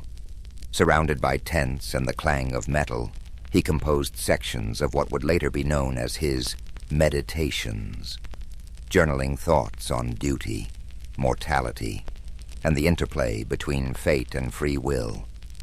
This writing served as a kind of mental fortress, shielding him from the cynicism and despair that often accompanied the brutality of war. In these harsh environs, Marcus discovered a facet of leadership seldom addressed in philosophical texts: the delicate balance between mercy and force. When tribunes asked how to handle captured enemy combatants or how to deal with defiant provinces, Marcus weighed each decision with painstaking care. He believed that any punishment must be morally justified, not simply enacted for vengeance or as a show of might. Yet he also knew Rome had to maintain its authority or risk inviting further rebellions. Back in Rome, Faustina managed the household and represented the imperial family in public ceremonies. She wrote supportive letters to Marcus, sharing updates about domestic affairs.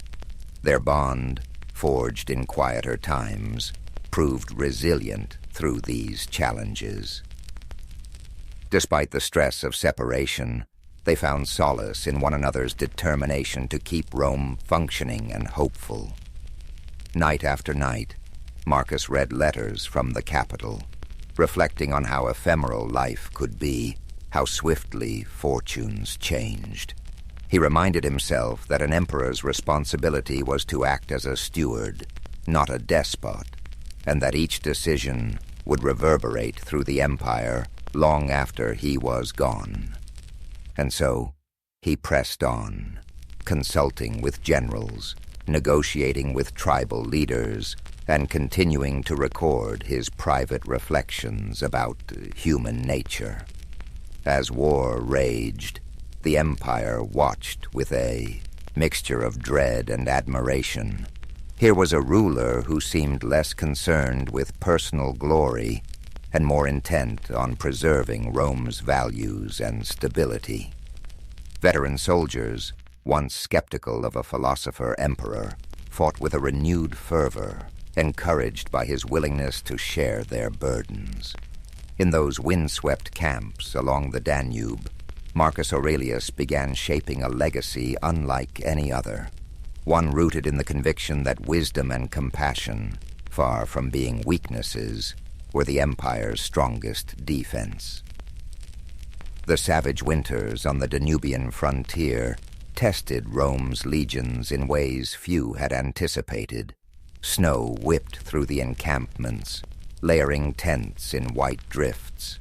Horses whinnied at the bitter chill, and the men huddled around makeshift fires. Marcus Aurelius, never one to shield himself from hardship, felt the sting of frozen air each morning.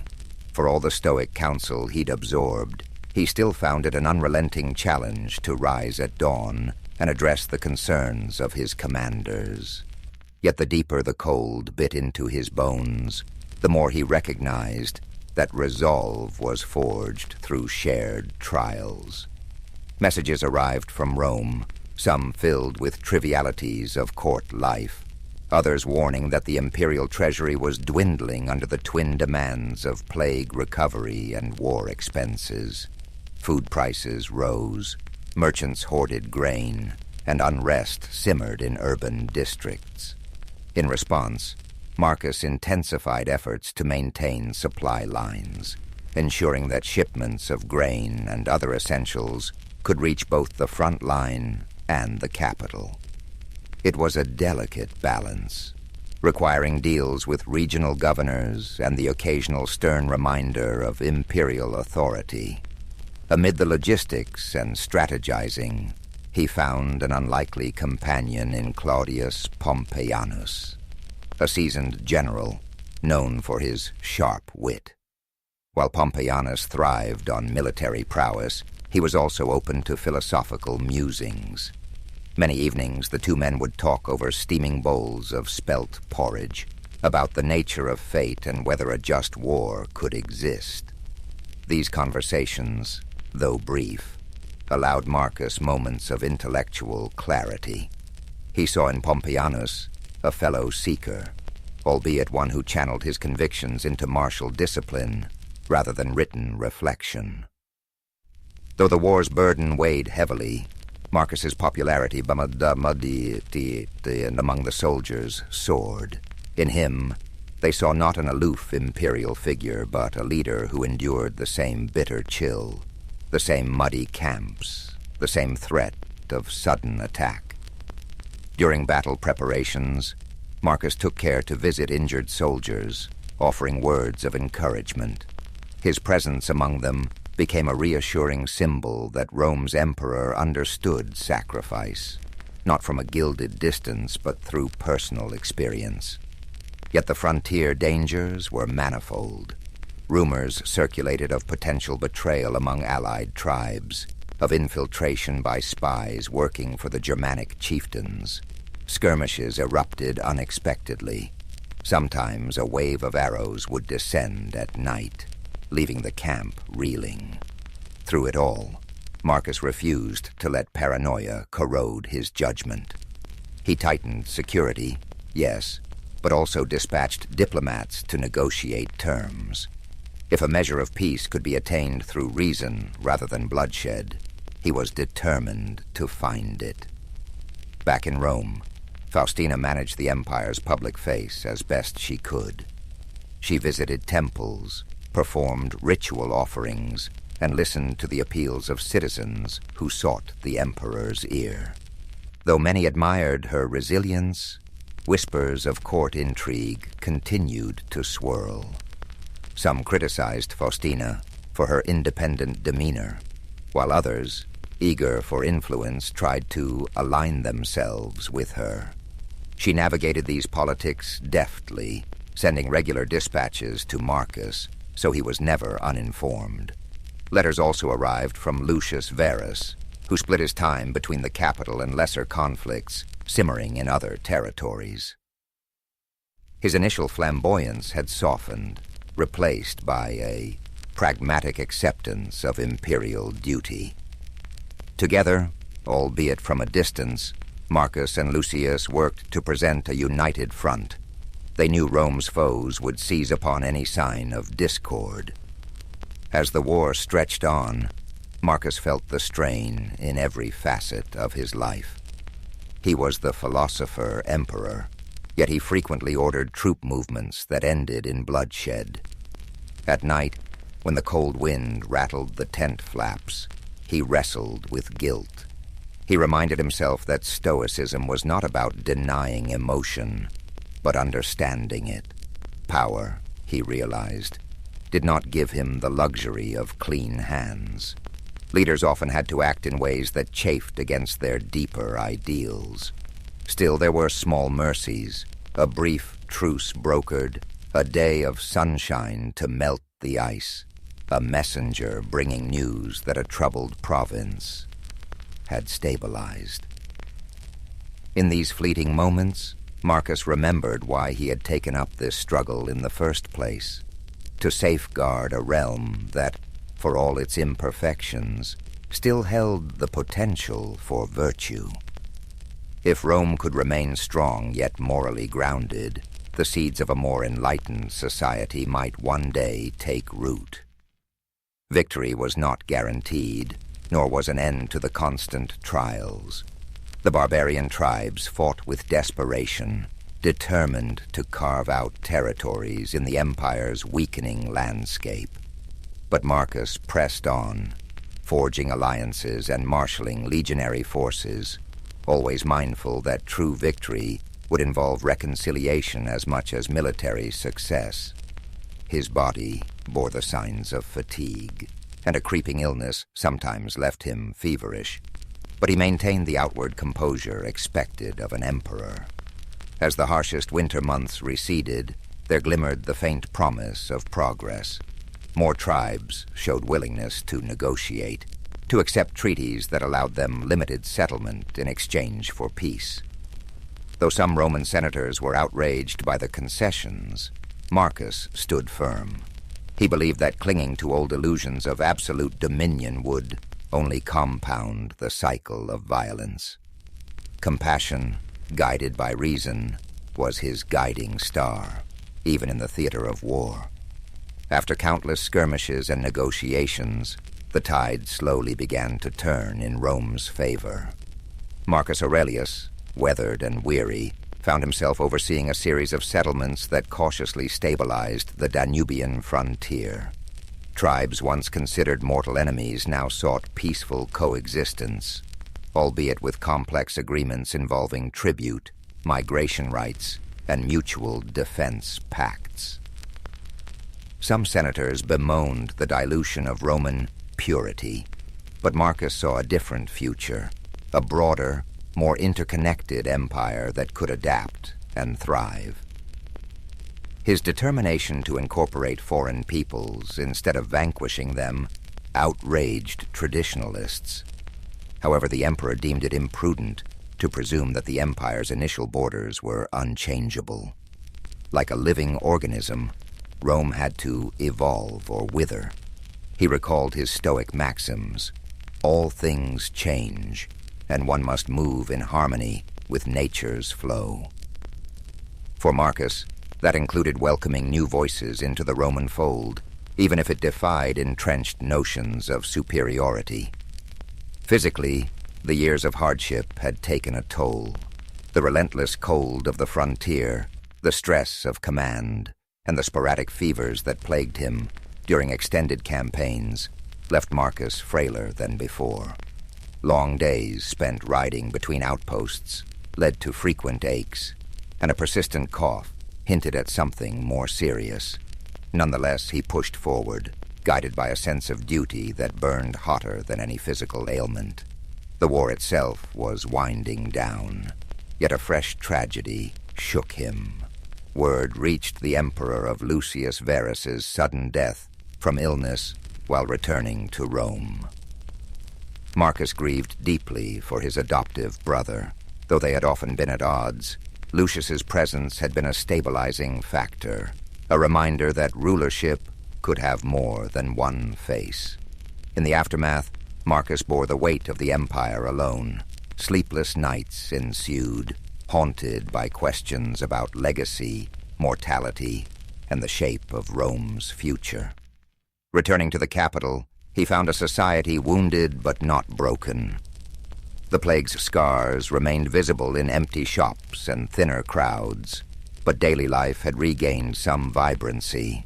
Senators who once criticized him with veiled scorn now offered subdued respect.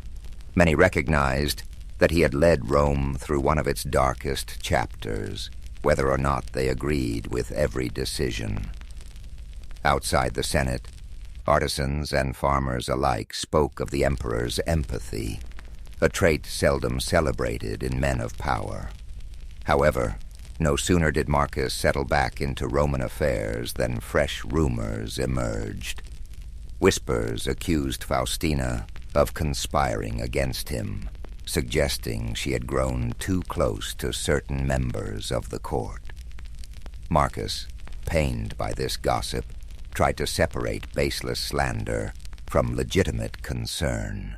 He had learned from his years of governance that rumors often sprang from envy or manipulation. Still, the seeds of doubt were difficult to eradicate entirely. Faustina dismissed the accusations, and Marcus, trusting her loyalty, did not pursue them further. In these uneasy times, he also grappled with fatherly worries. His son, Commodus, was approaching manhood. Eager to mold him into a successor who could uphold Rome's evolving ideals, Marcus introduced him to generals, legal experts, and philosophers. Yet Commodus seemed indifferent to the stoic virtues that had guided his father. He exhibited flashes of arrogance, a taste for spectacle, and a hunger for the luxuries of court life. Marcus prayed that exposure to genuine responsibility would temper those impulses, but he could not silence the disquiet that churned within him. Amid political intrigues and paternal anxieties, Marcus returned to his writings, adding new pages to the philosophical journal he kept close at hand. These reflections, composed in the hush of dawn or by lamplight late at night, served as a compass when external chaos threatened to overwhelm him. Quietly, he reaffirmed that temperance, justice, courage, and wisdom remained the pillars upon which a life of purpose was built. If he could not enforce these virtues on an empire, let alone on his child, he could at least embody them. Determined to leave Rome stronger than he found it, Marcus embarked on a series of legal and social reforms. He wanted to streamline bureaucratic processes, ensure that provincial governors were held accountable, and provide stable infrastructure for a population still reeling from war and disease. Funding was scarce, but he allocated what resources he could to the projects he deemed essential. Aqueducts were repaired, roads improved, and schools granted modest stipends to educate the next generation. Critics warned that such benevolence bordered on naivety, yet Marcus viewed these steps as vital investments in a more resilient Rome. Even in the hush of progress, he was not blind to the undercurrent of discontent. Powerful families plotted behind closed doors, believing that an emperor preoccupied with moral philosophy could be outmaneuvered. Soldiers, once loyal, grew restless in peacetime. The empire's old ghosts never vanished. Marcus braced himself for the next upheaval, aware that stability was always an interlude, never a permanent state. And so he carried on, leaning on the very principles he had studied as a child, navigating betrayal and forging alliances, contending with the willful nature of his offspring. He tried to remain steadfast. Each day brought a new puzzle: a shortage of funds, a border skirmish, a senator's duplicity. Yet through it all, Marcus Aurelius refused to relinquish his core belief that reason and compassion might still illuminate the darkest corridors of power. Time was a patient sculptor, etching its lines deeper into Marcus's features. Though he still attended to official duties with unwavering diligence, his health faltered. That persistent cough worsened, and his nights grew more restless. The physicians advised rest, but an emperor's life rarely granted such luxuries. Fears lingered, too, the sense that the empire was but one rumor, one betrayal, or one uprising away from fragmentation. Marcus stood at the center, exerting every effort to maintain unity through the combined power of rational governance and moral conviction. In the final campaigns against resurgent Germanic tribes, Marcus once again took to the field. Age had not diminished his resolve. From camp to camp, he traveled with a small retinue, offering encouragement to battle-weary troops. Yet this time, the war-worn emperor appeared more ghostly than regal. The men spoke of his stoic endurance, how his eyes shimmered with fever even as he spoke of duty and fortitude. For all he had done to keep Rome intact, the ravages of illness would not yield to rhetorical skill. Commodus, summoned to his father's side, witnessed firsthand the empire's fringes, a harsh land shaped by conflict. Marcus hoped the sight would steel his son's character, prompting a sense of responsibility. But Commodus wore impatience like a second toga. He complained about the cold, about the humble rations, about the lack of pomp he believed befitted an imperial heir. Marcus inwardly grieved, knowing the path ahead might splinter beneath Commodus's restless feet. Yet he also recognized that no father could impose virtue on a reluctant child. In quiet moments, Marcus confided in Claudius Pompeianus, who had remained a steadfast advisor. The emperor spoke of the contradictions inherent in rulership, how an aspiring philosopher must enforce harsh discipline to maintain the empire's cohesion. Pompeianus offered practical wisdom, while Marcus responded with meditative reflections. Their conversations formed a final tapestry of friendship, weaving threads of pragmatism and introspection together in the twilight of Marcus's reign. Eventually, the news spread that the emperor had taken gravely ill. Camp physicians tried every remedy they knew, from herbal concoctions to prayers at makeshift altars, but the decline accelerated. Marcus retreated to his tent, his body weakening yet his mind still alert. Summoning Commodus for a last conference, he emphasized a single theme. The virtues that guide a leader must not be mere ornament. In the hush between father and son, he uttered words about compassion for subjects, fairness in judgment, and the necessity to curb excess. Commodus, shifting uneasily, nodded but offered little reassurance. As the hours slipped by, the emperor returned to his meditations. There, in the fading glow of a lantern, he penned a few final lines in a journal that had been his companion through wars, plagues, and political strife. He wrote not of victories or conquests, but of how fleeting each moment is, and how each individual's duty is to act in accordance with the good of the whole. Rumor would have it that these last notes carried more serenity than sorrow, as though Marcus were already stepping into the realm beyond mortal worries. When his eyes closed for the final time, the camp fell into a somber hush. Soldiers who had long admired his calm presence gathered around the tent, quietly paying their respects. Courtiers murmured that the empire had lost its keel. Even those who once criticized Marcus found themselves longing for his steady hand. The commander of the guard ordered a gentle watch throughout the night, unwilling to break the solemn peace that followed his final breath. Yet life in the empire continued. The next day, Commodus assumed leadership, and Rome braced for another shift.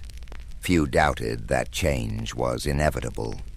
Marcus had known it himself, but he had also believed that his efforts, his stoic counsel, and his moral reforms had planted seeds for a gentler, more reasoned empire. The question of whether those seeds would sprout or wither under Commodus's rule filled hearts with both anticipation and dread. In the days following his death, the body of Marcus Aurelius was prepared for a reverent return to Rome. Crowds lined the streets to catch a glimpse of the funeral procession. Rome did not always cherish its philosophers, but it seemed determined to honor this one, who had guided the empire through despair.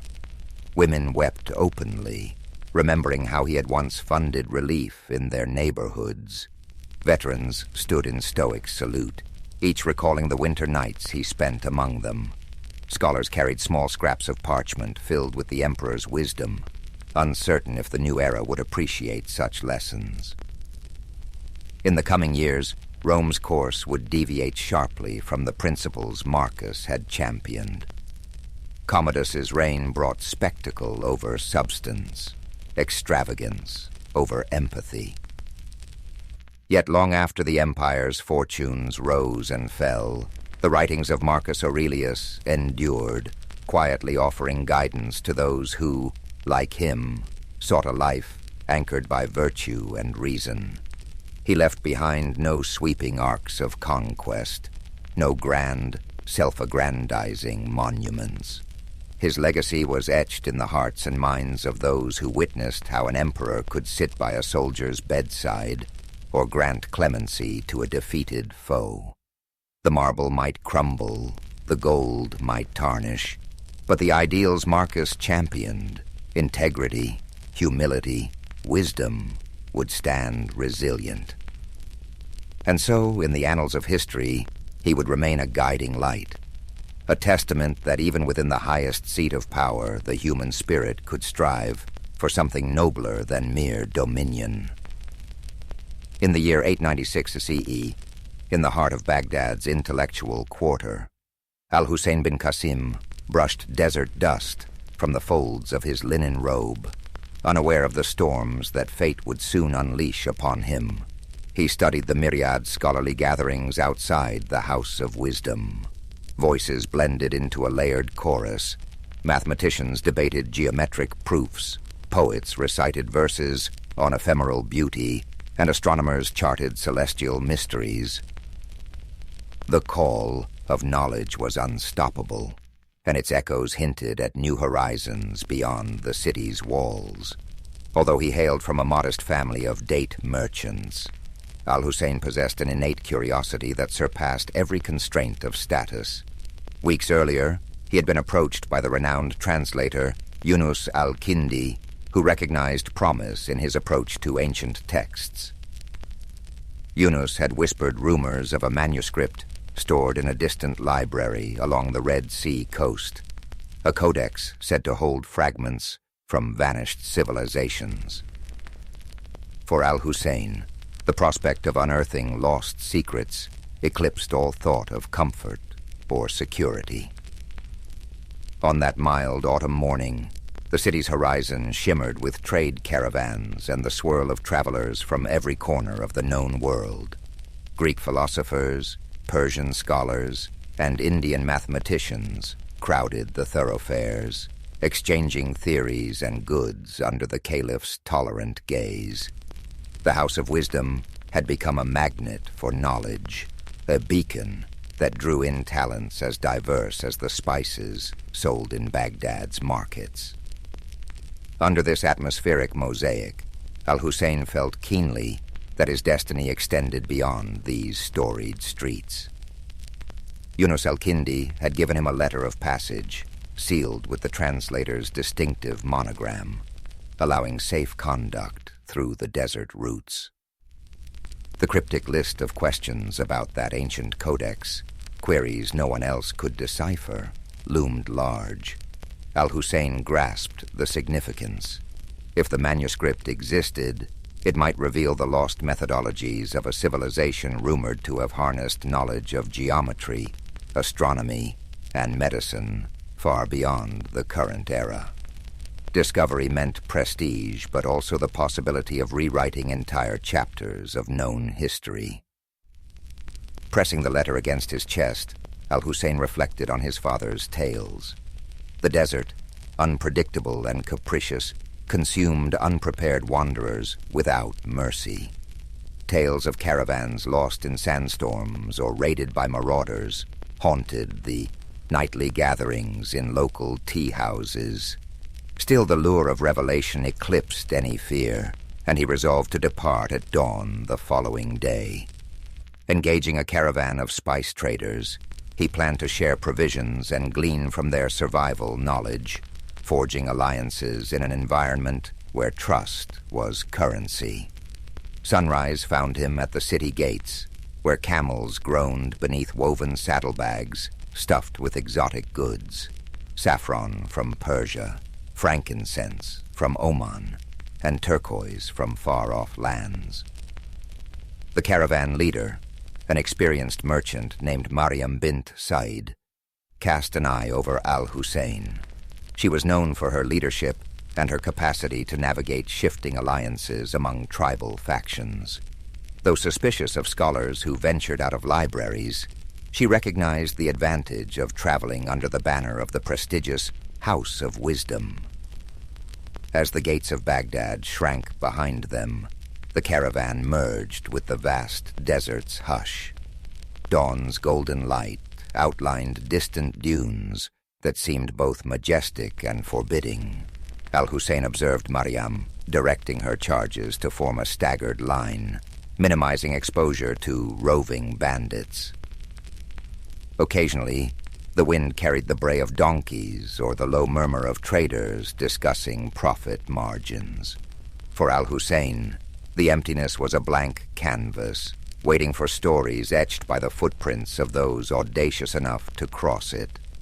At midday, the caravan paused for a respite. While others took shelter from the heat, Al-Hussein found himself marveling at ancient rock carvings etched into a nearby cliff. Figures of hunters and astronomers hinted at a lineage of knowledge older and more mysterious than any library scrolls. He gently traced the outlines with a practiced fingertip, sensing a kinship with those lost voices that once tried to record their world. If even in these remote corners human curiosity thrived, what wonders awaited him further ahead? As dusk approached, the caravan set up camp in a shallow wadi where sparse vegetation offered an anchor against shifting sands. Smoke curled from small cooking fires as conversations turned reflective under the emerging constellations. Al-Hussein unraveled a worn scrap of parchment, Yunus's instructions, and studied the cryptic glyphs he would eventually need to identify. An undercurrent of excitement stirred within him, tempered by the realization that he was crossing into unknown domains. Tomorrow, he told himself, would be the first step into discovery's deeper realm. In the early dawn, the caravan pressed eastward toward a series of desert oases whispered about in old merchant journals. Each oasis served as a precarious lifeline against the relentless, punishing heat. Mariam's leadership ensured their small group navigated meticulously. She brokered safe passage with tribal patrols, offering tokens of trade in return for unimpeded travel. Meanwhile, Al-Hussein keenly observed everything: the subtle changes in wind direction, the traces of ancient pathways etched into sandstone, and the silent resilience of his fellow travelers. The first oasis they reached was little more than a cluster of date palms around a seep of brackish water. A half-crumbled stone marker bore inscriptions so worn that Al-Hussein could decipher only fragments.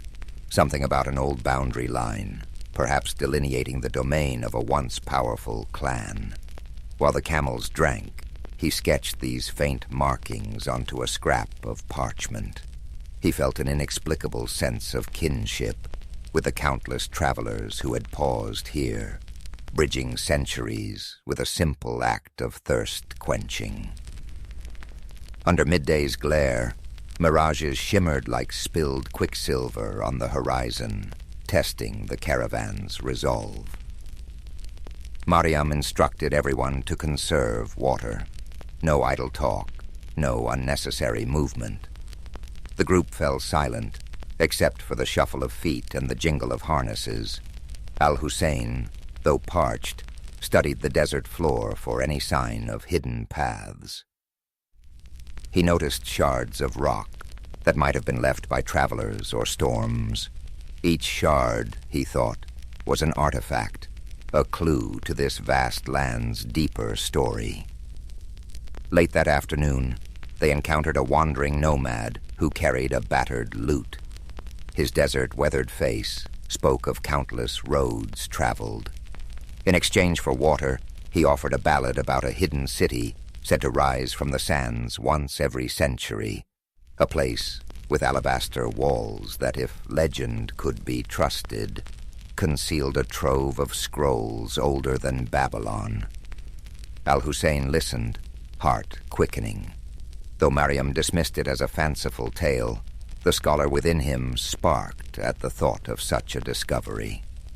They arrived at the second oasis by dusk, greeted by the scent of wet earth. The moon's reflection quivered on the water, a promise in the darkness. Mariam arranged night guards while the rest settled near tufted grass and short palms. Al-Hussein unrolled his notes, scribbling every rumor and observation he'd gathered that day. He felt a stir of anticipation, thinking of Eunice's letter and that elusive codex. If legends held any truth, perhaps the path he followed would branch into revelations. Before sleep, the caravan huddled for a supper of flatbread and dried figs. Conversation meandered to improbable tales, spirits that roam the dunes, hidden jinn kingdoms beneath the sand. Mariam, ever pragmatic, rolled her eyes but allowed these stories to pass unchallenged, aware that tales could soothe weary minds. Al-Hussein listened thoughtfully, dissecting each legend for kernels of historical fact. He sensed how desert myths blended with real events, forging a tapestry of belief. Each story, he realized, held a reflection of human longing. Sleep came fitfully between ragged gusts of wind that rattled the palms. Al-Hussein dreamed of an endless corridor lined with doors of sandstone. Behind one door lay the hidden city the nomad described. Behind another, the Red Sea Library. He awoke to the howling of a jackal, unsure if the dream was an omen or mere fantasy. Still, his conviction remained firm. He would continue chasing knowledge across these shifting landscapes, trusting that destiny might reveal itself within the margins of the unknown. By morning, a layer of sand dusted every surface, and the caravan resumed its cautious advance. The air felt thick with unspoken tensions. They reached a rocky pass, where looming sandstone pillars resembled silent sentinels. Mariam signaled a halt, sensing something amiss. Al-Hussein peered into the ravines, half expecting bandits or lurking predators. Instead, he found stillness. However, the unease remained. Sometimes the desert concealed its perils in plain sight, biding its time. The caravan pressed on, anxious to leave those brooding columns behind. That evening they camped on the pass's far side, sheltered from direct winds by a towering rock face. After supper, Al-Hussein examined an astrolabe Mariam carried for navigation. The device's etchings mesmerized him, reminiscent of the geometric wonders housed in Baghdad. He wondered if the rumored codex might expand upon such celestial insights. As the fire died down, he sat reflecting on how each horizon revealed new questions, not answers. Perhaps the desert's greatest secret was its power to kindle an unending quest. Beyond the pass, dawn unveiled a stark plateau, where the wind carried the faint tang of salt. Mariam reckoned they were approaching the edges of a vast basin leading toward the Red Sea. Al-Hussein noted the powdery residue that clung to his sandals, forming a pale crust. Whenever the wind surged, fragments of shells occasionally glittered underfoot, relics of a primordial sea that had long since receded. In that silent expanse, the ancient interplay of water and desert seemed to whisper clues of hidden transitions. Moving carefully, the caravan traced a path across parched flats where cracks laced the ground in elaborate patterns. Each fissure suggested the land was thirsting for a rain that might never come. Al-Hussein lingered over a particular cleft that formed a near-perfect star shape. He sketched it in his notebook, contemplating how geometry surfaced in nature's own design. The interplay of shapes and lines called to mind the rumored codex, possibly containing knowledge that bridged the gap between the natural world and human understanding. By midday, The heat intensified, pressing against them like an unseen hand. Water became precious currency. Mariam, aware of how quickly desperation could unravel unity, kept a strict ration schedule. Observing her leadership, Al-Hussein admired the way she balanced empathy with firm discipline. Under her direction, no quarrels erupted, even as thirst pricked tempers. The caravan trudged on, each step a negotiation between body and environment. In the shimmering distance, stunted shrubs and dwarf acacias offered the only semblance of life in that stark domain. Later they spotted a solitary figure approaching from the southeastern horizon. Cautious, Mariam arranged the travelers into a defensive semicircle. The figure proved to be a medicine seller, hauling dried herbs in neat bundles across the back of a spindly donkey. He announced himself as Basim, a wanderer of many lands. In exchange for a pouch of dates, he spoke of rumors swirling beyond the Red Sea coast, of ports teeming with treasures, of inscriptions carved on coral walls, and of foreign ships docking with exotic cargoes. Basim then revealed he had crossed paths with a scribe who claimed knowledge of a hidden library by the sea. This scribe, rumored to be in the port town of Yanbu, might hold a key to the codex. Al-Hussein's pulse quickened at the mention. He urged Mariam to consider diverting their route toward this potential lead. Weighing the advantage, she agreed, provided it did not threaten the caravan's prime objective of trade. Reorienting their compass, they set out with renewed purpose, heading south by southeast. The change in direction led them to an abandoned way station of mud-brick walls caked with salt. Its courtyard lay choked with sand drifts, but a broken well hinted at what had once been a vital rest stop. Al-Hussein wandered among the ruins, spotting faint inscriptions along the walls, names, dates, fragments of prayers. Each carving was a testament to fleeting presence. Here stood proof that even the harshest wilderness could not stifle the human urge to leave a trace.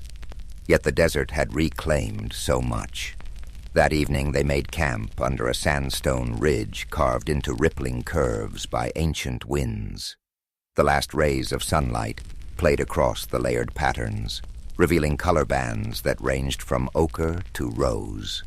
Al-Hussein felt a distinct awe for the land's subtle artistry. He understood how easily travelers might spin legends from these austere shapes.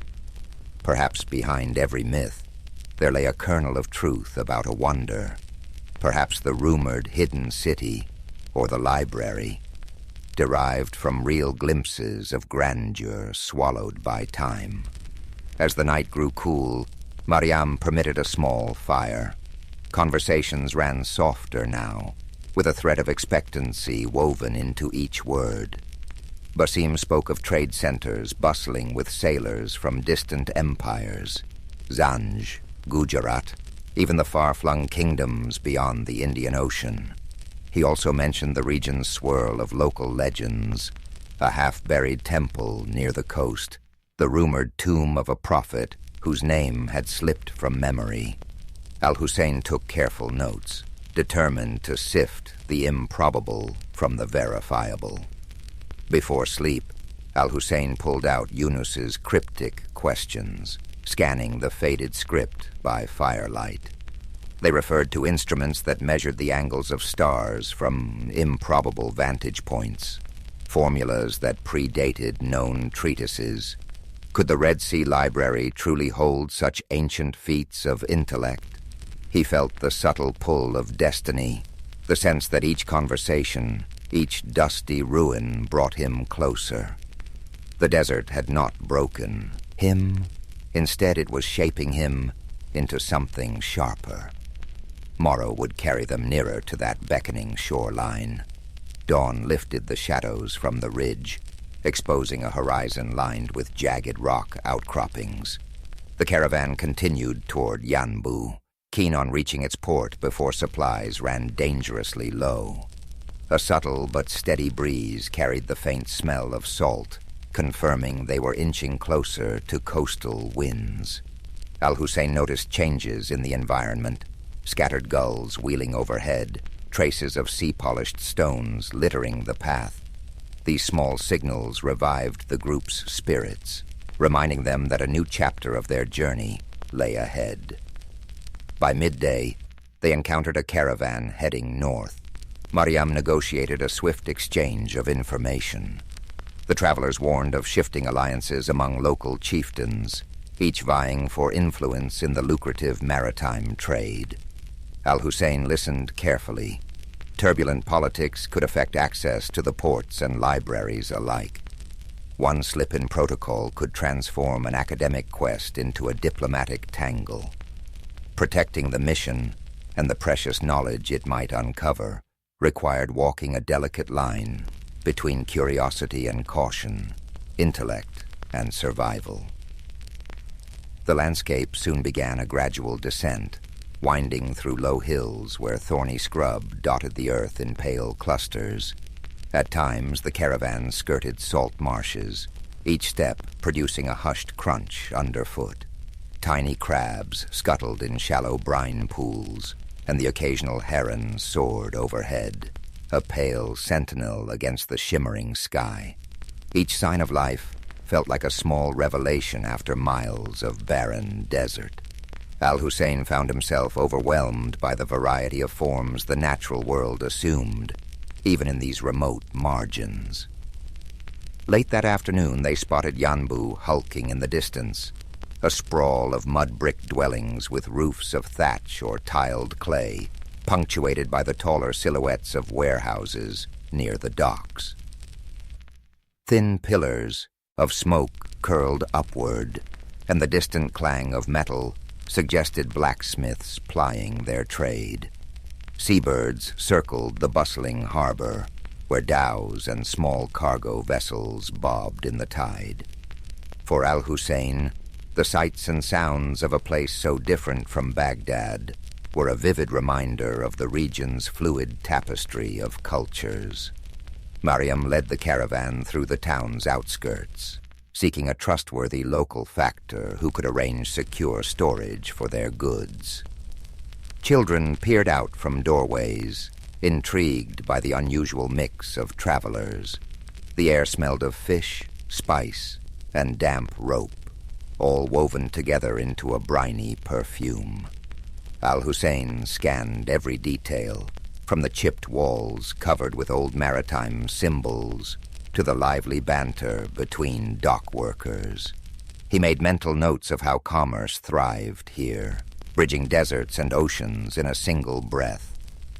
With arrangements in place, the group settled at a modest inn near the wharf. Basim quietly vanished among the waterfront stalls, murmuring about errands to run.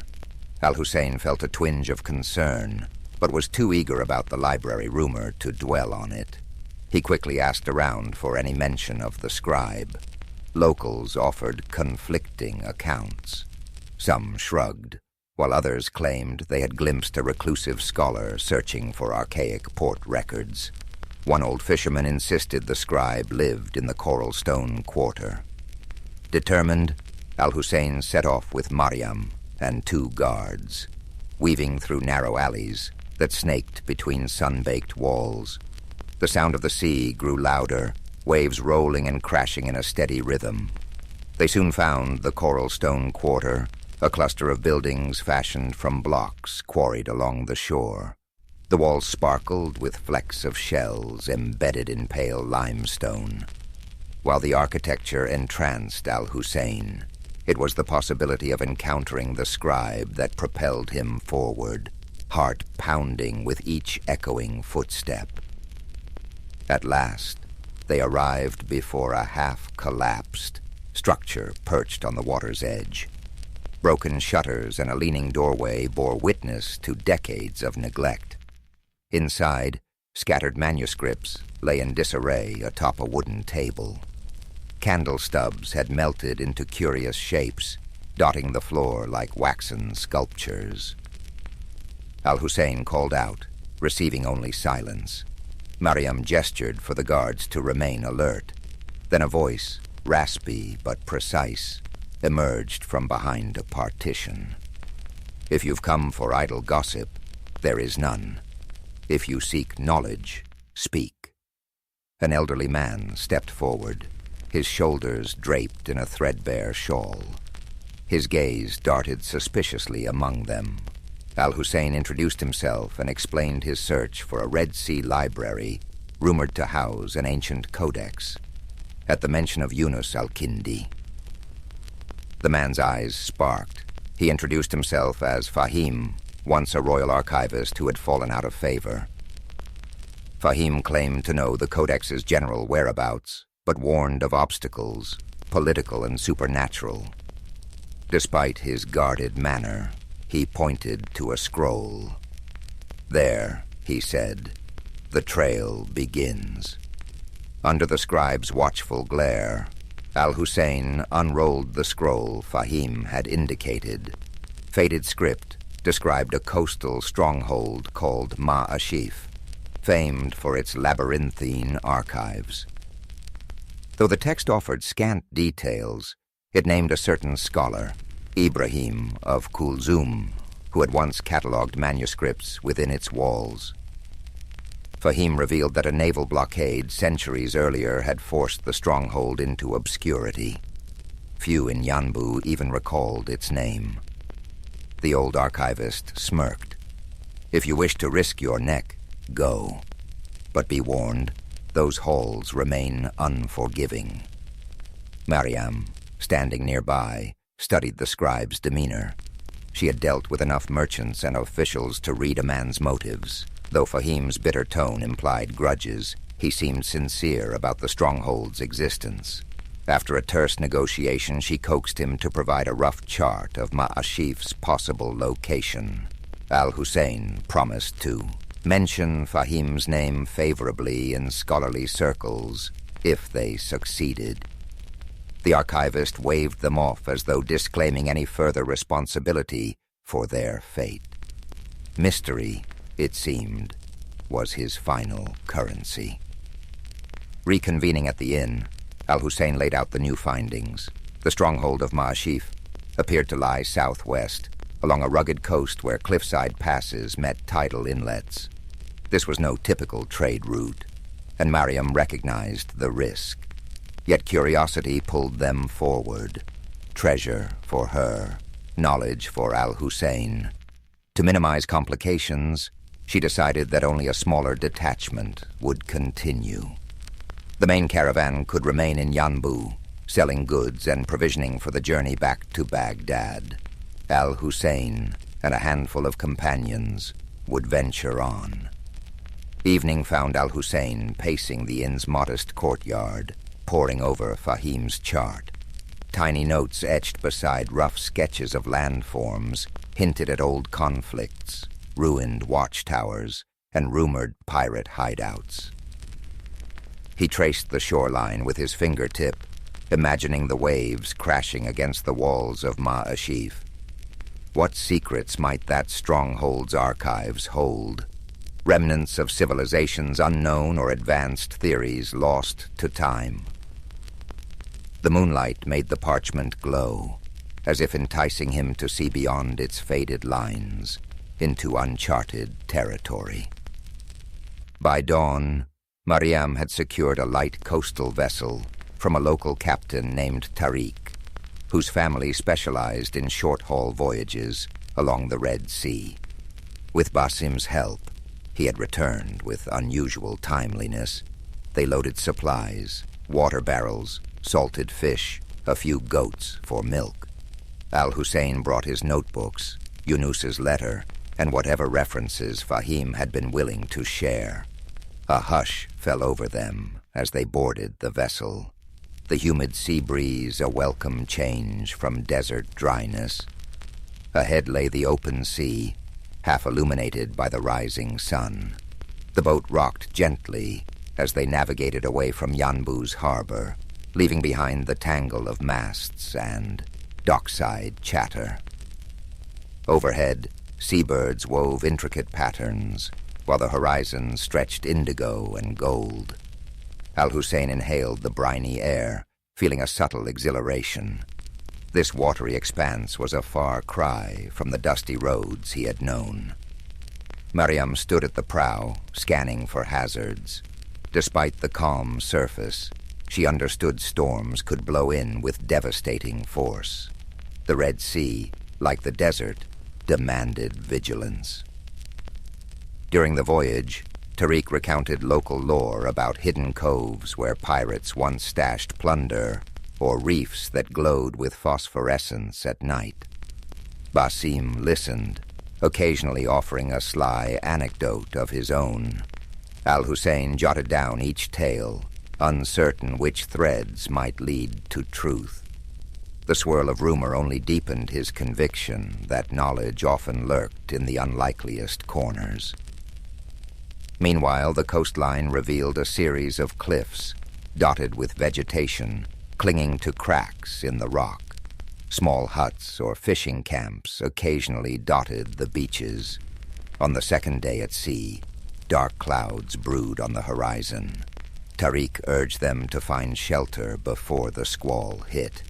They steered toward a narrow inlet, sheltered by limestone bluffs. Waves churned with increasing ferocity, and the wind whipped spray across the deck. Mariam and Basim helped secure the sails, while Al-Hussein clung to the boat's railing, heart pounding. Thunder boomed overhead as they finally slipped into the inlet. There the water remained calmer, though the storm raged just beyond the protective cliffs. Huddled against the rain, they waited for the tempest to subside. Al-Hussein's mind raced. If the codex contained an advanced understanding of astronomy, it might also hint at meteorological patterns. Could ancient scholars have deciphered the deserts or the seas' hidden rhythms? The storm's fury felt like a primeval test, warning him of the forces that shaped this realm. Perhaps Ma'ashif's long-sealed archives held not just forgotten texts, but an entire worldview alien to their era. As lightning flared overhead, he vowed that neither fear nor storm would deter him. With the morning sun came a deceptive calm. Clouds still hovered, but the winds had eased. Tariq guided the boat cautiously out of the inlet, skirting churning waters. The storm had left debris afloat, broken branches, strips of torn sail from some unlucky craft. Mariam eyed the horizon. Though the worst seemed past, the sea remained unsettled, each wave a reminder of nature's caprices. Al-Hussein, his pages damp but intact, felt a renewed urgency. The storm's violence had sharpened his resolve to reach Ma'ashif and uncover its secrets. As they followed the coastline, steep cliffs rose, their bases gnarled by waves. Occasionally, they glimpsed narrow ledges or goat paths, zigzagging upward, suggesting that people once traversed these heights. Tariq pointed out a distant structure atop a cliff, a toppled watchtower, perhaps, a remnant of Ma'ashif's old defenses. The sight quickened everyone's pace. If that tower marked the outskirts of the stronghold, they were close. Still, the approach looked treacherous, with no easy landing place visible among the rocks and swirling currents. They eventually located a craggy beach where erosion had carved out a small, pebbled cove. Unloading the vessel was a precarious dance of timing, each wave's retreat. Mariam directed the transfer of provisions, while Tariq secured the boat to a natural cleat in the rock. Overhead, seabirds screeched, and the wind whipped salt-laden spray against their faces. Al-Hussein carefully shielded the charts and manuscripts, mindful that a single misstep could end his entire quest. This shoreline felt like a threshold between rumor and tangible discovery. A short climb inland revealed a rocky plateau dotted with tough grasses and scattered boulders. Amid the distant cliffs, fragments of a fortification jutted skyward, tumbled walls and half-collapsed arches. Basim let out a low whistle, marveling that such ruins still lingered after centuries of neglect. Mariam maintained her measured composure, though Al-Hussein guessed she shared the group's rising anticipation. Ma'ashif's silent outline beckoned. For all anyone knew, they were the first to set foot here in generations. Perhaps they stood at the edge of a dormant legacy. They advanced through a steep ravine, its sides etched with old chisel marks. Al-Hussein paused to examine them, suspecting that earlier inhabitants had quarried stone for the stronghold's construction. The ravine opened into a hidden valley where an arched gateway lay partially buried by debris. Time and storms had battered its keystone, leaving a sizable gap. Carefully, they picked their way through fallen stones, each footstep sending echoes through the still air. A faint tang of seaweed permeated the ruins, as if the ocean had invaded this bastion long ago. Beyond the gateway stretched a courtyard, choked with rubble and invasive plants. Broken pillars hinted at what might once have been an open colonnade. A series of corridors branched off from the far side, one leading to a stone staircase descending underground. Al-Hussein's pulse fluttered. Subterranean vaults often served as archives or storage facilities in older fortifications. He imagined shelves of manuscripts, layered with dust, awaiting rediscovery. Mariam tested a cracked step with her boot, finding it stable enough. They lit torches, bracing themselves for whatever lay below. The descending passage felt claustrophobic, each echo magnified by the damp walls. A battered iron gate at the bottom yielded to Basim's determined shove. Within lay a series of vaulted chambers. Water trickled from hairline cracks in the ceiling, pooling on the floor in irregular puddles. Their torchlight flickered over broken crates, corroded lanterns, and scraps of rotten cloth. Al-Hussein's eyes darted around, desperate to find any sign of records. Then, in a corner, he spotted what appeared to be a carved stone plaque, emblazoned with geometric designs. Approaching it, he realized the plaque was part of a larger fixture, a sealed doorway. Intricate lines fanned outward from a central motif, echoing the patterns in Yunus's cryptic notes. Could this be a hidden archive within the stronghold? Eagerly, Al-Hussein traced the grooves with a fingertip. Mariam hovered, scanning for potential threats. Basim ran his hand along the wall's perimeter, eventually finding the faint outline of a release mechanism. When he pressed it, the plaque shuddered, revealing a narrow gap. Stale air seeped out, carrying hints of mold and ancient parchment. Torchlight spilling through the gap illuminated a cramped chamber lined with stone shelves. Al-Hussein's heart soared.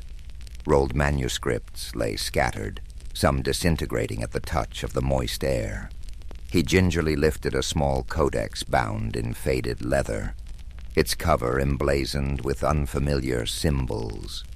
Though the text was partially illegible, diagrams of star charts and geometric constructs were visible. He was crossing into the realm of legends made real. With mounting excitement, Al-Hussein and Mariam inspected the shelves, hoping for a more complete find. Many manuscripts had succumbed to rot or water damage, leaving illegible stains where words once lived. Still, glimpses of diagrams, star maps, and cryptic notations sparked Al-Hussein's imagination. Each surviving scrap offered a puzzle, references to advanced mathematics, mentions of distant lands, and hints of medical treatises. The codex Yunus had mentioned might lie deeper within or be scattered among these fragile scrolls that teetered on the brink of disintegration. Basim, less enthralled by the written page, explored adjacent chambers in search of anything valuable: coins, jewelry, or historical artifacts that might fetch a price. He returned empty-handed, muttering about collapsed tunnels and corridors blocked by rubble. From one corridor, a trickle of brackish water flowed, implying that parts of the stronghold might be submerged or entirely inaccessible. The group decided to work methodically, prioritizing the drier sections first. Mariam posted a guard outside, aware that local pirates or treasure hunters could still pose a threat. Hour after hour, Al-Hussein cataloged each fragment they could salvage. He recognized partial translations from Greek, Coptic, and even Sanskrit. Whoever had curated these archives clearly embraced the same zeal for knowledge that fueled the House of Wisdom in Baghdad. Occasionally, he stumbled upon a page detailing astronomical observations far more advanced than anything he'd encountered. He dreamed that if he could reconstruct these texts, they might reshape contemporary understanding of the cosmos, bridging centuries of lost scholarship. He remembered Yunus's cryptic list and felt a surge of vindication. Progress was slow. The air in the buried chambers remained thick, occasionally forcing them to retreat above ground for fresh air. In the process, they discovered an intact storeroom near the courtyard containing clay jars sealed with ancient wax. Basim pried one open, revealing well-preserved grains that, while impossible to eat, illustrated that this fortress once hosted a thriving community. Al-Hussein marveled at the notion that the inhabitants of Ma'ashif had walked these same corridors, their daily routines taking place above a trove of hidden knowledge, then vanishing into history. On the second evening, Mariam insisted they organize a secure campsite in the courtyard, setting up canvas tarps where partial walls offered shelter from ocean winds. They established a routine: nights spent guarding the perimeter, days spent rummaging through the archives. The only sounds were the distant roar of the sea and the shuffle of footsteps echoing in stone halls. At times, the place felt haunted by old aspirations and new ones colliding.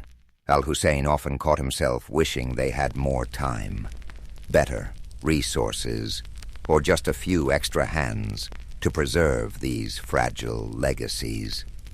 At last, amid a heap of decaying scrolls in a far corner of the sealed chamber, Al-Hussein found it, a manuscript carefully wrapped in oiled cloth, protected from the worst of the dampness. Its cover bore a pattern identical to the sketches in Yunus's instructions. Heart hammering, he peeled back the cloth. Inside, pages of surprisingly durable parchment were covered in a script that merged geometric diagrams with flowing text. Marginal notes in a secondary hand suggested commentary, possibly added by later scholars. This had to be the Codex. A quick survey revealed passages on astronomical alignments, references to mathematical proofs that predated known treatises, and arcane symbols that defied immediate interpretation. One section even described medical herbs rumored to thrive in remote regions. Al-Hussein felt as though he were holding an entire lost epoch in his hands.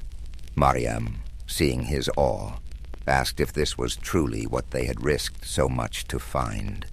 He nodded, tears brimming unbidden. The Codex might reshape fields of learning, if only it could be safely transported and studied. Next came the dilemma of extraction. The Codex was too precious to leave behind, but the path back was fraught with uncertainty. The sea journey, the threat of storms, and the watchful eyes of potential bandits all loomed large. Mariam proposed packing the codex in multiple layers of protective cloth and assigning it round-the-clock guards. Basim chimed in with a plan to mask their departure by spreading rumors of a fruitless search, hoping to deter opportunists. Al-Hussein agreed, recognizing that knowledge could be as dangerous a treasure as gold. With their plans set, they gathered what manuscripts they could carry, focusing on the codex and a few other promising relics. Standing at the fortress threshold, Al-Hussein took one last, reverent look at the silent corridors. He imagined the generations who might have come here seeking truth, only to vanish beneath time's shifting sands. Now he held proof that their efforts had not faded entirely.